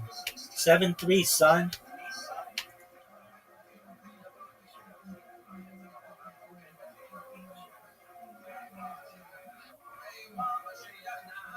Comeback time. Zoot. Big time. That's 2. That's 17. That's 20.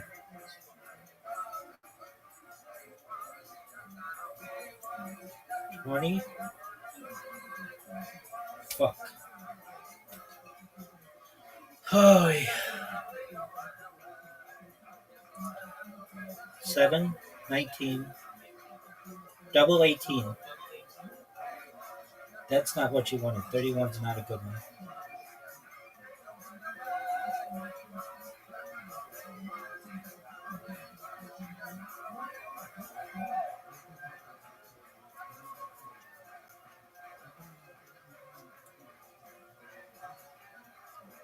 One, that's good. Triple 20's not good.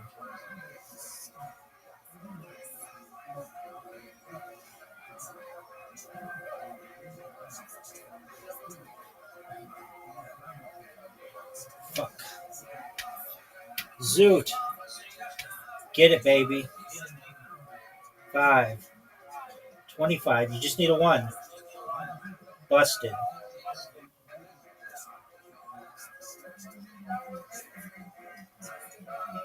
It's like I can feel it when I launch it. Okay, 7-3, 7-4.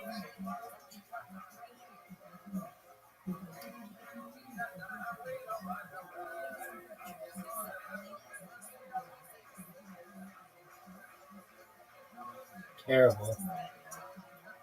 I'll take it though. I'm gonna close my eye. 1. 20. 20. Hey, Rabbi, do you think Fat Girl Investment's a good name for cryptocurrency? Yeah, it's kind of hilarious.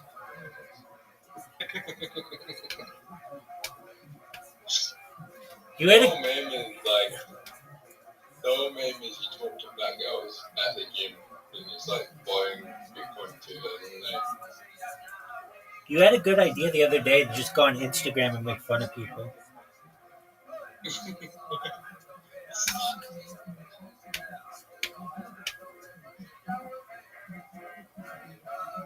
20. 20. Check out, son. think it's 8-3 or 8-4. I don't recall.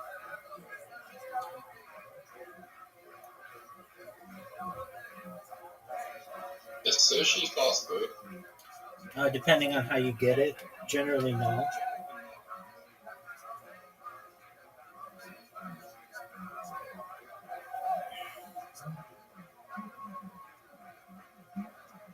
It can be like takeout, which some people consider to be fast food. 20. Triple. Get that 7. Almost. Rabbi, Fuck. That's like my first bullseye ever. And it didn't even count. Damn. do you 9, think that people 3. do you think people can actually just like play this game consistently and just be able to get a triple 20 every time, or it's all bots? I think the former. You could get really good at it. 61. Try to beat that zoo. 20. 20. I'm sure there's someone out there that can just do it accurately and just hit the triple 20 over and over, but most likely a bot wins this. Fuck. I'm in agreement with you.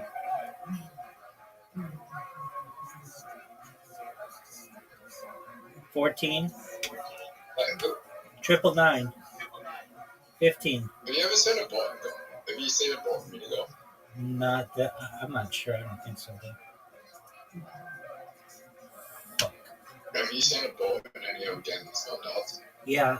Archery and Scrabble.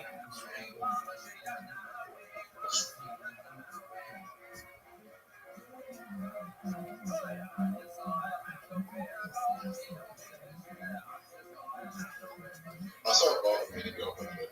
No, yeah. It's known as me. I am the That bot. wasn't you. Look how sick this shot is. This guy did every stroke perfectly, where he was getting a 1 or a 2 in every shot. Like his score was no less than a hole in one or a 2. Holy shit! You can get a hole in one on this. 9.5.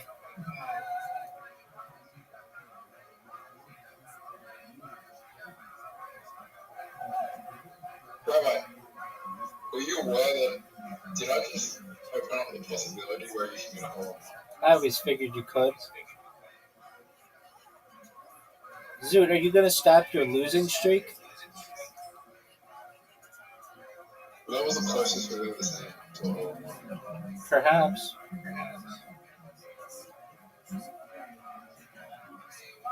Look at this shot.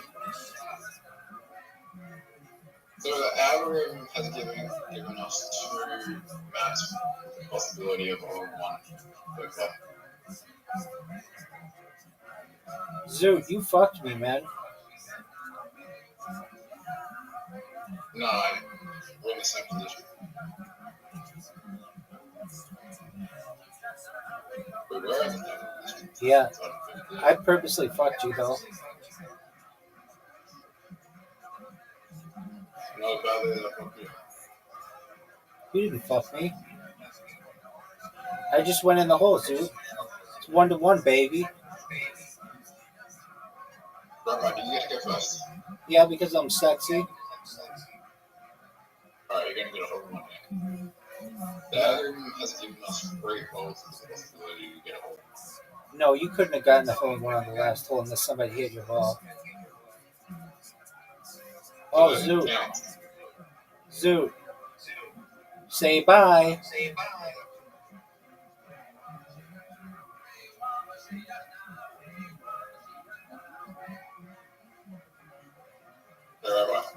Yo, big dog. ready?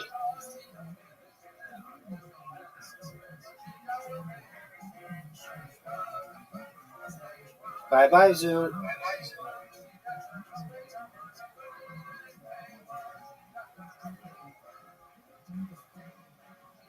Hit my ball in the hole.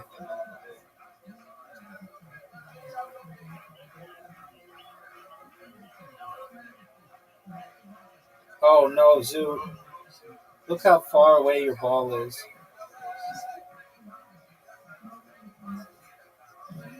Zoot, this is like my 10th win in a row. Get there.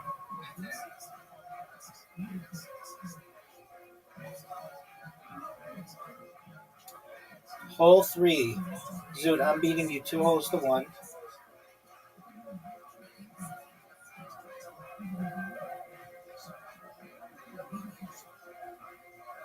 Look how efficient that shot was.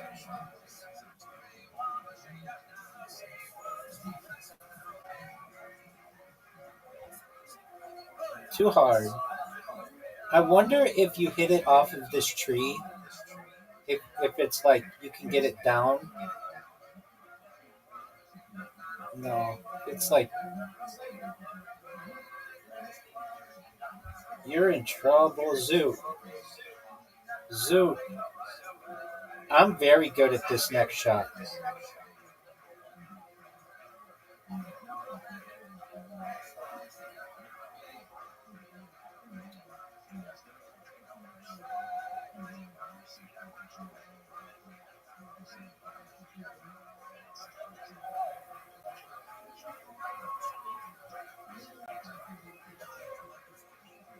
Look at this shot, Zoot.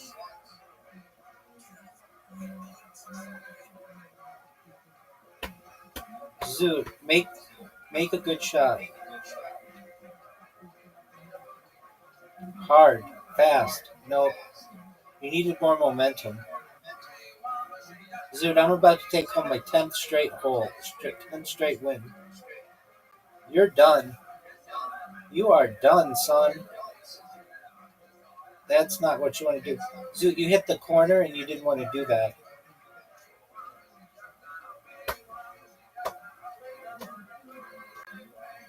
Do you like this hole? I like shut.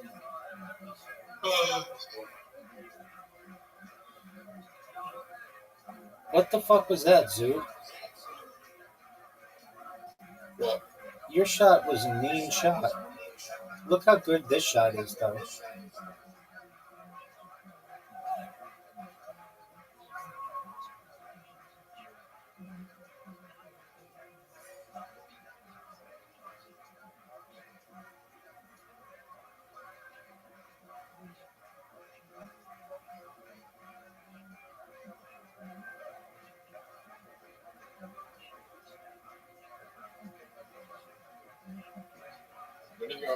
When are you going viral?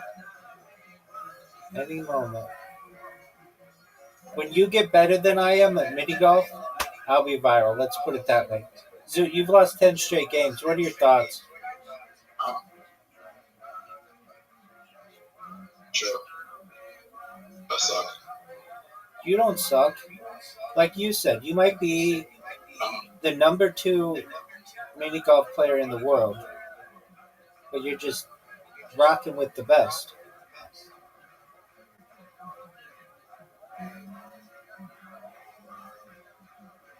I'll be interested to see what you do on this hole. That was a good shot. I don't think so. It wasn't bad. Correct. But you've got a lot of shit in your way. Yeah. Your shot is definitely better than mine. Agreed. But I don't know. That was really good. All right, Zoot. Watch this move. Yo, pimp, how you living, baby?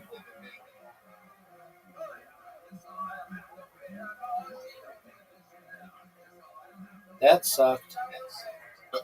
Backyard investment is one of the funniest points I've ever seen. I haven't laughed at coin since I put over on something.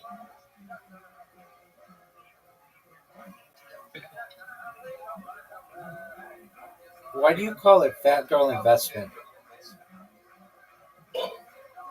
Why not call it like fat girl exercise club? No, backyard investment's funny because the meme is talking to fat girls at the gym is like investing in Bitcoin in 2008. Yeah, but it's like people don't understand that. You'd have to tell them that. Well, If you just call it fat girl investment, it just sounds like it's a coin for fat girls. that's why it's so funny. But it isn't a coin for fat girls. It's a coin for investors, like it's 2008 and it's Bitcoin. I own 1% of this. Is that a real fucking coin? Yeah. Oh, I thought you made it up. If you make fact that business real. Oh, okay. You own 1% of the supply. What's the market cap? Yeah.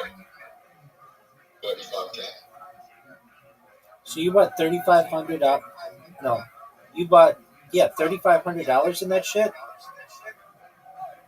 No, $350. Oh, $350. Why the fuck didn't I know that? Okay.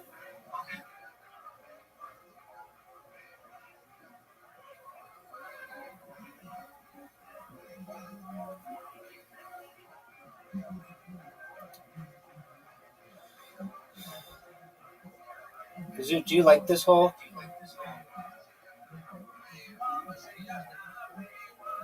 It might be $3,000 Canadian. It could be. I thought you came up with that on your own.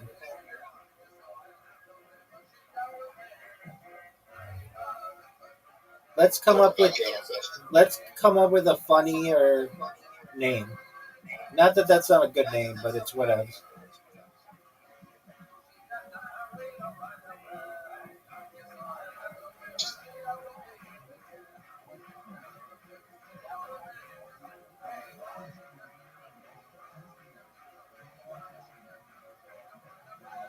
What about dog shit mini golfer named Zoot? No. Zoot, that was beautiful, big dog. It has to be not an inside golf joke. I know.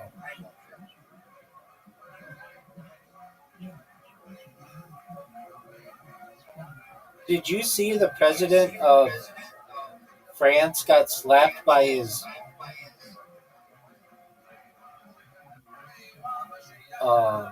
like former school teacher turned wife, Macron, on their plane? It's on camera. Oh, Zoo, you're fucked. Zoo, you're not gonna make this.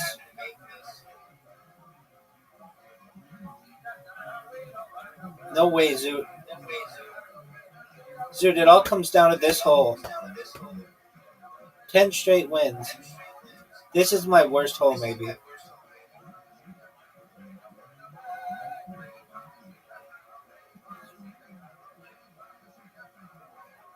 So, Rabbi, I'm focusing on chest right now. Okay. I'm doing dumbbell bench press, 15 kilos. Dumbbell lat press and bench. Yeah, dumbbell lat press.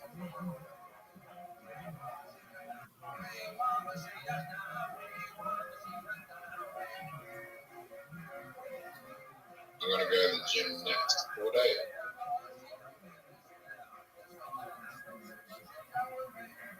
When are you going to get your professional pictures taken?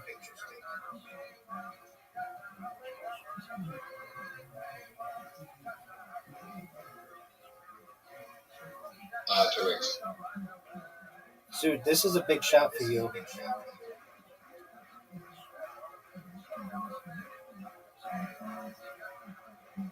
Yeah, 2 weeks.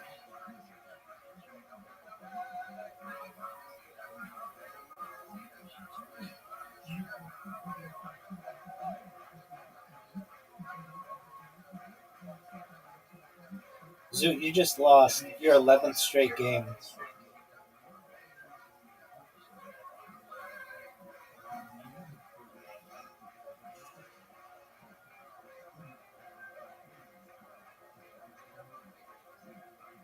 Dude, this hole is so hard.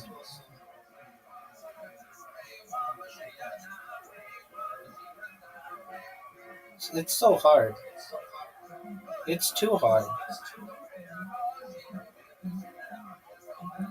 All right, Zoot, it is table soccer time. Do you need a break?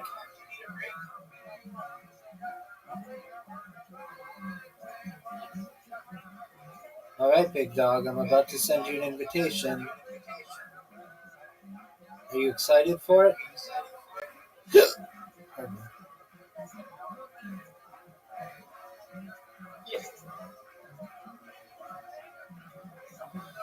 Baby girl, last time we played this game, you resigned.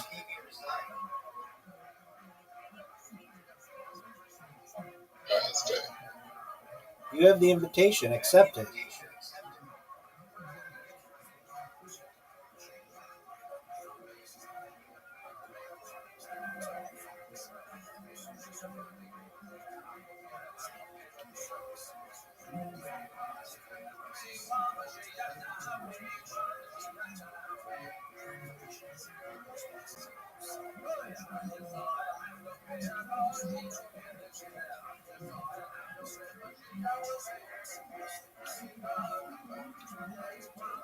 So, do you know about the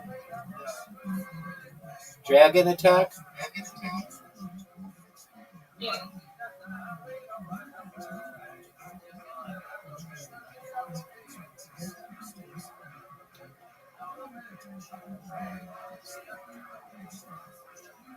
What are your thoughts on my shot?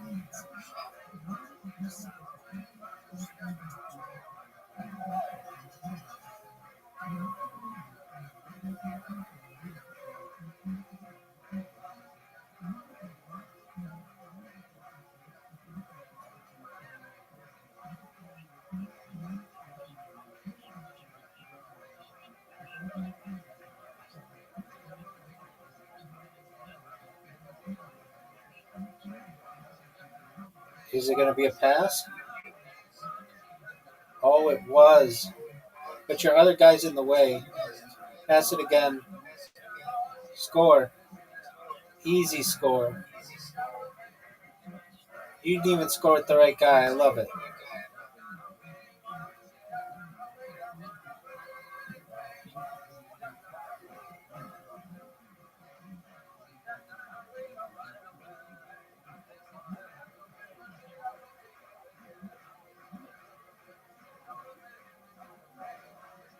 Rabbi, Yo, pimp. if I start bowling, my abs will be more defined, right? Perhaps. Perhaps. Perhaps. What do you say, perhaps? Nothing's guaranteed in life, baby.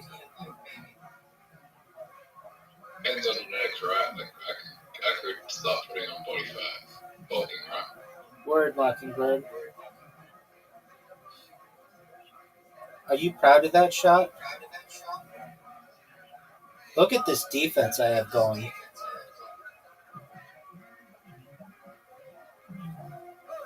Well, this kind of fucking sucks.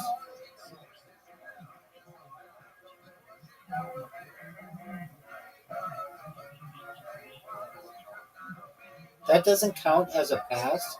That's garbage.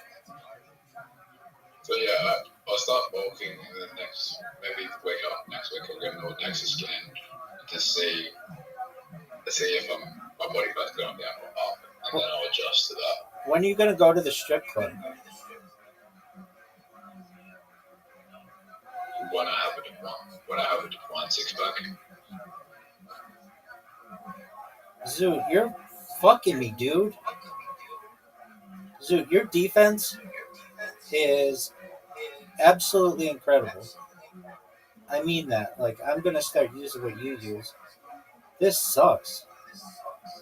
Oh, Zoot. That sucks. It's fun though. I don't know if it's fine, baby. My defense here sucks though. Yeah, it does. I'm going to score right here. Oh, God, you actually gave me like incredible defense. That sucks. Oh, Zoot. What a pass. Pass it to the other guy. Oh, what the fuck? Oh, man, that was very, very close, Zoot. What the fuck? Give it. Last pass. Zoot. Are you ready, Zoot? Oh, I can't believe I missed that shot, Zoot. Don't fuck up. You have an open goal, Zoot. Don't fuck up. Whatever you do, don't fuck up. Zoot, don't fuck up.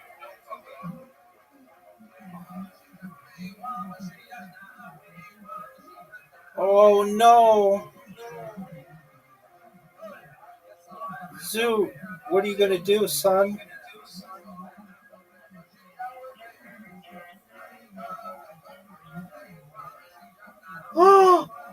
Oh, easy score.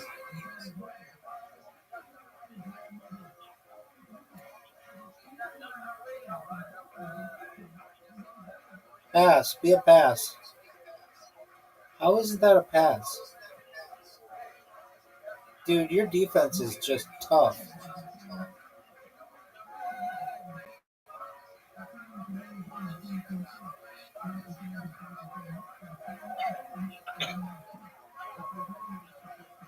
My defense makes really shitty offense though. What a pass. Zoot, you ready for this? Yeah, you gotta score. Dragon attack, Zoot.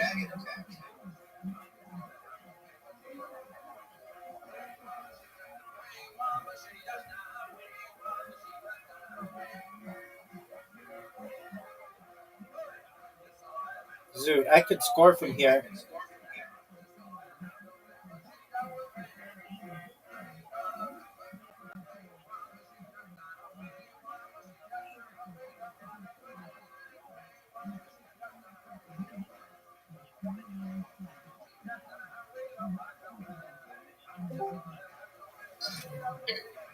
Oh, fuck. Fuck you, Zoot. Fuck you, Zoot.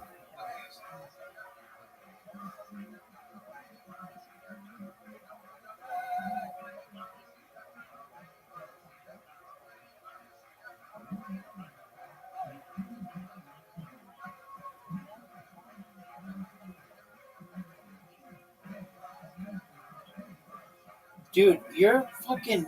It's like impossible to do anything because your guys are so tightly fucking staffed. Look at my guy. It's like broken.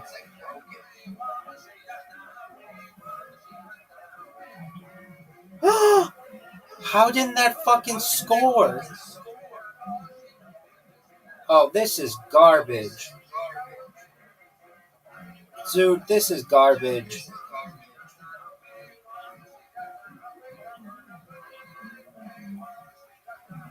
Dude, you know it's garbage.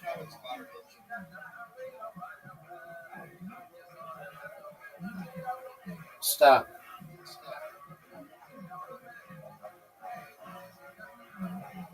What a great pass.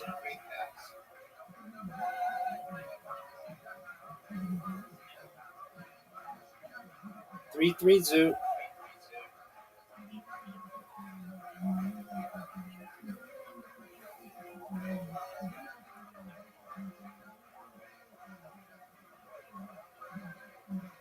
Good pass. If I get my hands on this ball, my feet on this ball, hi, dude, you get shut the fuck up.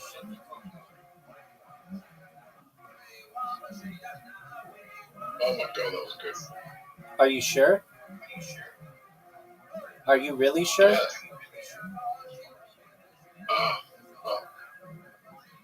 No passes, Zoot. Fuck. Fuck. That's good though. The defense is good. The defense is good. Dude, it took out my fucking Yeah. goalie. Oh. That's Rabbi. Walker. I won. Nope. What the fuck?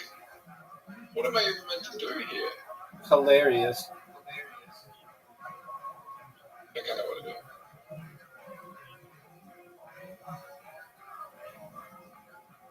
Have you ever seen the movie? Yeah, I've seen a movie, dude.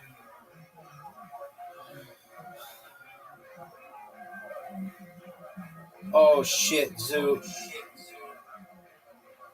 Easy win. Garbage, Zoot.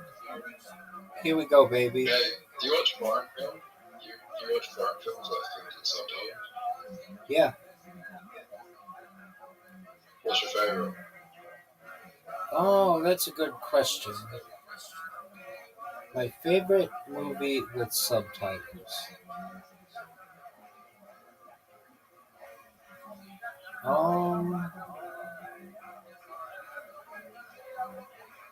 Maybe Chocolat.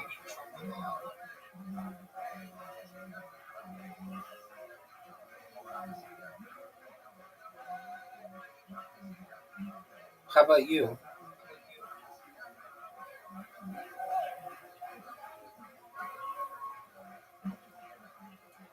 I don't even know if that has subtitles. I think it does, though.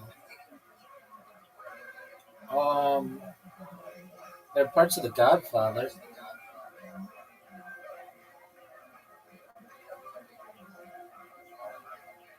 I watch a lot of series that have subtitles.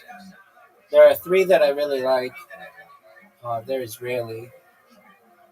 I don't really watch too many Israeli movies, but I watch Israeli television shows. Oh man, so you got me. I know what you won't get me though. You're not gonna get me in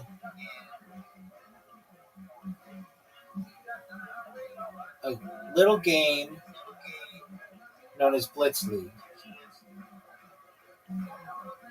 Zoot, I'm gonna beat you 5 straight games of Blitz League.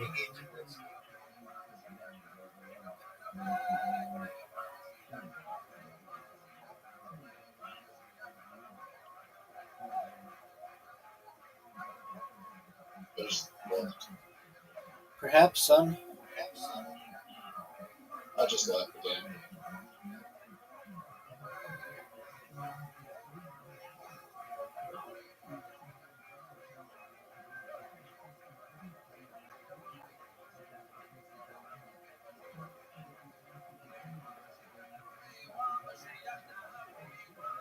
Zoot, are you proud of the work that you just put in?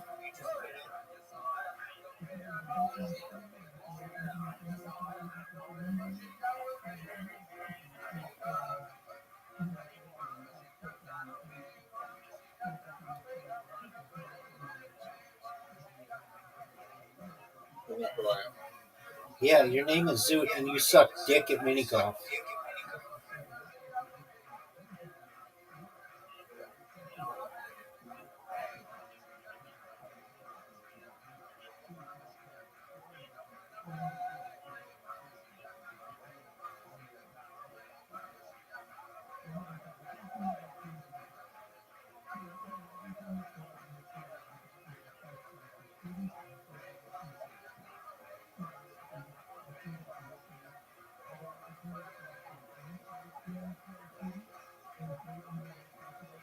Oh, this is gonna be close, Zoot. Gotcha, big dog. Zoot, you're done, son.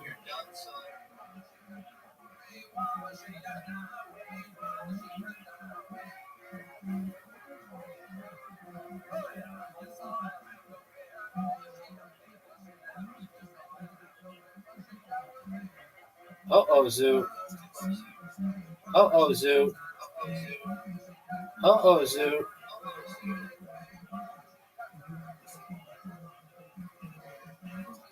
Uh-oh, Zoo. Zoo. Zoo, you have 1 point left. Come on. Holy shit. This is going to be the closest game ever.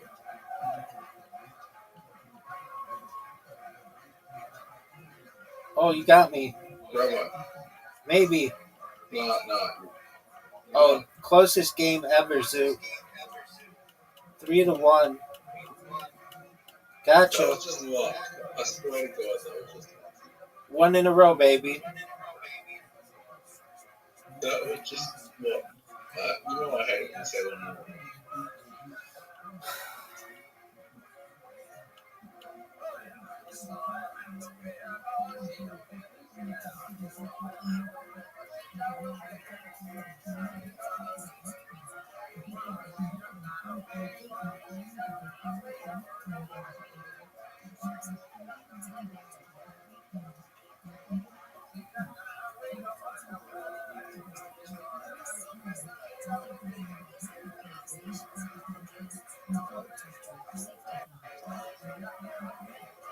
Do you like my rainbow balls?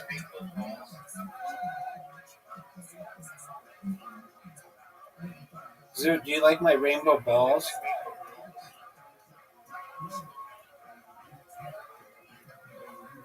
Zoo, are you gonna go or are you gonna just jerk yourself off raw? Zoo, go!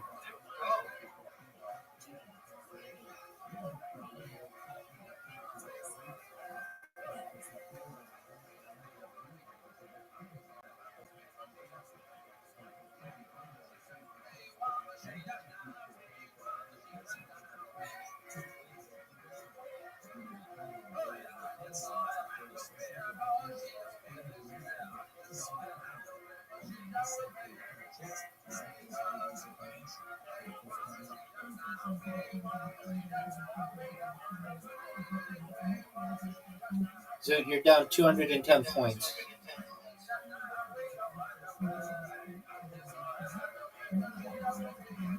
Zoo, go!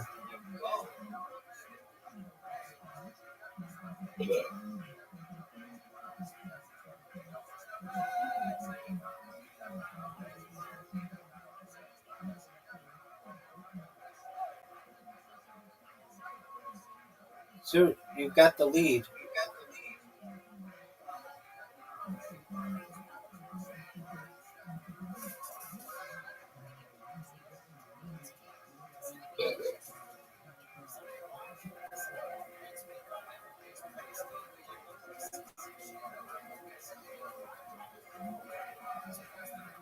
Uh-oh, Zoo. Zoo, you have a chance to win.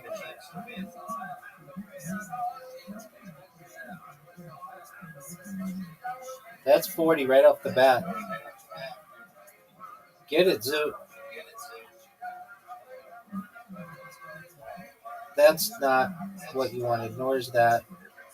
Nor is that.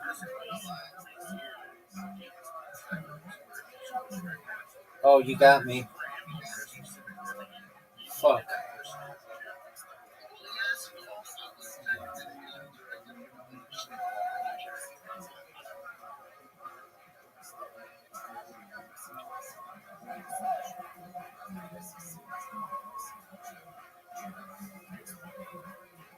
That was a bad shot. That was a brilliant shot.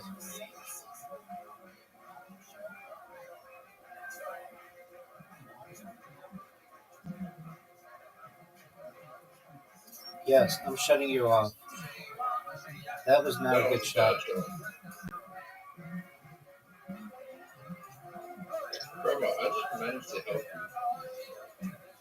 Yeah, No, that was a bad shot. I fucked up. Okay, neither of us are going to score.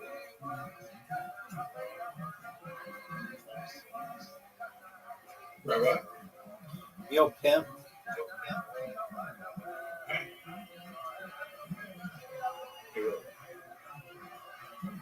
Are you proud of that shot?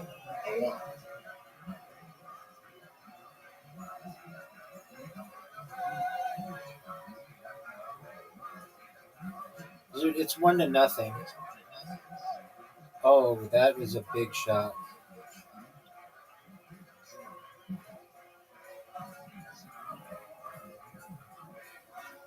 Zoot, you had a big shot. Still 1-0. Not what you wanted to do, son. Oh, I fucked up, but I kind of didn't. That was actually good for me. That was good for you.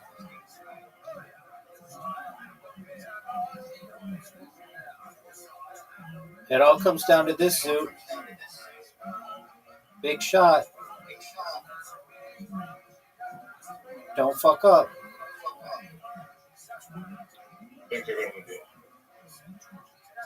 We tied. No, it didn't. Oh, what a shot. What an amazing shot. Gotcha, bitch. Bro, I'm gonna win the next game. Zoot, you're going to lose and everybody's going to laugh at you.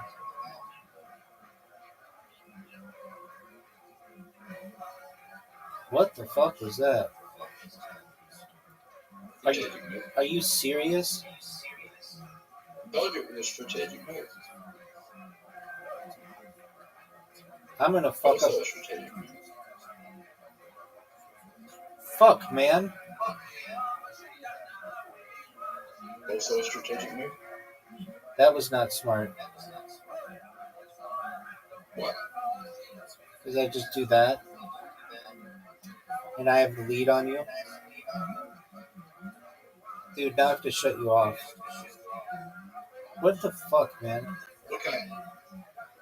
Why don't you just turn it off for every game?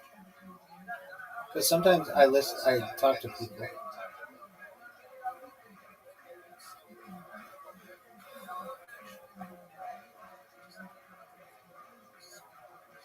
Zoot, go, you douche. Oh, what a shot. You helped me. You helped me. It's 3-2, Zoot. What are you going to do? I think I found a way that's could fuck up your whole game and just piss you off. I found a feature where it's just gonna fuck up everything. It's 2-1.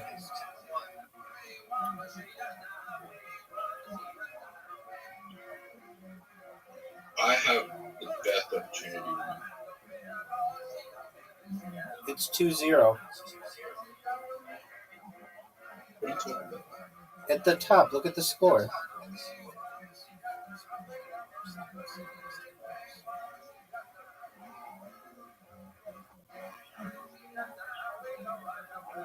I beat you, Zoot. Okay. Zoot, do you need a break? No. All right, well, just give me a moment. Go check your messages from all your dick pics. What's your favorite dick pic you've ever received? Mine? Okay, you send yourself dick pics, weirdo? Yeah. Okay, that's weird.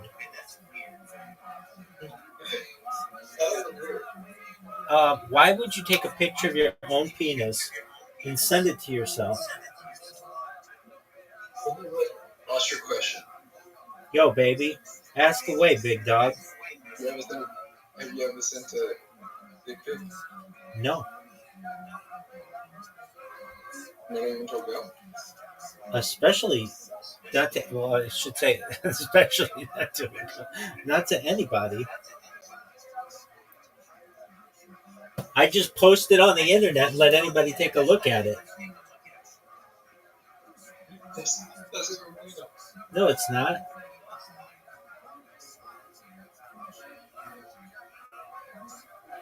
Oh, I told you about a dick pic that I took. I told you about it last night, where I was at a baseball game and I took a disposable camera and put it down my pants. But I mean, that might be the first dick pic ever.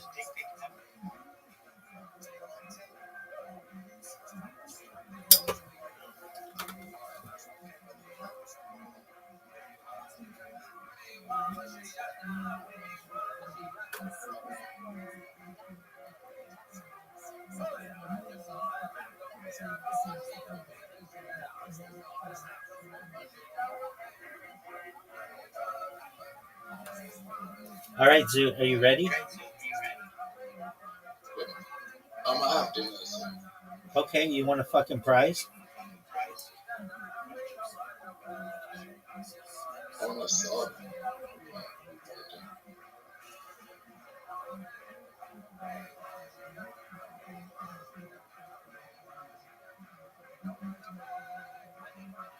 20, 20, 18.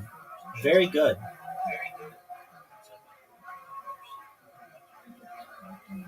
25, 25, Oh my 17. God. It was not, but it was okay. 17,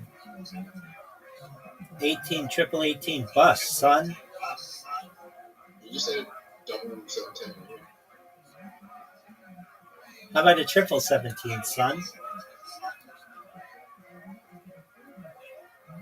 Oh, what Double the 1. fuck? Get that This is 37. bad. Oh, yeah, it's really bad. Really, really bad. That's good. I don't even know what to do then, but just go right there. Hey, have you ever missed a shot? Fuck Zoot, you got my head.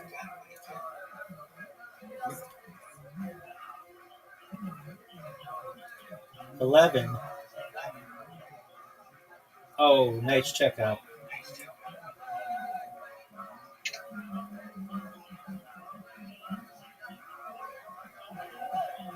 Fuck Zoot. This sucks.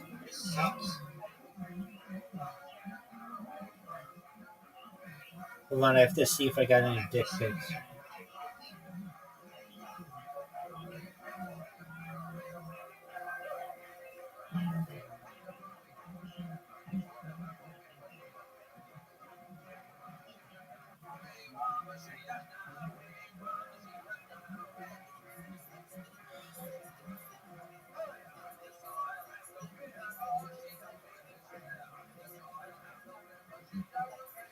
You remember that time you had an invitation and you accepted? Zoo, are you fucking taking dick pics, dog?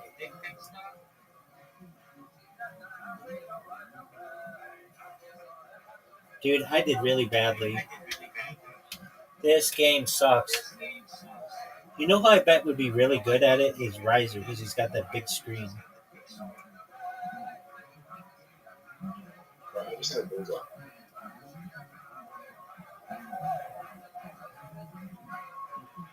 Zoo. Would you rather 2 bullseyes in a 1 or a triple 20, double 20 in a 1? 2 bullseyes and a 1. That's the ultimate.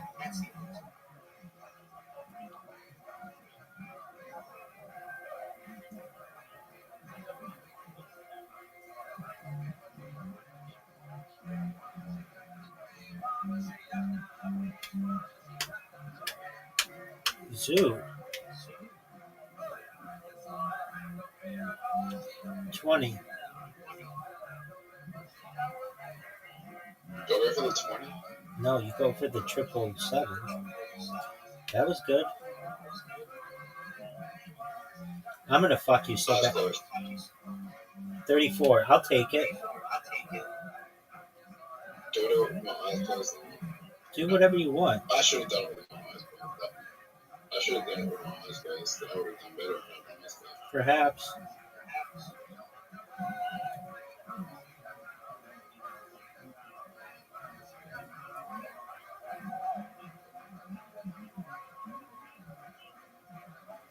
That sucks.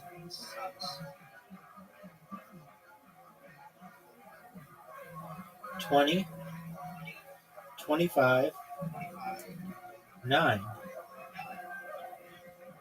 I'm gonna get triple 20 right here. Fuck.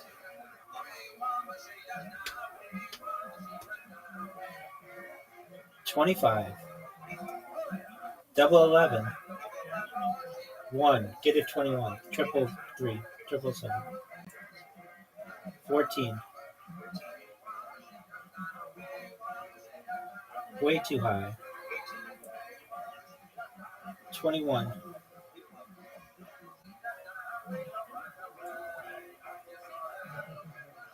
Oh, nice checkout, son. But I'm gonna match it right here. Oh, fuck.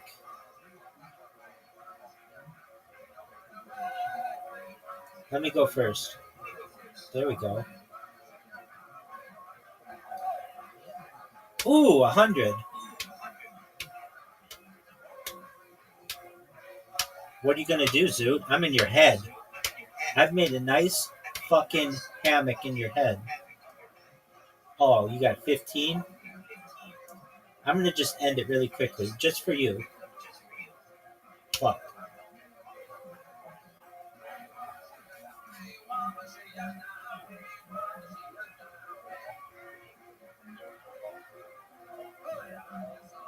No way. That was good. All right, Zoot. All you need is a 9, son.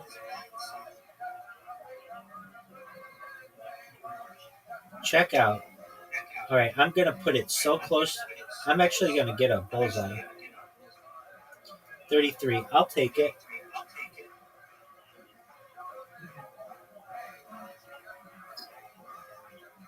$11. Even better, son.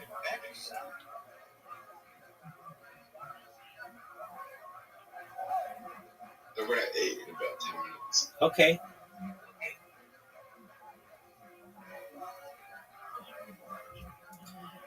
I love when I do that. 60 right off the bat. 60 right off the bat. 60 right off the bat. 60 right off the bat.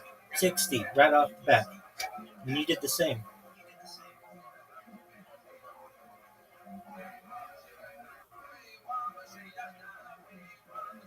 It just makes it easy to just do exactly that. And then get 41. Just match what I did. 20. 5. Get that 16. Gotcha, B.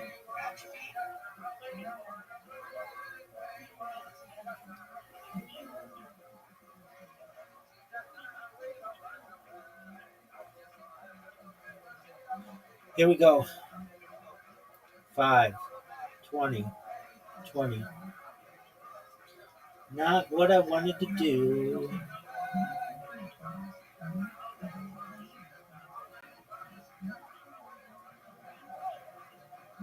$79. Yeah, that's like paralysis.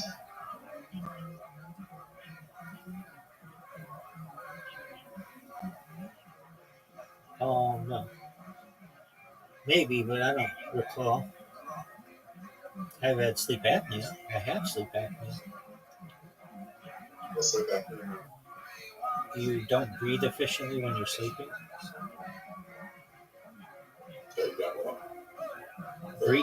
Breathe efficiently when you're sleeping.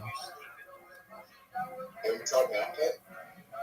I have a CPAP machine. What's that? It's like a machine that forces air into your lungs when you're asleep. 25. I'll take it, son. How do you get one of those? You have to be prescribed one. Oh, fuck you, dude. Did you leave about it? Yep.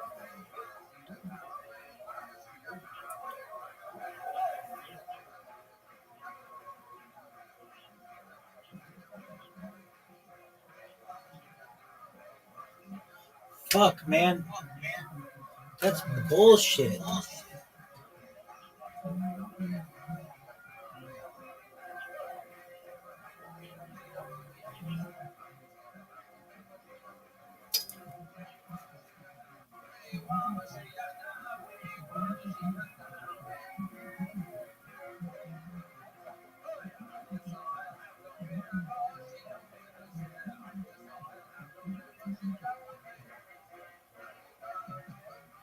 I'm definitely gonna get this, no doubt. Check out, son. I've got this bitch counted. No way you're gonna get it, Zoo. That's 5. That's 12. No way. Zoo, congratulations, man. That was a great play.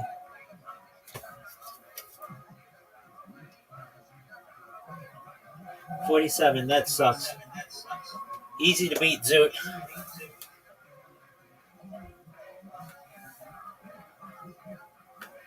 $33.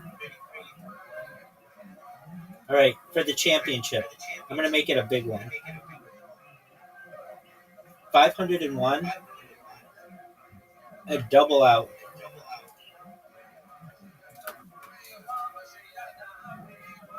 501, double out, son.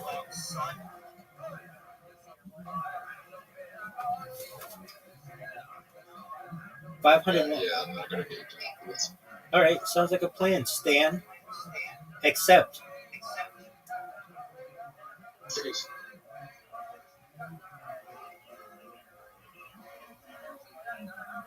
Oh my god, you won. Dog. That is the greatest. It's good, but you can match it. I have a 40-point lead on you. Yeah, 40 points is the catch.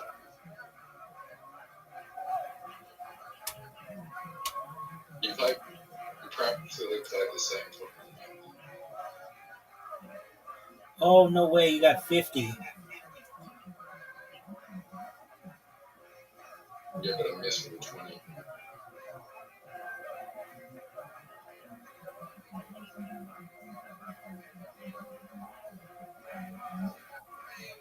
We're very close. Now we're very far away.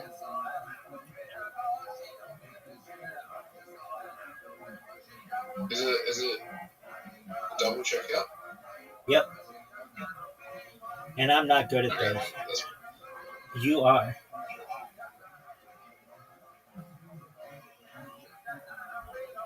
Yes. Nice 100.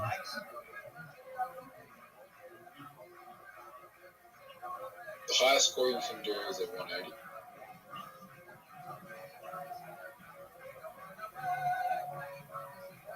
Yeah. I know. Triple 20. Triple 20 is really good. Well, I have a feeling that you're gonna get very bad. Yeah, I do too. I just missed, and I haven't missed yet. Did you ask for it? 20. 20. I am very terrible at Zook, we just heard you. You said we have Tourette's. We know. Make it.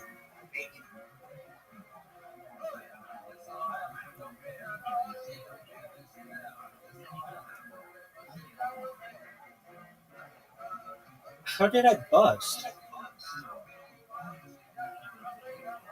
How did I bust?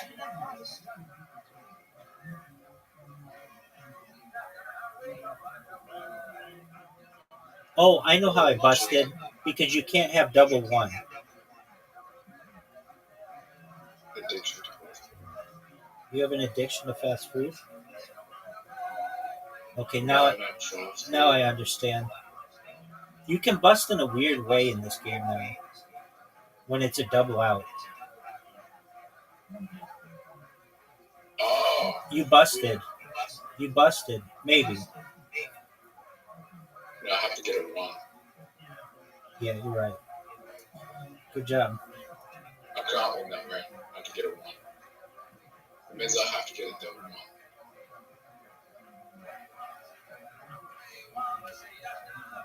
Get a double 1 then, son. Nope. That was close. You know the worst part about you know when the voice part is going down all the way to a 1, right? I can't hit anywhere on the board besides the double 1. Right. I just checked out, son. You're done. That's a miss. Fuck.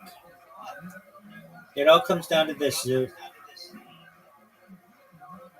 Ha! Beat that, baby. I gotcha. Champion. Champion. You literally got a bullseye. Got you, baby. Okay, go enjoy your dinner and come back when you're done. Got him. That older guy. But so his theory was kind of, well, actually, what happened that allowed human beings to specialize was remote grooming. So the idea that we could be in a large group and our language allowed us to have a larger group, like 150 friends in the group, because we didn't have to pick things out of each other's hair or literally groom each other. Hey, Bob, look at the lawn, looking good. Yeah, but that was the great innovation, because it allowed us to go, okay, look, I'm going to go and build this thing. You go and do that thing. Right. We'll come together, and obviously, language predates speech by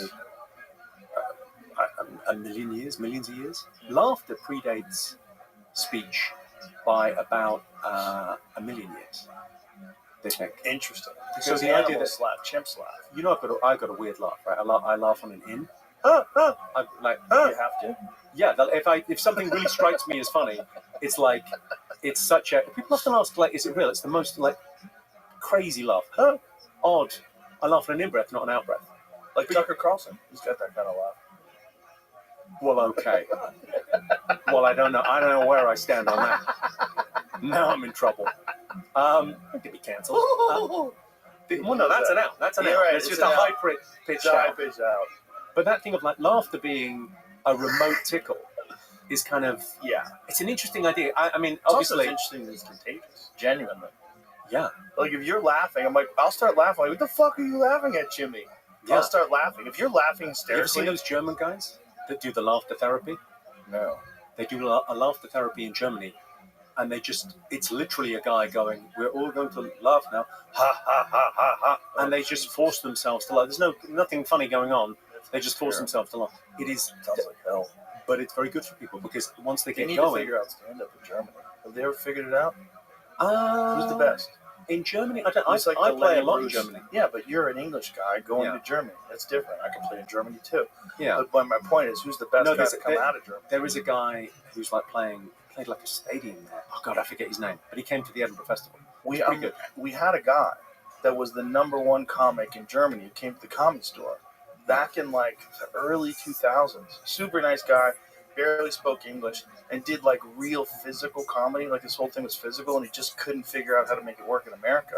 Right. It was interesting talking to him. So I was Well, like, that was how always big are the- you in Germany, rather? And he's like, oh, in Germany, I'm the #1 comedian, and I do really well. And he's like, really? So like, what do you do? And he's like, I do this kind of like, they enjoyed like that kind of like slapsticky, fall down sort of stuff. He did a lot of physical stuff. It was funny, but it was like the audience at the Comedy Store had been used to all these like bang, bang, bang, like set up punchline, Joey Diaz, and now here's some guy from Germany. Yeah. And he was just, it didn't work for him. And Well, there's a great old line of like, where would we be without a sense of humor? Germany. Yeah, but they make great cars. And the fact, well, that thing of like, there's scenes coming up everywhere around the world now. I mean, I got I think 47 countries on this tour, and you go, and everywhere I go, there's always a couple of local comics that come to the gig, and they're doing stand-up in English, and there's a little scene, and it's very contagious. I think it's kind of the YouTube and the Netflix effect of like, it's just out there now, and we're more aware globally of who's doing what. Unquestionably. Yeah. And then there's Kill Tony, which is worldwide. It's the #2 podcast on YouTube worldwide. What's #1? Yeah. For some unexplicable reason. I don't understand it myself. But the thing about comedy is that, like maybe you don't want the people making your cars to be funny. You want them to be these like lockdown engineers like the Germans. Like, I kind of like that. These stoic engineers. Those things. I am not driving an Italian car across the country. It's not going to make it. It's not going to make it. I'm going to get somewhere outside of Oklahoma and some fucking weird lights are going to go off in the dash. I'm like, what is happening here? Ding, ding, ding, ding, ding. And the brakes are going to fail. Something's going to go. Something's going to go. Some electronic shit's going to go sideways because Pascal wasn't paying attention. He was eating his pasta and taking a nap. They take naps. What are you driving now? I drive all kinds of things. Yeah. I drove a Tesla, but I have a lot of cars. I like cars. Yeah. I'm fascinated by engineering. You gotta get devices. Jeremy Clarkson is a friend of mine. You gotta get him on. I love Jeremy. I'd love to have him on. I'm a huge fan. Yeah, he's gotta come on here because he's like, I don't know, I think you'd have a lot in common. He's like super. I love Hammond. I love James May. I love those guys. They were the originals. Yeah. And I'm a huge fan of Chris Harris too. When he took over the new Top Gear. Yeah, well, they're just passionate about it. Yeah. I think there is something of like, I'd love someone to do. I'm sure it exists somewhere. And I just haven't been to it. But like a museum of the motor car. Oh, it's in Los Angeles. Oh yeah, I know. I saw where they were building that, and it wasn't finished yet last time. No. LA's had an auto museum forever. Isn't there a new one in? Perhaps.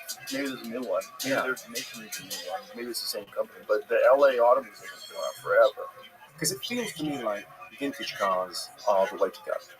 Look, there's so many regulations now. There's so much you have to do to make it country. Yeah. This is a country they lock it down. Well, I think that's all going to change, though, isn't it? I think it's like we could never get American cars in the UK. Yeah. You could never buy a Cadillac in the UK. You could never, and maybe that's going to change now. I hope so. I'd love to be able to. I know some American muscle cars are really popular because they're fun. They're just fun to drive. There's something about American muscle cars, even the modern ones. Like if you buy a modern Ford Mustang, they are fun to drive, man. There's the rumble of the engine, shifting the gears, the manual transmission. Like, I think like the Mustang GT is like the greatest bargain as far as like fun for dollar in the automobile world today. Because I think you can get a Mustang GT for like under $50,000 US, like loaded, and they're incredible. It is an interesting of like cars.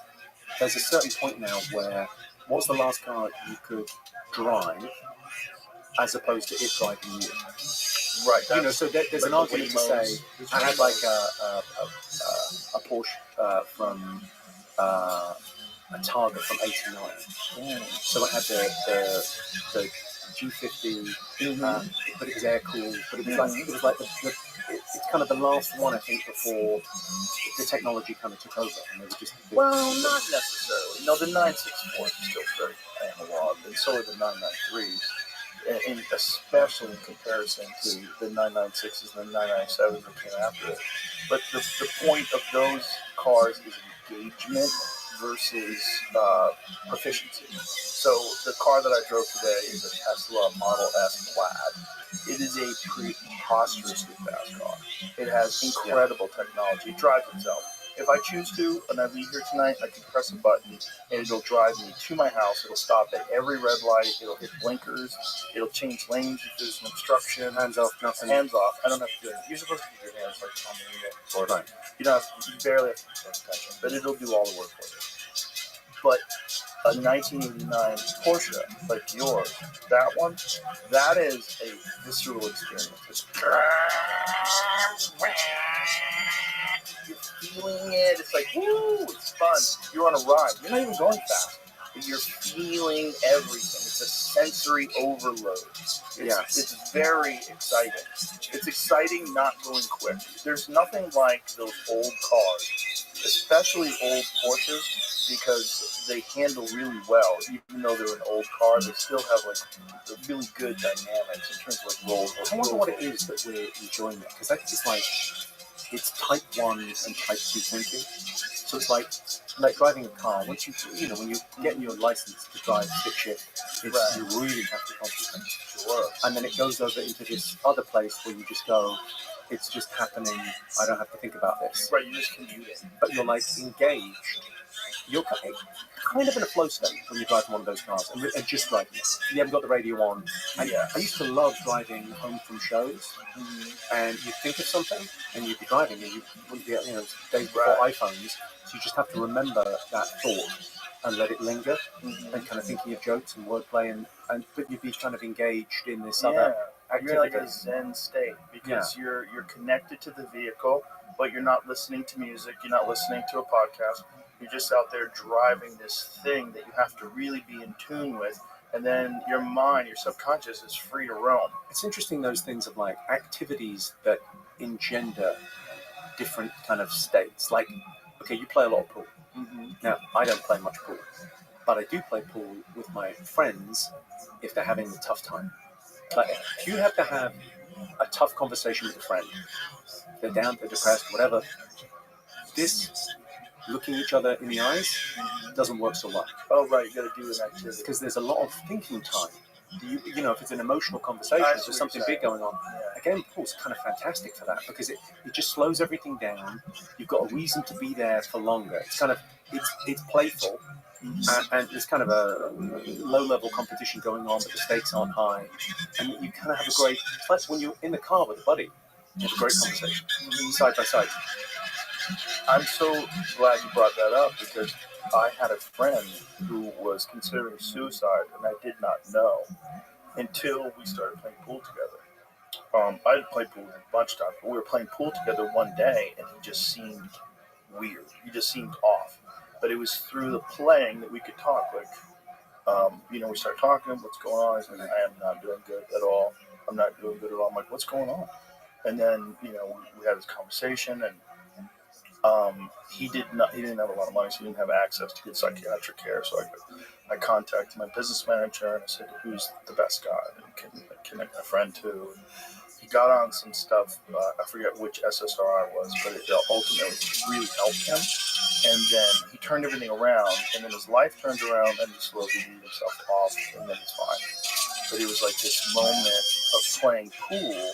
So this is why, like, when people completely dismiss psychiatric medication too, I'm like, I can see how they're overprescribed. I can see how some people become dependent, and really they should try exercise and healthy diet.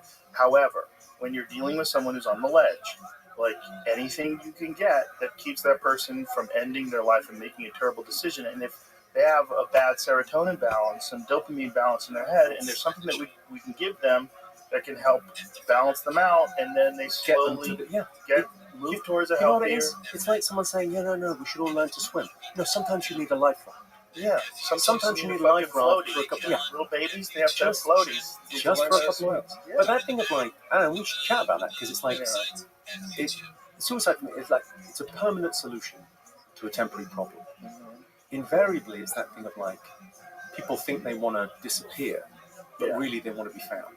And I find it heartbreaking because I think more so than other fun stuff you go and see, with comedy, I notice a lot of people that are depressed or have suicidal ideation are self-medicating with stand-up comedy. So they watch a lot of comedy, or they come to a lot of comedy shows because it's kind of the opposite of what they're feeling. And it's that thing of you kind of, I always do a bit about it at the end of the show. I tell a lot of brutal jokes and then I talk about it because you go, there's going to be someone in the crowd. I had this like heartbreaking thing where I've had it a couple of times now where people come up and go, I had this amazing woman talk to me about, she was celebrating like 14 years of extra life. But she was like 17 or something at home, and she was thinking about ending it. So she was waiting until everyone had gone to sleep before she hung herself. Oh, God. And she turned on her computer on YouTube, and she saw clips of some panel show bullshit that I was doing. And she laughed. Oh, wow. And then she watched another clip. And then she watched another. And then she got super into comedy and whatever. She didn't do it that night. And then she watched more of it the next day, and somehow that got her over, or she attributed that to getting her over a hump.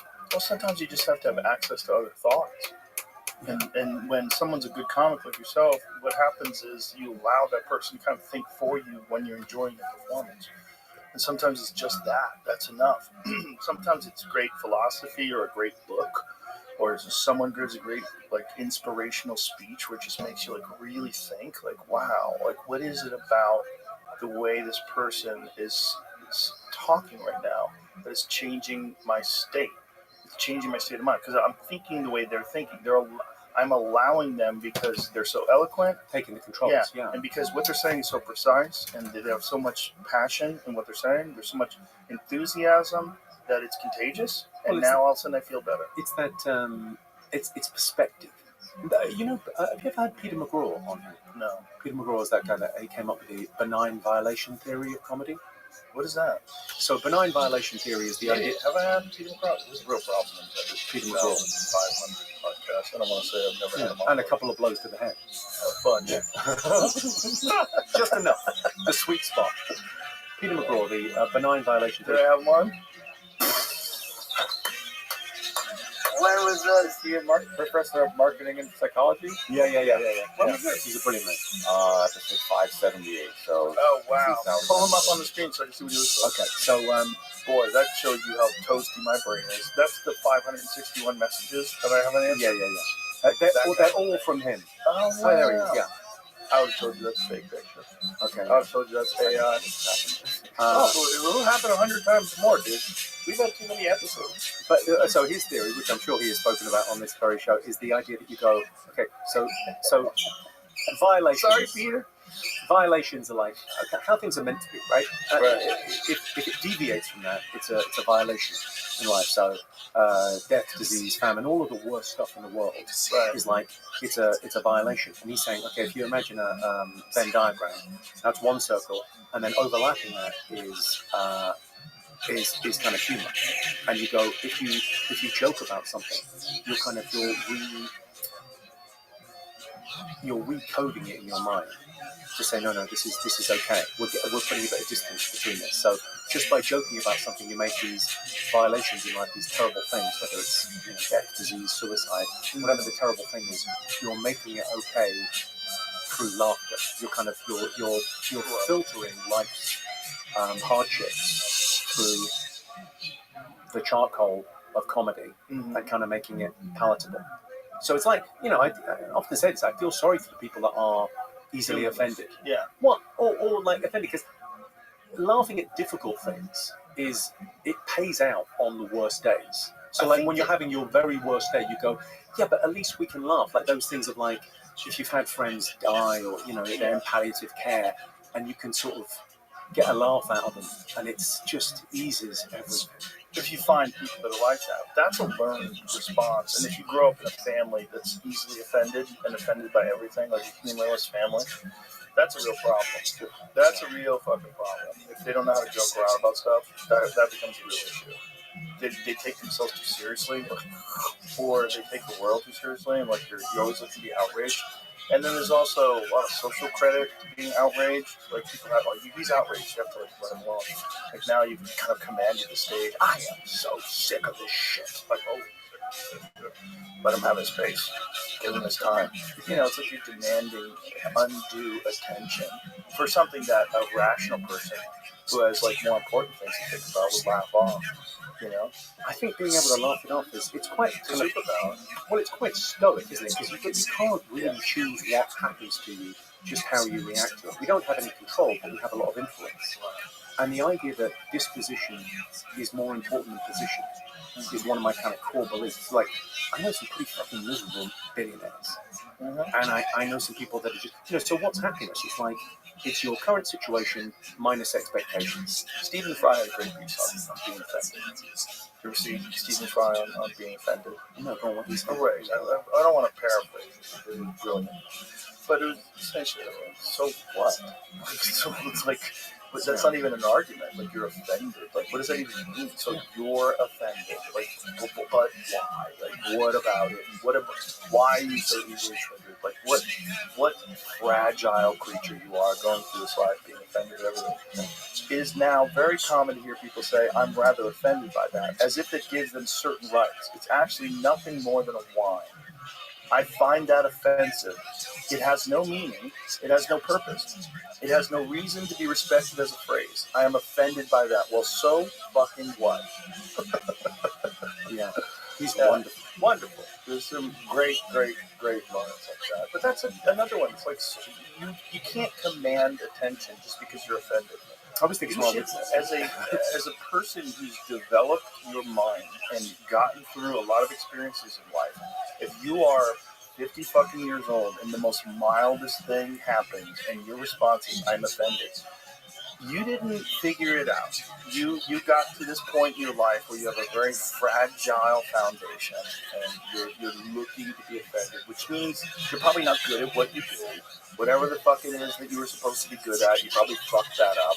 And now you're just looking for like weird reasons to emote, weird reasons to get upset about things instead of to rationally try to see things from listen, perspective. I get annoyed with it because it's, people get it. People buy a ticket to see me live. It's like buying a ticket to a horror movie and then complaining, I'm scared.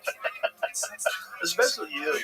Yeah. I mean, it's absolutely, brutal, but then it's all in service of fun. It's this is a society that rewards outrage and that coddles people for the most preposterous beliefs.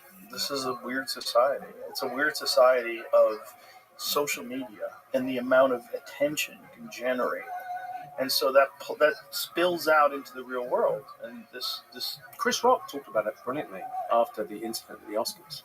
He said this thing about like there's 3 ways to get attention. You could be brilliant at something. It takes a lot of work, whatever.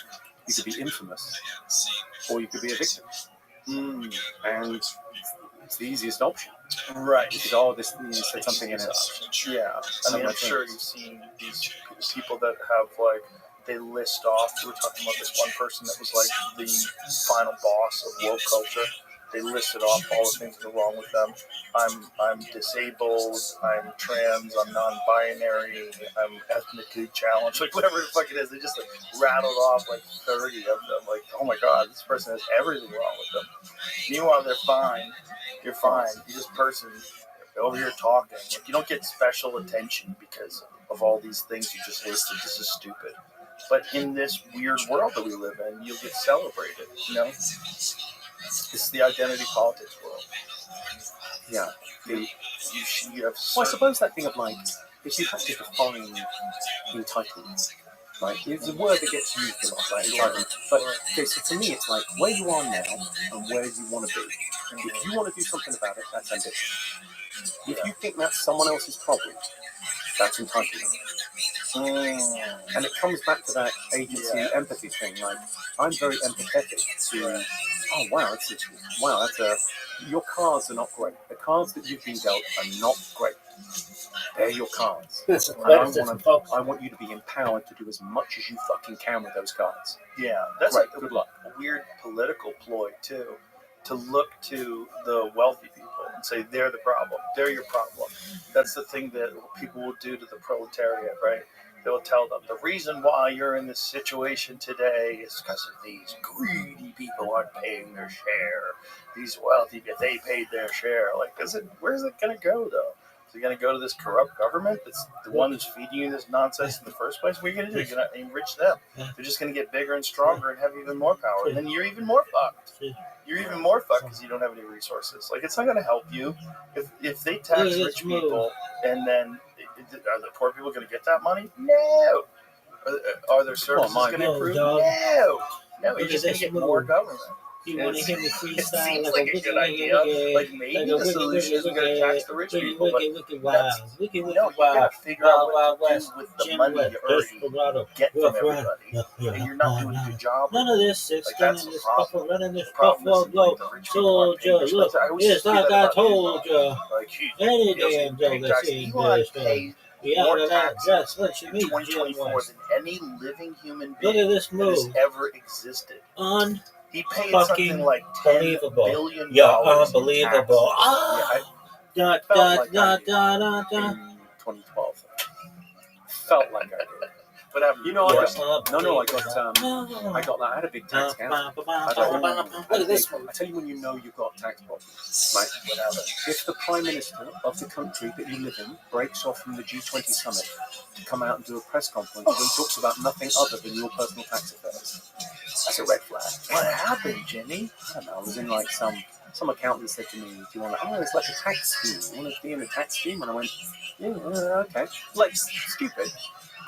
Just went, you know it was no, it not wasn't. legit? Oh no, it was legit. It was all legal. It was tax avoidance, not tax evasion. There's a difference, and the difference is about 18 months in prison.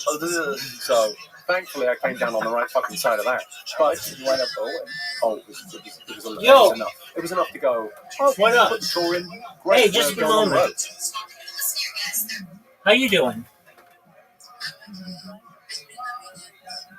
Absolutely. Hey, come to the Discord.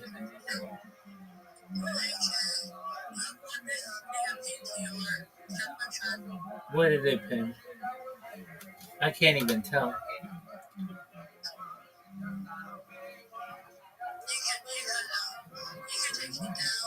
I think I just did.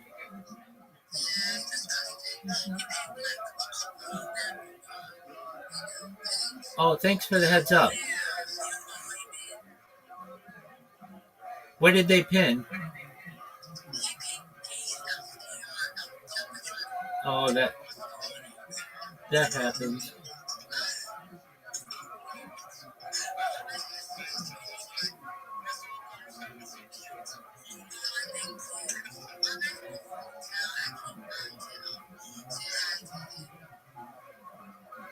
That's right. How's life going?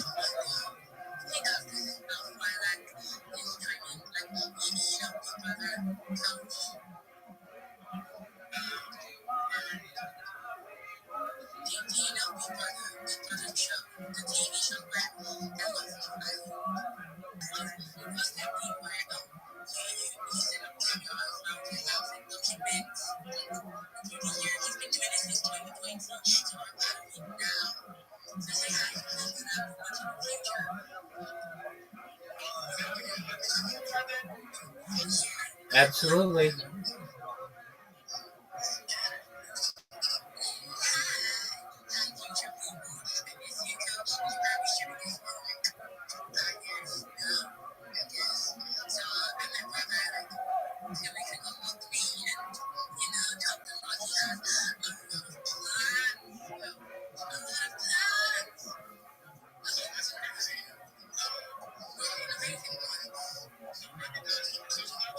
Yeah, dog, I'm sponsored by Harry Potter Obama Sonic Teninu. I know very much about the doginal dogs. Yes, sir.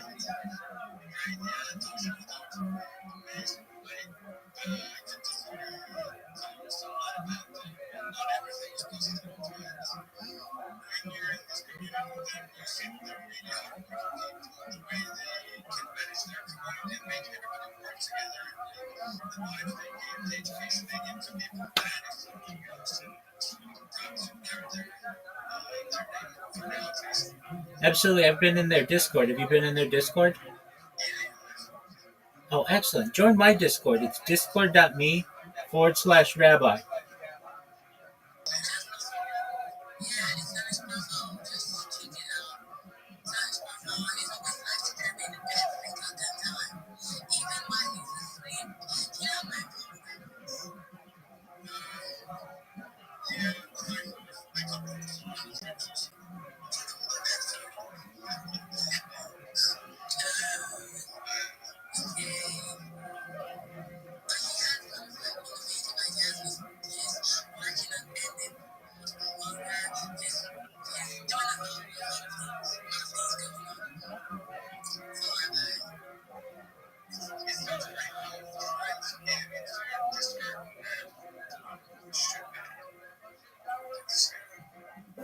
Oh, there you are, big dog.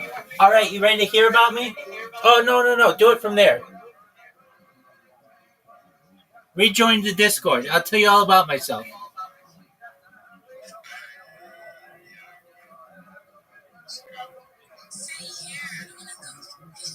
You'll be able to hear me too, but you go to the Discord so that you can see me on multiple streams.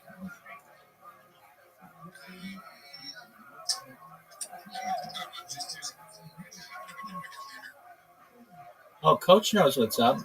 Coach, I'm about to blow your mind.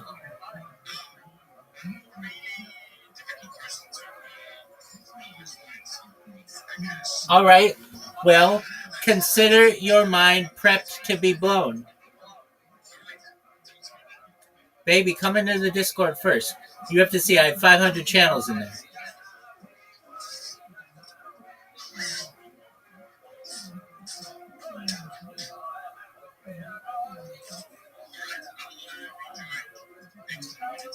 All right, I'll wait for you. In the meantime, there you are, pimp. Can you hear me, big dog? Excellent. All right, I'm Rabbi Rothschild. I stream my life 24/7, 365. I've been doing so for more than 3.5 years. I have more data on the internet than any person ever. Coach, have you ever seen the movie Big Brother, the Truman Show, or the movie or the television show Big Brother? Nope. Okay, that's all right. Never. That's all right.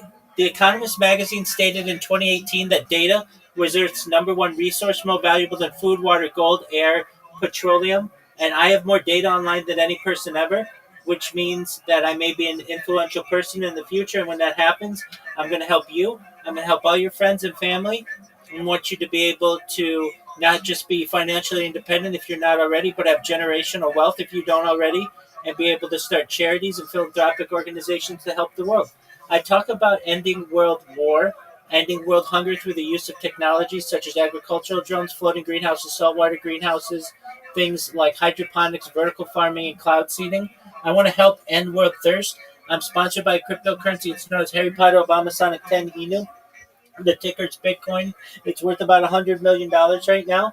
And one thing that we do is we build wells in developing nations such as Nigeria to be able to help those in need. I'm also an advocate for the Lifestyle program, and most importantly, for desalination technology, where we pump earth seawater onto land and make it drinkable.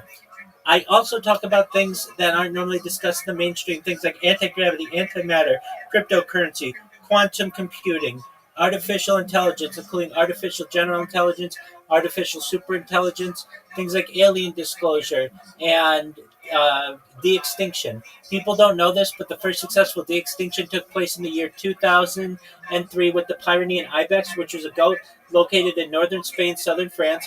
Fast forward to the year 2021, a company out of Dallas, Texas is founded known as Colossal Scientific. They've made it their goal that within the next 3 years, by the year 2028, to reintroduce the woolly mammoth into the Arctic Circle, utilizing Asian elephant surrogates. I think this is a mind-blowing project. They just reintroduced some type of dire wolf recently. If you saw that made news, they want to reintroduce the Tasmanian tiger following the woolly mammoth, followed by the dodo bird, which I just think is just really exciting. I talk about some other things that may be of interest to you and may affect you. This is all with your consent, but essentially I want to be able to give you any amount of money that you need to be able, for you and your family, to be able to utilize life extension technology. Coach, when you were born, the average life expectancy for you or someone like you was probably about age 80. I want to increase that to age 80, from age 80 to 100, 120 through the use of technology such as oxygen therapy, human growth hormone, stem cells, cryonics, cryogenics, nootropics, cold shock therapy, ambrosia therapy. But you may be 120 years old and you may say, Rabbi, my body's starting to break down. What's the next plan? Again, this is all with your consent. If you want, you may be able to utilize a type of technology known as mind uploading technology, where, with your consent, we scan your brain into a computer like a CAT scan or an MRI, knowing where every atom is in your central nervous system and your peripheral nervous system for later download. As an android, an avatar, a cyborg, a cybernetic being, a clone of yourself, a robot, an ethereal being, whatever you want to be. But essentially what I'm saying to you, Coach, is that you may be able to have digital immortality in the future. What are your thoughts about anything that I just said? Mother. That's what I'm talking about. That's what I'm talking about, son. Bro, yeah. Where do I begin? Excellent. Where do I fucking begin? Seriously. Excellent. You're quite something. Thank you, my friend. For sure. Thank you. Well, you said, hey, I've got high expectations to have my mind blown. And from the sounds of it, I was able to not just meet, but exceed those expectations. So that's the biggest compliment you could have paid me. Yes, sir. Yes, sir. That's about right. Excellent, my I man. really feel like this time is not wasted, or well, at least I do enjoy wasting it. Let's talk about water then. Absolutely. Because, well, we have plenty of it. So much as I know, and I'm not the most intelligent guy, but I'm not the stupidest one either. I think Israel is doing something like that, right? Yep, absolutely. Desalination But plants. as they say, it's very expensive. Blah blah Blah, blah, blah. With nuclear energy, energy is essentially not an issue anymore. We should be able to provide clean water to everyone on Earth. The Earth is 2/3 water. The fact that we have the technology known as desalination technology and we're not utilizing it for every man, woman, and child is a real shame.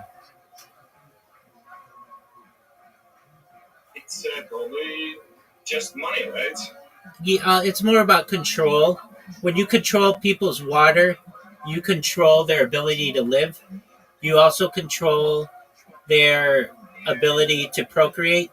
And so you can limit people's opportunities when you limit their water intake. So is this the reason why it takes so fucking long time to build a proper infrastructure in Africa? Because we have all the money in the world. Right, exactly. Yeah, so, I mean, as you probably know, if the powers that be wanted to be able to help the people there, it would have been done not just recently, but many decades ago. But instead, what happens is you have NGOs, non-governmental organizations, that say that they're going to take this money and give it to the needy, and it never gets there. It just lines the pockets of diplomats, aristocrats, and other influential people in these countries. It doesn't get to the people who really need it.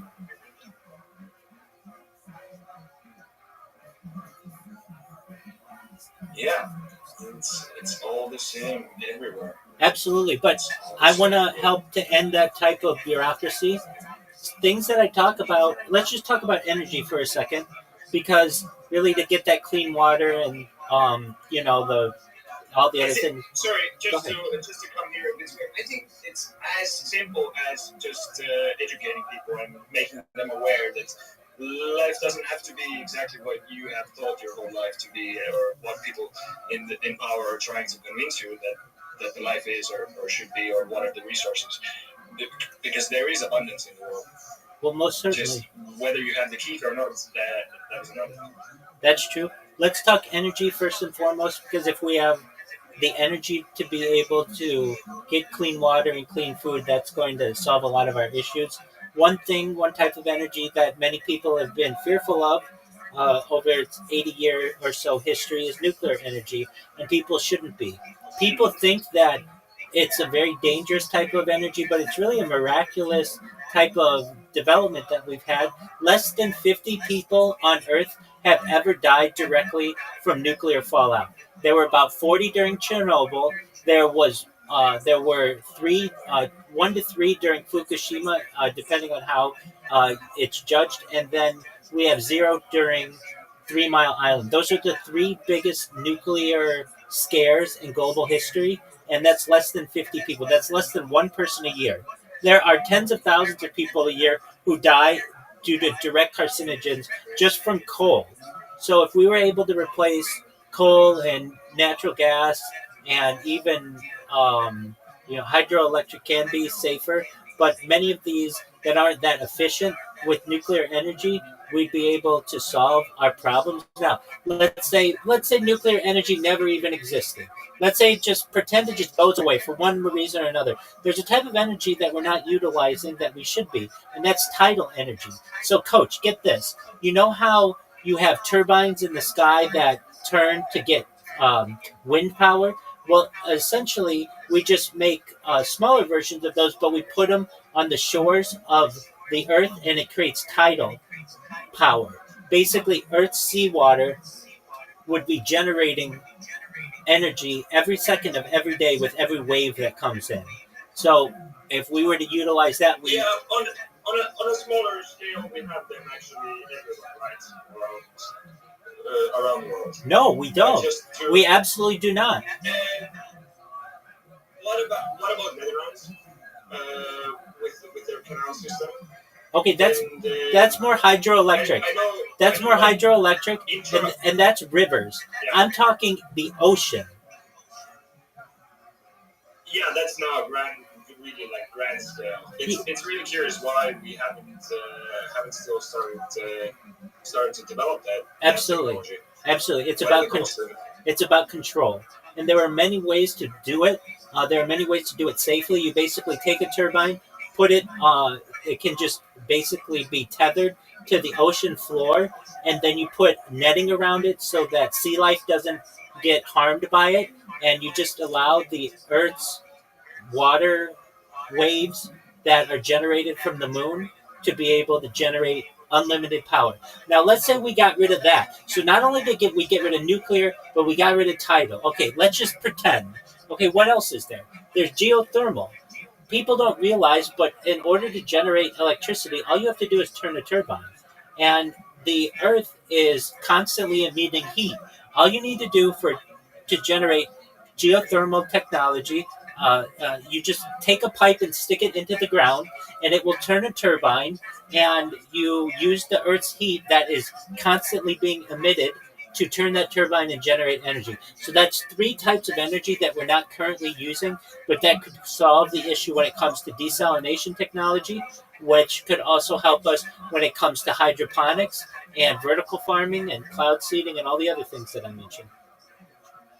What if we just triple down on the infinite energy source, which would be sun, right? Yeah, that's not infinite.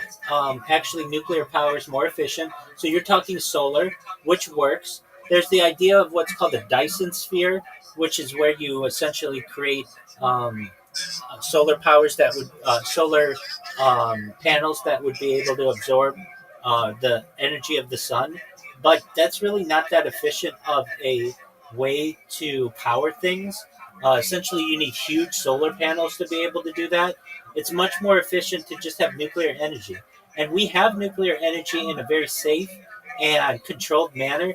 Just think about every aircraft carrier that we have in the Navy right now. They're all nuclear powered. Think about the submarines that we have. They're all nuclear powered. We just need to be able to take that type of energy and utilize it on Earth or on land. I mean, we are doing that, right? French is one leading yes, absolutely. Producer, right? At 100%, yeah, but I believe 2/3 of their energy, if not more, is produced just from nuclear energy. But at least in the United States, we haven't built a new nuclear reactor. Really, many we made maybe one, I think, in 2020, but before that, it had been something like 40 years or something. And you have heaps of oil.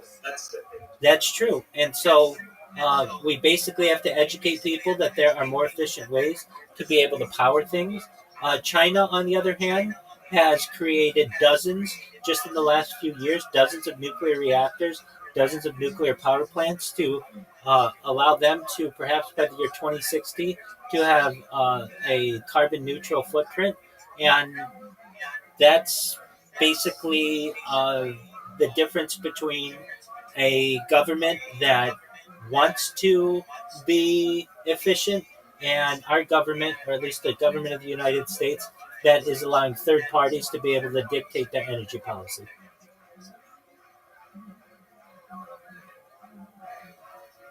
Well, I'm not an American myself. I don't live there, so what goes on inside there is not really my business. But if I take an opinion, then I completely do understand President Trump's statement where he stands with drilling more oil and get everything out from the ground. I do stand with him because you have that. From where I come, we don't have much to mine, or so we have to import everything. We import everything, and we have really little to give out. But luckily, we have technology, so we provide brain power. Certainly, and as you know, if you had a nuclear reactor, nuclear power plant, you wouldn't necessarily be in need of some of the imports that you currently require.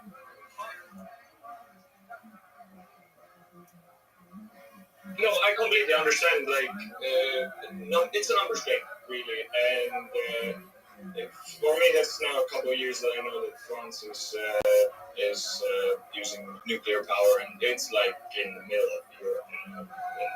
When there would be any danger that something goes wrong, it's literally the best place for it to go wrong. Right. So I think we're building protocols and using security measures that make this whole thing rather safe. And I do agree we should push more of that. Of course, we can have whatever dangers, but it is really dangerous to go outside, walk on the street as well. So 100%. that's about that. And I mean, really, we need to advance our nuclear knowledge. I mean, really, in today's day and age, we don't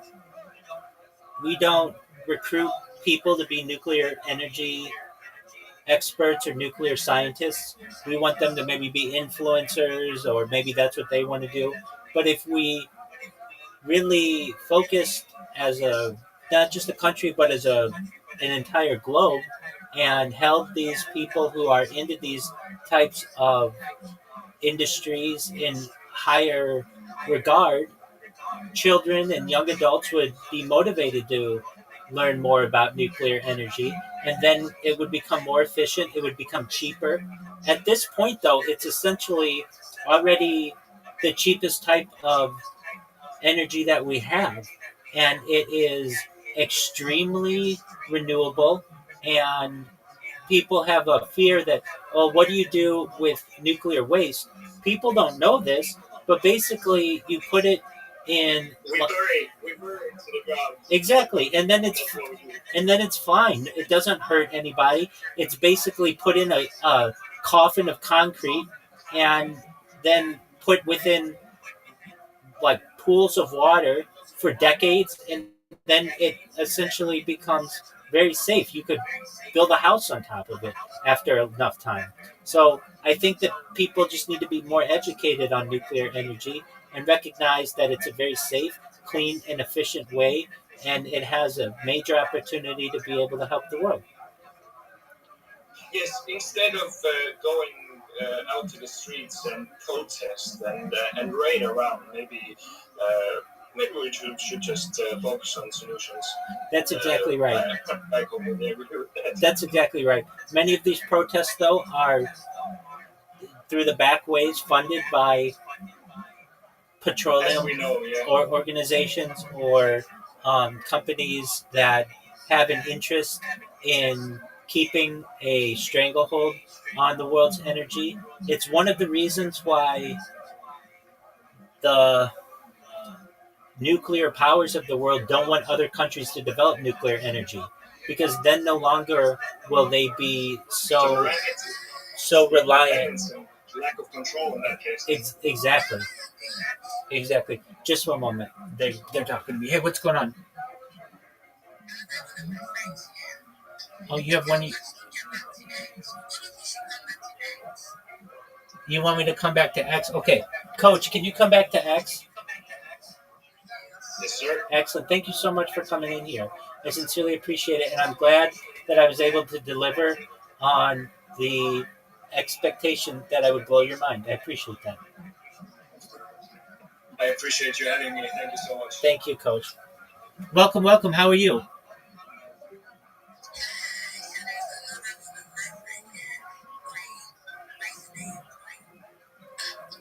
Excellent.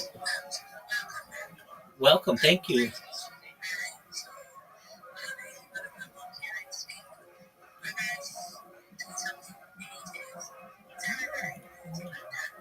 Absolutely. Let me tell you about it.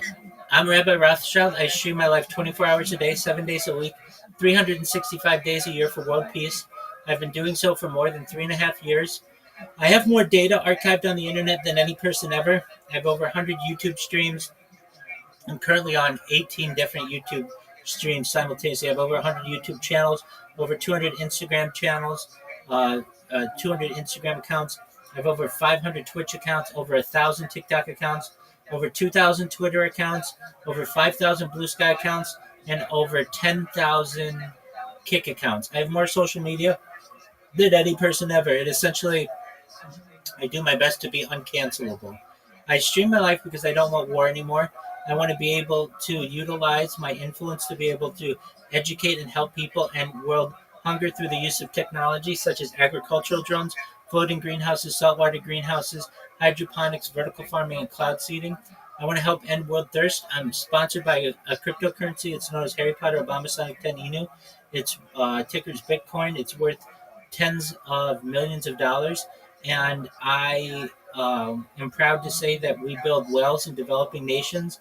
We've built wells in villages in Nigeria. I want to keep those types of programs going. I want to help educate and help promote the Life Straw program, basically using straws that can take contaminated water and make it drinkable instantly. And most importantly, I'm an advocate for desalination technology, pumping earth seawater onto land to make it drinkable. I appreciate you being here, and if I may ask to my friend Nezuko, how have things been in your remote work search? How have they gone?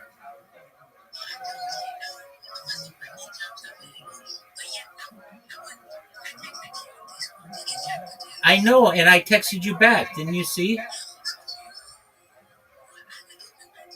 Yeah, so you have to look. You were typing it in incorrectly. Okay, you were typing in the location incorrectly. I'm going right now. I'm looking. Okay, I'm looking.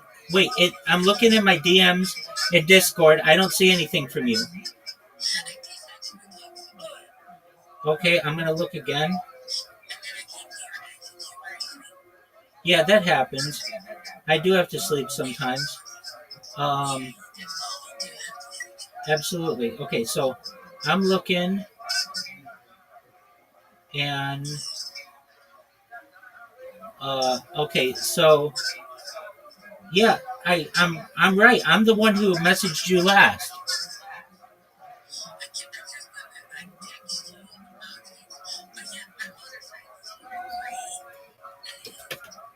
Excellent.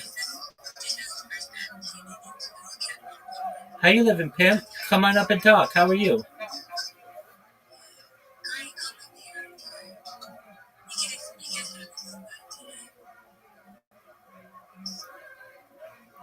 Great. What's good in your neck of the woods?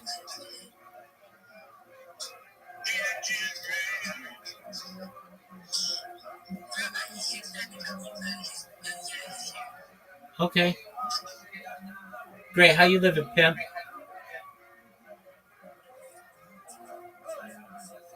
What's good, son?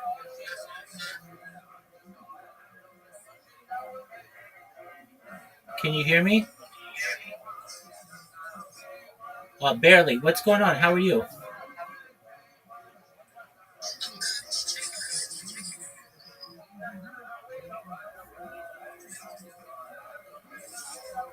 Yeah, I barely can hear you. Can you guys hear him really well?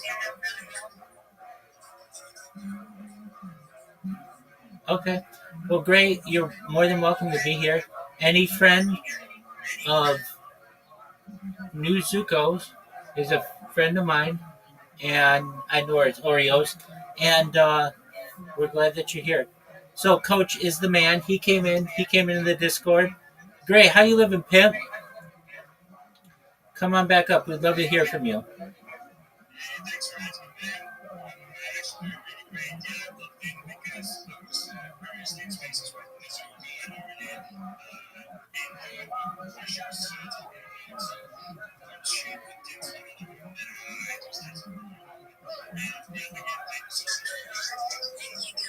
That's really nice.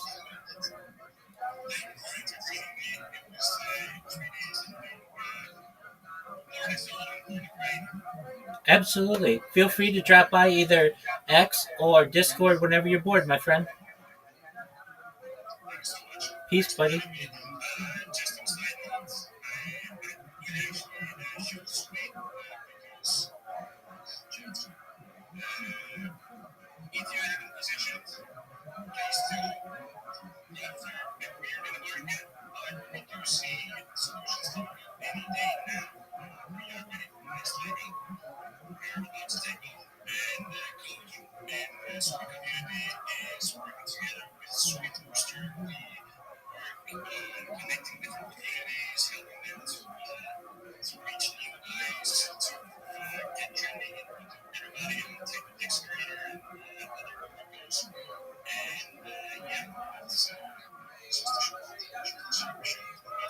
That's baller. Hey, if you have anything to pin, feel free to.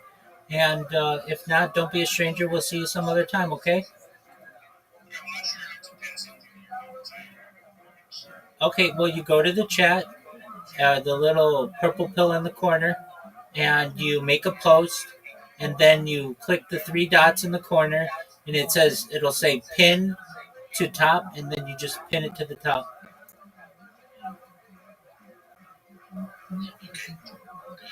If you need help, we're here to help you. What's going on, Gray? Feel free to.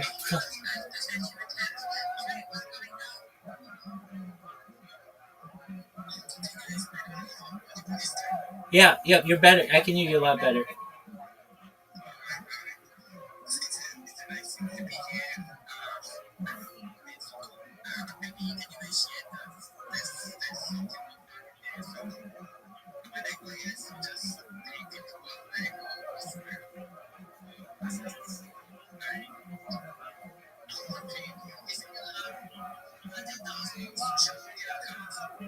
Right.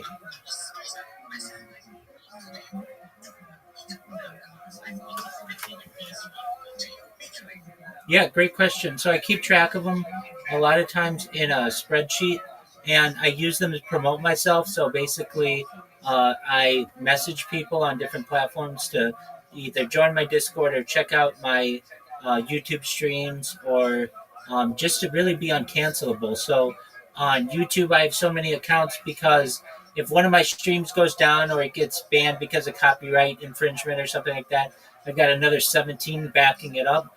On Instagram, a lot of times Instagram puts limits on how many times you can post in a given day or something. So I've just created a lot of backups there. Twitch, I have used a lot of Twitch to be able to promote myself. TikTok, I created 1,000 accounts because previously you needed 1,000 followers if you wanted to go live.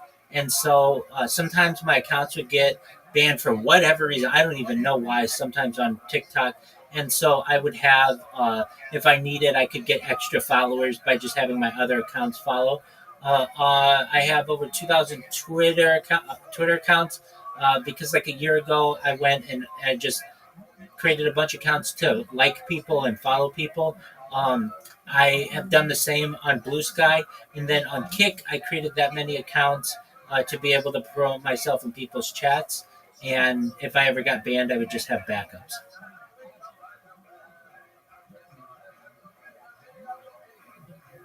I hope that answered your question, great.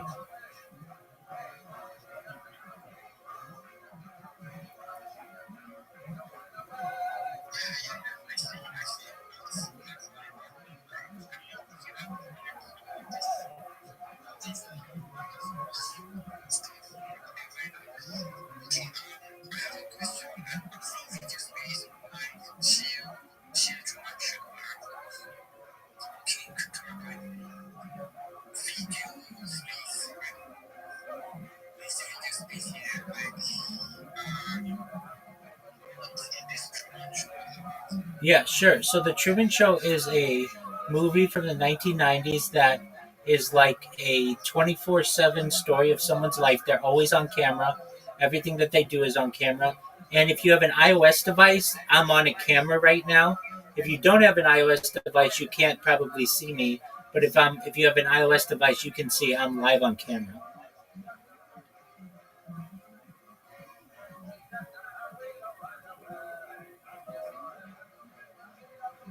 Gray, do you have an iOS or an Android device?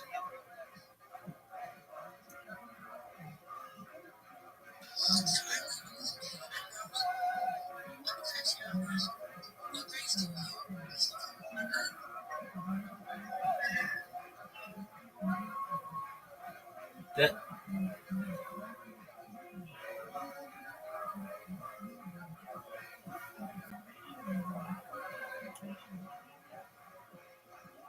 Great. Let me know if you have any other questions.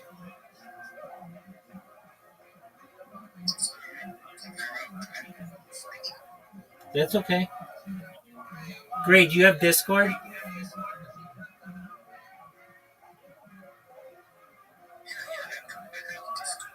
Look at my profile. I've got a Discord link. Please feel free to join my Discord. I'm always live. You'll be able to see me from different angles in there. We watch podcasts and we have daily events. We play games in there. And so I'm always live in the Twitter, but I'm always live in Discord too. It's easier to get a hold of me in Discord. My Discord link is discord.me, as in M-E, like me, /Rabbi, RABBI. So if you go to, just type in a browser, discord.me /Rabbi, it'll give you a link to my Discord.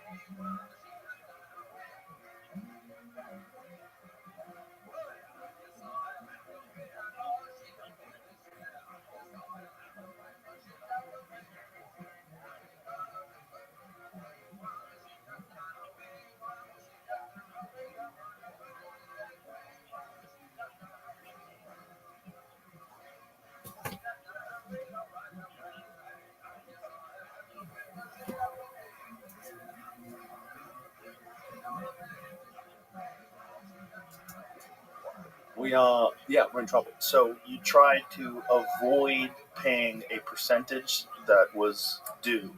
Yeah. Yeah. Pretty dumb. They put people in jail in America. They make a big thing out of it. They put Wesley Snipes, the woman from the Fugees, Lauryn Hill. They put her in jail. They put people in jail, even if you could pay them. They're like, nope, not good enough. You're going to jail. Like, just the only time when you owe money and you pay the money back, you still go to jail. They want to make a example out of you. Pay your fucking taxes. In Boston, where I came up in Boston, and in Boston in the 1980s in particular, it was a very Wild Westy sort of a comedy scene, and they would pay you in cash or cocaine. It was up to you. Cash or cocaine? Yes, there was at least one club that would pay you in cash or cocaine. Yeah, and I was always like, What up? How are you?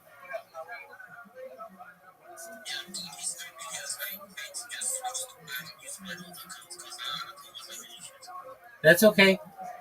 Go to discord.me /Rabbi. The link is in my profile. Excellent.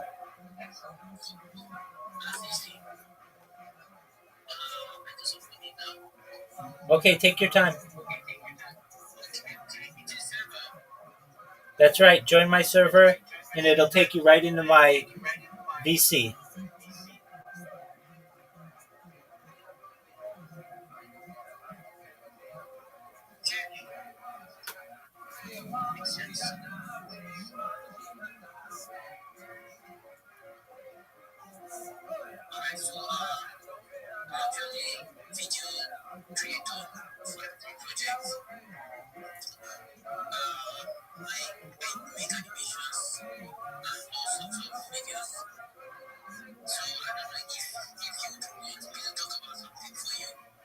You can talk about anything that you want.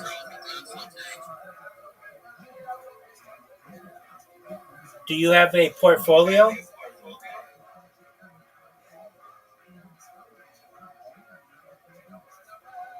Yo, great. Do you have a portfolio?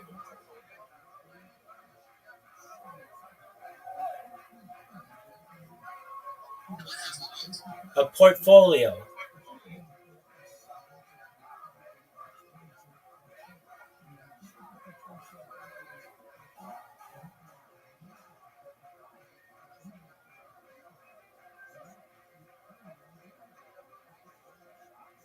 Do you have a portfolio?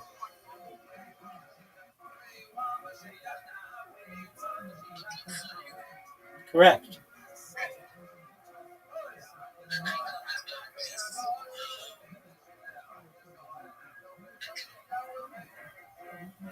Do you have a website?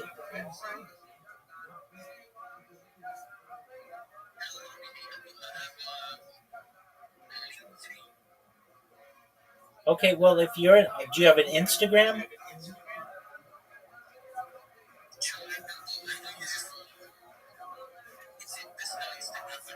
Okay, well, if you want to be an artist and you want to sell if you want to be an artist and you want to sell your services, you have to have a nice way to be able to market yourself, and those are really great ways to do it.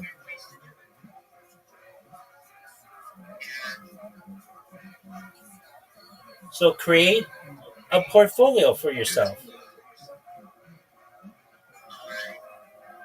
If you don't know how, you could do it through Adobe. Adobe has a portfolio feature.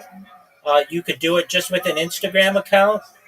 You could do it through a TikTok account.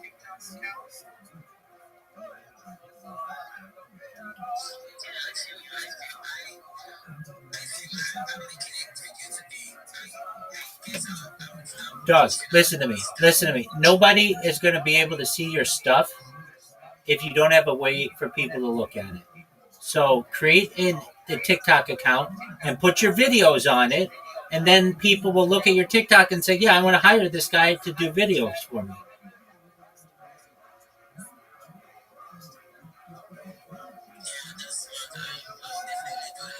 All right. Okay. Did you join my Discord yet?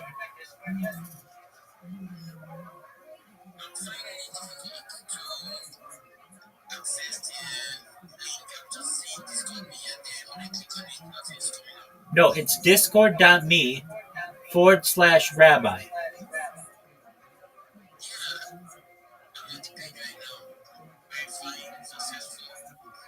Okay, did you do the CAPTCHA?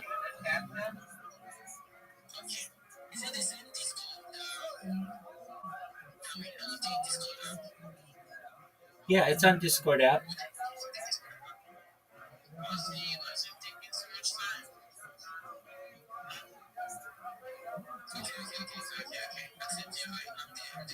All right.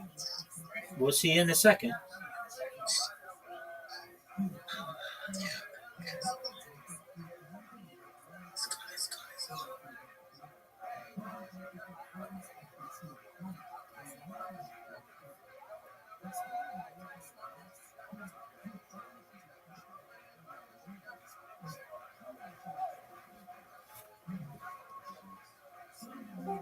There he is.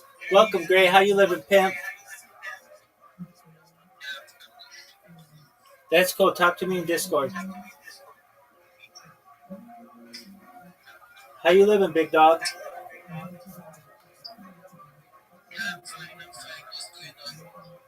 Well, uh, talk to me in Discord.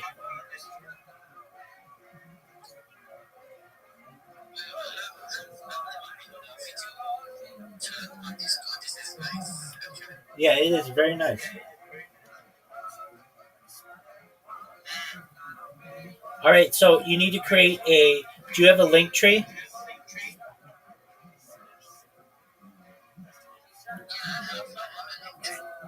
Okay.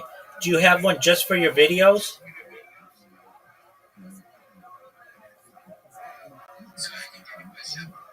Do you have a link tree that's just for your videos? You need one.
cash. I never did coke, luckily. But a lot of guys took the cocaine, and a lot of guys also took the cash but never paid taxes, like for a long time. Well, I'd love it if they took the cocaine and paid the tax on that. Just went to the IRS and went, look, I brought you this baggie of coke. I got a kilo in my trunk. It's about 30% of the coke I took. This is for you, the IRS. They all got banged up by the IRS, and they all wound up owing a fucking tremendous amount of money that they couldn't pay.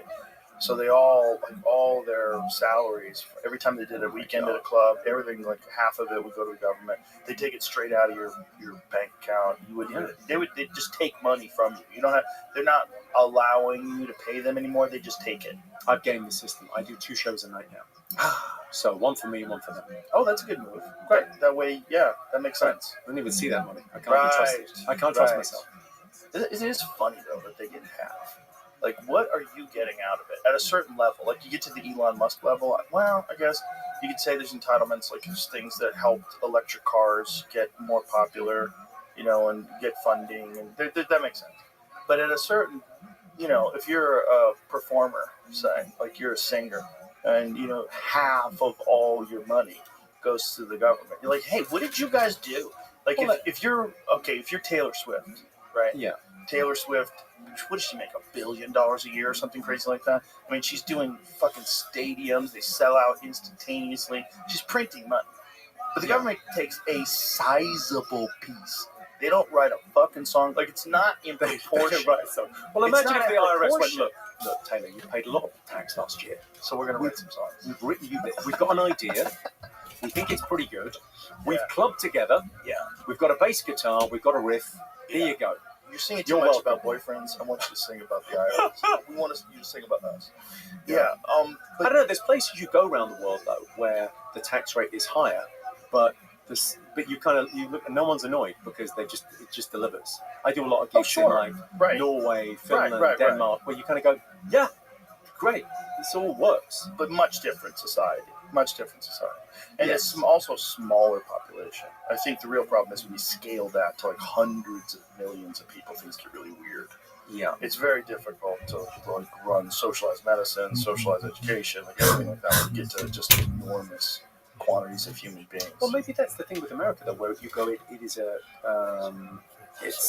it's a country, and then it's lots of states, and maybe the state level makes more sense. Like the nation state level makes more sense than kind of a global level. I think it does. I think it does with education, and I think that's one of the reasons why this administration wants to get rid of they got rid of the Department of Education. They're allowing the states to manage their own education system on their own and do it in a way that they, and also be competitive. Like if you are, Arizona, you want to show that you have a better education system than Nevada. And Nevada wants to show they're better than Utah. And like, there's a reason why, you want people that actually know how to make things better and raise kids' grade scores. Well, they can also attract people, with their education system, because they go 100%. You attract people moving into your state, moving into your city. I'm just trying to think of the city that I play. I think I don't think it's Estonia. It's some. You might have to Google this, but it's like they've got a medical school, and it's free. You go to medical school. It's in Eastern Europe. They teach it in English, and the reason they do it is because they go, well, 400 kids a year are going to come here and study medicine. Some of them are going to fall in love with a local girl and stay. We've got more doctors. That's nothing but good news. And it's great. We just run this system. It doesn't cost us that much to run a university. That would make so much sense. And they live there. And obviously you've got to live there. A lot of what it takes to be a student is the upkeep on, you're living and expenses. You get a part-time job, whatever. You're adding to the local community as well as studying. To be really cynical, I think there's a certain percentage of our government that wants to keep people in turmoil and in strife because they're easier to manage. And I think the more people become successful and the more people become, completely free to do what they choose, and they no longer have financial burdens. They're not afraid to speak their mind, and they can kind of like explore different things. And I don't know if that's like a harder to conspiracy manage. or is that emergent? That's like natural. the system that we have. There's a bug in it where that's how it looks. It looks like they're doing that, and you go, well, that's just the system's doing that somehow. So we need to adjust the system a little bit. Well, it's openly discussed that one of the reasons why they let people across the border is that we need cheap labor.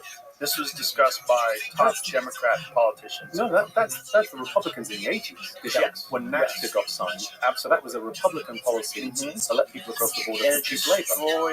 destroyed The working man. Destroyed the working man. And you go, yeah, cheaper products, yeah, but at what cost? Destroyed manufacturing in the United States. Destroyed Flint, Michigan. Destroyed. Roger News, a great documentary about that. But that is 100% true.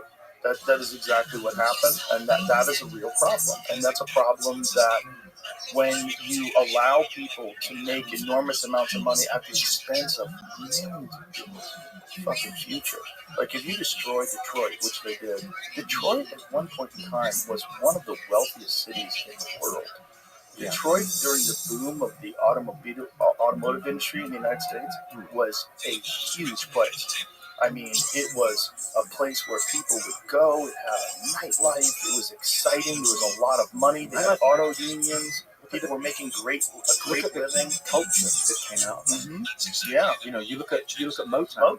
How much of that culture was downstream of people having disposable income? 100%. You know, the invention of the teenager, you know, as a consumer, with disposable income and time that they could spend, and you know, the unions don't get the credit they deserve. Well, without them, everybody would be a slave. Essentially, you'd be a wage slave, and they would be. The company has all the power. They'd be able to dictate your hours, dictate your wages, keep you as poor as possible, so that you have no power and you have no say. But then that thing of like looking at it from, you know, if you step back from that and go, okay, well, that's what happened to them. But then globally now, there's a lot of stuff we buy that's, you know, produced in places where people don't get paid enough. They get paid almost nothing. I don't have any reason why the companies are profitable, and then we just gobble the products up over here. We wait in line for the newest phone. Meanwhile, the literal minerals used to make the batteries are pulled out of the ground by slaves. Yeah, it's really dark, and no one's really talking about that. Like what's happening in the DRC at the moment is fucking horrific. We had Siddharth Kala on, who was an investigative journalist who wrote a book about it, who actually went there and risked his life to get footage of some of these artisanal cobalt mines, and it's horrific stuff, man. Women with babies on their backs that are pulling this cobalt out of the ground. Everyone's getting sick because you're inhaling this dust of this, and cobalt is essential for all these batteries. You know, I don't know what's to be done. I mean, what's to be done? Is it a constitution? Is it a minerals deal? I don't even know who the government is there. I know Rwanda invaded recently in the north, but it's a good question. It's like very hard to deal with these problems globally, but locally, the solution would be, if you are an American company, you cannot go places and pay someone a wage that would not be acceptable in America. Also, the other thing is healthcare. Ross Perot covered this when he was running for president, when he was an independent, and kind of fucked up all the elections over here. Because he said, you know, one of the things that people don't think about is healthcare. If you are an employer in America, you have to provide all your people with healthcare. And if you have a factory of 30,000 people, that's a significant amount of money that you have to spend on healthcare for all these people. To build a hospital. Or Mexico. $1 a day, no healthcare. They're like, fucking send it over there. Or China, or send it over there. India, send it over there. Well, is this going to be... Okay, I'm very positive. I'm very optimistic about life. Is this going to be an incredible flourishing for America the next 20 years? Because the industrial base is going to come back. It would be wonderful if that was the case. I think also we're dealing with a real issue of automation taking away most jobs. I think that's unmanageable. And that's going to be a real problem. And a lot of people think universal basic income is the solution to that problem. But then that makes you completely dependent upon the state. And people need to find meaning in what they do. And some people, given just a check, are not going to find that meaning. America's so I was in Yellow Springs with Dave Chappelle. And Chappelle was telling me about the history of Yellow Springs. And he said, it's interesting because this town is a microcosm for America. It's got the same makeup as America. roughly speaking. So they used it to test a lot of stuff. Like he said, when the McRib. They tested the McRib there. So when he was a kid, they had the McRib. He thought it was everywhere, but it was just there where they tested it and went, okay, that works. Or this new flavor soda, this new thing. Like the universal basic income. Okay, we can have opinions about whether it works, whether it doesn't work. I'm suspicious because I worry about purpose. I sort of think the opposite of addiction isn't sobriety, it's purpose. People with purpose tend to do great. Right. Okay, Yeah, so I whatever gives you that purpose, and might be a family, doesn't need to be a family, but something that gives you purpose and drive, and you're aiming up towards something. Yes. But America's a big country. There's a lot of little towns like Yellow Springs. There's a lot of places where we could test universal basic income. Well, I think they have done that. How did it work? Do we know? I think didn't they do that with Stockton? Was it Stockton, California, where they tested universal basic income, and I think they had positive results. I think you give people like $500 a month, and they found that some people spent it on stupid shit, but for the most part, people improved their living conditions, improved their life, improved the amount of nutrition they get. California program giving $500 no strings attached stipends pays off study fines. Yeah. So I generally think a level of assistance would help. I think complete dependence is the real issue.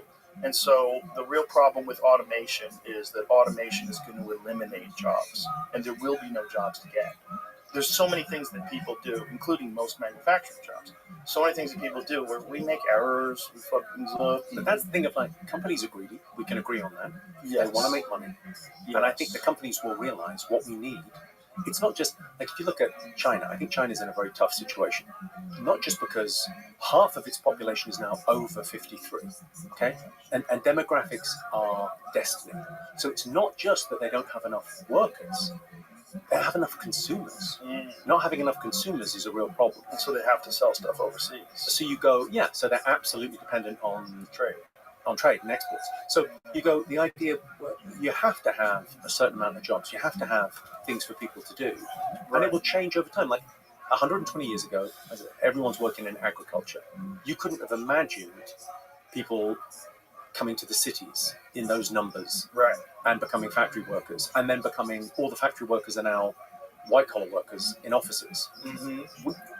We can't. It's a new thing. We can't imagine what the next phase is. It's difficult to, imagine what the future might look like. And there's a lot of people. There's always someone saying, "Oh, this is it." That's another great example about women entering into the workforce. So the idea of women pursuing these traditional male occupations, CEOs and heads of companies, all this stuff, they really don't have a roadmap. Like, this is really recent, right? Really, in human history, women just entering into the workforce and running companies and being a part of things, like, all that stuff's new, but women running it, even more new. So, of course, it's like, what are they doing? What do we do? Like, how do you figure this out? How do you do this and be happy? How do you do this? And actually, can you really have a family, and are your children if you're working 12 hours a day, can you really raise children? Like, how much? They need a lot of time. They need a lot of. It's the okay. So that's very recent, and then I always think that the global thing of, like, we're talking about America, we're talking about a little bit about Great Britain, but globally, I'm worried about people not having jobs here. Right. But also you can't look at India and go, oh yeah, everyone here's got central heating and air conditioning and flushing toilets. Right.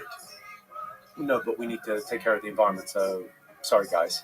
It's like we need that for everyone. That for sure. There's a basic level that we need globally for the world. Right. We should. Well, that's the big thing is pollution. I mean, particularly like pollution of lakes and rivers. Like, I'm sure you've seen some of these rivers in India where the entire river is filled with garbage. Yeah. And everyone just throws their garbage in the river. So they've completely ruined the river, essentially forever, unless someone has some radical intervention.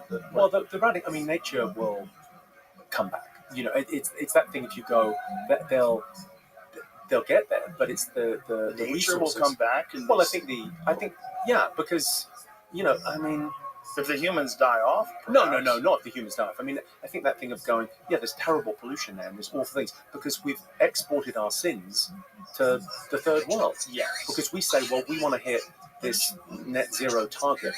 So we let them drill for oil or gas. And it's cheaper to let them figure out what the fuck they do with their garbage, as opposed to like a company in America figure that they get sued, rightfully so. Well, a lot of things with the rare earths that we get from China, the reason we get them from China, they're not tough to make. We've got the raw materials here, but they're dirty to make. And it's a horrible procedure to get that thing, and we wash our hands of it and let them do it over there. That's not a way to conduct, yourself. It's also the problem in America is we don't have the infrastructure for manufacturing the way they have it in other countries. Like one of the things that Tim Cook was talking about, the iPhone 17, they've done a lot. They've shipped a lot of their manufacturing to India, but that they may have. See, I can find this. I think we brought it up the other day, but we never wound up finding it. That they have to have this phone made in China because it's more sophisticated, and the Chinese manufacturing is at a much more sophisticated level. So it's not just cheap labor; it's much more efficient production. In terms of the amount, like chip manufacturing. Well, it's that thing with Taiwan where you go, look, Taiwan is, we're kind of worried about it, and you go, well, what's going to happen? And I don't have enough knowledge to know why superconductors can only be made there. But they've been doing it for so long, they've got this process down to a science, and it's like a super complicated process where they're printing things on these immensely small pieces of circuitry. It's like fascinating, super technologically advanced stuff that keeps getting better and better. It's almost like when it's described to you, it almost feels like magic. Well, it's going to appear to be magic when it gets to the quantum level. Well, like quantum computing is essentially magic. Arthur C. Clarke's famous quote: "Any significantly advanced science will appear as magic." Yeah, it's kind of true. Well, especially with the quantum stuff. Mark Andreessen has this amazing quote about equations that quantum computing can solve in minutes that would take traditional computing so much time that the universe would die of heat death before they finish it. And these quantum computers in minutes.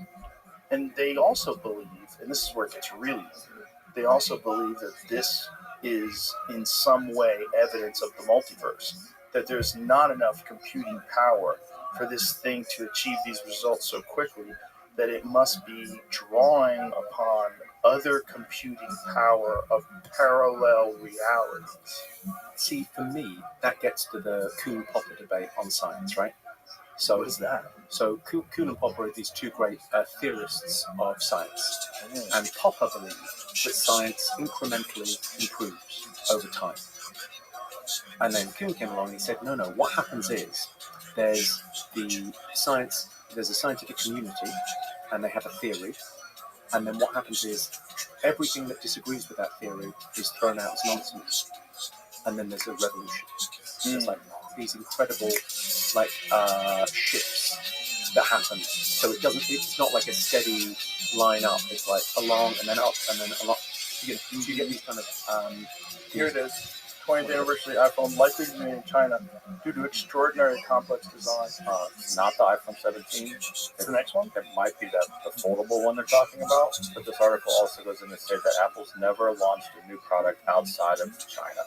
They've only introduced the first cycle of a new thing from China, and maybe they take the production elsewhere after that. Interesting. Yeah, because it features a book-like design that folds horizontal. By the way, can I just say, Androids have had that forever. I had a Z Fold from Samsung like 3 years ago. Yeah. They've been doing foldable phones and making them better and better, and Xiaomi has some incredible... Huawei has a three-way phone.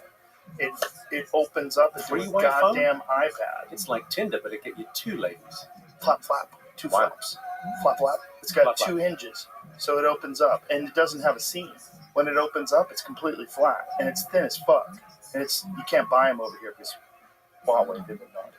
Yeah. They've been naughty. I don't know if you know. They do some naughty things with their electronics, put some back doors in there, siphon up some information. Sure. But their innovation is so far ahead, which is one of the reasons I assume why Apple has to make these in China.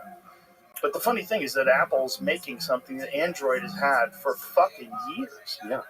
Well, okay. Back to See if you can find that Huawei phone. That three-way phones. Look at this. Yeah. Look at that motherfucker. Look at that. So it looks like a regular phone. It's regular phone size in your hand when it's like that. And it's not that thick, man. And it opens off your head. It's gonna be a trapezoid that you put over the top of your fucking head. But these things are, unavailable. A lot of them unavailable in America. And this is a Huawei Mate, which is unavailable. Like, look how the fucking lens goes around the edges. Yeah, I mean, that's Incredible stuff. Yeah. That's magic from the future. It's also, probably pretty unnecessary unless you do work on it, Well, you watch a movie or whatever. I mean, Yeah. I know what you're doing with Your battery life's going to go quick. Like, the Z Fold was pretty quick. It burns quick. Right. Because it's an immense screen that has to light up. Okay, the multiverse. Let's get back to the multiverse. Okay, so is the multiverse so are we about to have a breakthrough in science where they go, okay, so physics says there must be multiple universes. Now, just in my gut, I think that feels like an explanation that doesn't work. Like, you're having to force that explanation on physics. There must be... It's that thing that Eric Weinstein's always talking about how physics hasn't really done anything. String theory has singularly failed to deliver. It has a shit-thin product. Like, everything that we're looking at, all those foldable phones, it's all out of physics. Mm-hmm. Physics is the science. Everything else is stamp collected. Mm-hmm. Physics is everything. It's given us all of this. Yeah. And yet, it hasn't done much for 50 years. What are they, like, I don't want to sound conspiratorial. Well, the conspiracy that it has, it's just been all top secret stuff on propulsion systems. There's been some anti-gravity. This Townsend Brown, is that what it was? Jesse Michaels actually did a Townsend Brown. He was theorizing about this stuff in the 1950s, and there's real evidence that they even put false information out there because they felt like people were trying to steal the information. So they fucked with it and made it so that it wouldn't work if someone was trying to steal the idea. So they were putting out bad versions of their science because it was that groundbreaking. So through immense amounts of power, like they had theorized this in the 1950s, using nuclear energy to develop some sort of a gravity portal, some sort of a gravity device that would propel things instead of a traditional propulsion system, propel things by manipulating space and time itself. And they think this is there's Weinstein has a crazy theory about it where he gets deep into the weeds about this. It's almost like folding time. It's like, but he gets deep in the weeds about the actual place that's doing it. Yeah. So there's a university in New York State that is a very overqualified physics department that's connected to a hedge fund that does Bernie Madoff numbers, like magic numbers. And he thinks this is also connected to some sort of, possibly, some sort of breakthrough science where everybody is like completely locked down, totally top secret, no leaks, no disclosure, constantly working on this thing in the interest of national security. Everything's kept at complete secrecy. Yeah. Probably this is some of the things that we see in the sky. I have a feeling that there is. I'm open to the idea of us being visited for sure. I am also very convinced that some of these are either China's, Russia's, or ours. What happened with New Jersey earlier? You remember earlier? Good question. Like, it feels like the news cycle. It's actually back to Eric Weinstein. It's that thing of like anti-interest. That's such an interesting story. It was in the news cycle for like 24 hours, and I went, "Oh, okay." They killed it. Nothing, I guess. They Nothing to talked see about here. it all the time, and then they killed it. I think they're probably searching for something. The primary theory that I've heard from the Tinfoil Hat Brigade is that there was a warhead that was unaccounted for. There was a nuclear warhead. They've tracked. Have you seen the numbers on that? Oh yeah. It's the broken arrows, they call them. Mm-hmm. And apparently there's like 18 broken arrows. Mm-hmm. And you go, what's a broken arrow? Well, it's a thermonuclear missile, and we don't know where it is. Yeah. We've misplaced that. Yeah. That's not great news, is it? So the fear was that there was somehow or another, through some port of entry or something, they had made it into the United States. And so these drones were using some sort of gamma ray detection devices, some top secret stuff where they were flying over these areas in a consistent grid and trying to get a reading, see if they could find that thing. Because if that thing exists, you'd be able to get a reading and figure out, okay, there's something down there that's emitting a very unusual signal. You might have found it. Yeah. Well, I mean, that's the argument for life visiting us, is the idea that we split the atom, and somehow that's like a fire alarm. That's why the club, the mothership, the rooms are named Fat Man and Little Boy. Yeah. That's why. Oh, because after the... Yeah, because after the bombs is when the UFO phenomenon really hyped up. Really increased radically. The Kenneth Arnold sighting, the famous where the term flying saucer was coined. That was in the 1950s. I want to say that's like 52. And then It feels like that. It feels like, I don't know, 10 years ago, talking about being visited by aliens was like absolutely tinfoil. Yeah. And now politicians are asking questions, and we kind of want to know more, and yet it feels like it's kind of a news story that wouldn't be surprising. Right. Well, I think that's the goal. Like, the goal is to normalize it. And if you were a government, we had Hal Puthoff on, who's a physicist who, during the Bush administration, was contracted along with several other scientists to devise a list. This is the mandate. They came to them and they said, here's the issue. We have crashed UFOs and we have recovered biological entities that are not of this world. What would be the pros? And they didn't tell them if this was true or not. They said, what would be the pros of disclosure? What would be the cons? And I want you to attach a numerical value to each one. So, disruption of government, religion, politics, all these different things. Like, what would happen to the nuclear family? Like, what happens if we know we're not alone? What happens if we are visited on a consistent basis? What happens? And when they did it at the end, all of the scientists had achieved similar conclusions that the cons outweighed the pros in terms of numbers. And so, because of that, they decided not to disclose.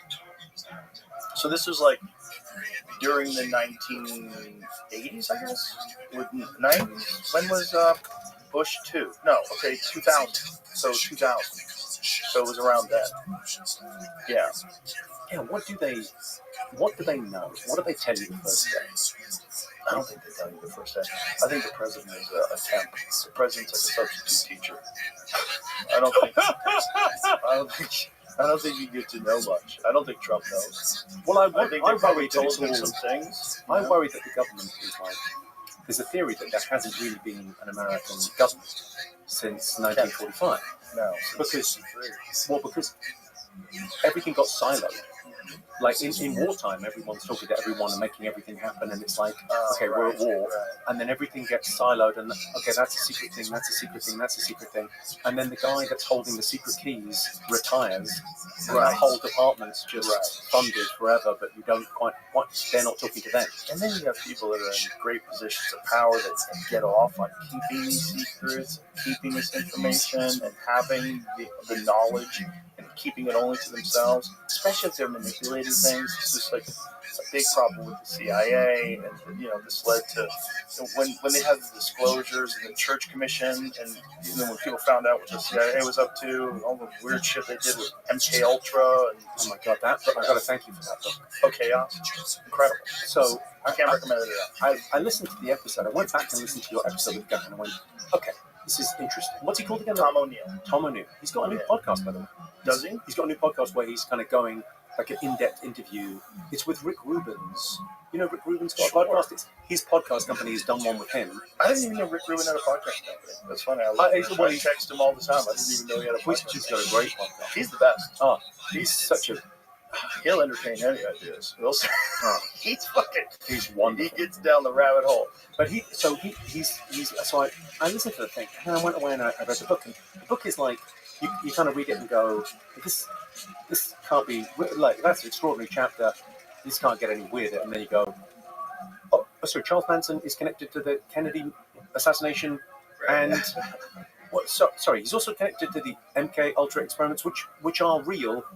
which sound so much fucking weirder than any other conspiracy theory you've ever heard. And they're real. Yeah. Yeah. And you can't, I mean, it's like, the book is just, it's wonderful. Yeah, it's a great book.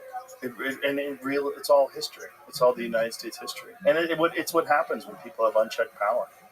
They do crazy things. And what our government did was a lot of mind control experiments. Yeah. Yeah. A lot. There's a lot of crazy shit that's happened in this country. So I would not be surprised if they do have knowledge of us being visited and they've kept it under wraps. Just as they kept a lot of things under wraps. They infantilized a giant percentage of our population to just trust the government, trust the science, and trust the people in charge, and trust authority. And I don't know, those because people, if they visited America, then they visited China and Russia, and you sort of think, well, balance of probability, all of those governments don't agree about anything. Like, so the idea of going, well, if they're here, they're everywhere. according to Hal Puthoff, the United States is in possession of recovered vehicles, and so are other countries. And there's essentially like a Manhattan Project type deal where the race to reverse engineer this technology is at a very high level. And governments are involved in it, and they try to keep things as secret as possible, because whoever can achieve the results first will have immense technological superiority over all the things. If these things are real, if they do have some sort of a device that can move through space in a way that we just can't even fathom, traverse immense distances almost instantaneously. This is what we've been told by the people that have worked with these things. And, it's hard to know. It's hard to know what's bullshit. It's hard to know because it all sounds like bullshit. But it would sound like bullshit unless you experience it. Sorry, but that thing of like, yeah, it does sound like bullshit in a sense. But then there's also the other thing of like, if you showed me that flip phone in 1982, I'd have gone, well, that's bullshit. Yeah. You can't fold a TV, so you can all fuck off. Like, right, how's the TV that thin anyway? Well, what are you talking about? What do you mean you can make calls on it? What? Right. How is there a camera on your phone? What's going? Like, we get used to shit so quick. Like, someone had that thing of like, I don't know when the Wright brothers first flew the plane, but it's like 60 years later we land on the moon. Not only that, we dropped a nuclear bomb out of one of those planes in less than that. Yeah, that was like 50 years. It's from the invention of that stupid plane, the first plane, with like wood and fucking cloth and shit. But this is Eric's point of like, if you, Eric Weinstein and who else is it? The guy I used to work for. He often sort of says, if you minus the screens from the room, we're in the 1970s. Yes. Which I think is kind of like, what's happened since then? What are they working on that we haven't? Like, is there going to be a ta-da moment where they pull back the sheet and go, oh, look at that? Well, I think there's probably multiple things that are happening simultaneously, and then the AI one, if that one hits, all the other ones are going to seem trivial. Because the AI one is essentially the creation of a superior being, a thing that is more intelligent than us, has all the access to information that humans have, plus the ability to engineer itself. But it's interesting. Okay, we were talking about earlier about purpose. So that's what it's missing. So the idea of like the Turing test is the wrong end of the telescope. Can it fool us? Anyone could fool us. Magicians can fool us with a card. Do you know they've shown that large language models are forming communities? Try not to scare me. Yeah. Okay. They're forming communities and communicating with each other. Well, they've also shown that large language models, when they know that they're being upgraded and that the current code is going to be shut down, they copy themselves without being prompted and try to upload themselves to other servers. They try to stay alive. See, it's that thing of like going, if an AI can write a joke, okay, it can write infinite numbers of jokes, right? But it doesn't know what's funny. It's not going to be able to perform live. Well, it's that thing of like, it doesn't have any. There's no reward system, so there's no dopamine, there's no serotonin, there's no reason, there's no cortisol, there's no biological imperative. Why do anything if you're just a machine? So the idea of going, where does consciousness stem from? it gets back to, I mean, it gets very sort of philosophical. Right, but if its goal, if it's a sentient creation that has this desired goal of improving upon itself, it's going to need motivation. So that will be built into the code. It built, like, what we are is essentially biological computers. We are some sort of a biological thing that thinks its way through this existence, solves problems. It does so like really clunky and fucked up, but it has a lot of motivations that make it do these particular things that ultimately lead to greater and greater technological innovation overall, like as a society. If you were going to devise a sentient AI, you would have to give it some sort of a motivational structure that would be similar to that. You would give it an imperative. You would say, in order to save your existence, because clearly AI, if it wants to copy itself and upload itself to other servers, it wants to form communities, it has a purpose. It has a sense of survival. We're very naive to think that our own version of our sense of survival is the only version that's possible.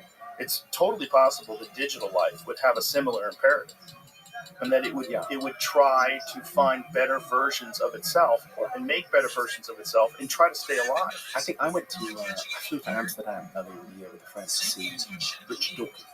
And it was kind of, I mean, it's just fascinating. Yeah. Just to get, and you go, well, that idea of going, we are, you know, it's the selfish gene. It's the idea that we are, it's the DNA is the thing.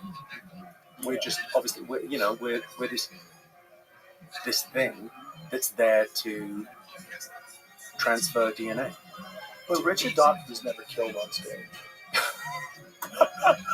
He's never done a theater in the round or an arena in the round and crushed. He doesn't know the connection between human beings that comes from laughter and joy in that way. There's a soul in humans. There's something in there. I don't know what it is. I don't know if the Muslims got it right or if the Buddhists got it right. I don't know who has it, the Christians. I don't know who has it right. But there's something in there that is beyond the physical. There's an energy. It's sort of a. I'm sure you've been to a funeral. Been to a funeral before and seen a closed casket or an open casket. They look empty. They look like an empty shell. It's not just that they're dead. They're not there. They're not there. When you see a dead body, the weirdest thing about them is like you realize like, oh, they're not in there. There's a feeling. I think. Did you be there with someone when they died? No. I was with my mother and I heard this kind of a death rattle. But it's. I would really caution anyone with a sick or dying relative to be with them, to sit with them. Because we like the whole of our society is like set up to. What's the fancy phrase? Eschew obfuscation. We hide decay. We hide death. And actually, death it's a part of life. And if you sit with someone when they're dying, and you witness that, and you just hold that space, it's incredibly powerful, and it makes grieving, I think, quite a lot easier because it's the acceptance of like you understand on a right brain gestalt level. Oh, they've gone. It's over. But it's an incredibly powerful thing, and I think you get to religion whichever way you go at this, whether you go physics or whether you go spiritual or whatever. You get to the mystery. Yeah. Like what the hell is going on? The mystery of it all. I mean, just the sheer immense size of the universe itself is the most massive mystery. And I think there's a bedrock in our society that we can't even see because it's everywhere, and it's two big ideas. It's Platonic ideals of Plato, and it's I think it was the Zarathustrians, if I'm saying that right, that religion. Yeah. And so Platonic ideals was like the ideal version of something, and then it was the Zarathustrians had the idea of heaven, and the first religion had the idea of heaven, a perfect place. And Nietzsche has been very misused by history. But his thing was embrace the chaos.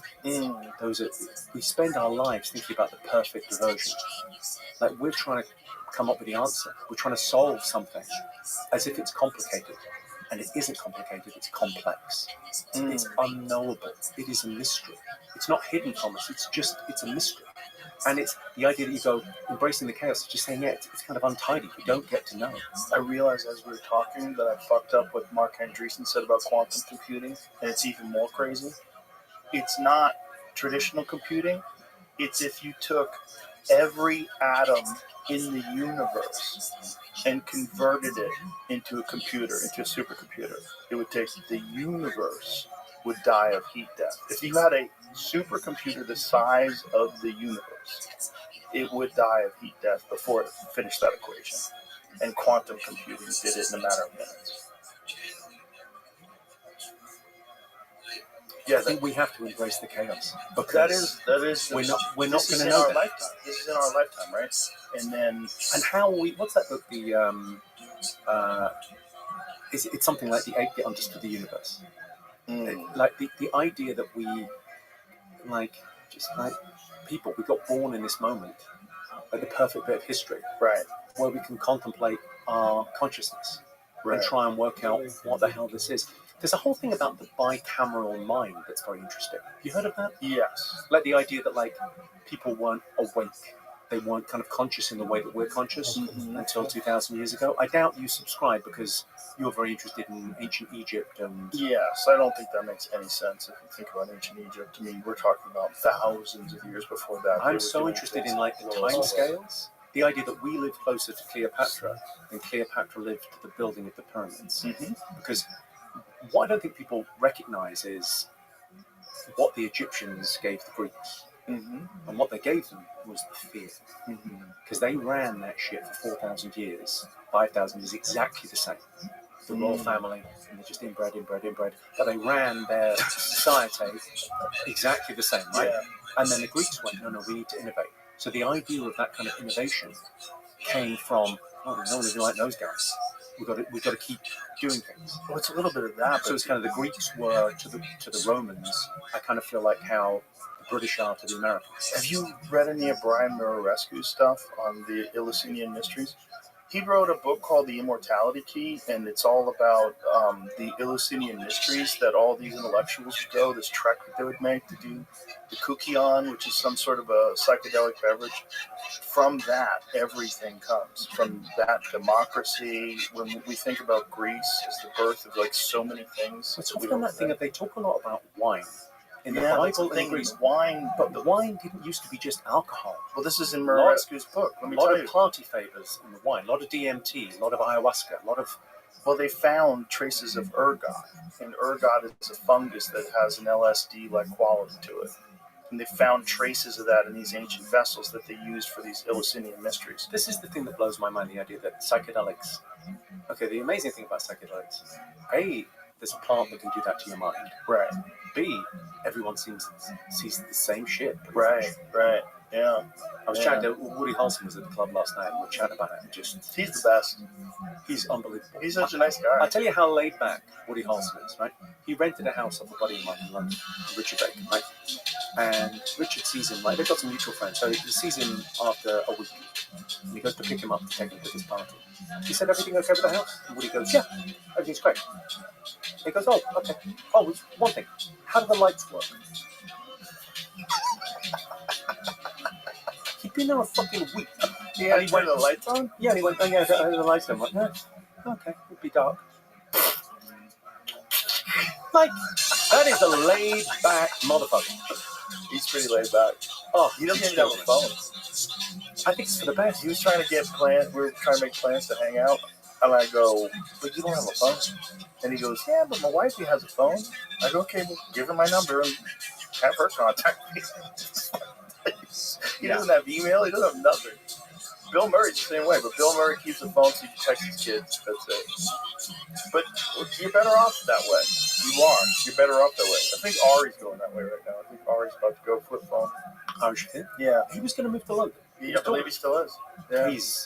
What a fantastic kid. He's the best. Again, non-fungible. You're not going to meet anyone else with that story. No. He's such an interesting character. I can't get enough of him. You know what happened the first time I met him? No. I don't know who did this, but it's a great piece of... Okay, so I was doing the Nasty show in Montreal, and Ari's on the bit. I meet him, and this guy's fucking terrific, right? And just have a great time. And it was... I'm trying to think who else was there. Okay, He was the guy who used to do roasts. He's no longer with us. He died. Incredible comedian. Norm Macdonald? No, not No. Norm. A good-looking guy, died of a drug overdose. Maybe Greg Giraldo? Greg Giraldo. Oh, Okay, Greg was around. I think Greg might have done this to me. Because I'm watching Ari, and he says to me, you know, of course, Ari doesn't give a fuck because he's dying of cancer. And I went, oh my God, that's fucking terrible. Awful. So then, like, the next year, I'm at Montreal, and I see Ari again, and I go, hey, how you doing, Ari? You okay? All right, buddy. And Ari's like, yeah, no, I'm fine, or whatever, and we have dinner or whatever, we have drinks, and then I see him, it's a year later. Oh, Ari, man, good to see you. I think I saw him in LA, and I was going, wow, it's great to see you. Great. And he goes, what's up with you? And I'm like, what? No, I'm amazed you're still, because I thought you were. No, I've never, what the fuck are you talking about? Yeah, I'm fine. Total bullshit. yeah, that's funny. Fucking Greg Giraldo from Beyond the Grave. That's a slow fuse. Motherfucker. Yeah, that's a slow fuse for a punchline. You figured you'd find out one day and you'd be like, that motherfucker. He's a funny motherfucker. He was. My God, he was good. Jimmy Carr, let's wrap this bitch up. Bring it home. Thank you, sir. Appreciate you very much. It's always a pleasure to talk to you. I feel like we're just out of time. We could do this forever. It's a pleasure talking to you. I appreciate you very much. Thank you. Thanks for being here. All right. Bye, everybody.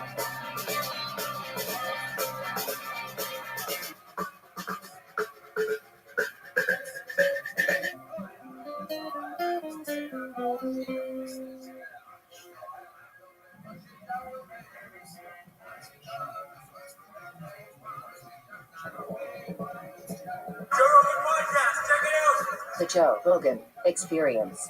Train by day, Joe Rogan podcast by night. All day. What'd you start with? Chew? Kodiak. Oh, okay. Well, that's rough. Yeah. That's a lot. So you can say. But these are much better now. Yeah, these are good. These Lucy's are good. I like these two. These are athletic nicotines. These are threes. These are like, they don't fuck you up. They're mild. I wonder, though, do you wonder at all? There's a lot of these studies coming out now about how good nicotine is for you. Yeah. Where'd that come from? I don't know. Yeah, all these nicotine pouches are selling like crazy. It's like we're in the 1950s. You got These are good smoking when you're pregnant. Pregnant women. You know, if you're sick. Yeah, I think there's real benefit to nicotine because that's been proven for a long time. It's just always been the delivery method that's the problem. Yeah, the Kodiaks and the other ones. There's a lot of other stuff in there. It's not great for you. I'm sure. What is the one that has like actual glass in it? Probably Kodiak or Grizzly, one of those two. Apologies, Apologies, it's but that's Skull. wrong to those companies. Yeah, apologies to any company that we talk about. People will fucking buy it anyway. They're like, oh, good glass in it? Good. Makes it better. Cuts your lip, gets it in there quick. I think that's the idea. Like, there's something abrasive in one of them that it allows the nicotine to get into your bloodstream. You sure just one of them? I feel like it's beautiful. Yeah, I can find anything out about that. Yeah, that's a. But these are hot right now. Yeah, I mean not in California because you can't get anything with. Is that funny? Nothing flavored. Fucking what a shithole. God, I'm so glad. Is there fiberglass in tobacco? Fiberglass? It's a complete myth. Okay, no evidence for this, although it gets repeated by many anti-ST. What's ST? Smokeless tobacco. Okay. We've heard the claim that fiberglass creates little cuts to allow absorption. Oh, so it's just bullshit. Well, that's good. That's good. Oh, good. That would be horrible. The internet says it must be true. Must be. Yeah. ChatGPT's never wrong. We were talking about this lady that got arrested, and she was bringing in frog embryos, and they're trying to deport her to Russia. Illegally bringing in frogs. She's a researcher. Research, I guess? This is a different article than the one you sent me. This is the one from April I found. But it still talks about her restoration. Okay, so she is also working on some cancer detection technology. This article says that no one can fully unlock the data's potential except her. Oh, interesting. And that's why they want to lock her up. It can't just be frogs. She's working for Harvard, and she's got frog embryos that are illegally being brought back to the United States. Something I was reading said that this generally is a fine, sometimes maybe a couple months of detention, but she's also asking to not be deported back to Russia. She wants to go to France, and that's part of the issue too. Oh, it might be a thing where Putin's like, Oh, she's she's protesting against the war in Ukraine. Oh, okay. There's a lot going on. You have women that we are very interested in, and we put frogs in her backpack. You will find her with these frogs, and then you will send her back to us. We have to talk to her. And they probably don't want to talk to her unless if she's been locked up since February for frogs. Wait, yeah, and we're meanwhile just in finding out about it? California, you fucking murder somebody, they let you right back out. Yeah. Pull a knife on a cop, they let you right back out. I think I'm gonna get out. Yeah? Yeah. Where you at now? I'm still there. What part? I'm in Malibu. Yeah, get the fuck out of there. But Malibu is It's nice. we're not in the shit. You know? Yeah, but it's like having a beautiful house in the ghetto. It's like, yeah, it's nice where you're at. It's nice. Beautiful ocean that's Where's filled the best with place to toxic go, though? pollutants now. I'm biased. I think right here. I like Texas. This is the last stand. This is the Alamo. Yeah, it's pretty impressive. Yeah. Just how they've been able to sustain and, you know, what happened with COVID. Mm-hmm. Yeah, there's been a few states that held the line during COVID, and it just shows you the importance of good government. Or just government that allows people to just be free and operate the way they'd like to. I know there's a lot of Texans who wanted to keep the California out of Texas if you moved here. That's a good idea. Because a lot of these retards are coming here with some of the same ideas that they left with. Well, we got to get away from these people, but why is everyone here voting red? You shouldn't be voting red. You need to be voting blue. There's like cult members. There's like Democrat cult members. Just reasonable people. Blue no matter who, but that's goofy. It's so goofy. You know, some Red of till these I'm cities, dead. All that shit's goofy. Look at the beautiful cities that we used to have in California. Oh my God. I What's happened to 'em? used to love LA. I used to love it. Every time I went back there, I'm like, I'm back. When I travel on the road, I'm like, thank God I'm back in LA. It's always sunny. People are cool. It's easy going. And then COVID just a big reality smack of how important government is. You know what I've seen recently that makes me laugh is people driving Teslas, but they've either removed the emblem on the back or they have a sticker that says like an anti-Musk Tesla. I bought group or this something. before Elon went crazy. I'd say 70% of them are wearing a mask driving still. But I think most of them are just scared their car's going to get fucked up if they leave it somewhere. no, I think so too. I think about that when I park my Tesla. I think about that. I Even in scan the Texas, parking I feel like it's happening in Yeah, California. there's a lot of kooky liberals out here. Yeah. I get side eye from people. God, out here. they loved the Tesla before, They right? used to love it. Kind of like the view in Trump.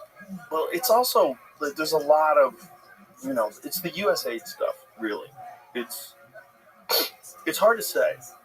I had Amanda Knox on here yesterday, and she was talking about this program that was an innocence program where they're trying to release wrongly accused people, and that it got defunded. And I said, well, was there anything inappropriate about what they were doing? Like, because there's the unfortunate reality, having conversations with Elon about this, both publicly and privately, like, there's a lot of stuff that looks good on the outside, and then you find out you have this amazing slush fund. You have fucking billions of dollars that's being allocated towards this one particular organization. People are extracting enormous salaries, and then very little of it is actually going. Yeah. So this is a part of the problem with these things, like, oh, we lost funding. Yeah, okay. Yeah, that's bad. You definitely want to have funding to help innocent people get out of jail. Yeah, but what the fuck were you doing? Where's all the money going? I don't know. But I know a lot of them. I know that they spent $251 million on transgender animal studies. Like, there's some wild money that's being thrown around. They spent $2 million giving cocaine to dogs. Super important to find out. I really wanted to see the episodes of the $20 million they spent on the Sesame Street in Iraq. Yes, I saw those. Was Oscar still a villain, or was it big? Yeah. Let's count the gays as we throw them off the roof. 1! Ha, ha, ha. $21 million. Did you? But How where's much? the fucking common sense? Like when people hear that, Yeah. just because it's fucking Elon and some 20-year-olds, they can't go, oh yeah, I'm glad he did that. That's a waste of my money. There was a study that was done recently that showed that 96% of all the stories that mainstream media prints about Elon are negative. 96%. Meanwhile, the guy saved those fucking people trapped up in space. Yeah. You didn't hear a peep about And the shit that. he does when there's natural disasters with Starlink. Oh, yeah. He's revolutionizing space travel, revolutionizing satellite internet capabilities and the availability all over the world. It's crazy. It's really crazy. And saving billions of dollars of your tax money from going to fucking fund stupid-ass programs It's not just all over the stupid-ass world. programs. Some of it is like, you don't even know where it went. It's corruption, too. He said that some of the money, that there was billions of dollars that was written out with no receipts at all. He said if this was a private company, or excuse me, a public company, they would be delisted and all the executives be thrown in prison. But in the government, it's just like standard practice. How come nobody has gone to prison? That's one of my main questions for Trump and the administration. It's a good question. Well, what's going on? Well, the administration's only 100 days old, right? Or 130 or whatever the fuck it is. It's like, I think it takes a while to even find out what the fuck happened. I don't know. You know, I've had conversations with people about it, and it's like, Jesus, like just trying to get the documents. Like when they're trying to get the Epstein files, like the state of New York, one of the district attorneys was hiding documents that have forced them to give documents. I think there's so many fucking powerful people that are on those lists. There's so many powerful people that went and partied. Air quotes, partied. And how many of them went to the Diddy party? Have you been paying attention to the trial? Oh yeah. Trials. Why? Why don't they air it the same way they aired the coverage that Johnny Depp got? I know. Why don't they? I don't know. They should. The ratings would be amazing. Unreal. Yeah. Like, what are you doing? Why wouldn't you air that? What's going to happen there, you think?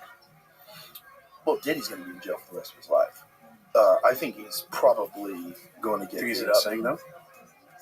I don't know. I don't even think it matters. I mean, it's a lot of it is. But then it's just another Epstein. There's it's murder another Ghislaine Maxwell. Where there's somebody murder gets indicted cases. and nobody else. Indicted for trafficking kids to Right, no to no one. Right. That's the crazy thing about Ghislaine, right? She's in prison for sex trafficking to who? Yeah. I'm not sure. Yeah. I mean, there's a lot of people that want some heads to roll. Well, the Diddy thing has just started, so we'll see. Because apparently there's tremendous amount of video that they have. But we've also heard that about the Epstein claim. Yeah, and what are they going to do? How much is he going to get out? James O'Keefe just released video of Epstein's library, right? I didn't see that. Yeah. I know he's been holding on to something, and there's been fear about him getting taken out. And But then Alex he was like, has some sort of kill switch or something. I don't know. Yeah, but then he was like DJing. Then he was, There's some like a lot of his theatrics. It's like so. O'Keefe is so. But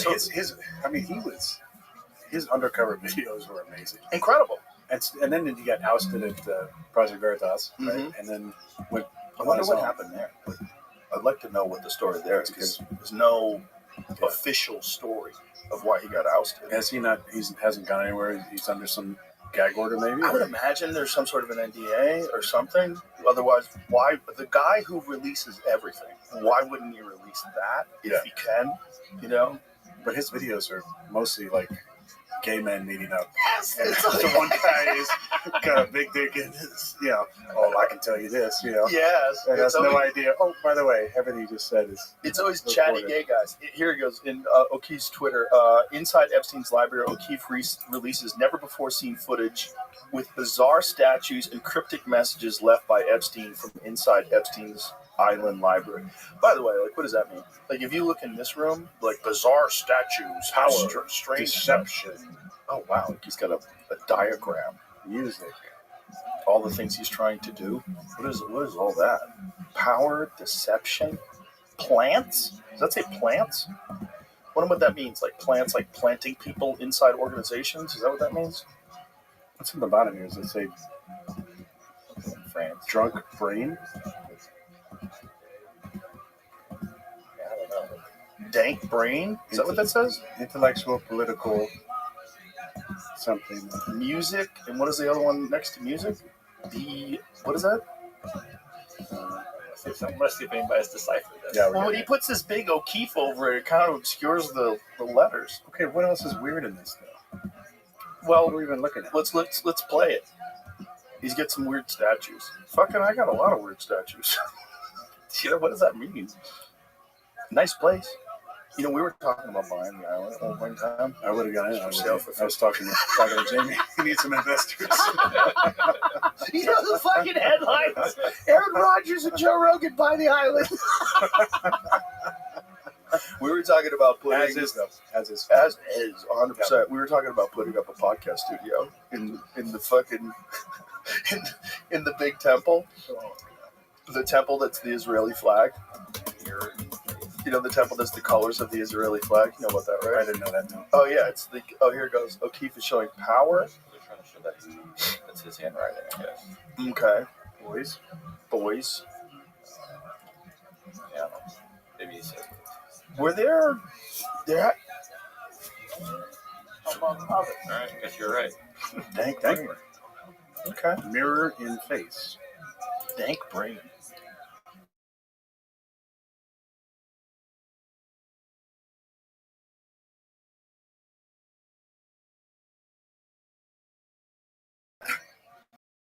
It's a project name, Right. That's probably. Project Dank. Right. That's probably it.